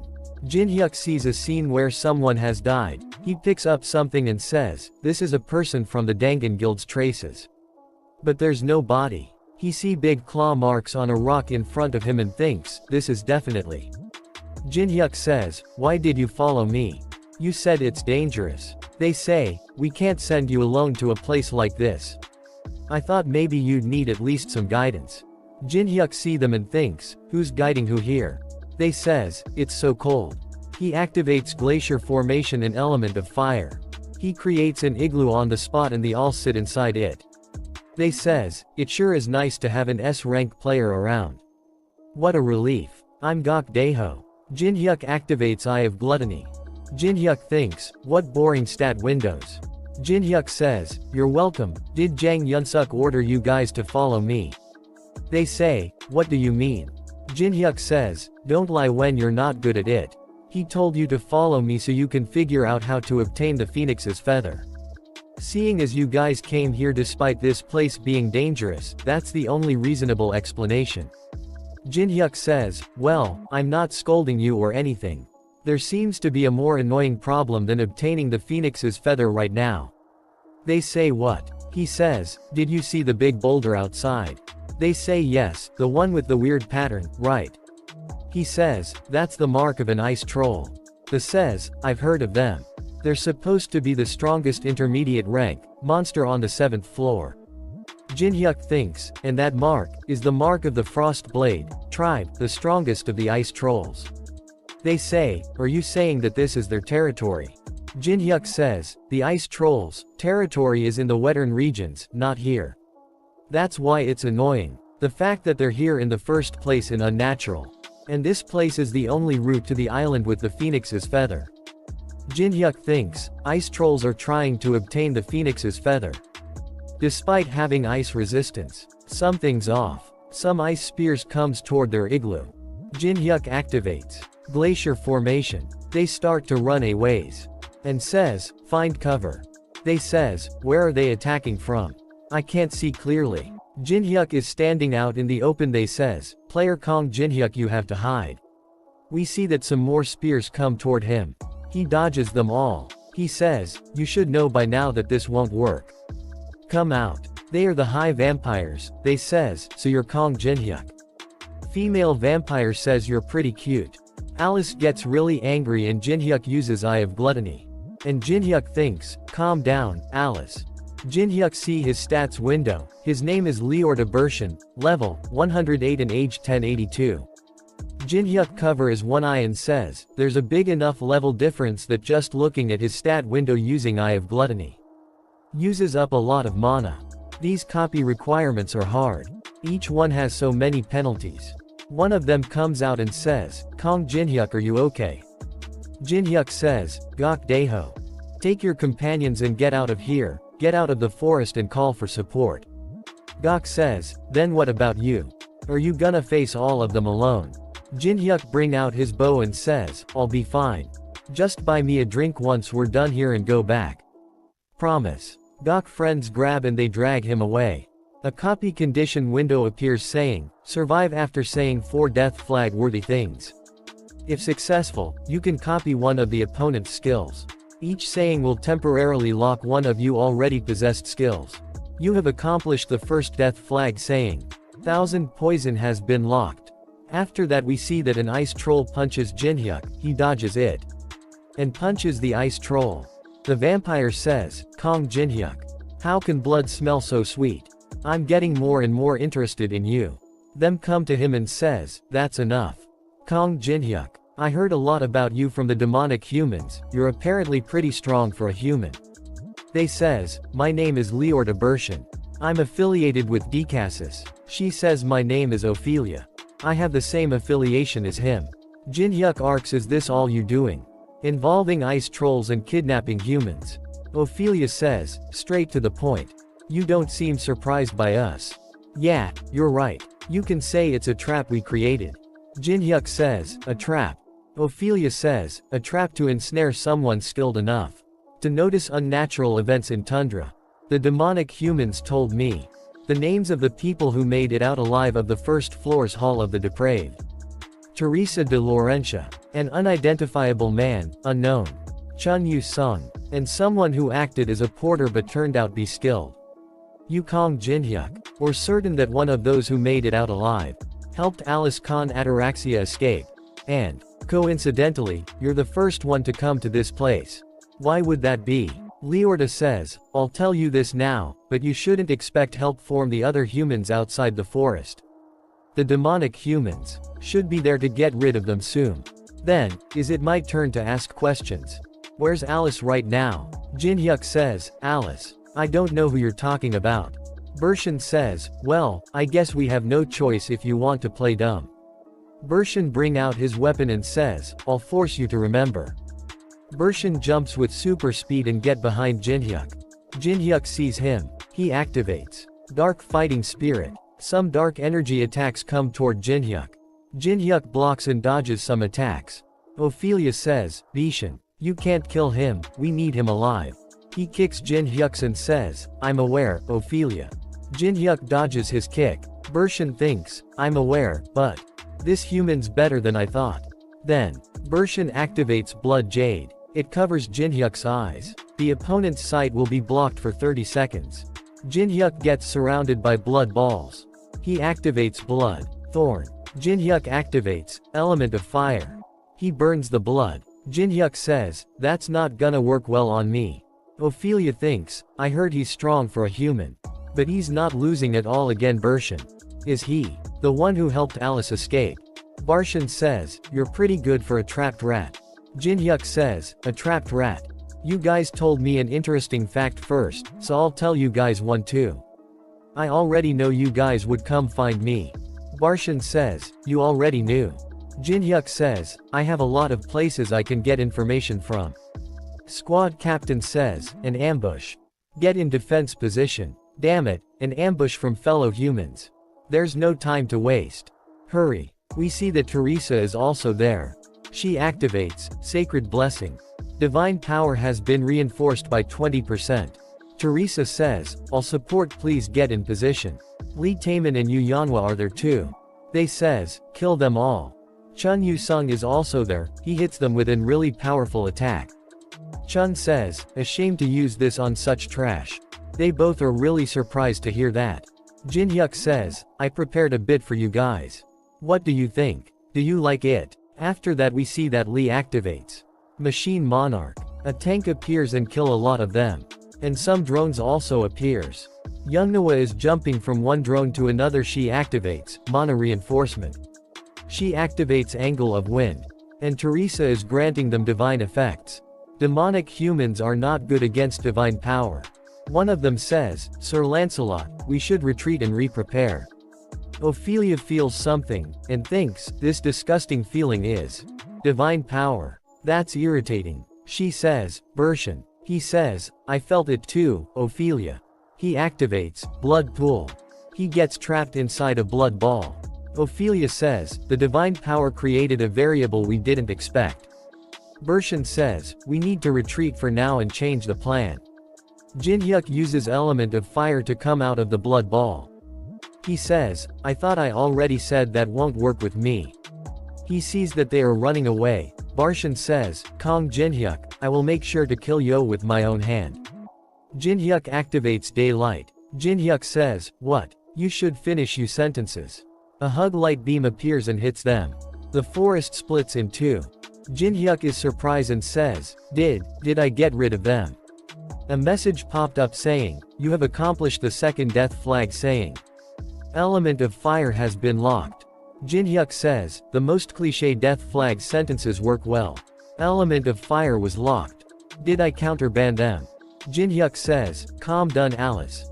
It's not time yet. After that we see that Dangan Guild camp is burned to the ground. They say to Teresa, "Thank you so much. If it weren't for you guys, we wouldn't have survived." Teresa says, "It's nothing, I'm just glad you're all okay." Teresa says, "Captain Young Yunsuk, the damages to the camp are bad.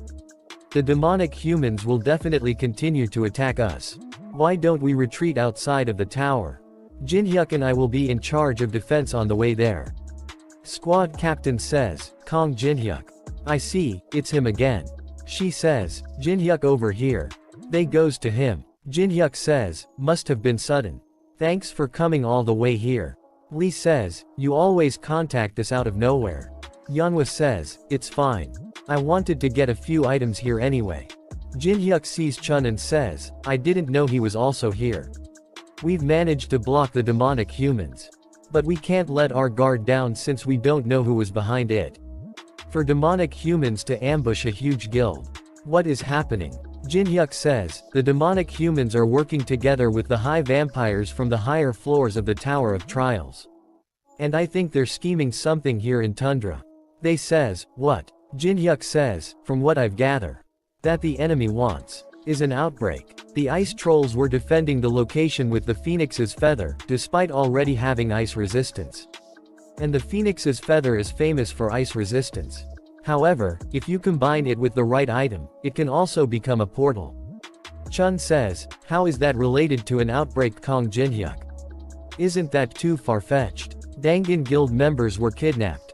And a lot of them at that. I think they're planning to combine humans with the Phoenix's feather to get out of the tower." Teresa gets really scared and says, "No, then a large outbreak. Like the one is Amsterdam." Chun calms her down and says, "Don't worry, that won't happen. He's probably saying all that because he has a plan.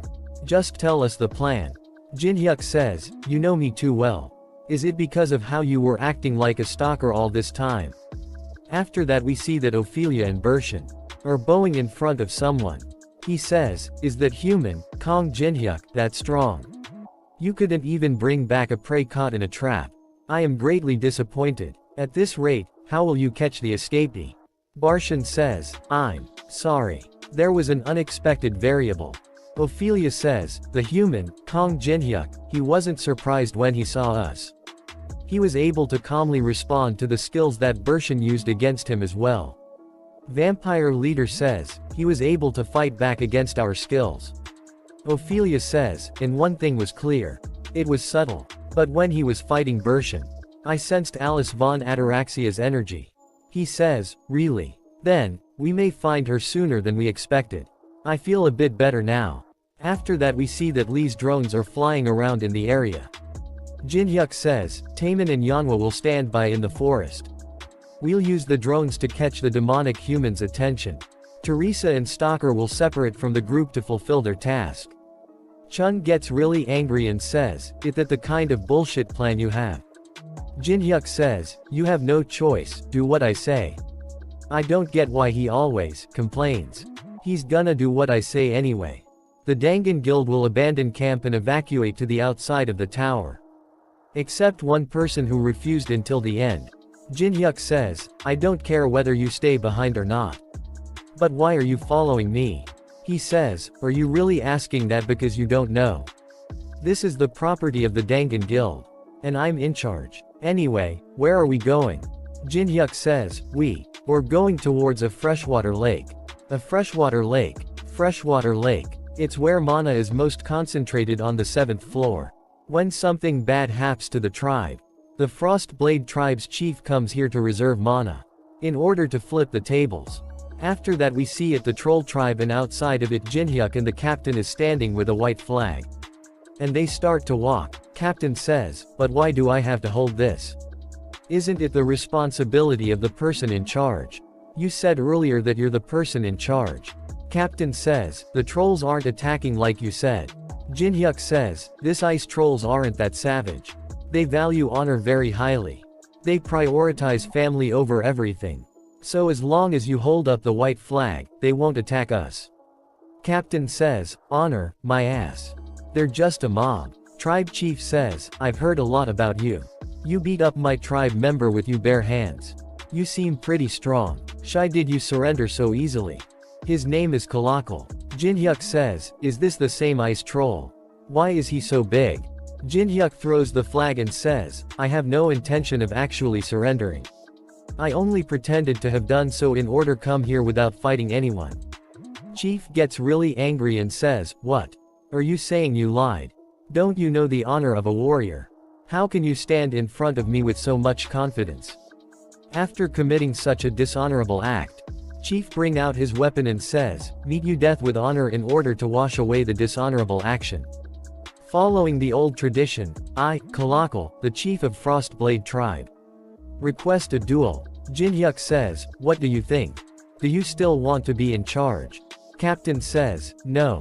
Jinhyuk says, alright. Then just watch. After that we see at Zonghua Guild headquarters. Guild Master is angry and says, what kind of situation is this? All those member with 3S ranks did in the Elven Forest. Grand Elder says, I don't think Kong Jinhyuk is an opponent you can win against. Guild Master says, no Moyong Su, if you just give me one more chance. Grand Elder says, how much more do you need to be embarrassed in order to learn? Don't involve yourself with him any longer. After that we see that Chun is really angry and says, I'll kill him, Kong Jinhyuk, with my own hands. Then we see that Jinhyuk is fighting with the troll chief. Chief attack him with full power, he deflects the attack. Chief activates Chief's cry. Jinhyuk activates 2-star barrier, distortion barrier, distorting the direction of the attack. Jinhyuk says, I have this thought every time. But he's definitely strong for a troll. Jinhyuk activates glacier formation, and hits the chief with a lot of ice spikes. He jumps with his twin dragon swords in his hand. He activates Grave of Swords, and hits the troll with a powerful attack. All the trolls and Captain are surprised to see that. Captain thinks, he defeated him within 5 minutes. Chief says, you're strong, human. It's my loss. Please kill me with honor. Jinhyuk says, I don't know about honor. But I know a lot about ice troll traditions. Absolute obedience to the winner in a duel. It's an unbreakable and divine rule. And do you know what I thought of when I won against you? I thought that you're good enough to win against the demonic humans and the Decasus mosquitoes. So why are you obedient to them? Chief says, I assume you're talking about Ophelia and Bershin. I'm not obedient to them because I lost in a duel. I lost to someone who was incomparably stronger than those two. That's why I'm obedient to them. His name is Michael, a high-class kin of the Decasus family. As long as he exists, I stand no chance against him even if our entire tribe were to fight alongside me. Chief says, I know there's no hope for neither me nor my tribe. So at least grant me an honorable death. Jinhyuk thinks, a high-class kin of the Decasus family. I see how it is. Jinhyuk says, you said you're Colossal, right? To hell with the honorable death thing, let's do one thing together. I'll help you take back future for you and your tribe. You have to obey me anyway, right? Jinhyuk says, to Captain, that I'll leave those guys to you as collateral. After that we see that demonic humans are running after Lee's drones. Lancelot says, isn't something off? The drones that are scouting are being detected by us continually. Isn't scouting supposed to be a discreet thing? What do you think, Sir Michael? Michael says, you're pretty smart for a human. He says, Ophelia. She says, yes. Michael says, go to the freshwater lake. We haven't gotten any messages from the Frostblade tribe in a while. It seems Kong Jinhyuk is bringing them to his side. I assume those drones are bait to distract us. If Colossal seems any bit suspicious, kill them all. She says, I'll do as you say, Sir Michael. He says, Bershin, get that ready. Barshin says, yes. Michael says, demonic human, I'll get rid of those annoying drones in the meantime. Lancelot says, thank you, Sir Michael. Michael activates climate reformation. The weather is getting worse. All his are destroyed. Lee says, Nuna, the drones are all down. I think he's noticed. She activates heavenly flower cultivation technique. And says, it's about time. They're gonna be here soon. You get ready too. Taemin. Lee says, okay. He activates Great Fortress. Machine Core. Codes. Lancelot says, prepare to attack. We see that Ophelia is flying towards the freshwater. and thinks, is he trying to take the phoenix's feather using the ice trolls? That's clever. She sees Jinhyuk and Chief are getting along really well, and says, are they already on his side? She says, fools. There's a reason I stationed the military headquarters at the freshwater lake canyon. She activates Mana Storm. She says, it's because it's easy to bury them all at once if something goes wrong. She hits the tribe with the storm. She comes down and says, what a shame. His blood smelled real sweet. Yeonhwa hears the sound of the attack and says, that was a really big sound coming from where Jinhyuk Oppa is. Lee says, would he be okay? Jinhyuk appears right behind him says, yeah, I'm fine. I'm right here. Lee gets really scared. Yeonhwa says, what the hell? When did you get here? Lee says, you need to make some sound when you walk. You scared me. Yeonhwa says, wait, if you're here, then who's at the lake? Ophelia sees something and says, what is this? We see that it was all in 2-star illusion barrier. She thinks it was all an illusion. Then what was it for? Teresa activates Blessing of the Star, and says, just as Jinhyuk said, I won't kill you if you surrender now. Ophelia smiles and says, I've fallen right into his trap. I despise divine power. Yeonhwa says, let's get started. She starts to run toward demonic humans. Demonic human says, the enemy's approaching alone. Lancelot says, don't let your guard down just because it's one person. They activate dark projective body. She dodges all the attacks left and right. Lee attacks them using robots. Demonic humans activate Mana Shield. Lancelot thinks, how bold. They attacked us first despite having fewer numbers. She jumps and ready her fire fist. And Teresa also jumps and ready to attack. Teresa attacks her with a really powerful attacks. Ophelia says, divine power is so annoying. Chief says, there's no time to watch. Hurry. There's a long way to go. It's begun. A battle that we can't turn back from. After that we see that Teresa overpowering Ophelia. She hits Ophelia, really hard. Ophelia goes flying and hits a boulder. She gets up and says, you disgusting little paladin. So annoying. Teresa walks toward Ophelia with an epic look on her face. Ophelia says, did you know that? While we were here fighting, the demonic humans were attacking you teammates. They're probably begging to be spared right now. She smiles and says, no way. My teammates aren't that weak. Yeonhwa is beating up a lot of demonic humans all by herself. Lancelot sees that and thinks, you Yeonhwa. She's basically a monster. She's not losing at all despite fighting all of us just by herself. But I don't see Teresa. We'll be able to win. He says, surround her. Yeonhwa thinks, it was convenient with Teresa here because of her buff magic. But it's starting to get a bit hard. She says, Taemin. A lot of landmines appears on demonic human's head. Lancelot sees them and thinks, those are. Lee uses anti-tank landmine. Yeonhwa runs away. Lancelot see that and says, Yeonhwa's running away. We can't let her go. Running away. That's cowardly. Catch her. Michael say to him in his head. Foolish Lancelot. This is a trap. He stops all demonic humans and says, stop chasing her. Yeonhwa reaches the forest. Lee says, those bastards suddenly stopped. Yeonhwa says, what? Then what do we do? They have to come this way. Jinhyuk thinks, did they realize it's a trap? Our landmines are gonna go to waste. Jinhyuk feels something and says, retreat to the ridge. Someone hits them with huge dark gravity bomb. It destroys the entire forest. They are running away on the other side of the forest. Demonic humans sees them and says, they're coming out of the forest. Circumvent the forest and chase them. Let's go. Lancelot thinks, running away from the dire wolves in the snow. How foolish. They climb a mountain and Lee says, it's too hard to run because of all the snow. Lee Taemin hurry. Lancelot is right behind them and thinks, we've almost caught them. Lancelot gets scared and says, you're. We see that Jinhyuk and Unkown both are there at the same time. Lancelot says, unknown. After that we that at the Zonghua Guild building. Someone is right outside the building ready to attack them. One of them says, Nangong Tien, it's serious. That person destroys the gate. We see that it's unknown. It's Chun pretending to be unknown. He bring out a paper and says, listen up, Zonghua Guild, you weaklings. Is this shitty guild really supposed to be the strongest in China? You'd do better running a Chinese restaurant. Guild Master says, wait what? What are you talking about? Unknown says, I'm taking the Zhonghua guild sign away. Don't ever show yourself in front of me again. Guild Master says, wait.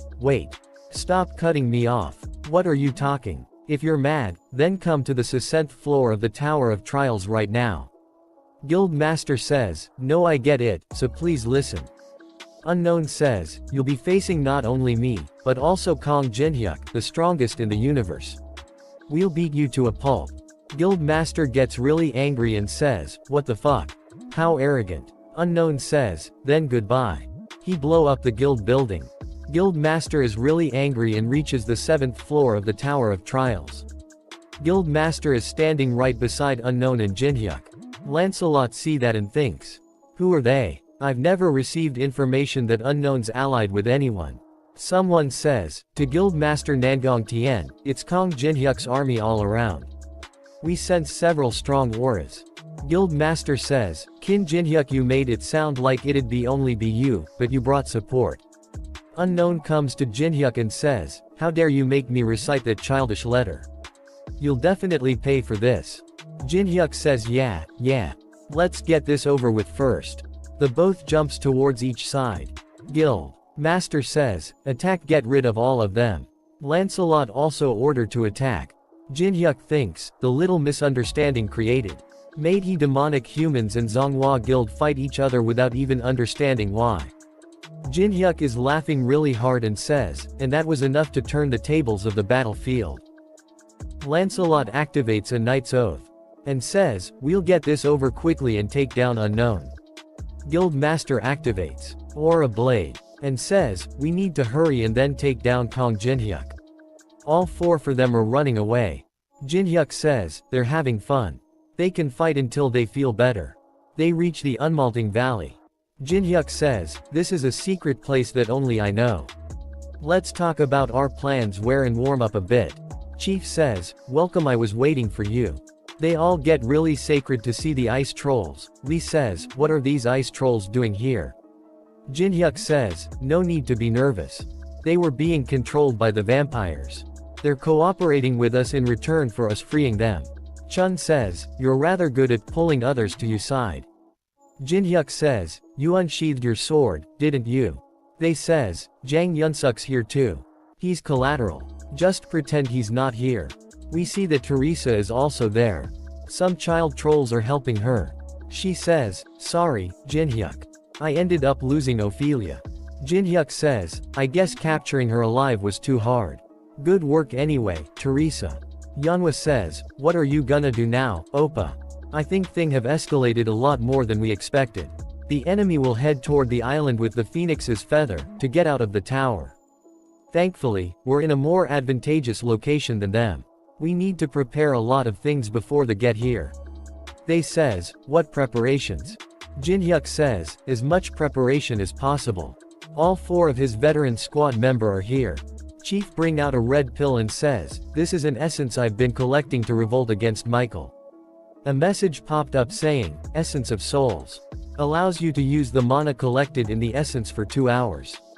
It's a precious item we obtained by risking building a camp in the freshwater lake valley. He give it to Jinhyuk and says, the fact that I'm giving this to you signifies my complete trust in you. Jinhyuk think, this is an essence event that usually occurs when you subjugate other tribes. But I guess it's happening in this manner this time. Chief says, I decided to give you my full trust after seeing you fight for us. Jinhyuk says, he seems to be gravely misunderstanding something. Chief says, let's make sure we don't regret anything in this war. So that we won't be slaves anymore. Jinhyuk says, freedom sounds good. Let's do it. Jinhyuk makes a big mark on the ground. Michael says, how bold. You exposed your location first. Jinhyuk says, I heard you made the demonic humans fight other humans. And convinced Kalakal to become your ally. Michael smiles and says, you seem quite clever. So why do you do something so foolish? He uses Essence of Souls. His man go from 113 to 320. Reaming time 2 hours. Jinhyuk's level is 42. Jin-hyuk thinks this guy is Michael. Jin-hyuk activates Eye of Gluttony. A message popped up saying, you cannot use this skill due to the level difference. Jin-hyuk thinks, we have this big of a power gap despite the essence. Jin-hyuk says, you must be Michael. I assume you're trying to leave the tower by using the phoenix's feather. Michael says, oh, you realized, impressive. Makes sense that you were able to help Alice escape. Jin-hyuk says, Alice. I don't know who you're talking about. Michael says, there's no point in playing dumb. Or certain that you, Re the one, who helped Alice escape. Michael says, where is she right now? If you tell me where she is, I'll let you live. Ophelia was desiring you blood too.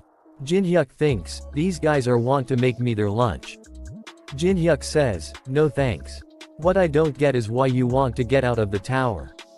Michael gives an evil smile and says, the reason. Jin-hyuk feels really strong pressure. Michael activates Blood Wayport. Michael says, Blood Wayport, it's a technique that take human blood as a sacrifice to form a creature. It was rather easy to find sacrifices since human came to me on their own. We call these creatures that are without reason Gasolers. Some blood creatures appears there. Michael says, what do you think? Aren't they cute? We need the phoenix's feather to send these Gasolers out of the tower. And to get even more human blood from outside the tower. Michael starts to laugh and sighs, we will keep creating Gasolers using human blood. Until we have a military that can conquer this tower. Jin-hyuk thinks, I've never seen this pattern before. Did the existence of humans outside the tower become a variable in this situation? Michael says, bring me the phoenix's feather. Those creatures runs towards Jin-hyuk, he says. You made some really annoying creatures. He says but it's okay. One of the creatures dies. I have no intentions at all to give you the phoenix's feather. Jin-hyuk's friends are there as well. Michael says, what have you hidden in the forest? Michael turn around. Jin-hyuk activates daylight. Says, you, focus on me. Michael's hand becomes a really big blood hand. He says with an evil smile on his face that I'll beat you up until you beg for me to kill you. Kim activates strong will and Yuri is sitting on his shoulders. A message popped up saying, you will now suffer from fatigue for 20 minutes. A lot of blood monster are running after them. She activates one of her statues to attack the blood monster but blood overpower her statues. She says, damn it, why are there so many of them? This was never mentioned in the briefing. She calls Mina and says, honey, how's the situation over there? After that we see that old man activated fire element. And says, it's been a long time since I've fought like this. It's as if I've been rejuvenated. He throws the fireballs at the monster and kills a lot of them. Mina says to Yuri, the grandpa's compatibility against these monsters is good, so we're hanging in there. But I still think we need about 20 more minutes. Yuri gets really angry and says, damn it. Can't you go faster? I don't know how much longer I can handle this. Kim says, that's dangerous. Please stop. Yuri, we can't help it that it takes time drawing this with our footprints. Please protect me a bit longer. Yuri gets really angry and says, why's it always me? Why do you always give me the hard jobs, Kong Jin-hyuk? Teresa is also killing a lot of them using her divine powers. One of the blood monsters bite Teresa on the shoulder. She uses Holy Explosion. A really big explosion happened. All the blood monster around her dies. She thinks everyone's doing their best to stop them. Because if we fall, an outbreak will definitely happen. So there's no way I'd let that happen. She gets ready to fight again and a lot of monster jumps toward her. Jin-hyuk jumps toward Michael with his fist ready. Michael activates blood fists, a lot of blood fists appear behind him. Jin-hyuk dodges all the blood fists. Some really big blood hands surround him. And grab him. He activates the blessing of the stars. And destroys all the blood hands. Michael says, so you know how to use divine powers. Jin-hyuk punches Michael. Michael dodges his punch easily and says, but that's not good enough. Michael sees something, gets really surprised. And says, you're not a sane person, are you? To think that you'd be happy that your attack didn't follow through. Jin-hyuk give an evil smile. Ophelia and Barshan return and says, we've returned after completing the spell, Michael. Michael smiles and says, good, you both should also unsheath your weapons. We'll attack him together. Both of them are surprised to hear that. and says, as you command. The both bring out their weapons. Jinhyuk gets really excited and he has an epic look on his and he says, "What the? Gonna come at me all at once? So unfair." Michael is also excited and says, "That's what you say, but why does it look like you're happy about it? Confess where Alice is and we won't kill you." Jinhyuk says, "I really don't know." A huge blood fist appears behind him. Michael says, "Lies." Jihyuk destroys the blood fist with his dagger. Barshan attack him with his sword. He dodges all his attack with ease. Barshan screams and says, "Where's Alice?" Ophelia appears behind Jinhyuk ready to attack. Jinhyuk says, "Why do you guys keep picking on me?" He grabs Ophelia's hand says, "I said I don't know. How many times do I have to tell you that?" A blood fist hits Jinhyuk in the back. He goes flying. Jinhyuk stops himself. Michael says, I have no choice but to keep beating you up." They starts to attack him at once. He deflects their attacks, with his dagger, left and right. He gets some scratches on his body. Yuri activates something and says, "It's done." A huge magic circle appears on the ground. Barshan says, "What's this? When was a huge barrier set up?" Jinhyuk activates 4-start barrier temporal confinement. Jinhyuk says, "You keep whining, Alice this, Alice that." Jinhyuk brings out the ring says, "Did you miss her that much?" He injects mana in Bram's ring. He says, "She's pretty pissed, you know." They all are surprised to see her. Jinhyuk says, "I hope you can all come to an agreement." Michael says, "The real thing showed up." A message popped up saying, "Due to the weakening of the tower's restraints, 20% of your maximum power has been released. Alice release huge amount of mana." Ophelia says, "Despite being in those ruins for so long, she can still use this much power." She says, "I am Alice von Ataraxia. I've lost much while being exiled within the darkness. I will now have you hold accountable for all your sins. You dirty traitors." Jinhyuk calls Yunsuk, and say, "It's finally time for you to be useful." Yunsuk gets angry and says, "What?" Jinhyuk says, "Just kidding. I really need your help. Please find the magic crystal that's the root of the magic procedure with Kalakal. You have to hurry. We don't know how long the people can hold on." Troll Chief start to run toward the blood monster, and says, "Hold on tight." Chief activates White Beast. Messages popped saying, imbuing transparency on the currently equipped weapon. Attack power has increased by 15%. Attack speed has increased by 15%. Chief says, monsters like these wouldn't be guarding the magic crystal. I have a few other guesses, so let's check those out. Yunsuk thinks, why do I have work with this kind of mob? I'm the second captain of the Dangan Guild. Chief says, don't worry, I'll make sure to protect you. Troll thinks, I can't lose the only method of communication with Kong Jinhyuk. Alice fly really high and activates blood spears. Judgment. A really huge spear appears, and hits them. A really strong shock wave hits them all. Youngwoo is barely holding on and says, I'm about to go flying. Chun is also struggling. And Teresa as well. And Teresa thinks, this is coming from where Jinhyuk is. What kind of a fight is going on right now? Michael uses blood hand cover himself and his friends. He says, pretty impressive.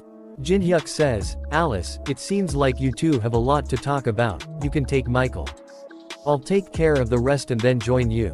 Alice says, are you saying you don't think I can face them all at once? Jinhyuk says, no, I just don't want you to take on all the risk on your own. Or teammates. And Alice. He smiles and says, nothing. I'll tell you after all this is over. Alice says, that's lame. A message popped up saying, the third line of death flag line has been counted. Invincible will be sealed. Jinhyuk says, I'll take you minions on. They goes with Jinhyuk. Michael says, long time no see, former patriarch of the Ataraxias. How have you been? She gets really angry and jumps toward him and says, you bastard. Don't you dare say my name with that dirty mouth of yours. Michael blocks her attacks with blood hands. And says, you shouldn't have left that place. This is all you can do because of the tower's restrictions. When you used to be called the world's strongest. Seeing you in battle in such a weakened state is such a sad reality for me. She says, enough with your fakeness. I can still win if it's against you. She uses blood explosion. Michael is unharmed and says, to protect the balance of the tower. You're like this now because you strived after a foolish goal like that. You have the power to reach a much higher position, so why do you risk everything for some meaningless peace and balance? That was the problem with you. It's my turn, Miss Alice. He wears a blood called Vischa. And says, please take a look at how much I've grown. She says, how dare you, you young little. Barshan says, this time will be different. Jinhyuk says, you make it sound like you guys were going easy on me. Barshan says, that's true. I left you alive for information. Ophelia says, but since Alice is here, there's no need to keep you alive. Jinhyuk says, is that so? Then I'll show you my real power too. What I've shown you until now was only 20% of what I am really capable of. The both are confused. A message popped up saying, the fourth line of death flag lines has been counted. He successfully copies Mana blood-sucking rank A. Jinhyuk thinks, I kept you alive and took all you beatings to get this skill. Mana blood-sucking. A skill you must copy no matter what if you come across vampires. If I combine this with a divine skill. He combines Mana blood-sucking and Blessing of the Start. He obtained Soul blood-sucking rank S. A message popped up saying, you will earn 0.01 spirit stat per hit. Ophelia sees that and says, this energy is Mana blood-sucking. That's a skill only vampires can use. How did he? Baishan says, wait, that's no ordinary Mana blood-sucking, it's been combined with divine power. Jinhyuk jumps toward them and says, stop watching. And have a taste instead. He hits the Barshan 3 times, and steals 0.3 mana from Barshan. As an effect of soul blood-sucking, he gets 0.01 spirit permanently due to the effects of soul blood-sucking. Jinhyuk says, spirit. It synergizes with all the stats you have, and fills your body with vitality. A hidden stat I found by trying 62,000 different combinations. A stat that grows infinitely. There's no longer a ceiling on how much stronger I can grow. After that Jinhyuk activates Sword Demon King's steps. He hits them a lot of time and gets a lot of spirit points. He keeps hitting them with an evil look on his face. Ophelia and Barshan are being overpowered by Jinhyuk. And their mana keeps decreasing. Barshan says, now, Ophelia. She activates Blood Thrust. His sword get really long. Jinhyuk dodges it with ease. Jinhyuk says, you sure are trying. A huge explosion happened where Alice and Michael are fighting. Jinhyuk sees that and thinks, I guess he's too much for Alice in her current state. I'll have to get back to her as soon as possible. Jinhyuk says, I don't have much time, so I'll stop with the state stacking. Jinhyuk gets really serious and says, fess up what it is that Michael what? Only then will I try to consider keeping you alive. He activates Grave of Swords. Jinhyuk releases a large amount of mana. They feel really strong pressure. And says, what's with this mana? He was still hiding his true powers. Barshan shouts and says, there's no way we would fall for such threat. Jinhyuk kill him with a single super speed attack and cuts his head off. He says, I only really need one person for information. He looks toward Ophelia with an evil smile and says, then, are you ready for an honest conversation? Ophelia. She gets really scared. After that we see that Alice is struggling against Michael. Michael grabs her with a blood fist and throw her into the ground with full force. She thinks, shit, I don't have enough mana. Michael jumps and hits her with a powerful attack. Blood beasts are fighting against Chief. Chief activates White Beast. They see the crystal they were looking for. Chief says, found it, but there are a lot blood monster are protecting it. Chief starts to run toward the crystal super fast and says, in order to win this war, we need to destroy the magic crystal. Chief says to Captain, I'll open up a path for you. Can you reach the magic crystal? He says, you're telling me to get past all those monsters and destroy that giant magic crystal. He says, you have a family to protect, but I just wanted to become popular with women. I just want to become a more successful person. What do you want from me? A lot of blood monster climbs on top of Chief Troll and starts to bite him. Chief says, don't make life so complicated. Life's meaning is much simpler than you'd expect. It's just doing what you can do at the moment. Troll jumps toward the crystal and says, that's the life of a man. Troll Chief falls and says to Captain, go. He bring out his sword and starts run towards the crystal. We see a flashback where someone says, congratulations on becoming the second captain of the Dangan Guild. There aren't many better jobs than this these days. You'll be able to have it all. Money, fame, women. Captain thinks, what I can do at the given moment. What I can do right now. What's in front of me right now. He destroys the crystal. A message popped up saying, the mana source of Blood Wayport has been destroyed. Blood Wayport's magic circle starts to disappear. All of Jin Hyuk's friends are happy to see the magic circle disappear. Jin Hyuk says, they did it. After that we see that Ophelia is drowning. And Jin Hyuk is the one who is drowning her. Jin Hyuk says, my arm's falling asleep. Do you want to talk now? He brings her out of water and she says, 29th floor. We are aiming for the 29th floor. He says, 29th floor. That's where the Empire's forces are. She says, Sir Michael said that he wants Balmung, which the Empire has. That's all I know. He throw her away and says, Balmung. I see. He says, the best Dragonslayer sword, Balmung. I guess he was gonna use that to kill the dragon of the 48th floor. She cough. Jin Hyuk uses Brand of Tribulation on her. Jin Hyuk says, Ophelia, do you want to die of live? She starts to cry and says, why are you asking such an obvious question? I wanna live. A message popped up saying, you have earned the other's consent. Brand of Tribulation is melting into the opponent's body. Jin Hyuk starts to walk away and says, I look forward to working with you from now on then, Ophelia. After that we see that Alice is being beaten up by Michael. Michael says, I'm sure you've enjoyed your little escape enough. It's now time to go back to where you belong, Miss Alice. Jin Hyuk says, you held on well. And uses Grave of Swords to cut of his blood hand and free the Alice. Michael says, my vista that endured even Miss Alice's attacks was sliced through.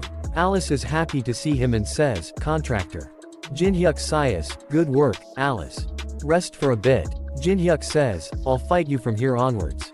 A message popped up saying, the essence of soul's reaming time is 30 minutes. Michael attacks him with Blood Fist. Jin Hyuk's it with Grave of Swords. And also hits him a lot of times and gets a lot of spirit due to the effects of soul bloodsucking. Alice sees him fight and thinks, was he always that strong?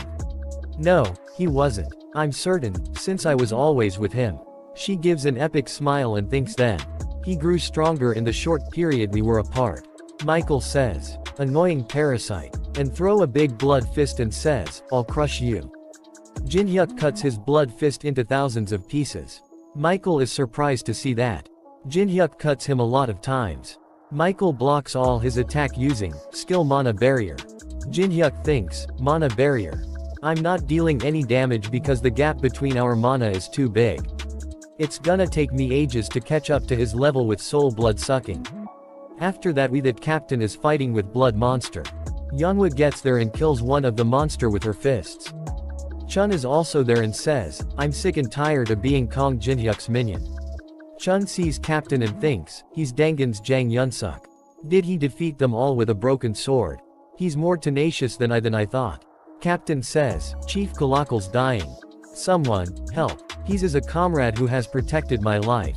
Teresa says, I'll go. She starts to heal the troll chief by using sacred healing. She gets tired and says, he's over the hump now. Captain says, Kalakal, can you hear me? She falls to ground unconscious. Chun thinks, she's passed out. She tends to overdo it. Jin Hyuk says, do not come here no matter what. Fall back with the injured to the decided location once you're all done. Chun thinks, whatever you're doing, be done with it quickly, Kong Jin Hyuk. We're all reaching our limits here. Jin Hyuk uses Eye of Gluttony. Message popped up saying, luck stat is being applied. Adaptability stat is being applied. He sees his stats window but it's all question marks. And copy condition window appears saying, Michael is a hunting dog of the Decasus family and the highest ranking vampire with the role of Black Wings. If you survive a fight with this strong vampire who is usually only seen in the highest floors of the towers, you'll be able to copy one of their skills. Jin Hyuk smiles and thinks, I'm thankful I can even see the copy requirement this time. Michael gets excited and says, you're smiling to yourself again. You sure are an interesting human. Michael activates Moon Hiding Nails and says, let's see how long you can keep up that smile. He attacks Jin Hyuk with a slash attack. Jin Hyuk cuts his attack with Grave of Swords. Michael grabs his sword, and says, I'll take out each and every one of your annoying little teeth. He leaves his sword and says, really? Jinhyuk says really and bring out a bow. And hits him with red magic bullet. Jinhyuk jumps backward to increase the distance. Michael gets a small scratch on his face and says, you have a lot of little tricks up your sleeve. If you call angering me a trick, that is. Michael gets really angry and activates Hellfire to destroy the world. Alice says, contractor, get away. You won't be able to survive if you're hit by that. Jinhyuk smiles and says, no. I have to be hit in order to survive. Alice shouts and says, what are you talking about? Get out of there. He activates the shield of Perseus and throws it toward her. And says, just watch. He activates Hellfire. A huge mountain of fire appears. Shield protects the Alice. She says, Kong Jinhyuk. Michael gets really tired and says, think of it as an honor. It's my first time using up all my man against a human. Alice is confused. Michael says, Lady Alice, since the little parasite is gone, shall we begin again? She gets really happy. Michael is surprised to see that. Jinhyuk jumps above him. Michael says, but how? Jinhyuk has a really big smile on his face. We see a flashback. Jinhyuk activates Invincible. A message popped up saying, warning, using a skill that goes against causality comes with great mana load. Jinhyuk says, you don't know how long a second is to someone like me, do you? Jinhyuk hits him with the bow on the head and says, it's enough to beat you to a pulp. After draining you mana, Michael tries to activate Mana Shield. But he doesn't have enough mana. Jinhyuk hits him with a really powerful attack. Jinhyuk hits him multiple times. Michael thinks, this is impossible. How was he able to survive my hellfire? But also be perfectly fine. Michael grabs his bow and says, I was taken aback for a bit. I never expected to consume all of my mana. But do you think that I'd lose? Against someone like you? Michael kicks him really hard. He goes flying. He appears above him to punch him. But Alice appears in front him and blocks his fist. Michael says, Lady Alice. She says, you fool. Did you think I'd sit by and watch? Michael says, you should've. You've hurt me. She says, Kong Jinhyuk. Are you okay? I can sense that you're almost out of mana. He says, this much is fine. Jinhyuk thinks, to be honest, all I'm doing is just protecting Alice. Plus, in 10 minutes, their chance of winning will be completely gone.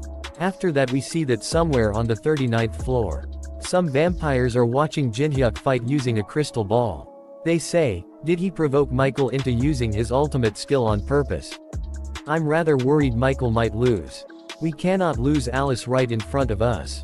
One of them says, wouldn't it be dangerous if we were to intervene since it's a lower floor? But considering the enormous amount of resources was invested into that place, we should do something. One of them says, Excelsior, what should we do? Excelsior says, we'll watch for a while more since it's not over yet. Michael is about to attack Jinhyuk. Alice grabs his arm and stops him. He says, how can you stand on the side of an inferior human, Lady Alice? You may have been dethroned but is used to respect you.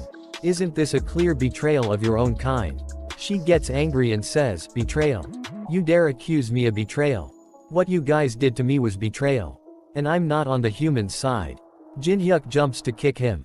She says, I'm on the contractor's side. Jinhyuk kicks him really hard. Michael goes flying. Jinhyuk says, Alice, let's go with blood spears. She says, will you be able to handle the mana? He says, yes, I can. She uses blood spear and jumps toward Michael and throws the spears. Spears hits him in the chest. She comes closer to Michael and says, I know you guys are all watching through his eyes. Michael says, you're quick to catch on. She says, you filthy traitors. Heed my words. I will get my revenge no matter what. Michael says, but Lady Alice. Don't you think you're a bit too weak for that? This much won't even pierce heart. Jinhyuk says, it's okay. Because I will. Jinhyuk hits the spear and spear goes through his heart. He cough out blood. There is a hole in his body. A message popped up saying, surviving the battle against Michael. You have fulfilled the conditions to copy a skill. He copies moon hiding nails. His level goes up a bunch. And the effect of the essence of souls has ended. He says, easy, and falls to the ground unconscious. Alice grabs him and says, contractor. She says, I tasted revenge for the first time thanks to you. I'm very happy. She says, Kong Jinhyuk. To be honest, a small part of me didn't trust you. I couldn't figure out the reason you were helping me. But his trust to completely now. Thank you. On the 39th floor some gets really angry and says, no way, a praised royal guard lost. To a mere human. The blood wayport was destroyed too. This is gonna be quite a hiccup in the process of acquiring the forces necessary for the attack on the Empire. Excelsior says, there's no reason to act rashly. It's a shame that the blood wayport was destroyed, but we didn't lose everything. Locating Alice was good enough. Kong Jinhyuk. I'll be watching you. Kong Jinhyuk wakes up. Teresa is there watching him. She says, everyone, he's up. She says, we went to find you because you weren't coming back. We moved you here because we found you passed out. No one was in the area where you fought. Besides the dead vampires. Jinhyuk is something wrong. He says, it's nothing.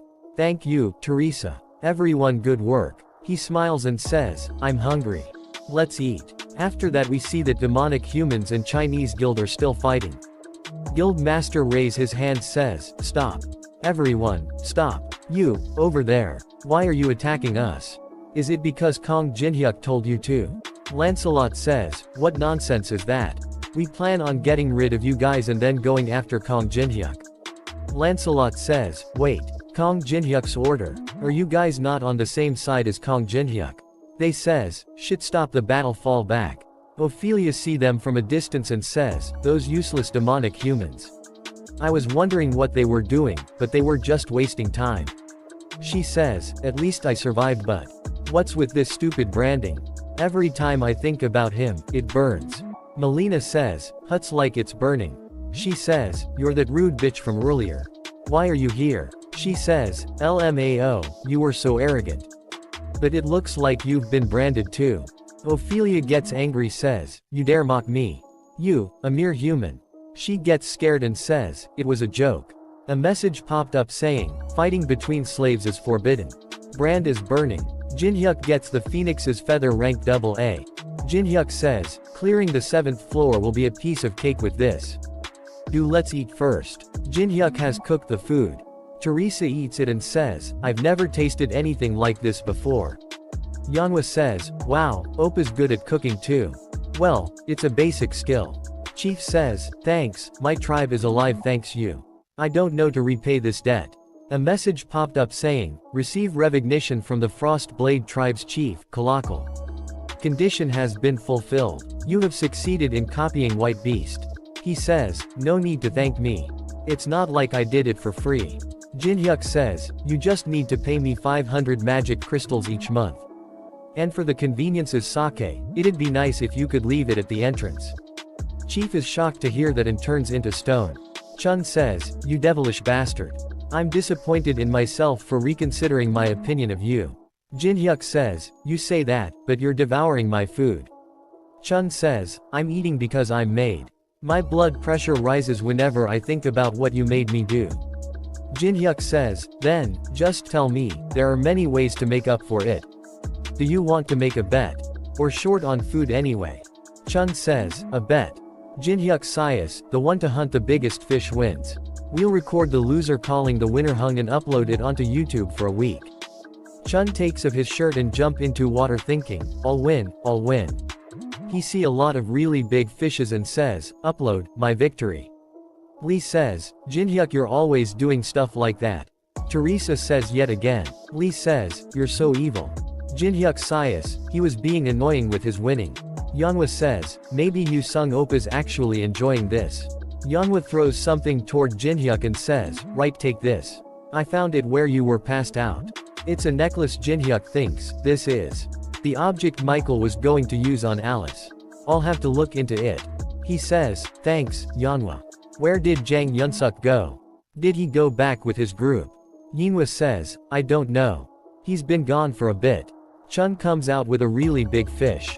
After that a message popped up in front of everyone saying, the 7th floor of the Tower of Trials has been cleared.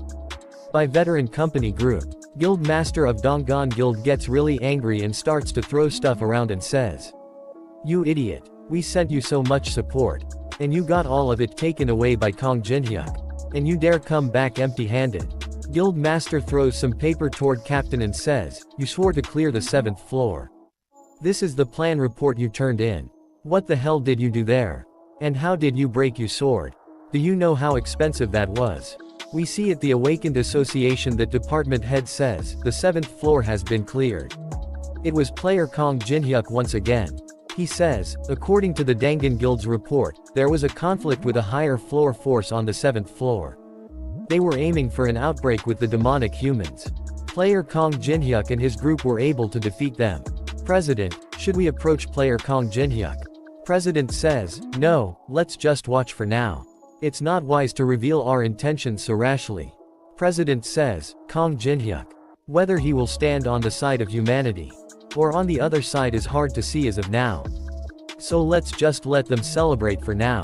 The world is still in order right now. After that we see that someone says, emergency. VVVIP protocol summons. Spread this information to everyone. Everyone, do just as we practiced. Hurry. Don't miss out on any details. They says, it's an honor. We wish you a happy day. We'll make sure your shopping experience is great. We see that it's Alice. They all call her Miss VVVIP. She give them a lot of gold and says, the greeting isn't bad. I'll prepay. From now on, anything that my hand touches is mine. I won't take any questions. They picks her up and they start shopping. One of them says, the branch manager passed out. The other one says, leave him be. He's just happy. He just has a weird way of expressing his feelings. Jinhyuk sees toward Alice and thinks looks like Alice has recovered well. He bring out Porwaith's necklace. Rank over rank. He thinks Michael was trying to lock up Alice again with this. Why was he trying to seal her instead of killing her? Is there still something I'm not aware of? I'll have to keep it for now. A message popped up saying, an invitation from Rick Hennessy has arrived. If you bring this invitation, you can attend the masquerade ball being held on the 1st floor of the Tower of Trials. Jinhyuk thinks, a masquerade ball. It's one of the event-type quests that are activated once you'll reach the 25th floor. When Tower of Trials was a game, I once attended as a guest. Of course, back then it was a failed game, so I was the only one to attend. So I just danced around on my own and set things on fire. But this time, it's different. Countless rankers were probably invited this time. Jinhyuk says, Alice, there's somewhere we have to go. After that we see that Tower of Trials 1st floor neutral zone nameless city. Alice angry and says you promised to let me shop all I wanted. Jinhyuk says, we're here to shop too, so don't be too mad at me. Alice says, is this where we have to go? Jinhyuk says, I need a suit for the masquerade ball. He goes into the shop and sees that Chun is also there says, you too. Chun gets really angry and says, you called for a bet and let me be the only one to dive. Jinhyuk says, hey, there's no point in fighting here. Enough with all the mana, the goblins are gonna pass out. Some of them even pass out. By the way, diving into cold water is good for growing your muscles. Don't try to change the topic. Are you even honest? Chun says, don't try to change the topic. Are you ever honest? Jinhyuk says, yeah. Don't be so mad. I have a sword for you.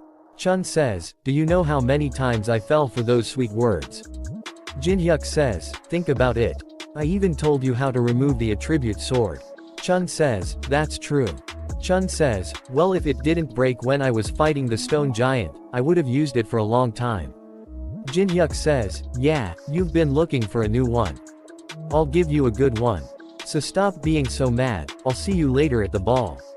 Jinhyuk says, I'm serious. Chun says, I'll trust you one last time. Jinhyuk has his fingers crossed and says, alright. Chun sees Alice and thinks but that girl that's always beside him. Which country is she from? Well, as long as she's not an enemy, it doesn't matter. Jinhyuk says, to Goblin, sorry for all the ruckus. Goblin says, no, it's okay it happens. Are you both looking for attire to attend the ball in? I recommend going all black. Jinhyuk says, yeah, but I'm interested in other things too. If there's something you're looking for. Jinhyuk says, an incense containing the snowflake canola flower. I smelled it the moment I stepped into the shop. Isn't it strange that a goblin tailor on the 1st floor would have this flower when it's found only on the snowy peaks of the 16th floor? Goblin says, what do you mean? Jinhyuk says, I noticed something when my friend and I were arguing too. When Chun Yu-sung was oozing mana, all the other goblins passed out.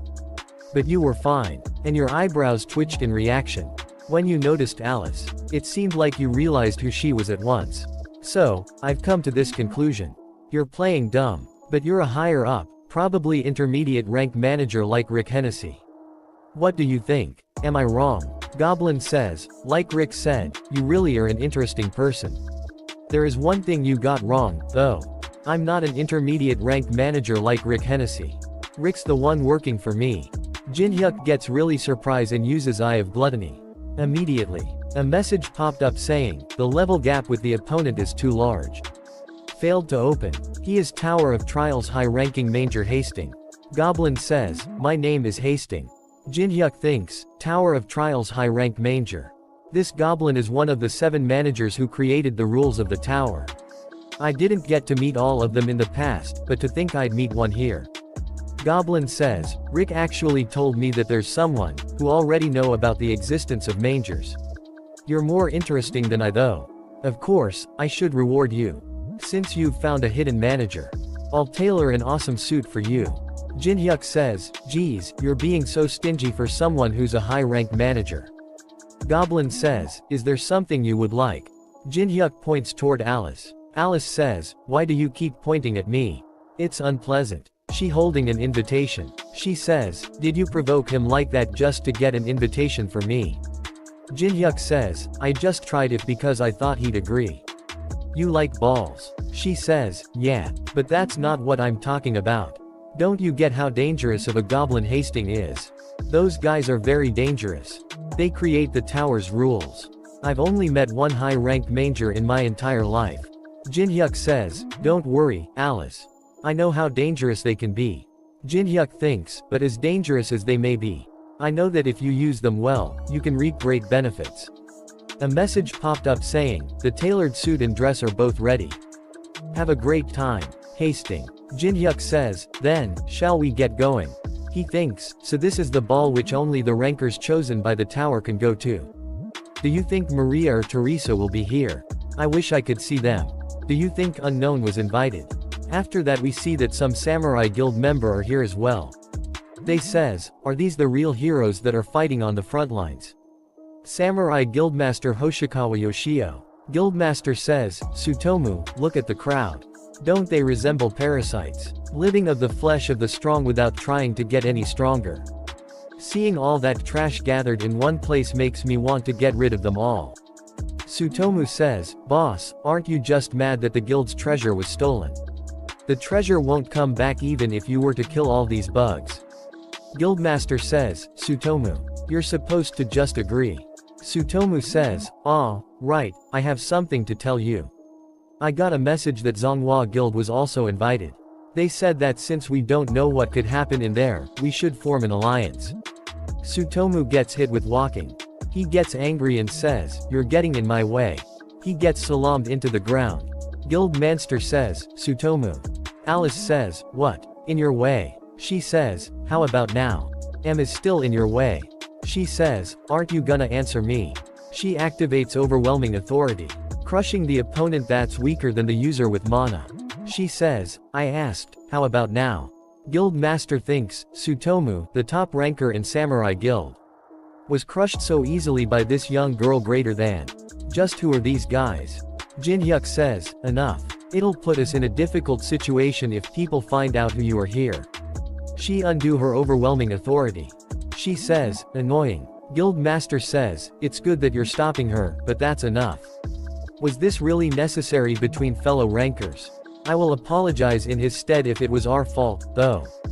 Jin-hyuk says, I stopped her. He uses glacier formation, and form a hammer, and hits Tsutomu in the head. Jin-hyuk says, seems like you misunderstood. He says, I was telling her to get out of the way so I could beat him up myself. Jin-hyuk says, do you get it, Samurai's Guildmaster, Yoshio? He give an evil smile and uses Eye of Gluttony. Guildmaster level 52. Jin-hyuk thinks, that's it for the Guildmaster of the world's top 7 guild. Why are the copy conditions so damn complex? You bastard. You did this knowing who I was. Guildmaster says, then I'm sure you're aware that we're a mage organization allied with the Zonghua Guild. Do you think you can handle the retaliation from such a large guild? Jinhyuk removes his mask and says, I'm not sure. Do you think you can handle it? Jinhyuk says, you are Kong Jinhyuk. They all see him and says, it's Kong Jinhyuk. Jinhyuk says, they sure are loud. Jinhyuk activates Glacier Formation. Don't be scared, I just put him up because people were too loud. Jinhyuk says, I'm sure you've heard a lot about me already. And that such a crude threat won't work on me. To be honest, I don't care what you guys do. But I want you to be careful about one thing. I'll be advantageous for you to not get in my way. Whether you're a guildmaster or whatever. She steps on Tsutomu's head. They starts to walk away. Guildmaster gets really angry and says, Kong Jinhyuk. They go inside the palace. Alice says, they've set up everything despite it being just on one floor. He thinks, I've never been to a masquerade ball with this many people before, I feel a bit awkward. Let's see. I see Teresa was invited too. Next to her Maria. I saw her at the conference. This stalker bastard from the suit shop is here too. Jinhyuk is surprised to see someone and says, those people are. Two more players comes, she says, what do you think that person will be like? He says, the type to scream until the very end. Then what about her? He says, the type to beg to be let go. His name Casey S. Rank and he says, everyone looks so fun. Her name is Judilo S. Kaus. Jinhyuk sees them and thinks, the number one on the list of European players to avoid. Casey and Judilo, the twins. They purposefully provoke fights and slaughter people for fun. But to me, they're just a precious source for skills. I'm already looking forward to it. Alice sees Jinhyuk thinks, he's scheming something again. After that we see that Samurai Guild Master is standing with someone. He says, he acted like that despite the fact that we're allied. Samurai Guild Master says, I've also lost my companion, so I'm here alone. I'm worried there might be some penalty for not coming. Zonghua Guild Vice Master S-Class Liao Wei thinks, Knag Jinhyuk. After all that humiliation INTHE Elven Forest and Tundra, we meet here again. Plus, there's been an order to not get involved any further with him. I can't even do anything. Someone comes and says that arrogant bastard. I'll go take care of him myself. All of them see toward him and says, what? Look at this. Loot at the horn, is it a monster? Are you all enjoying the ball? I'm a lower floor manager, Carmen. Jinhyuk says, do you have something you want from me? Manager says, I heard that you meet one of the guests I invited to a pulp. Is that true? Jinhyuk says, the buddy that fell over from walking into my companion. He was hurt that bad from that fall. Wow, I guess I should send a flower bouquet or something. Manager says, send flowers. Are you kidding me? You ain't begging to be killed. Jinhyuk removes his mask and says, the host is threatening their precious guest. This party is a mess. It'll be a problem for you too if you try to kill me. Manager says, stupid bastard. You think it'll be difficult to get rid of just you on the first floor. You can't see. But the tower's greater powerful beings are watching from the second floor. But despite what I'm doing right now, no one's coming to stop me. Alice is about to use his skills. Jinhyuk stops her. Goblin Manager screams his name and stops him. We see a flashback where Jinhyuk sends Goblin a message and says, one of my shit's buttons look loose. I came to you because you were supposed to be the best, but what a disappointment. Please come and fix this, or I'm gonna leave a very lengthy review. Goblin thinks, no way. It's impossible that a suit I made would have flaws. Goblin and Rick are in the party. Goblin is really angry and says, Carmen. Goblin hits Carmen on the leg, and says, aren't you going to respond? I asked you what you're doing to my customer. One of the players sees the goblin and says, a high floor manager. That tiny goblin is one. Goblin says, I already knew that some managers were exercising influence using bribes from other powers. As long as it doesn't cross a certain line, I'm okay with overlooking such things. But if a manager is to harm a guest invited by another manager, who would be willing to accept such invitations in the future? Carmen says, I didn't know you invited him. I'm sorry. Goblin says, that's not a good reason, Carmen. You need to apologize to the person affected if you did something wrong. Carmen is surprised to hear that and asks, sorry. Jinhyuk starts to record and says, oh, this is gonna be a good one. Well then, try apologizing from the depths of your heart. Lower floor manager, Carmen. Carmen bow down in front of Jinhyuk and says, I'm sorry. Jinhyuk says, did you skip a meal or something? Louder. Carmen gets angry and says, how dare a human. Goblin manager looks toward him with angry look. Carmen bow down again and loudly says, I'm very sorry. A big muscular man sees Jinhyuk and thinks, controlling a manager like that. What an impressive human. I didn't understand when His Highness gave him a gift, but I get it now. If we can bring him onto our side, we might be able to end the war with those martial artist bastards. Rick activates megaphone and says, I will progress with the ball in the place of the lower floor manager. I will now tell you the reason we invited you here. As you know, this ball is an event with only promising players. As some of you already know, there's a hidden purpose to this ball. It's for all of you to decide which side you will stand on as you continue to climb the tower. Rick activates something and a message popped up saying, starting the main event of the masquerade ball. Prove your worth. Some more messages popped up saying, Tower of Trials, pick one of the dungeons, labyrinths, or historical sites between the 10th and 30th floor to challenge. A player with high accomplishment in the challenge will have an advantage in choosing sides. A red button appears in middle of the room and Rick says, in order to choose the location, you only need to press the red button and say the floor number and location name aloud. Rick and manager starts to walk away and says, then, good luck, everyone. Everyone is surprised to hear that. They starts to talk to each other. The tower's top powers, the ones the lower floor manager mentioned. A girl whistle really loud and says, stop acting like amateurs. We're all players. It's an unexpected situation, but let's find a way to work together and clear this challenge. Why don't we check who each other is first? She thinks, I wanna see how powerful we are. Jinhyuk sees her and think, Olympus is Maria. I guess she's a ranker, after all. It must be very sudden for her too, but she's getting straight to work. Chun says to Teresa, I guess we're on the same side again. One of the players says, wait, work together. Then you want to be chosen by the residents. A girl there says, yeah, I thought they were enemies of humanity. Maria says, everyone, calm down. Let's talk first. Jinhyuk presses the red button and chooses 25th floor, Good King's Valley. Chun says, that devilish. Teresa says, it always goes like this. A message popped up saying, all players are being transported to the chosen location. Jinhyuk smiles and gives them a thumbs up. They says, wait. I'm not prepared at all. Shit. They all appears in front of the 25th floor, Good King's Valley. You can escape either by completing the labyrinth or by being chosen by a power. Jinhyuk says, this place feels giant every time I come here. They say, without any preparation at all. One of them screams and says, it's a completion. I'm gonna accomplish the most things and get out of here by being chosen. Maria says, calm down, nothing good will come out of turning on each other here. She says, we don't even know what kind of place this is. I'm sure the person who pressed the button has a plan. We should talk to him. He is not there anymore.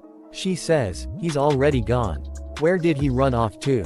He is standing by wall inside the labyrinth and says, let's see. It should be around here somewhere. He presses a wall brick and a message popped up saying, 5 paths leading to the Good King's grave have opened up. You can only choose one door. There are 5 doors in front of him, each with different element. He has to choose one of the 5 paths within 60 seconds. Jinhyuk thinks, what a wicked message. You would think there's treasure hidden or something. If I choose a door with an element on it, the path will open. But at the same time a bunch of spirits who guard the grave will ambush you. And if I don't choose any door within the given time, a message popped up saying, the time is up. All doors will open as you have not chosen any door. A monster comes out of the one of the doors and says, why is it always me first? It is Fire Spirit Salamander. Salamander says, what? A human? Salamander get covered in fire and says, don't hate me too much. I'm a guardian salamander that guards the king's grave. I will make you pay for the sin of invading the noble king's grave. Jinhyuk says, did you hear that? He's gonna kill me. What do you think about that? His dragon gets angry and says, Mogi. Salamander is confused. Jinhyuk put earplugs in his ears. Black Dragon activates fear. Salamander gets really scared and all his fire goes away. All the players outside of the labyrinth feels the energy coming from within. Teresa talks to Alice and says, Alice, right. Can I ask something? Did Jinhyuk say anything about where we're going? Chun starts to walk toward the labyrinth entrance and says, he's probably at the place where the wind just came from. Doing ridiculous things is his hobby, after all. Alice stops him and throws a rock inside. It gets crushed by a lot of traps. Teresa and Chun are surprised and Teresa says, you knew about the trap. As expected of Jinhyuk's teammate. Teresa thinks, but what is it? I feel like I've seen her somewhere before. And I feel a kind of creepy chill from her. Wind Spirit Sylphide also come out and says, I feel like I'm gonna pass out. Earth Spirit also come out and says, Salamander, what have you been doing?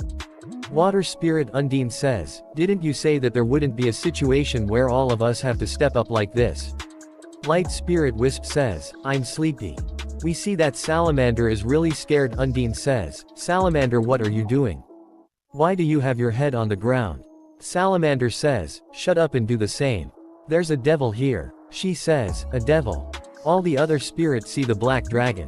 We see that great elder of Muram is watching him through the crystal ball. And thinks, isn't that an ancient dragon?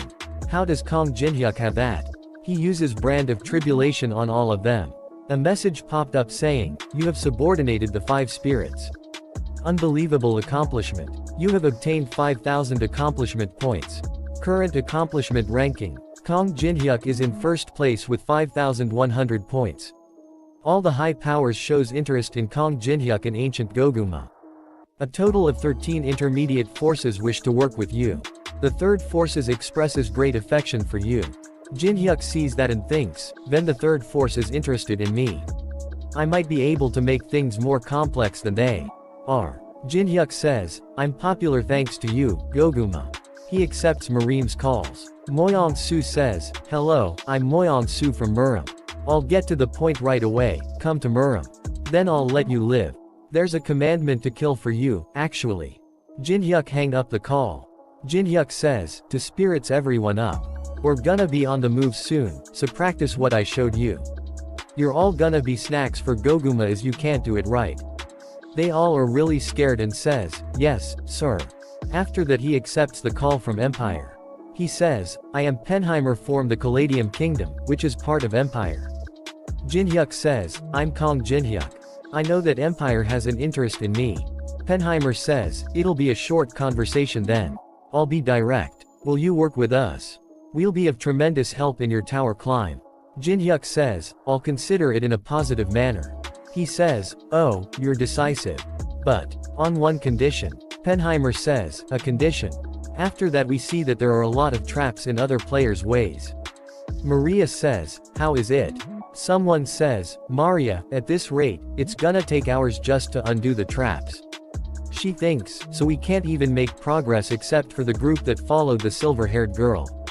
I guess things are centered around Kong Jinhyuk once again. A message popped up saying, the return conditions have been changed. All players will be transported back to the ballroom in case of death by the traps or monsters in the labyrinth. This authority has been activated by player Kong Jinhyuk. They says, did you see that? We can get out of here if we die. I have to die. How can I trust that? One of them tests it and she really was sent back. Other one says, shit, wouldn't that hurt? Maria thinks, did Kong Jinhyuk choose this level because he knew about this? Should I ask Teresa to introduce me? One of them screams and says, what are you happy about, you idiots? Don't you get it? Read the message. It says that all accomplishment points will be erased if you're taken out. This is all Kong Jinhyuk's scheme. To secure an advantageous spot for himself in the competition. Maria says, you don't know how to be grateful, do you? Do you know anything about this labyrinth? Is that something you should say as someone whose life was saved by this change? If you're so great, then do it all on your own. He says, but if Kong Jinhyuk didn't press that button in the first place? How ridiculous. Am I the idiot in this situation? He hears someone saying his name in his head. Moyong Su of the Muram. Moyong says, this is the distant whispering technique, don't speak so loudly. Things have gone away, Kong Jinhyuk need to be removed. He says, I have to do it. Moyong says, no, you would never be able to. Don't worry, your job isn't to fight. A gift arrives in front of him. He says, this is. After that we see that Penheimer says, that was a very big favor I just had to ask the middle managers for. You'll have to keep you promise, Kong Jinhyuk. Jinhyuk says, of course. I won't forget what you've done for me. He says, spirits, if anything touches me, even a molecule, you're going straight into Goguma's stomach. Don't make me say it twice. The 5 spirits operation mode. Earth spirit and fire spirit picks up. Jinhyuk starts to run and all the other spirits are protecting him from the traps. Salamander says, I'm so tired. I'm gonna die. Water spirit says, shut up. Do you want to be eaten by the ancient dragon? Jinhyuk says, what a smooth ride. Jinhyuk tells them to stop. And says, you guys rest here. All the spirits fall to ground and says, thank you. Black dragon is sitting on them. Jinhyuk sees a dead body and thinks, a murdered players was just left here.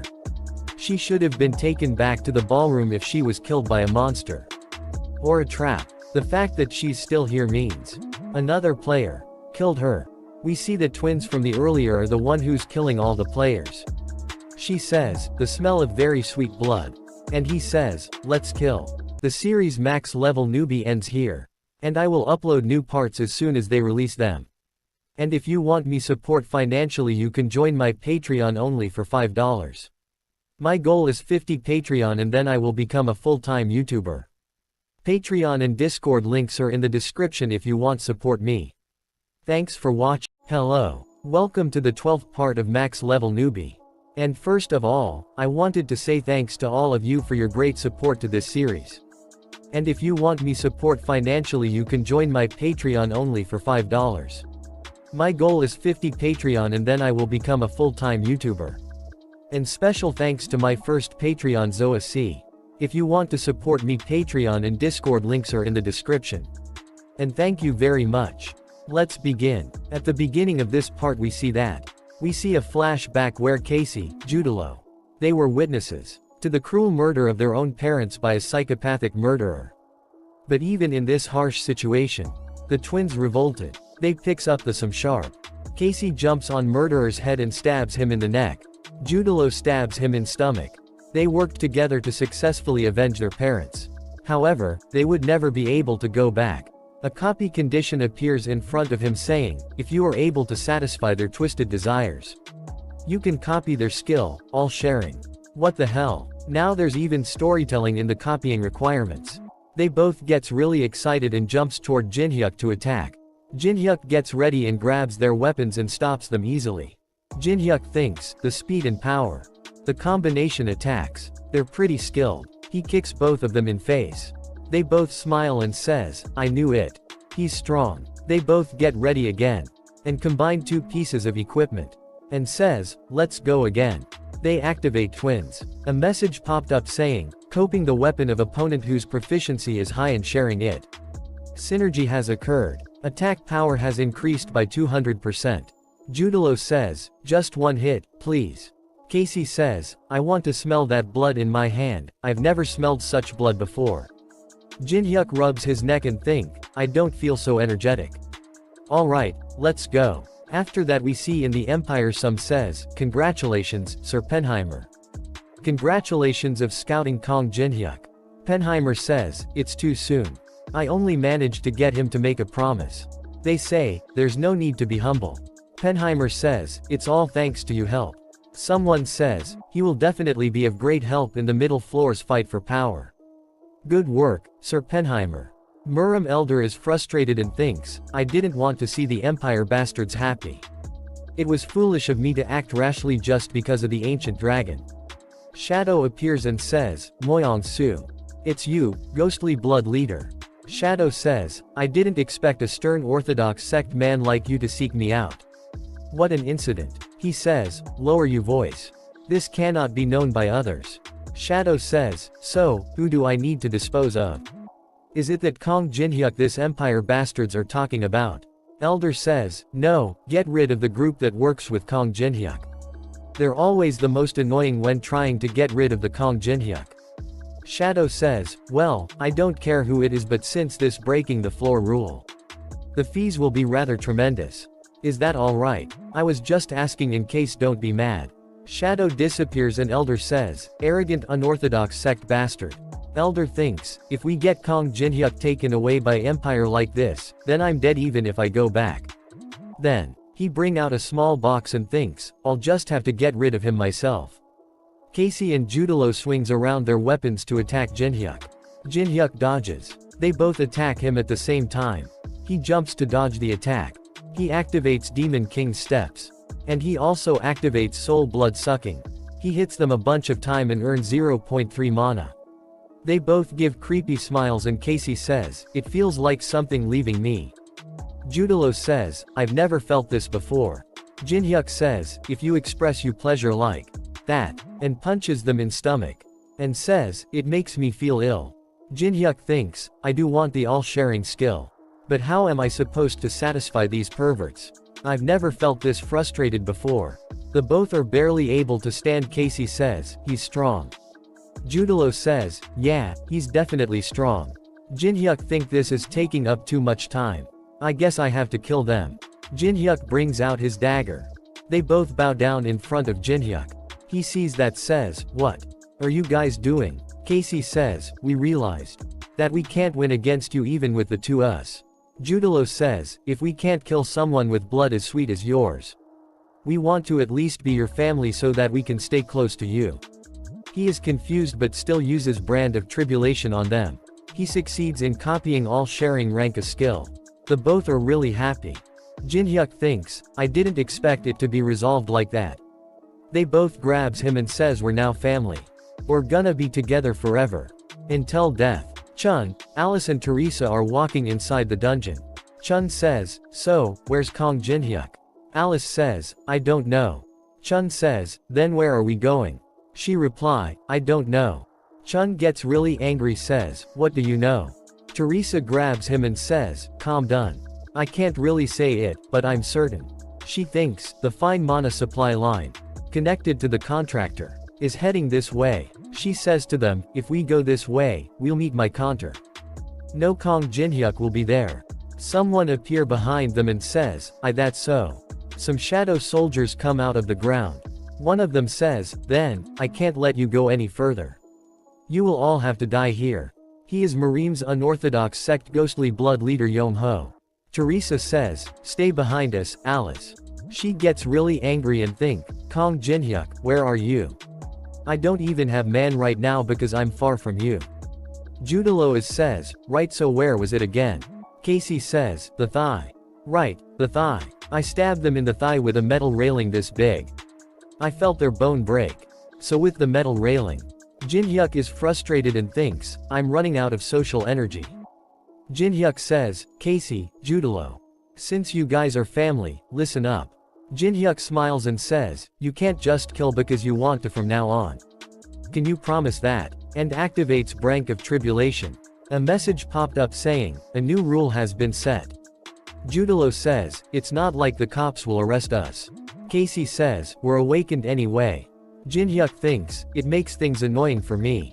Jinhyuk says, then let's do this instead. I'll pick out the bad guys from now on. You can do whatever you want to those guys, okay? They get really happy. Jinhyuk thinks, I'm glad they're simple. Jinhyuk feels something, and activates Sword Demon King steps. And runs somewhere. They say, wait for us hung. After that we see that ghostly blood soldier attack Alice. Teresa appear in front of them.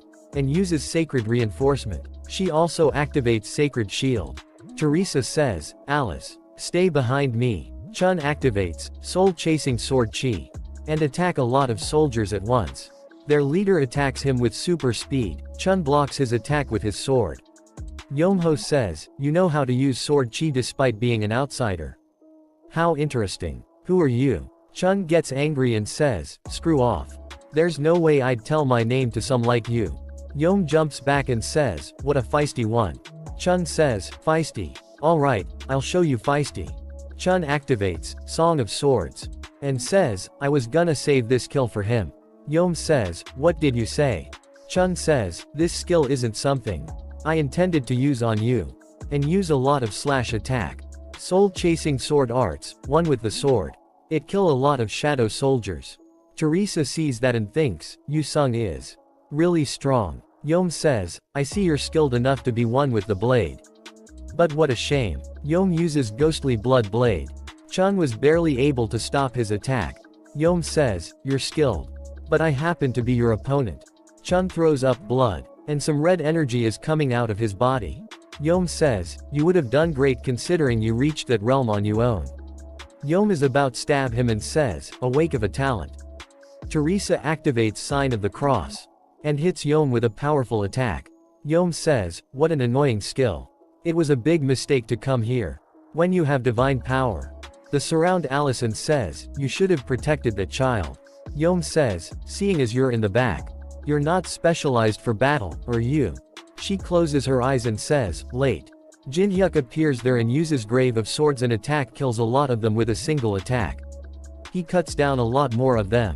Yom gets scared to see that and thinks, I couldn't even keep up with his movements at all. Teresa is happy to see him and says, Jinhyuk. Jinhyuk says, why are you always losing? Teresa says, it's not that Yusing's weak. These people are just really strong. Jinhyuk says, really? He spins around his finger and says, except for us. Those are all bad guys. Casey and Judalo jumps and Casey sassy, she said they're strong. They starts to kill them. Yom's army member instantly. Yom sees them and thinks, another group of skilled fighters. It's disadvantageous for us now. We'll have to retreat for a bit and recuperate. Yom coughs out blood, and says, what just? He stabs himself and says, this is my. Jinhyuk says, Yom ho. Don't be so arrogant. You're only a middle rank higher up in the demonic cult. Fighting you is getting very stale. Yom's army gets scared and says, the leader. Jinhyuk says, twins, there are still bad guys that are alive. They say okay and starts to kill them. Chun sees him and thinks, he killed an enemy that easily destroyed my ultimate attack. With just one attack, he gets angry and thinks, how much more I have to try. In order to catch up to you. Twins kill all the member of Yom's army. Jinhyuk says, them good job. I still have some work left to do, so you guys go first. Make sure to avoid the traps. Teresa says, to Jinhyuk, those two are the infamous. Jinhyuk says, yes, they're my company's new employees. Chun says, what are you gonna do now? From what I can remember, this labyrinth takes at least 20 days to complete. Jinhyuk says, 20 days. Newbies must have all the time in the world. Jinhyuk asks Teresa, what's wrong with him? She says, I'm not sure. Jinhyuk says, these guys will open the path to the king's grave. All 5 spirits stand in front of him doing a pose.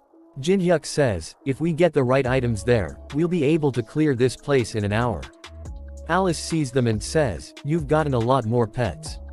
Teresa picks up the dragon and says, wow, they're so cute. Jinhyuk says, enough fooling around. Show us the path. Spirit says, yes, sir. One of the Yom's soldiers is alive and open his eyes. After that we see at Zonghua Guild. Zonghua Guild higher up shouting. She says, there sure are a lot. She thinks, it's already been 24 hours since Liao Wei and Nangong Tian went into the tower. When will they be back? She sees a lot of people walking on the road and thinks. Everyone seems to be at peace. Would they know how vulnerable they are right now? In a situation where the world's top rankers are unreachable. She thinks, there's no need to worry the civilians. We see back inside the tower, all the spirits are using their full power to open the door. They go inside the king's grave. There are a lot of treasures. Jinhyuk says, everyone, don't touch the treasure. Message popped up saying, those who have entered the grave may pick at trees. Those who are greedy will be inflicted with the king's curse. Jinhyuk says, pick just one. Jinhyuk points toward the golden bell and says, can you see that? If you ring it, the path out of this labyrinth opens. It's that easy.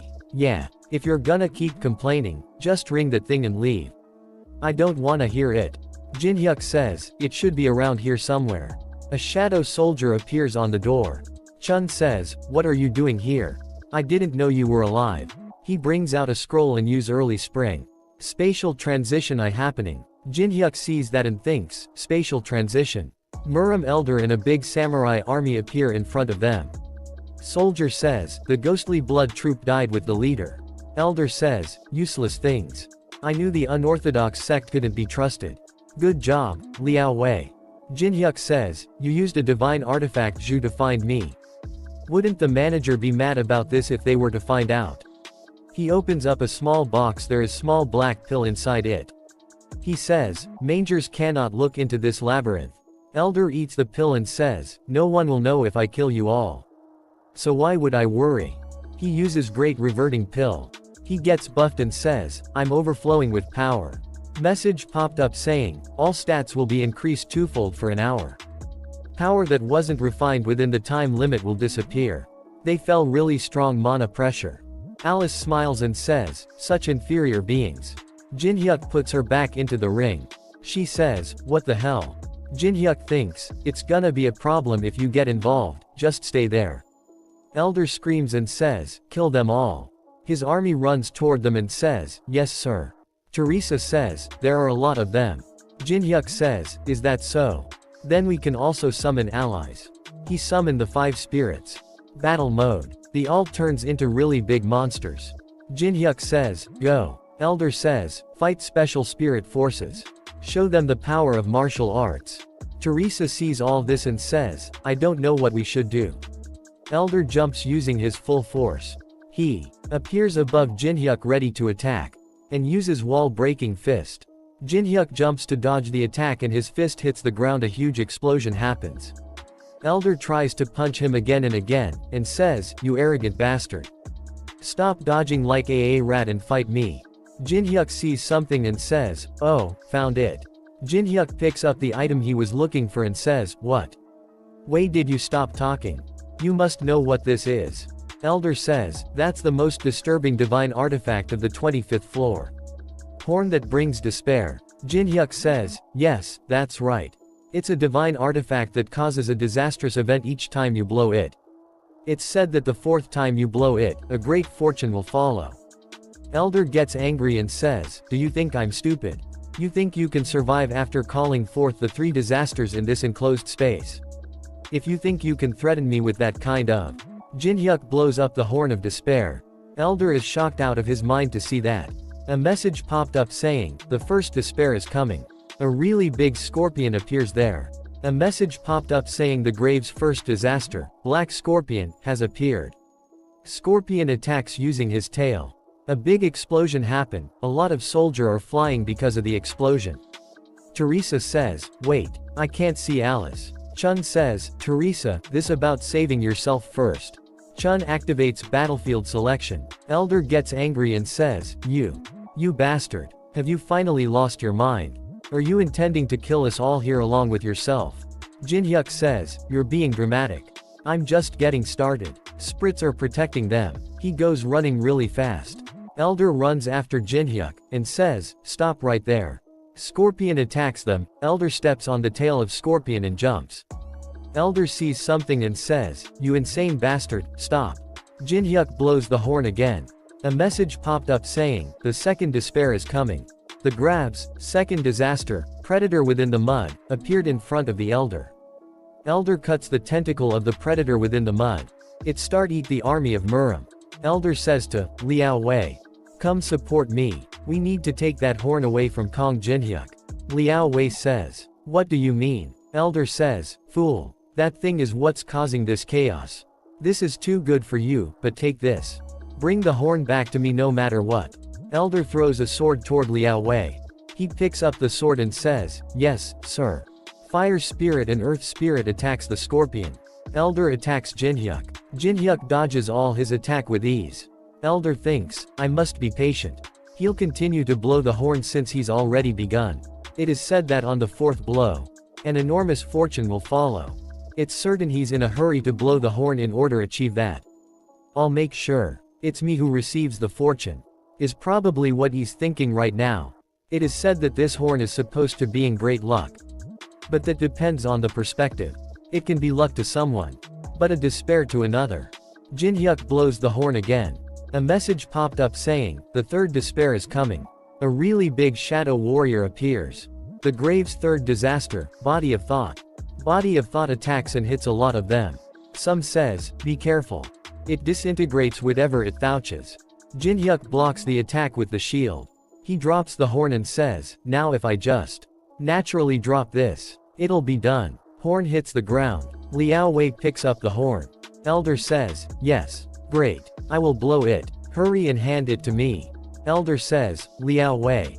What are you doing? I said hand it to me. Elder says, what's the reason you want to blow this ominous item? I bet it's because something good will occur. I've worked hard until now. So I will take this chance to be a bit greedy for once. Jinhyuk is surprised and says, wait, stop. Liao Wei, blow the horn. A message popped up saying, luck is coming. Liao shouts and says, come to me. Luck. Another message popped up saying, the king's grave has found peace again. A gate opens outside of the tower. Everyone is shocked to see that. All three disaster monster comes out of the portal. A message popped up saying the third disaster is coming. After that we see that Teresa is walking left and right. Chun, bring out a big potion and preserve you power Saintess. The only way to get out of this place is by either rendering me powerless or waiting for the time to run out. Remaining time is 5 minutes. He drinks the potion. Teresa says, how can you be so relaxed? Aren't you worried about Jinhyuk at all? Chun says, worried. About him. Chun smiles and says, do you still not get it after how long we've been with him? Most situation are under that bastard's control. He's the kind of guy who plans the unthinkable. The situation right now is probably exactly what he wanted. He throws a potion toward Teresa and says, there's no reason or need for us to step up. So just sit down and recover. The come of Chun's protective space, and Teresa says, where are the disasters? Leo shouts and get really scared. Jinhyuk is also really scared. Teresa and Chun also get really scared. We see that all the disasters are destroying the world outside of the tower. A message popped up saying, witness the punishment for causing chaos at the site of the king's grave. Teresa shouts and says, outbreak. A message popped up saying, the grave's owner is willing to give a chance for atonement to the grave robbers. A portal will be created to where the three disasters are. Elder has caught Liao. Liao is crying and saying, I have to go. My home is in flames right now. Elder says, stay still, Liao Wei. Elder says, there's nothing you can do even if you go there. This is why I told you to hand it over to me. Elder uses early spring. Ream change happens. Elder says, take the injured and return. Someone picks up Liao and start to run toward the early spring portal. Elder says, this is an order. Elder sees the disasters and thinks, if I were the one to blow the whistle last, would all of those have gone to Murim instead? I failed to get rid of Kong Jinhyuk. But I might have been lucky this time. All the disaster are killing people and destroying the cities. Jinhyuk sees all this and closes his fist because of anger. Spirits asks Jinhyuk, leader, you okay? Jinhyuk goes through the portal. Scorpion disaster destroy a building. A player is inside the building. Scorpion attacks again. She uses self-defense chi. She goes flying, a fall to ground, fall away. She is injured. There are some civilians there as well. She says, what are you doing just standing there watching?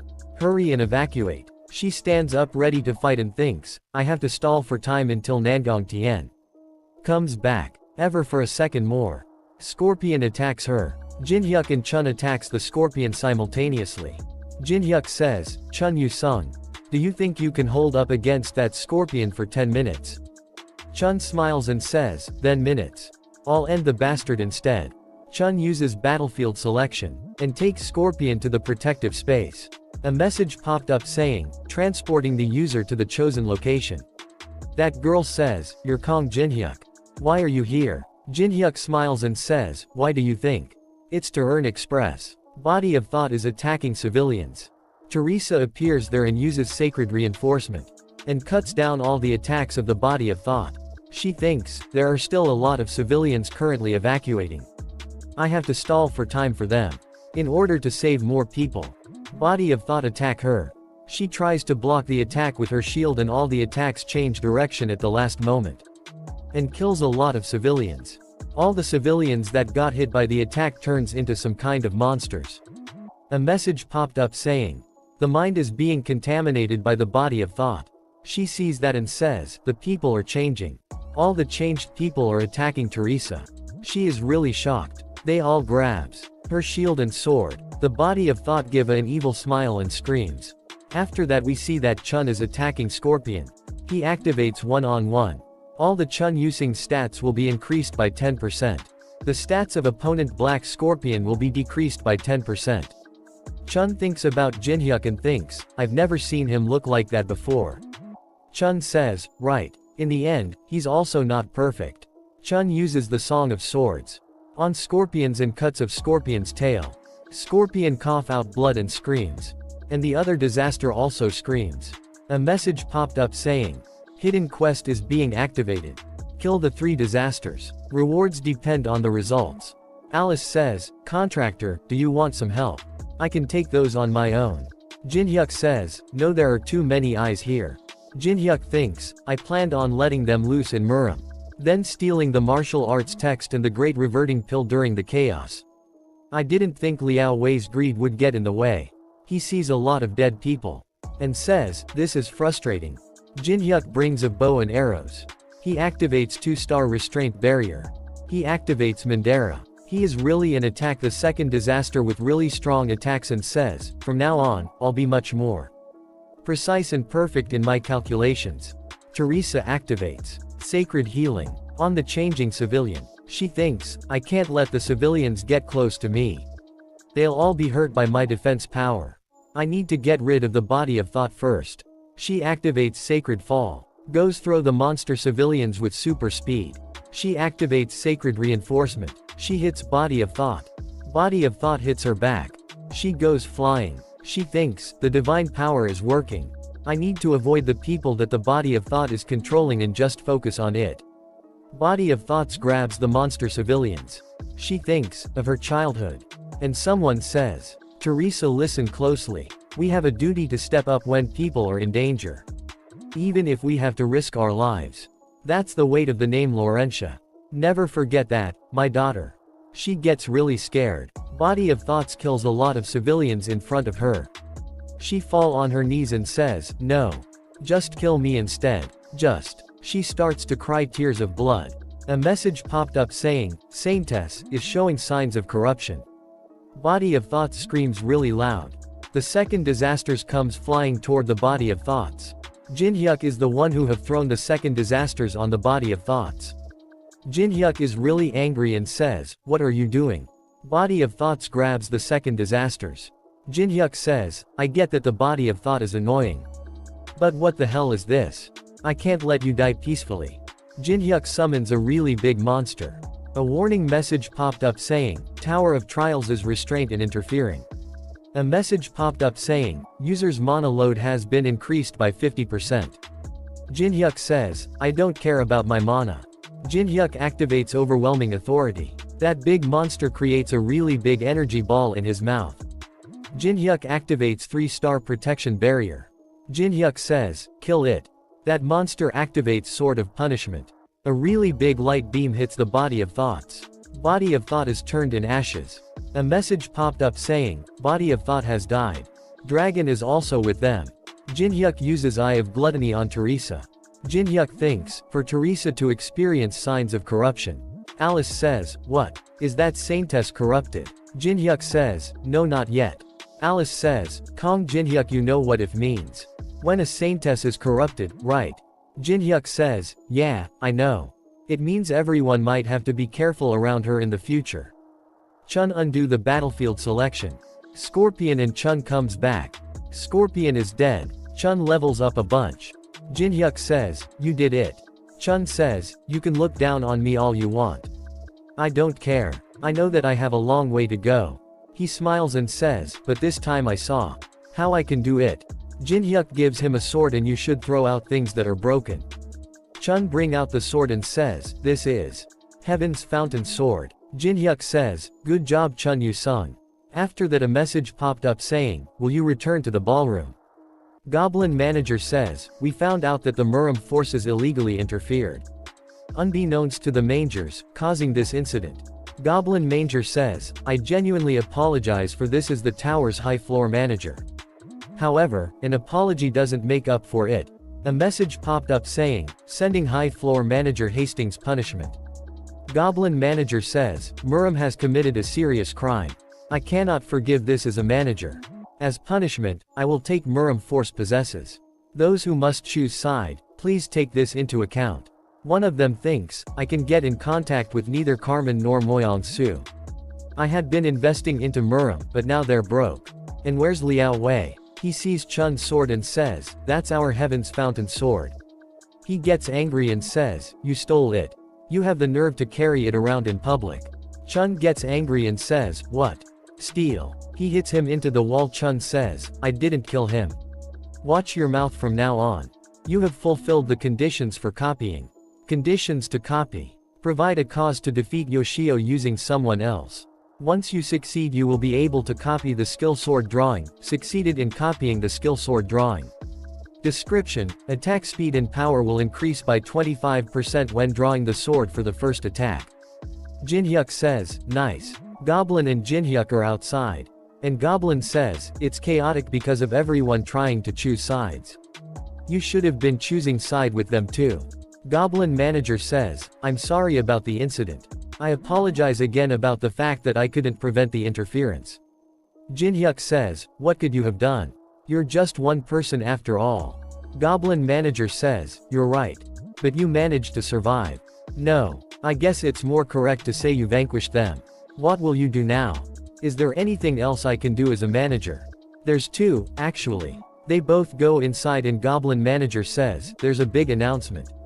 Thanks for your attention, everyone. Player Kong Jinhyuk says that he will not be choosing any side. Players says, how is that a big announcement? Wait a bit. Don't you know the importance of listening? Goblin manager says, instead of choosing a side.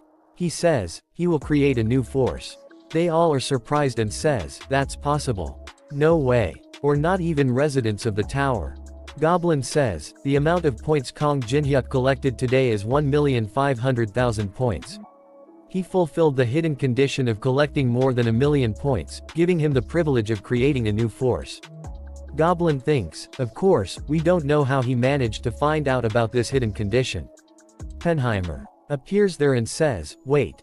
I rejected this as the representative of the Empire. Jinhyuk see him and thinks Penheimer. Goblin says, geez, one of the tower's forces has rejected the formation of a new force. According to the tower's rules, this rejection is valid for 1 year. Penheimer says, Kong Jinhyuk. What is going on? You promised to come to our side. Jinhyuk says, I said I'd consider a positive future with the Empire. Penheimer says, you didn't think you could just smooth this over with wordplay like that, did you? We spent a lot of resources in order to fulfill the conditions you put upon us. Penheimer says, don't make me say it twice. Keep your promise. Jinhyuk says, all of the forces are watching this situation. If I lose here, my idea of creating a new forces will go to ashes. Jinhyuk thinks, this is the perfect time to use that. Jinhyuk says, Alice. What, I'm not doing anything like you said. Let me borrow this for a sec. Jinhyuk activates all sharing. Sharing Alice von Ataraxia's skill Blood Road. Jinhyuk activates Blood Road. A message popped up saying, you can now control all the blood of the living beings within a certain range. Penheimer thinks, the blood in my body. It feels like my blood's boiling. Penheimer gets scared and says, he was never someone I could convince into coming onto our side. Jinhyuk brings out a lot of mana pressure and control his blood and says, do you still want to reject? Penheimer gets scared and says, I'll take it back. Please stop. Jinhyuk stops and says, alright. Goblin manager sees toward Kong Jinhyuk and thinks a flashback. Where Goblin says, Kong Jinhyuk. Rick says, I think you better keep an eye on him. I'm sure he will provide us with incredible entertainment. Goblin says, you were right. Now that the rejection has been cancelled, would you please choose a name? He covers his mouth and says, the name. A message popped up saying, a new force name has been registered. Force name, Veteran Company. Penheimer says, I'll see you soon. We'll talk about our relationship again next time. After that, Jinhyuk says, Penheimer never tried to be coercive ever again. Beijing's recover progress was quick. Without even trying to get to the bottom of the truth. A great monument for the people who died during the outbreak was built in the square. Someone says, to Xiao Ting. Where is the Zonghua Guild Master, Nangongtian? What will the Zonghua Guild do from now on? Xiao Ting responded that the Zonghua Guild, which was the biggest guild in China, had broken up due to disappearance of the guild master and other higher-ups of important roles. Xiaoting says, the ones who saved us from this recent outbreak were neither the Zonghua Guild nor the government. The ones who arrived first after the outbreak happened were Kong Jinhyuk and Chun Yu-sung. If it weren't for them, the monument would have been a lot bigger. Jinhyuk is strongly activating Cold Heart. A message popped up says, you are able to keep your composure even in tense situations. Alice lie down on a bed and says, this is nice. I almost died of frustration because they wouldn't let me do anything. I never imagined you would just create a new force right then and there.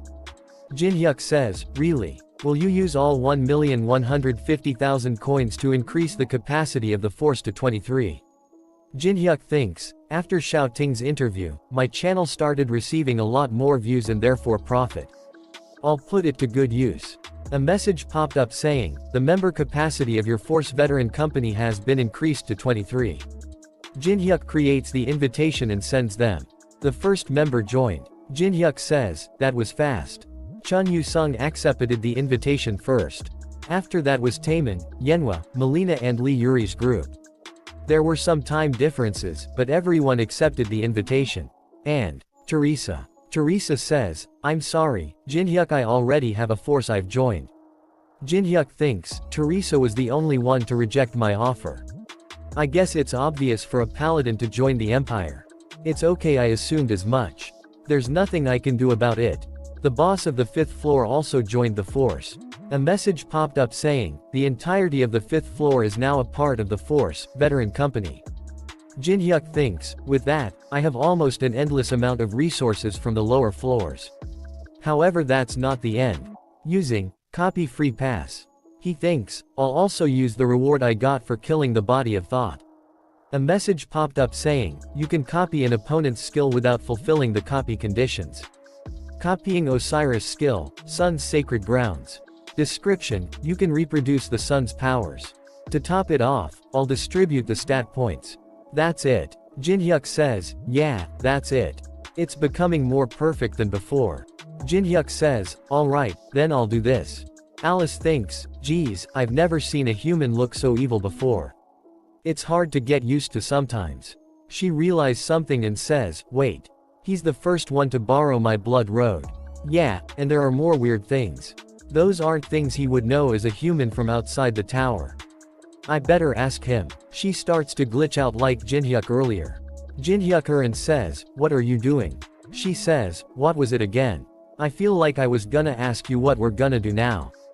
Jinhyuk says, is that so? We're gonna go to the 8th floor. Of course, I'll take care of some remaining business before that. We see a flashback where Kong Jinhyuk says to Goblin Manager, can you give this to someone called Yang Haoming in Murim? He gives him an envelope. This is my second request. Goblin Manager says, well, it's nothing difficult, but what is this letter? A deal offer. Jinhyuk goes to the Tower of Trials 5th floor stalactite cave. A Murim member comes there. Jinhyuk says, you came. Murim affiliated force Black Society leader Yang Haoming. Jinhyuk brings out a book and says, then, shall we proceed with the trade? And uses Eye of Gluttony. Jinhyuk thinks, Murim, one of the main forces of the Tower of Trials middle floors. A world where those who have mastered martial arts reside. Heavenly Demon, who is considered to be the strongest of them. And the organization which worships him, the Heavenly Demonic Cult. Within the Heavenly Demonic Cult, Yang Haoming is someone who is regarded rather lowly in contrast to his skills. Right now, when all of Murim's coins had been depleted, his desire for success is at its peak. So, what is it that you want? Yang Haoming says, so, what is it that you want? A copy condition. Yang Haoming is currently crazed over the idea of becoming successful. If you give him a bit of hope of success, you will meet the requirement to copy one of his skills. Jinhyuk throws a book towards him, says, this is. You're giving me something like this unprompted. What is the meaning of this? Jinhyuk says, take it. I already got what I wanted. Jinhyuk thinks, got what he wanted. What is he thinking? It's fine. Even if things go wrong, I have the Blackwind Society's elites here with me. If this truly is the Sword Master's Book of Secret Swordsmanship, this will be of great help in making me successful. I finally have hope of A message popped up saying, copy conditions have been fulfilled. There are just drawing and stuff on the diary. He is confused and says, what is this? Jinhyuk says, a diary my swordmaster used to write in as a kid. It was really difficult to steal that. He says, are you kidding me? They says, I've burned through so much money to get here. What did you call me here for? You guys were doing so horribly. That is thought I'd show you something. As the disciple of the Dragon of Heavenly Authority, the Dark Emperor. Yang says, what? Jinhyuk thinks, Dragon of Heavenly Authority, Dark Emperor. The Heavenly Demon's right arm. An ancestral being with the same roots as the Black Wind Society. They thinks, I don't understand how such a great person's name is coming from the outsider's mouth.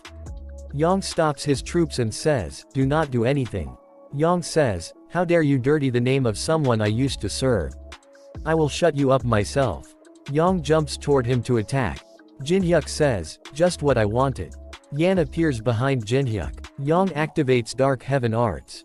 And says, die. Jinhyuk stops him with a single hand with ease. Yang says, impossible. How could you block my Dark Heaven Arts so easily? They say leader. Jinhyuk combine Grave of Swords and Dark Heaven Arts. Jinhyuk smiles and says, I can copy and combine other skills. A skill created through combination is combination complete. Jinhyuk says always a better version of what was combined. He activate Dark Heavenly Demon Emperor Arts. A technique used by the Dark Emperor. Dark Humanity Smashing Fist. Yang gets really scared, and mountain top blows up. There's a hole in wall. Jinhyuk says, what do you think? Do you believe me now? That I'm the Dark Emperor's disciple? Yang thinks, right. I did hear once that he went outside the tower to recruit skilled individuals. The Dark Emperor's already on the move. Yang bow down in front Jinhyuk and says, I greet the Dark Emperor's disciple. They all bow down in front of him and says, I greet the Dark Emperor's disciple. Yang starts to cry and thinks, I, too, finally get a chance to do better in life. Jinhyuk thinks, Muram guys are so easy to convince as long as you just use some martial arts master's name. Alright, I'll leave everything I didn't want to deal with on the 8th floor to him. The 8th floor of the Tower of Trials. Linear distance 10,000 kilometer. A maze of incredible size. It's almost as big as the Earth's circumference. It's so big that it has its own ecosystem. There are really no other threats other than its size. So the method to clear the 8th floor is simple. Find the power crystal hidden somewhere within the maze. And I, the Demonic Human Association's wild card, Melina, was sent out to inspect the 8th floor. The hundreds of entrances leading to the maze are filled with marked stands. It is possible to earn fortunes off the ingredients coming from the maze. Melina thinks, right, I've been worked too hard by Kong Jinhyuk. It's not a bad thing to relax and look around a little. Melina says, how much does this cost? She starts to walk away. Jinhyuk says, where are you going? He marked her and Jinhyuk says, so. You came to the 8th floor to look into the double impact. Melina says, yes. Melina says, Lancelot said that it's getting much clearer on the 8th floor. Jinhyuk thinks, double impact, is a phenomenon that occurs when several floors are moving somewhere at a larger scale. She says, it stings. Melina sees something and throws her dagger toward it. He blocks the attack. Jinhyuk stops him and says, stop. We're on the same side. Jinhyuk says, Melina, do you really think it's okay to just throw your dagger at strangers at fist sight? Who hides their own allies in their shadows? Let's do some introductions. Jinhyuk says, this is the Black Wind Society's Wolyung. A copy condition window appears saying, currently Wolyung is only with you because of Yang Haoming's command, not because he trusts you. If you manage to earn his trust, you can copy one of his skills. Jinhyuk sees toward him and thinks, earn his trust. What should I do to get that? Melina says, what's up with you clothes? Are you shooting a movie? A lot of troops surrounds Melina. Jinhyuk says, tone it down, Melina. There are about 30 people hidden in the shadows. Melina says, great. Then you have enough to clear the 8th floor. She starts to walk away and says, it was nice to see you. Good luck, and see you in the next meeting. Jinhyuk activates Brand of Tribulation. She comes back and says, let's go leader. After that we see that at 20 kilometers from the entrance of the 8th floor. A player says, team leader. The scout team didn't come back this time either. They are from Rocky Guild. And their team leader is a rank player, Jack Friedman. Jack thinks something is wrong. There shouldn't be any big threats on this floor. A shadow appears in front of Jack and he says, "What is happening in there?" A monster comes out of the shadows. Jack says, "Physical reinforcement." A lot of arrows comes toward Jack and he blocks all the attacks coming toward him. Jack starts to shake and says, "What's with this power? There shouldn't be any monsters here that are this strong." The shouts and says, "It's an ambush. Everyone prepare for battle." One of them sees the monsters and says, "What? They're just goblins. I'll take care of them." She activates flame spheres. Goblins doesn't get any damage. And they're fast. One of the goblin hits her. She gets poison effects and chow out blood. Someone shouts, "Catherine, these bastards are using poison. Watch out." They ask team leader for orders. He thinks they're not normal goblins. They're strong. We'll all die at this rate. Wolyung also appears there. Jack sees him and thinks who? All the shadow soldiers attacks goblins and says, "Carry out the order." Jack says, "You're unknown." Jinhyuk and Melina comes here. Jinhyuk sees the goblin head and says, "This symbol is." A lot of arrows comes flying toward Jinhyuk. Jinhyuk uses moon hiding nails. Jinhyuk says, "You guys are the ones with the javelins."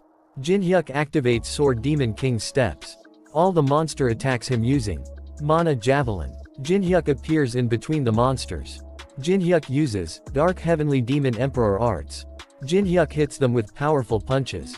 Jack sees that and thinks I couldn't see any movements. A message popped up saying Wolyung's respect for you has increased by 5 out of 100. Jinhyuk thinks, so he's the type to feel respect if he sees something like this. Melina says, "What are all these monsters? There was never anything like this on the 8th floor." Jinhyuk thinks, this symbol is one that's given by the boss monster on the 9th floor. Plus, ogres don't even reside on this floor. Jinhyuk says, "I get what the consequences of double impact are." Melina says, "What?" They seize toward the sky. The 8th and 9th floor have been conjoined. Jinhyuk says, "There are a lot of monsters watching them using crystal ball." One of the monsters says, "We've got an annoying interferer. Everything is for the Great One." The 12th part of the max level newbie ends here.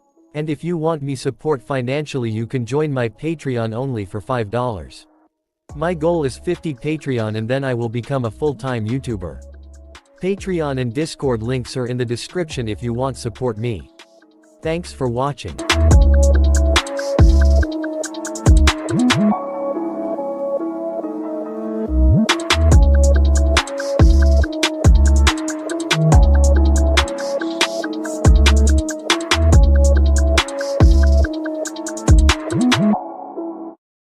Hello. Welcome to the third part of the solo max level newbie. A special thanks to my Patreon for supporting me. And if you want to support, you can join my Patreon for as low as $1. Thank you very much. Let's begin. At the beginning of this part we see that administrator is taking a bath and thinks, "That's nice." System says, "An emergency call has been connected." Jinhyuk calls him and says, "Hello. Let's form a contract." Administrator says, "Kong Jinhyuk. Can you contact me through normal methods next time?" After that we see that the ninjas are fighting goblins. Jinhyuk bring out an potion. She asks, "What's that?" He says, "It's nothing special. Just a medicine that only works on monster with this red mark." He bring the potion near a goblin. The goblin smells the potion and gets really happy. She sees the goblin and says, "That's called a slave." They see a carriage and says, "It's complete." Jinhyuk says, "Let's go." They are riding to the carriage and goblins are pulling the carriage. Jinhyuk says, "Goblin slave carriage." Demonic human says, "Is this what you captured them for? To use as a mode of transportation?" Sungyun says, "The 8th floor is large, so it's important that we save our energy. But the real purpose isn't transportation." She asks the real purpose. Jinhyuk says, "It's to show that tricks like this won't work." To the new owner of this place. Ninja says, "I'll ask you this since you seem close to the liege. Is he always that cruel?" She says, "You're really a newbie. That bastard won't stop at anything to make sure things go according to his plan. Watch closely. You'll realize that he's the closest thing to a demon king out of everyone you know." After that we see that Catherine is affected by the goblin poison. Her team leader says, hold on a bit. We'll reach the entrance soon. Administrator gets there and says, everyone stop. Team leader says, who is it? Reveal your identity or we will attack. He says, me. I'm just a loyal confidant. He starts to attack them. Jin-hyuk stops the carriage, and says, so they're not biting yet. He buys a lot of cheap pickaxes. He activates 3-star amplification barrier. Jin-hyuk says, let's see if you still won't do anything after this. He activates element of fire. System says, forcibly reinforcing cheap pickaxes. Demonic human is really surprised and says, that worked. Item window appears says, temporary diamond pickaxe acquisition difficulty. Description: a special pickaxe forcibly made with the power of an element. Mining range will be widened by 200% for 24 hours. He gives goblins pickaxes. He says, goblin slaves to the wall. Goblin starts to mine. Des Moines human sees that and thinks this is absurd. It won't even take a week to clear this floor at this rate. How does he come up with these nonsensical plans? Should I change sides? Administrator gets there and that's enough. There won't be an 8th floor at this rate. I understand what message you're trying to send. Unknown. Ninja and demonic human stand in front of ready to fight. Administrator says, don't be rash. I have a hostage with me. The precious people you work to rescue. Are resting very comfortably in a nice place. They are giving them electric shocks. Administrator says, if you quietly follow me, I'll safely let them out. Jin-hyuk grabs his face using Giant's clutch. Administrator thinks, I couldn't even react. Jin-hyuk gets ready to punch and says, did you think I would care about some hostages? You must be mistaken thinking you have the winning card. But sending you to me when you can freely open portals was the worst move ever. Administrator activates black tentacle orb. Administrator is really scared and thinks, I underestimated him way too much. I need to fall back. Jin-hyuk uses dark heavenly demon emperor arts. And punches him through the orb. He grabs him and says, where do you think you're going? You gotta take your share of beatings. Jin-hyuk breaks his teeth. After that we see a big white monster is giving other small monsters read marks. Jin-hyuk gets there through the portal of administrator and says, looks like you were busy preparing. I took the shortcut, so I'm a bit early. Demonic human says, really, this is way too many, don't you think? Ninja says, my liege, there are too many enemies. I will secure an escape route with the Black Wind Society. Jin-hyuk says, Woolyang. She says, yes, my liege. He says, who did I say I was? Woolyang says, sorry. Dragon of Heavenly Authority, Dark Emperor's disciple. Jin-hyuk says, right. Whoa, just watch. These things can't do anything to me. Jin-hyuk says, just trust and follow me no matter the situation. I never let any of my people die. When was it? The last time someone cared about my safety? I had forgotten about it for so long. Is this now it felt? Woolyang says, yes, sir. System says, Woolyang's loyalty has increased by 20. Boss monster says, anyone, get rid of those rude invaders. I will reward the one who succeeds with the 8th floor's territory. Another big monster appears and says, I, the Black Rock Tribe's Kangar. I will fight you. Kangar gets ready to fight. His head blows up. All the monster are really surprised. They says, Kangora was defeated in one attack. Jin-hyuk thinks, there are 3 boss monsters on the 9th floor. Jin-hyuk sees the white monsters and it is scared. Jin-hyuk thinks, but I don't see the other 2. She must be scheming something. Shit. He's already here. I need to stall for more time. Monster says, you bastards. Attack him instead of just standing idling there. Bring me that arrogant human's head. One of the hostages tries to live stream and system says, live streaming is not possible. Team leader thinks, I have OT contact them somehow. Away too. After that we see it USA Awakened Association. USA Awakened Association Public Relations Team Ashley says, are you kidding me right now? Why isn't it possible? Jack went missing on the 8th floor. Emergency Support Team Manager Hedges says, Indian and Russian players are very aggressively shaking up world affairs right now. It's impossible to send in American players for support right now since we need to ensure our security too. You know that better than I do, Ashley. Also, the 8th floor is just a big maze. There's no reason he won't make it out of there alive if he just puts in the time and effort. Ashley says, I get that Jack is your boyfriend, but don't be so dramatic. National security. My ass. He won't even go it save one of the nation's players. She thinks, Jack is definitely in danger. I can feel it. She sees toward her ring and says, Jack. System says, vision sharing request from Jack Friedman. Sharing the user's vision through vision sharing. Ashley, can you see it? Unknowns here. I don't know how but. The 9th floor's boss is down here on the 8th floor, along with a bunch of monsters. Jack says, warn the world, Ashley. The rules of the tower are not as we used to know. System says, stream has been set up. They see that Jinhyuk is killing all the monster. Jinhyuk says, why don't you step in right about now? Or are you letting me just farm all the express for myself? Monster says, you arrogant little. That's it for your child play. She uses Atasha activated lightning bolt and hits Jinhyuk. Ninja says, my liege. Water spirit says, we are the guardians of master. He brings out the 5 elemental spirits special forces. The monster says, why are the spirits that are supposed to be on 25th floor here siding with a human? Fire spirit starts to cry and says, we got beaten up real good by master. Jinhyuk says, it my turn now. He activates 5 spirits battle mode. Jinhyuk says, Woolyung. Now. Get ready. Ninja says, yes, sir. All the ninja starts to fight. Demonic human says, whoa, this is really chaotic. But it must be really nice to have those spirits to depend on. Jinhyuk activates brand of tribulation. She starts to fight and says, I'll show you the taste of Vladivostok's viper. Alice says, do you want some help? Jinhyuk says, no, it's fine. This situation's completely under my control. For now, at least. After that we see that Saintes gets to his friend's house. She says, Unnie, welcome. Take off you shoes. Saintes says, so this is your house. She says, it's technically my grandpa's house. Taemin says, Teresa Nuna, it's been a while. Taemin. Teresa says, that's. She says, Jinhyuk Oppa was on the American news. So I was just watching that.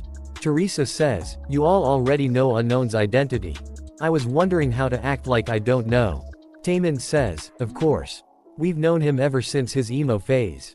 So we could tell right away it was him just from the way he moves. Taemin says, look at this, Nuna. The 8th floor is supposed to be a giant boring maze. But for some reason, the 9th floor's boss is down there. She says, isn't it too early for that? Taemin says, that's what I'm saying. Teresa thinks, he's with some female companions I've never seen before. Ninja is cutting down the monsters. Demonic human says, hey, you're super strong. At this rate, we'll win. Ninja thinks, she's jinxing it. After that we that the 9th floor boss Lizard King and 9th floor boss Black Fang appears there. The white boss monster gets really happy to see them and says, you're finally here. System says, bone of burned colossus. Permanently destroying opponent's weapon. Branch soaked with pure blood. Permanently injuring the body. This injury will not be healed.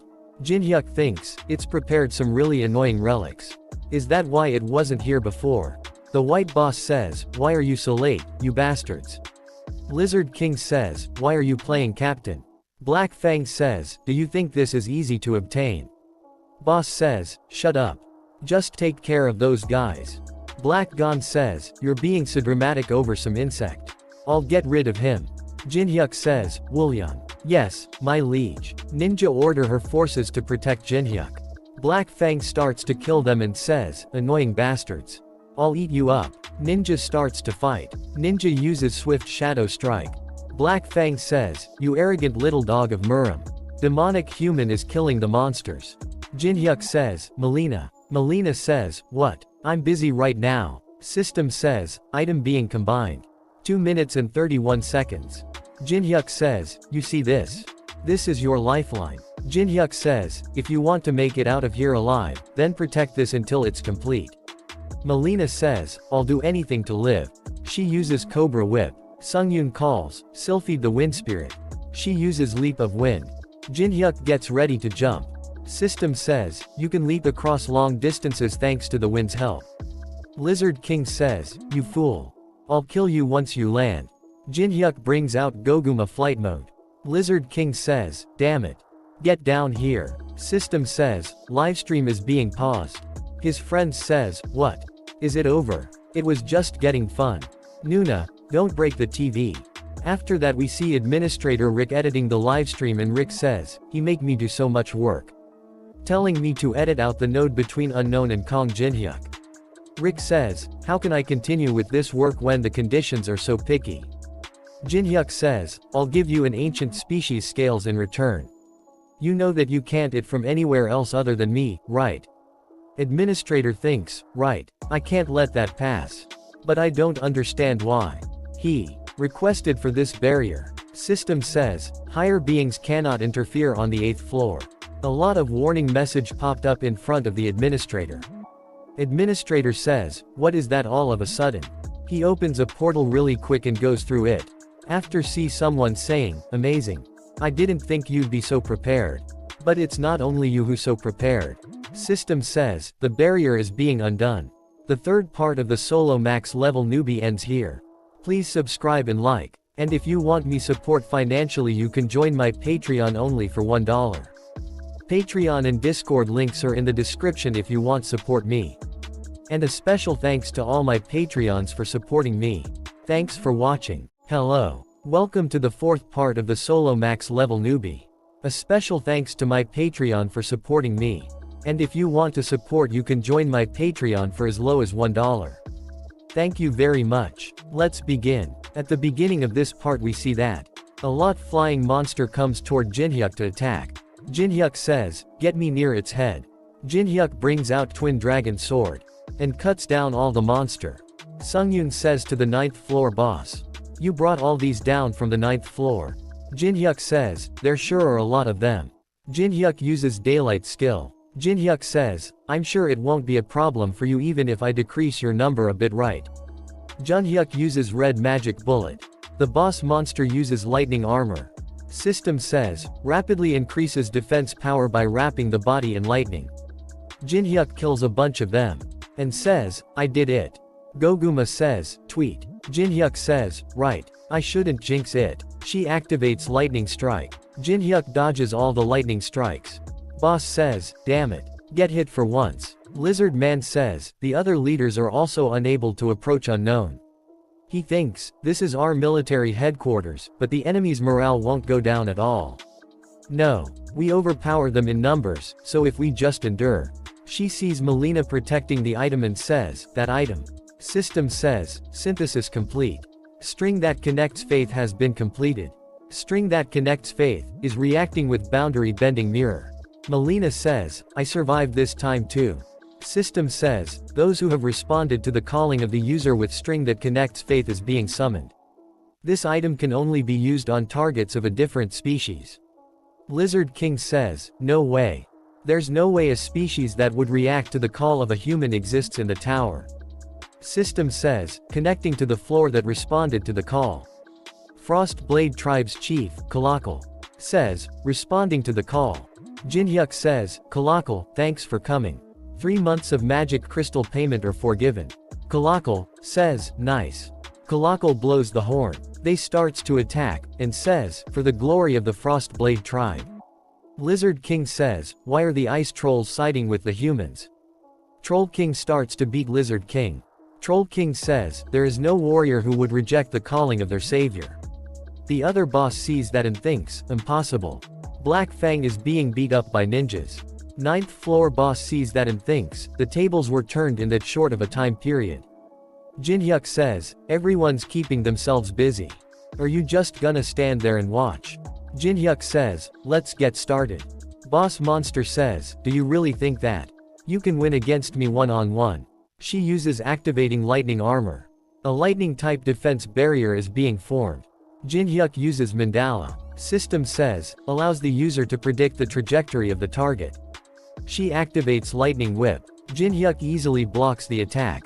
She thinks, shit, he predicted my attack's trajectory and deflected it with just his bare hand. Was he hiding his real powers? Jinhyuk activates. Sword Demon King steps, touches her. Jinhyuk says, this is your end.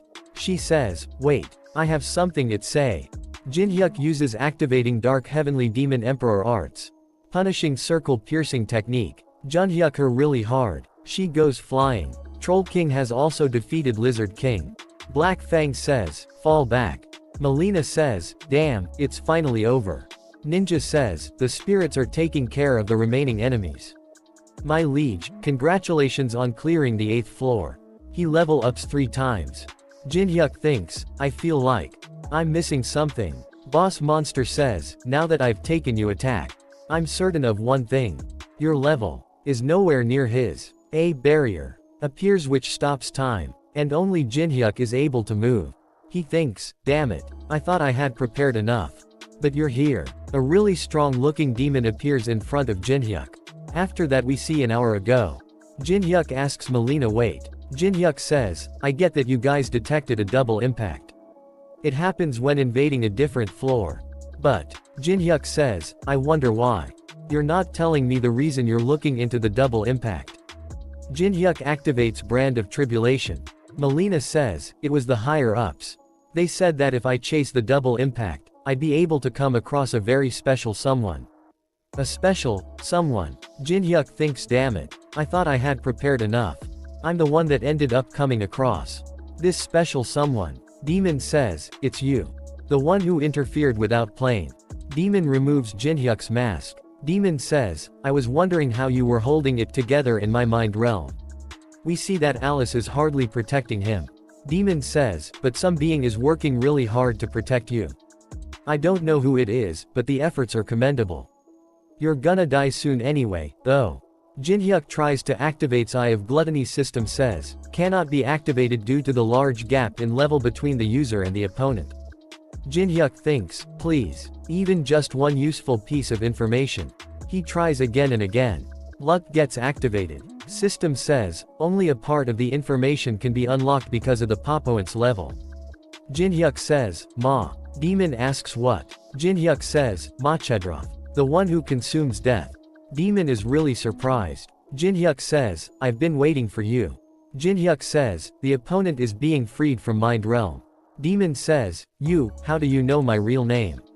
A window appears saying, name Machedroth. The one who consumes death. All the other information cannot be seen. Another window appears saying, description. Machedroth is an aristocrat in the position of a count. He ranks 26th among the demons and can cast very advanced magic spells. The demon realm is currently rampant with war over the rankings. Jinhyuk sees that and thinks, seems like Alice passed out trying to resist the barrier. All my teammates are frozen. Even Goguma and the spirits. The likelihood of me winning against this demon in a face-to-face fight. 0%. Demon says, answer me, human. Jinhyuk thinks, then the only method I have left. Jinhyuk says, I'm a dark disciple of the Rotting Heart. Varial, one of the demon realm's demon kings. Machedroth says, what? Dark disciple. Jinhyuk says, are you aware of the human organization called the Demonic Human Association which worships demons? I worked with the demonic human over there to find you. As you're well aware, Demon King Varial is not interested in the rankings of the demon realm. He only does what interests him. At first, I only wanted to become a dark disciple. But I learned a lot more about myself as I continued to serve His Majesty. That I'm a bit more of an ambitious person. Machedroth says, ambitious. Jinhyuk says, yes, I want to serve another demon king.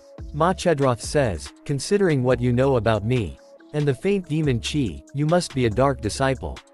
Machedroth activates Black Bullet, and says, but do you have that much value? You better be worth quite a lot. For me to overlook that fact that you interrupted my plans. Then prove it. Your value. Jinhyuk smiles and says, of course. Jinhyuk activates Sun's sacred grounds. Machedroth thinks my mind realm is being covered with another. Machedroth is really surprised and thinks, this is. After that we see, ancient Egyptian god Osiris, says, isn't there anything fun going on? I'm so damn bored. Osiris feels something, and says, what? Who's using my skills without my permission? Machedroth is standing on the sun's sacred grounds. He thinks, it's not perfect. But this is definitely the power of an Egyptian god. Jinhyuk says, what do you think? About my ambitions. I've even walked into the territory of gods. Machedroth smiles and says, you sure are an interesting human. System says, undoing mind realm. They all starts to move and Melina says, "What? I just felt something strange. Jack and his team is passed out." Melina says, "Why are those guys passed out?" Woolyoung thinks, "I feel like I've been exposed to very strong demon chi. But if the liege is okay." Jinhyuk is holding an item. Demon says to him, "Take this." Demon gives rupture key to Jinhyuk. And says, "You'll need it to undo the contract with a demon. Find a rupture that appears in the tower and use that key to enter. I'm sure you won't have a hard time finding a rupture. I met a few dark disciples. But you're the most interesting and bold one. I can't help but admit that Virile has quite a good taste in disciples." Jinhyuk thinks, he's met a few dark disciples. Does that mean there are already players who have become dark disciples? Alice says, "Contractor, are you okay?" Jinhyuk says, "Yeah, thanks to you." Alice says, "That bastard was a high-ranking demon that uses really advanced magic. I can count on one hand how many times I've experienced time-stopping magic. Are you sure it'll be okay to lie to someone like that?" Jinhyuk says, "It's okay, Alice. Don't worry too much. I have a plan." Jinhyuk touches a crystal and system says, "You have cleared the 8th floor. You have defeated the 9th floor's boss monster, Atasha. You have cleared the 9th floor." Ninja says, "My liege, congratulations once again. What will you do now?" Jinhyuk levels up 3 times. He says, "I'm gonna complain." Jinhyuk goes the great magic library. Say to Rick with very angry look on his face that, "Why don't we talk?" "Dear great manager, Rick Hennessy." Rick says, "The barrier for stopping the intervention of a higher being. It was definitely completed without any problems. But for some reason, while I was gone, a hole appeared in the barrier." Rick says, "You're expecting me to believe that a hole formed in a barrier made by an intermediate manager? And what kind of new and original excuse is you not being here when it happened? That day Muram ambushed the Empire. As the intermediate manager, I had no choice but to go to the scene." Jinhyuk thinks, Muram is at war with the Empire. Their forces must be much weaker now because of the coin penalty. How did they? I guess I can't use this as an excuse to nullify the contract with you. Rick says, then, as expression of apology, I'll let you purchase one of my items. As you, the items I have are a collection of very rare things. Just getting the opportunity to purchase these items is an incredible reward. Jinhyuk sees him and thinks, look at him, he's trying so hard to sell me stuff. Jinhyuk says, I assume the currency is still the scales of an ancient species. Jinhyuk takes out the dragon. Rick sees him and gets really happy and says, look at those shiny scales. I cannot say no to an ancient species. Jinhyuk says, then let's trade one scale for a rupture compass. What do you think? It's pretty similar to the original promise, no? One scale for a rupture compass. Rick says, the ancient dragon you have there isn't even fully mature yet. And we don't know his name, so I don't think I can really settle with just one scale. Rupture compass. I'm so low on stock too. What will I live off of if I give it away like that? I'm not made of money, you know. Rick activates bargain. Rick says, so, I'll sell it for 10 scales and a week's rent of the ancient species.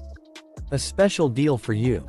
It's basically a loss for me, it's a charity at this rate. Jinhyuk thinks, this bastard is infamous for driving hard bargains for everything and anything.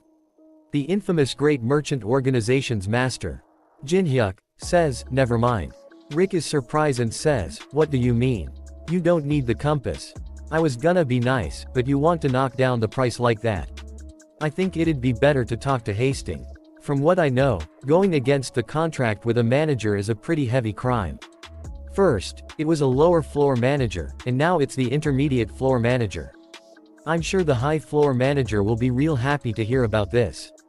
Rick says, Kong Jinhyuk. Wait, alright, I'll give it to you for one scale. Are you satisfied? Jinhyuk gives an evil smile. Jinhyuk says, then I'll take just one scale, Goguma.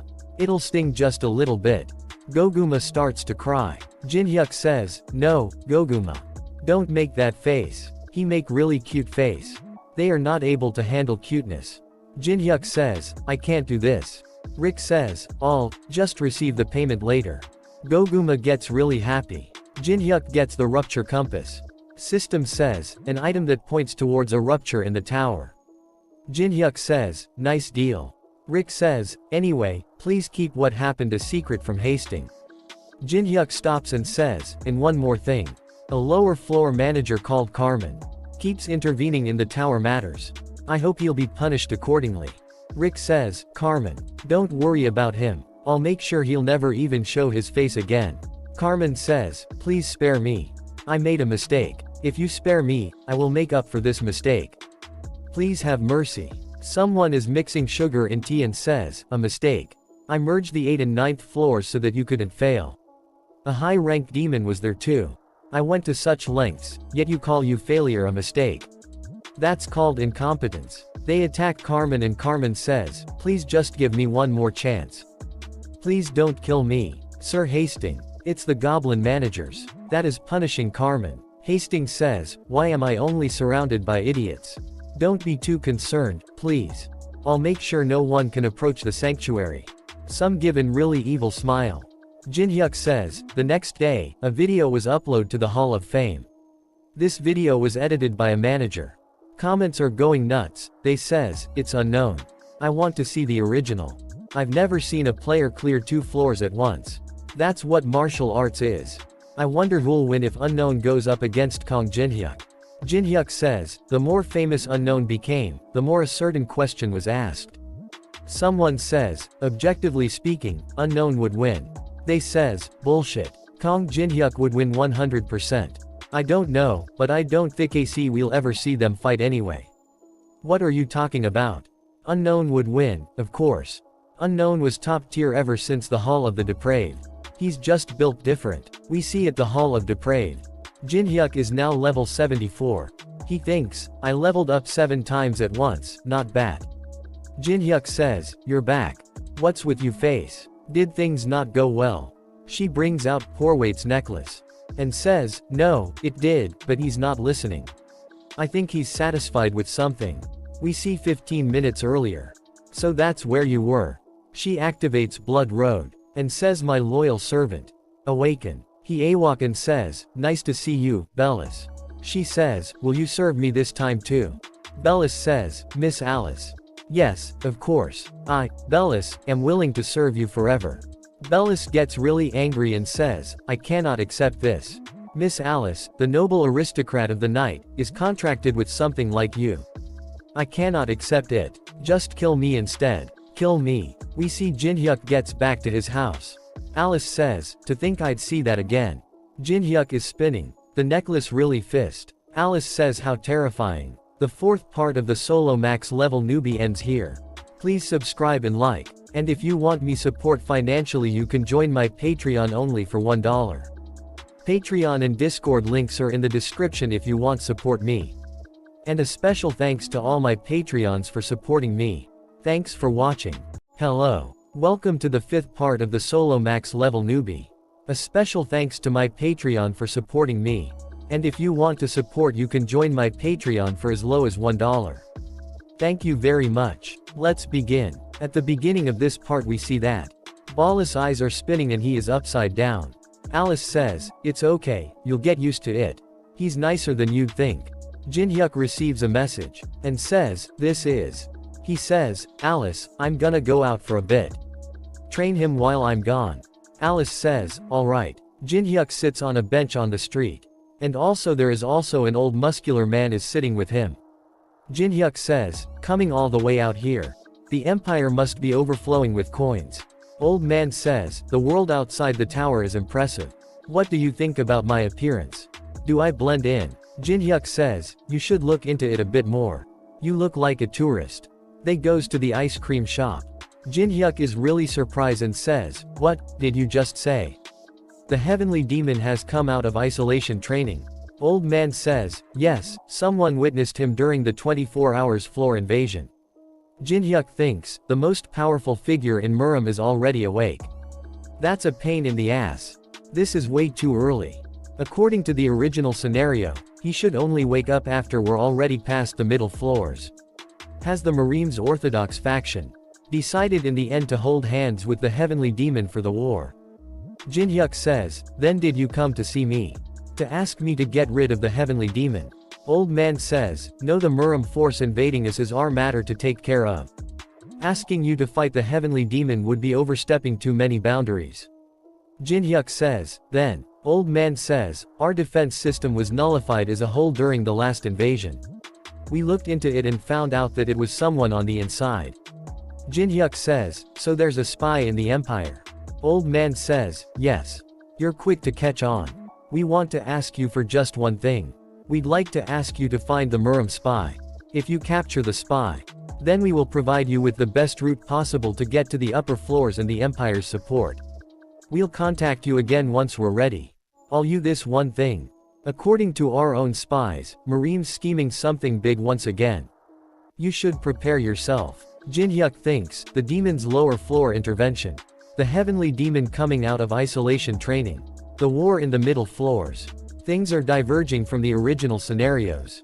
Everything's happening earlier. He thinks will I be able to continue to deal with these events. Glass wall in front of Jinhyuk breaks. Jinhyuk says, I'm gonna need a change in atmosphere. System says, you have entered the first floor of the Tower of Trials. Jinhyuk goes to the Tower of Trials first floor theme park. Alice says, there was a place like this on the first floor. Jinhyuk says, most people don't know about it. Ballas says, Miss Alice, I'll lead the way. Please stay behind me. Ballas thinks, I'll make sure to be a better and more perfect guardian in this life. Someone else gets there. Jinhyuk says, you're here, Teresa. She says, it's been a while. Jinhyuk sees her and thinks, why is she acting so awkward? Teresa gets disappointed and thinks, I knew it wasn't going to be just Jinhyuk. Why did I think it was going to be a date? Jinhyuk says, don't be so shy. Did you not enter my organization because you felt bad? I even called Stalker in case you got bored. He says, are you sure we're training here? Jinhyuk says, I told you so. Now that we're all here, let's begin. Alice asks, what are we doing? System says, activating theme park hardcore event. From now until the end of the event, the use of all skills and items will be restricted. A rabbit toy gets there and says, welcome to theme park. I'm Ravi, your host. There is just one goal for this event. However, it won't be so easy. You won't be able to use any skills or items. And terribly powerful monsters will be after you. System says, opening theme park of hell. A really big monster gets there and Rabbit says, welcoming the strongest monster of the park horror Raccoonman.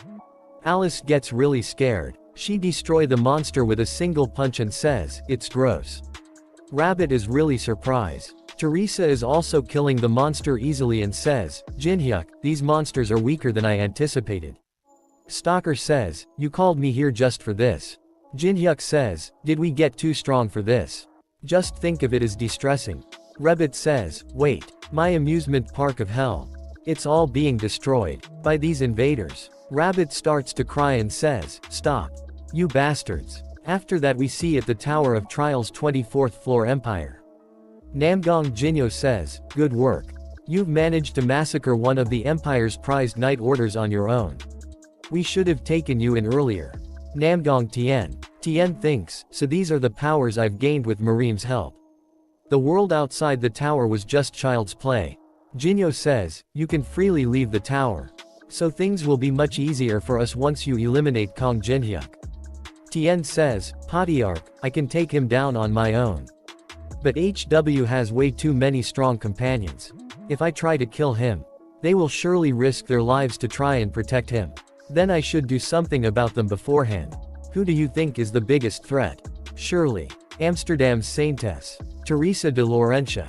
Jinyo says, the woman who's protected by the Holy Empire. Then this will be a good opportunity for us to bring them both down. They are all having a lot of fun.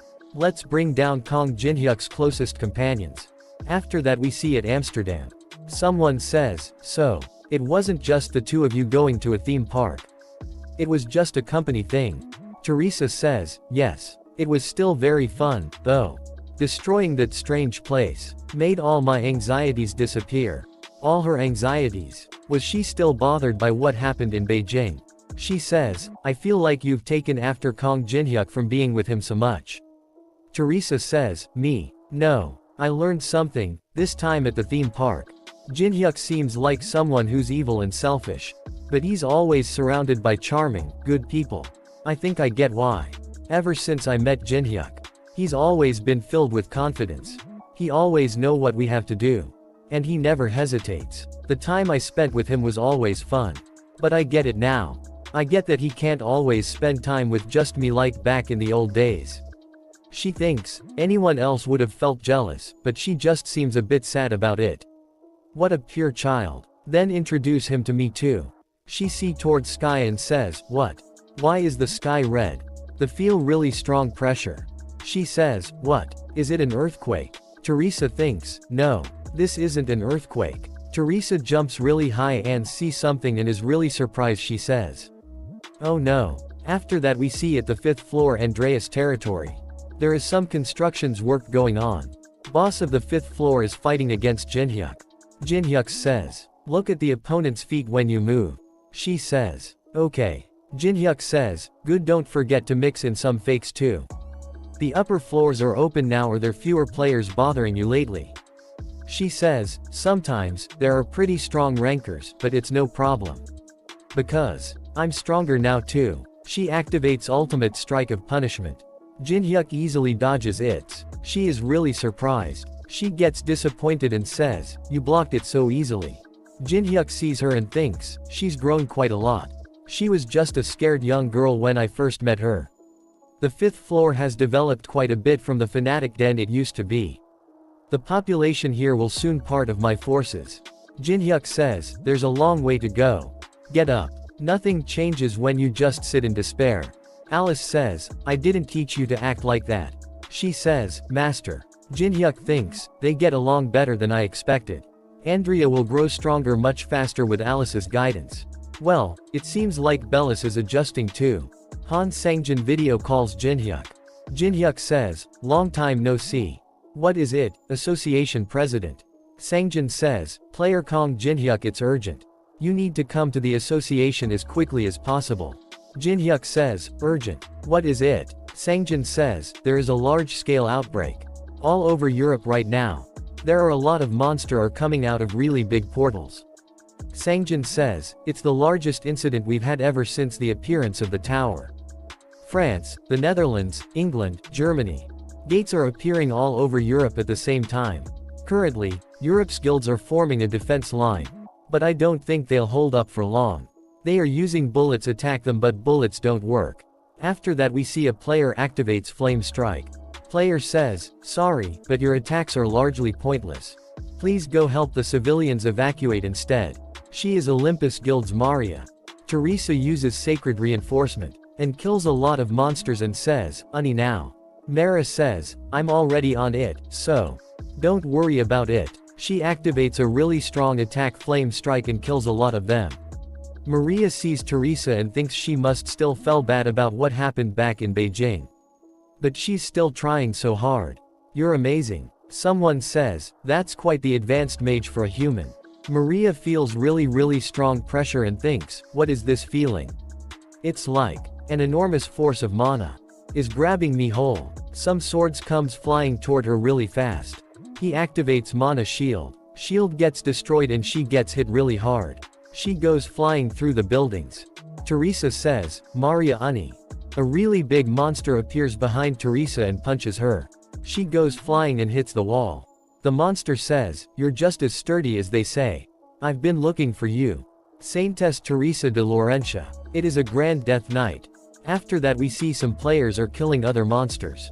Twins Casey and Judilo says, I hate how they feel when I stab them. I agree. I miss the days when we used to hang around Jinhyuk Oppa. Judea says, is there no hope for Europe? Casey's phone starts to ring. She picks up the phone and says, who is it? They get really happy and says, Jinhyuk Oppa. Jinhyuk says, where are you guys right now?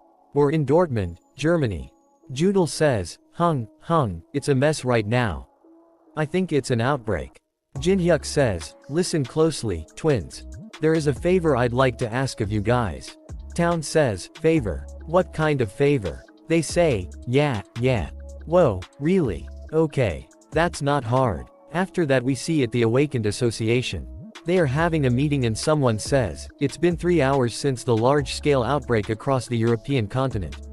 The assumption is that there are at least 40,000 dead. Communication through the system with all of Europe is currently not possible. Europe's large guilds are on defense. But with the additional support, it's only a matter of time before the entirety of Europe dies. Once Europe falls, the next will be. Well, I'm sure you know. It's an emergency dispatch. I beg of you, all awakened. Please fight for the survival of humanity. Fifth floor boss says, how's Teresa doing? Tell her I miss her. Jinhyuk says, okay, I'll tell her. Alice says, if Europe's in a mess, then that saintess probably isn't fine at all. Andrea needs to put all her effort into becoming stronger. A distraction will be a loss in force power. Then since this is also a matter outside of the tower, do I just stay still? Jinhyuk, yeah, it's not a situation that can be resolved by your efforts anyway. I'd like you to stay here instead and train Andrea. What do you think? She says, okay, leave this place to me. You go take care of things. After that we see Maria is laying unconscious on the ground. Teresa is fighting against the Death Knight. She activates Divine Blade. A lot of light swords hits Death Knight and breaks. She is really surprised and thinks, divine power should be a counter to undead type. But all it did was make a scratch. Death Knight gets ready to attack. She thinks, oh, no, there's no way to dodge the. Death Knight hits her with a really strong attack. She is on the in her blood pool. Death Knight says, surprising. You held up for so long against me. Paladins are a pain in the ass. Isn't that so? And we see there is a really strong undead monster and his name is Valordum. Valordum says, I see why the Muram humans asked me to eliminate you. She certainly has a very pure and strong divine power. But there's a very interesting energy coexisting. Let's take her. Death Knight says, aren't you going to keep the promise? Valordum says, I think I've discovered something more precious than death. Bring that mage woman too. I'm sure they'll be useful. Twins record it on their phone. Jotaro says, did you get it? Casey says, yep, success. Jotaro says, I think they're super strong. Do you think we can win against them? She says, how can we win against monster like that? Monsters like that are. She sends the picture to Jinhyuk. She says, for other monsters to fight. Jinhyuk is really angry. The fifth part of the solo max level newbie ends here. Please subscribe and like. And if you want me support financially you can join my Patreon only for $1. Patreon and Discord links are in the description if you want support me. And a special thanks to all my Patreons for supporting me. Thanks for watching. Hello. Welcome to the sixth part of the solo max level newbie. A special thanks to my Patreon for supporting me. And if you want to support you can join my Patreon for as low as $1. Thank you very much. Let's begin. At the beginning of this part we see that Namgong Yun, Hwangbo Gunnik, Tang Soha, Jaegul Chun, they are in Amsterdam. They say, what a terrible demon realm. Tang Soha says, why does the Muram Alliance employ these corpses? Gun Ak says, yes, we can do this work instead. Someone gets there and says, have you ever considered that things are this way here? Because you did a terrible job on the fourth floor. Yun is really surprised and thinks, she's the first expert martial artist amongst the successors of Muram to reach supreme peak. She says, it's been a while. She is Baek Seolin. She says, a soldier only possesses value when he carries out the order given to him. Not when he questions the order given to him, do you understand? They says, yes, ma'am. Valordum says, you're all here. Welcome to the new land of the dead. I'm Valordum. Isn't this place splendid? Many wars must have taken place here. There are many types of the dead I can raise. Seolin says, that's enough small talk. We've come to check whether you've carried out your end of the promise or not. Valordum says, you sure are boring. He bring out Teresa's shield and says, Teresa de Laurentia. The saintess. That damn human was no match for me. Gun SK grabs the shield and says, that woman. She's finally met her pathetic end. Valordum says, that's a much better reaction. After that we see some helicopters come there. Someone says, we'll be in Amsterdam soon. The gates in the tower that lead to Europe have been taken over by the enemies. That means there is no way back once we get down there. He is awakened Association Department Head Kim Taechun. Jinhyuk looks sad. Taechun says, are you sure you'll be fine with these members? He says, player Kong Jinnik. Jinhyuk smiles and says, yes, of course. These four are enough. His friend says, we've already been through something similar on the fourth floor. Taemin says, although this one's outside the tower. Jinhyuk says, what got into you? You never volunteer to join firsthand. Stalker says, shut up. I do what I want. Taechun says, player Kong Jinhyuk, is there something else we should know? Jinhyuk says, the boss, Valerdum, is a powerful lick mage. Unless he runs out of corpses, he basically has an endless supply of forces. The fewer citizens killed by him, the fewer soldiers he will have. Please stop the gates in the other regions while we raid this place. He says, understood. Tankers from all over the world are coming in by both sea and land right now. They'll help you with the boss raid. I weigh this every time. But good luck. After that, a lot of flying monster attacks them. Taemin activates Machine King, and says, I'll take care of them. He uses Mana Bullet, and kills a lot of them. He says, there are too many of them. I can't get them all. They're gonna get here. Jinhyuk says, hey, Stalker. Watch closely. Jinhyuk opened the door. He says, what are you? Jinhyuk jumps and says, how a real expert reacts to this kind of situation. Jinhyuk is going down really fast. Jinhyuk activates Amplification Barrier, and also Distance Expansion Barrier, and Glacier Formation. Jinhyuk kills a lot of them. And then he calls out Sylphid. Wind Spirit gets there and Jinhyuk lands on it. His friends are surprised to see his skill. Taemin says, his skills are unbelievable no matter how many times I see them. Valerdum feels something and says, this method is. They've reanalyzed the formula of a spell to make it more advanced. Seems like a pretty talented mage is coming this way. Jinhyuk thinks, is probably what he's thinking. Then considering Valerdum's personality, his next move will be summoning a large monster. A really big gate appears. And a bone dragon come out.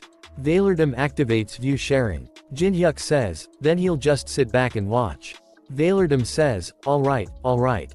Prepare for death, everybody. Bone dragon uses a really strong attack called Fear. All the helicopters gets out of control. Stalker says, damn it. We'll go down without having done anything at this rate. Jinhyuk summons Goguma. And says, Goguma, show them what you've got. Goguma also uses Fear. System says, a higher being's skill has nullified the lower being's skill. Bone Dragon's fear has vanished. Valerdum is surprised and says, this is.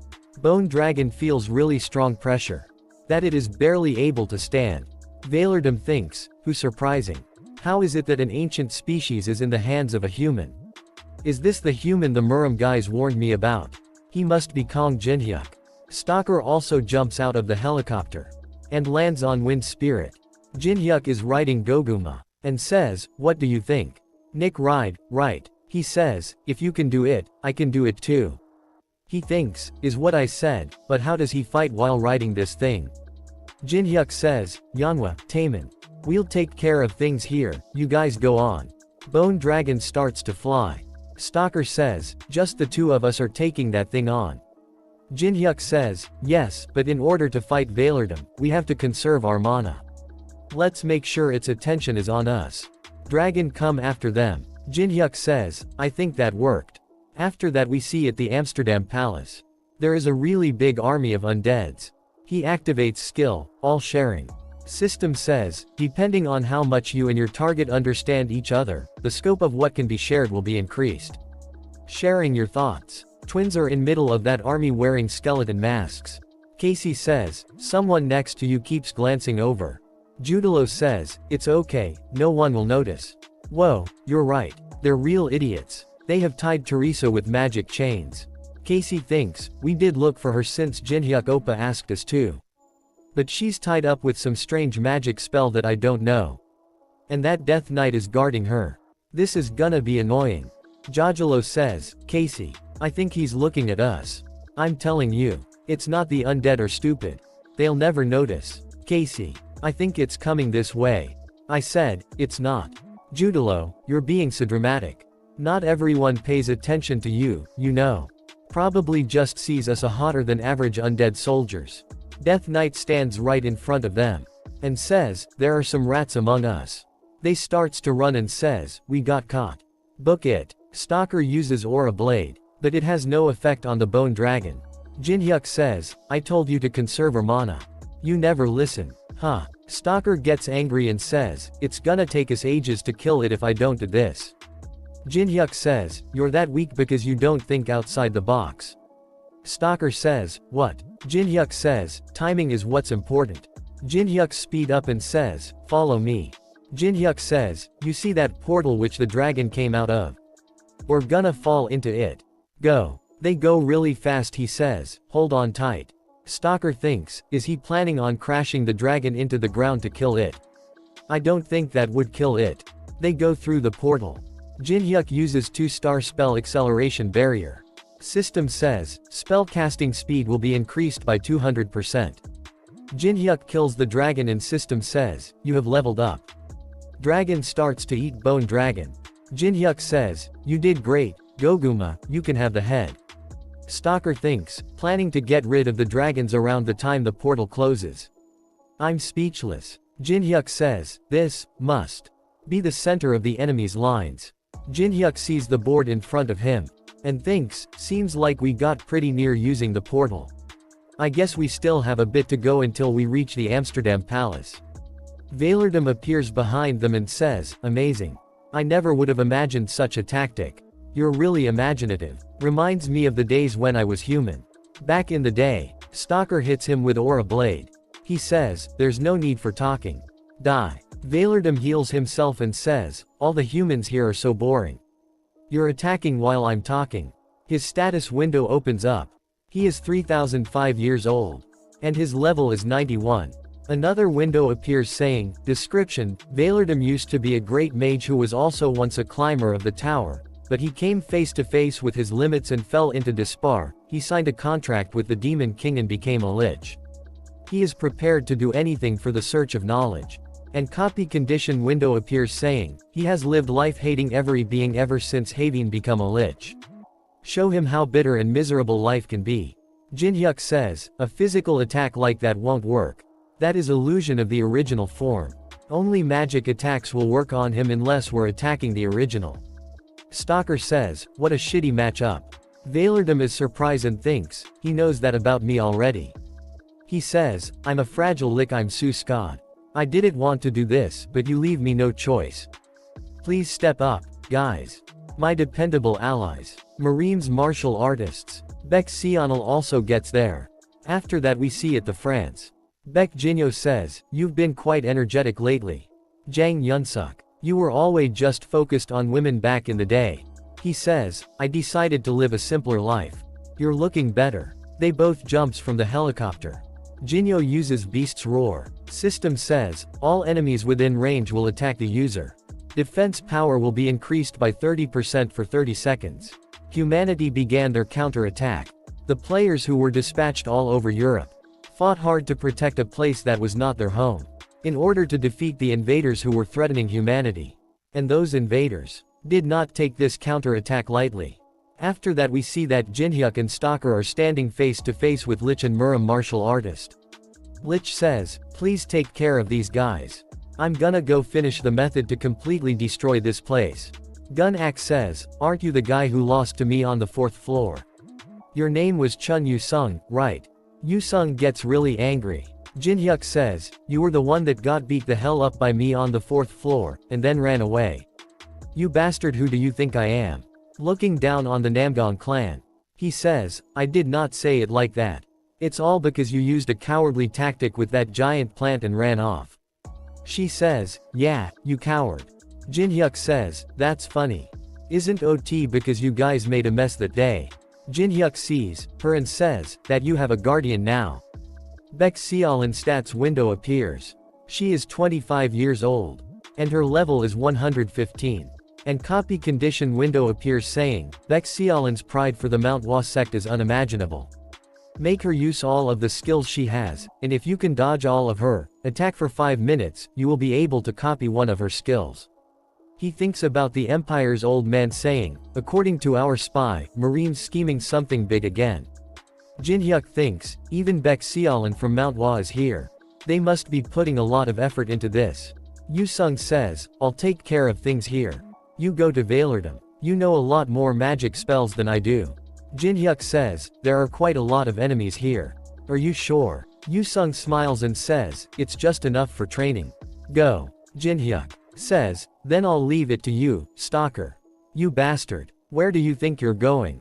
One of them tries to block the Yu-sung. He goes flying. Don't even think about going after him. Jin-hyuk goes toward the lich. Yu-sung gets ready to fight and says, the one to chase him can only be me. He activates determination of desperation. Attack power increased by 20%. Defense power decreased by 10%.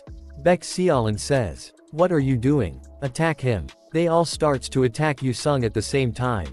Yu-sung starts to fight them at the same. Baek Seolin sees him and thinks, Chun Yu-sung. He's got quite the backbone for an outsider. Jin-hyuk running. He keeps killing the undeads on the way. He uses element of fire. A really big explosion happens. Jin-hyuk feels some dark aura, and thinks, I'm getting closer to the ominous aura. Teresa must be there. Will I be able to stop it in time? Teresa's corruption. After that we see that Teresa is surrounded by dark aura. Vailerdom says, you're holding on quite well. How strong will you be once the corruption is complete? Can you stop making me wait? It's a bit annoying because of the increased number of people interfering. But tainting a saintess like you excites me. So, why don't you open the doors to your mind now? Miss Teresa. Death Knight says, Sir Vailerdom. Vailerdom says, what? I'm concentrating. Don't interrupt me. Death Knight says, we've lost sight of the rats. Some uninvited guests will be here soon, then. I'll give this to you. Lich brings out magic class relic Dark Angled Eye. Gather more soldiers and reinforce the barrier. Death Knight says, yes, sir. Vailerdom says, and can you bring the human mage we brought earlier? Vailerdom says, looks like she needs some more provocation. The 6th part of the solo max level newbie ends here. Please subscribe and like, and if you want me support financially you can join my Patreon only for $1. Patreon and Discord links are in the description if you want support me. And a special thanks to all my Patreons for supporting me. Thanks for watching. Hello. Welcome to the 7th part of the solo max level newbie. A special thanks to my Patreon for supporting me. And if you want to support you can join my Patreon for as low as $1.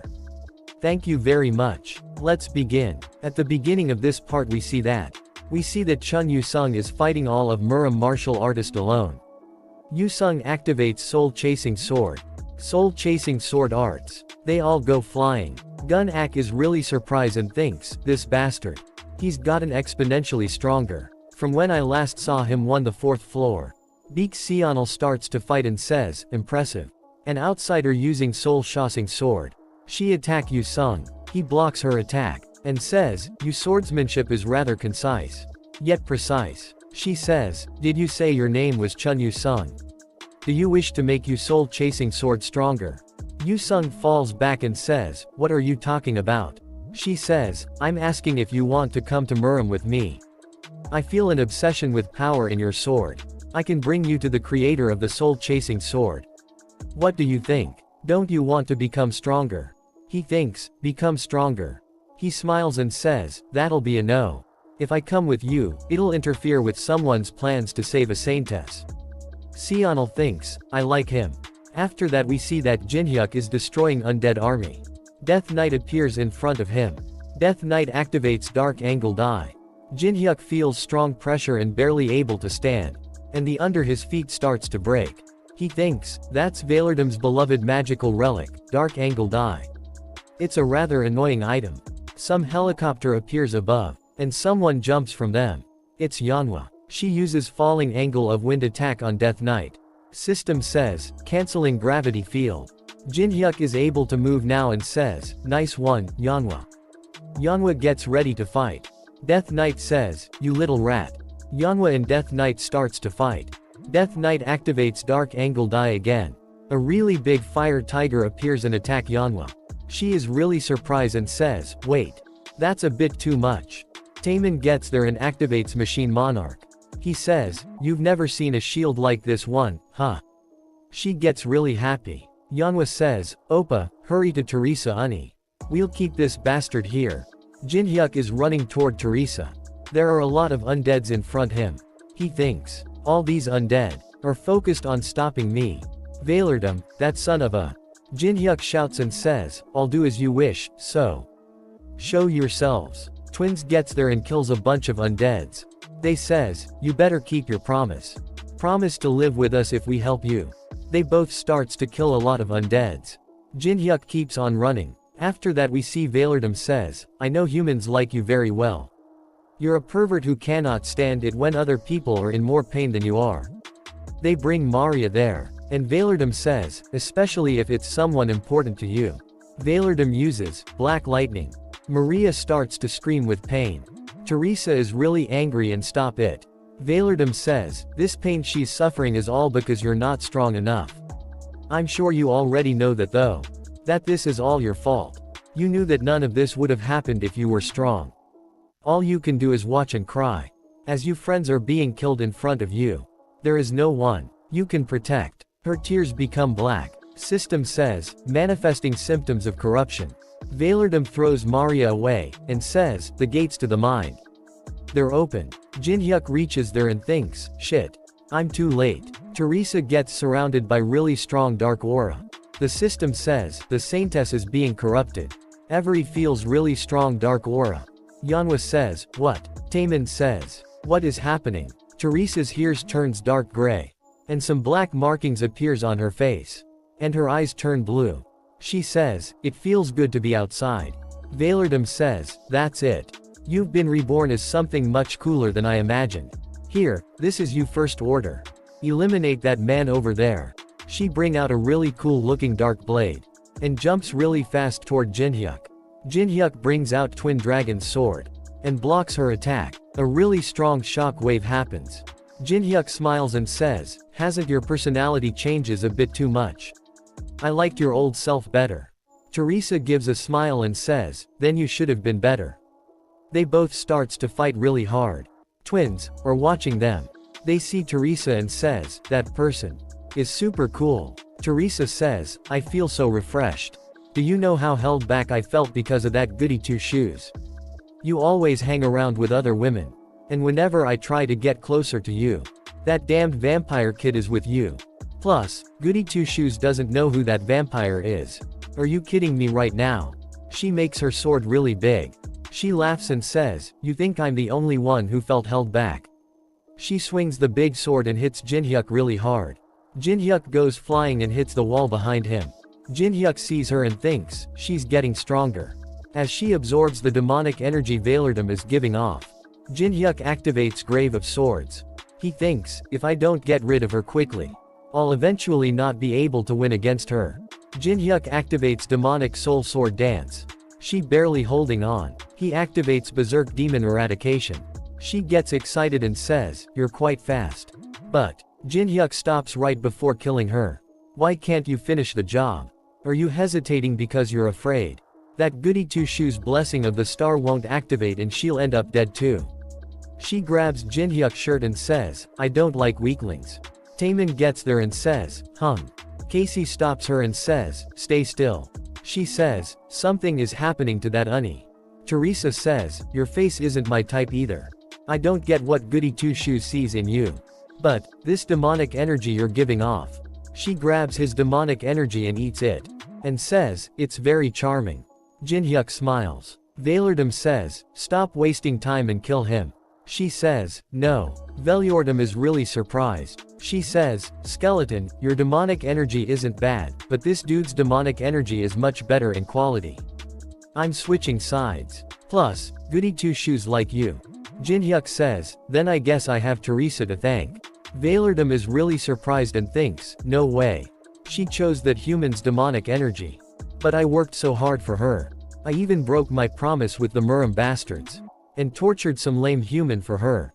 And she's switching sides just because of his demonic energy. I cannot forgive her for this. Valerdam takes his item back from Death Knight.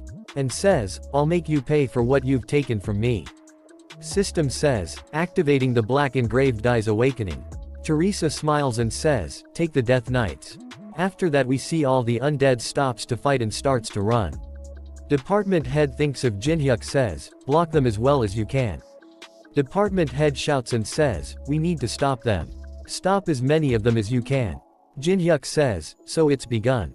there is really big skeleton monster appears. Jinhyuk says, the fight with the 14th floor boss. All the undead monsters starts to flying toward the boss monster. Yeonhwa and Taemin are really surprised and says, what the hell is that? What the hell kind of stupid monster is that? Jin Hyuk says, guys, please stop the undead that are headed towards Valerdom. The association's players are probably fighting them right now, but they won't be enough to stop all of the undead coming from all of Europe. If all of the undead get to Valerdom, that creature will get much larger and cause a lot more damage. Yeonhwa and Taemin starts to run and says, alright. Leave it to us. Jinhyuk is standing in front of boss monster and says, I'll make this as fancy as possible. So that you only look at me. He brings out Earth Spirit and Goguma. Earth Spirit starts to make something. Boss monster is destroying everything around him. Death Knight sees that and says, oh, it seems like Sir Valerdom is very angry. Teresa gets there and says, hey, Mr. Skeleton. You're the one who broke Goody Two Shoes, huh? It'll be very different this time, though. I'm much more aggressive than the Saintess. Death Knight says, I'm down for a fight anytime, Fallen Saintess. I was curious about your skills anyway. Saintess gets ready to fight and says, you're nothing but a corpse. They starts to fight. She is really excited and act like a maniac. She says, but the way you talk is pissing me off. Death Knight says, you movements are much more agile. But you talk more now instead. She says, stop judging. Death Knight says, why have you abandoned you master? You could have gotten stronger. She kicked Death Knight in the face. She thinks, it's true that Kong Jinhyuk's demonic energy is charming. Bai Valerdom has a near infinite amount of demonic energy. And Kong Jinhyuk's demonic energy wasn't enough to make up for that. Teresa says, so, what? Goody Two Shoes. Are you gonna stay like that? As soon as I grabbed him. We see that Teresa smiles and says, it's Jinhyuk. She says, Teresa stopped crying. So what other choice do I have? That spirit, those eyes. And the patterns on her face too. Twins are really excited and says, she's so cool. Jinhyuk says, twins. There's no time to watch. Take care of what I asked you to do earlier and get to Yeonhwa. They says, right. Okay, Oppa. She says, you better keep up that demonic energy of yours. As long as I'm not bored of you. Goody Two Shoes will have one less thing to be sad about. Jinhyuk thinks, does that mean she might switch sides again if she come across someone who possesses strong demonic energy than me? I guess that's one more reason to train my demonic energy. Boss monster tries to punch Jinhyuk. A really big explosion happens. Jinhyuk uses daylight, and hits boss monster with a really strong laser beam. Boss monster stars to heal and says, it's no use. There are still many more undead soldiers. Valrodom says, quite the excellent magic skills. I get that you're talented with magic. But you're still not good enough to win against me. What have you sacrificed in order to become stronger? In order to become the most powerful mage. I sacrificed all my family, my friends. And even the kingdom I served. In the end, my body and soul too. Valerdom uses multi-magic circle. A lot of really strong magic circles appears. I've given up everything. Twins take Maria and they see the circles and says, that many circles at once. Jinhyuk smiles and says, is that so? Jinhyuk activates fusion. Fusing element of fire with glacier formation. You cannot fuse any more of this. Jinhyuk activates 10-star multi-layer barrier. Fusing daylight additionally. Jinhyuk says, I'll show you more, then. System says, fusion successful. Valerdom is really surprised to see him. Teresa sees that and says, whoa. There are so many beautiful magic circles are in the sky. And Jinhyuk creates a lot more magic circle than Valerdom. Teresa sighs, it's pretty.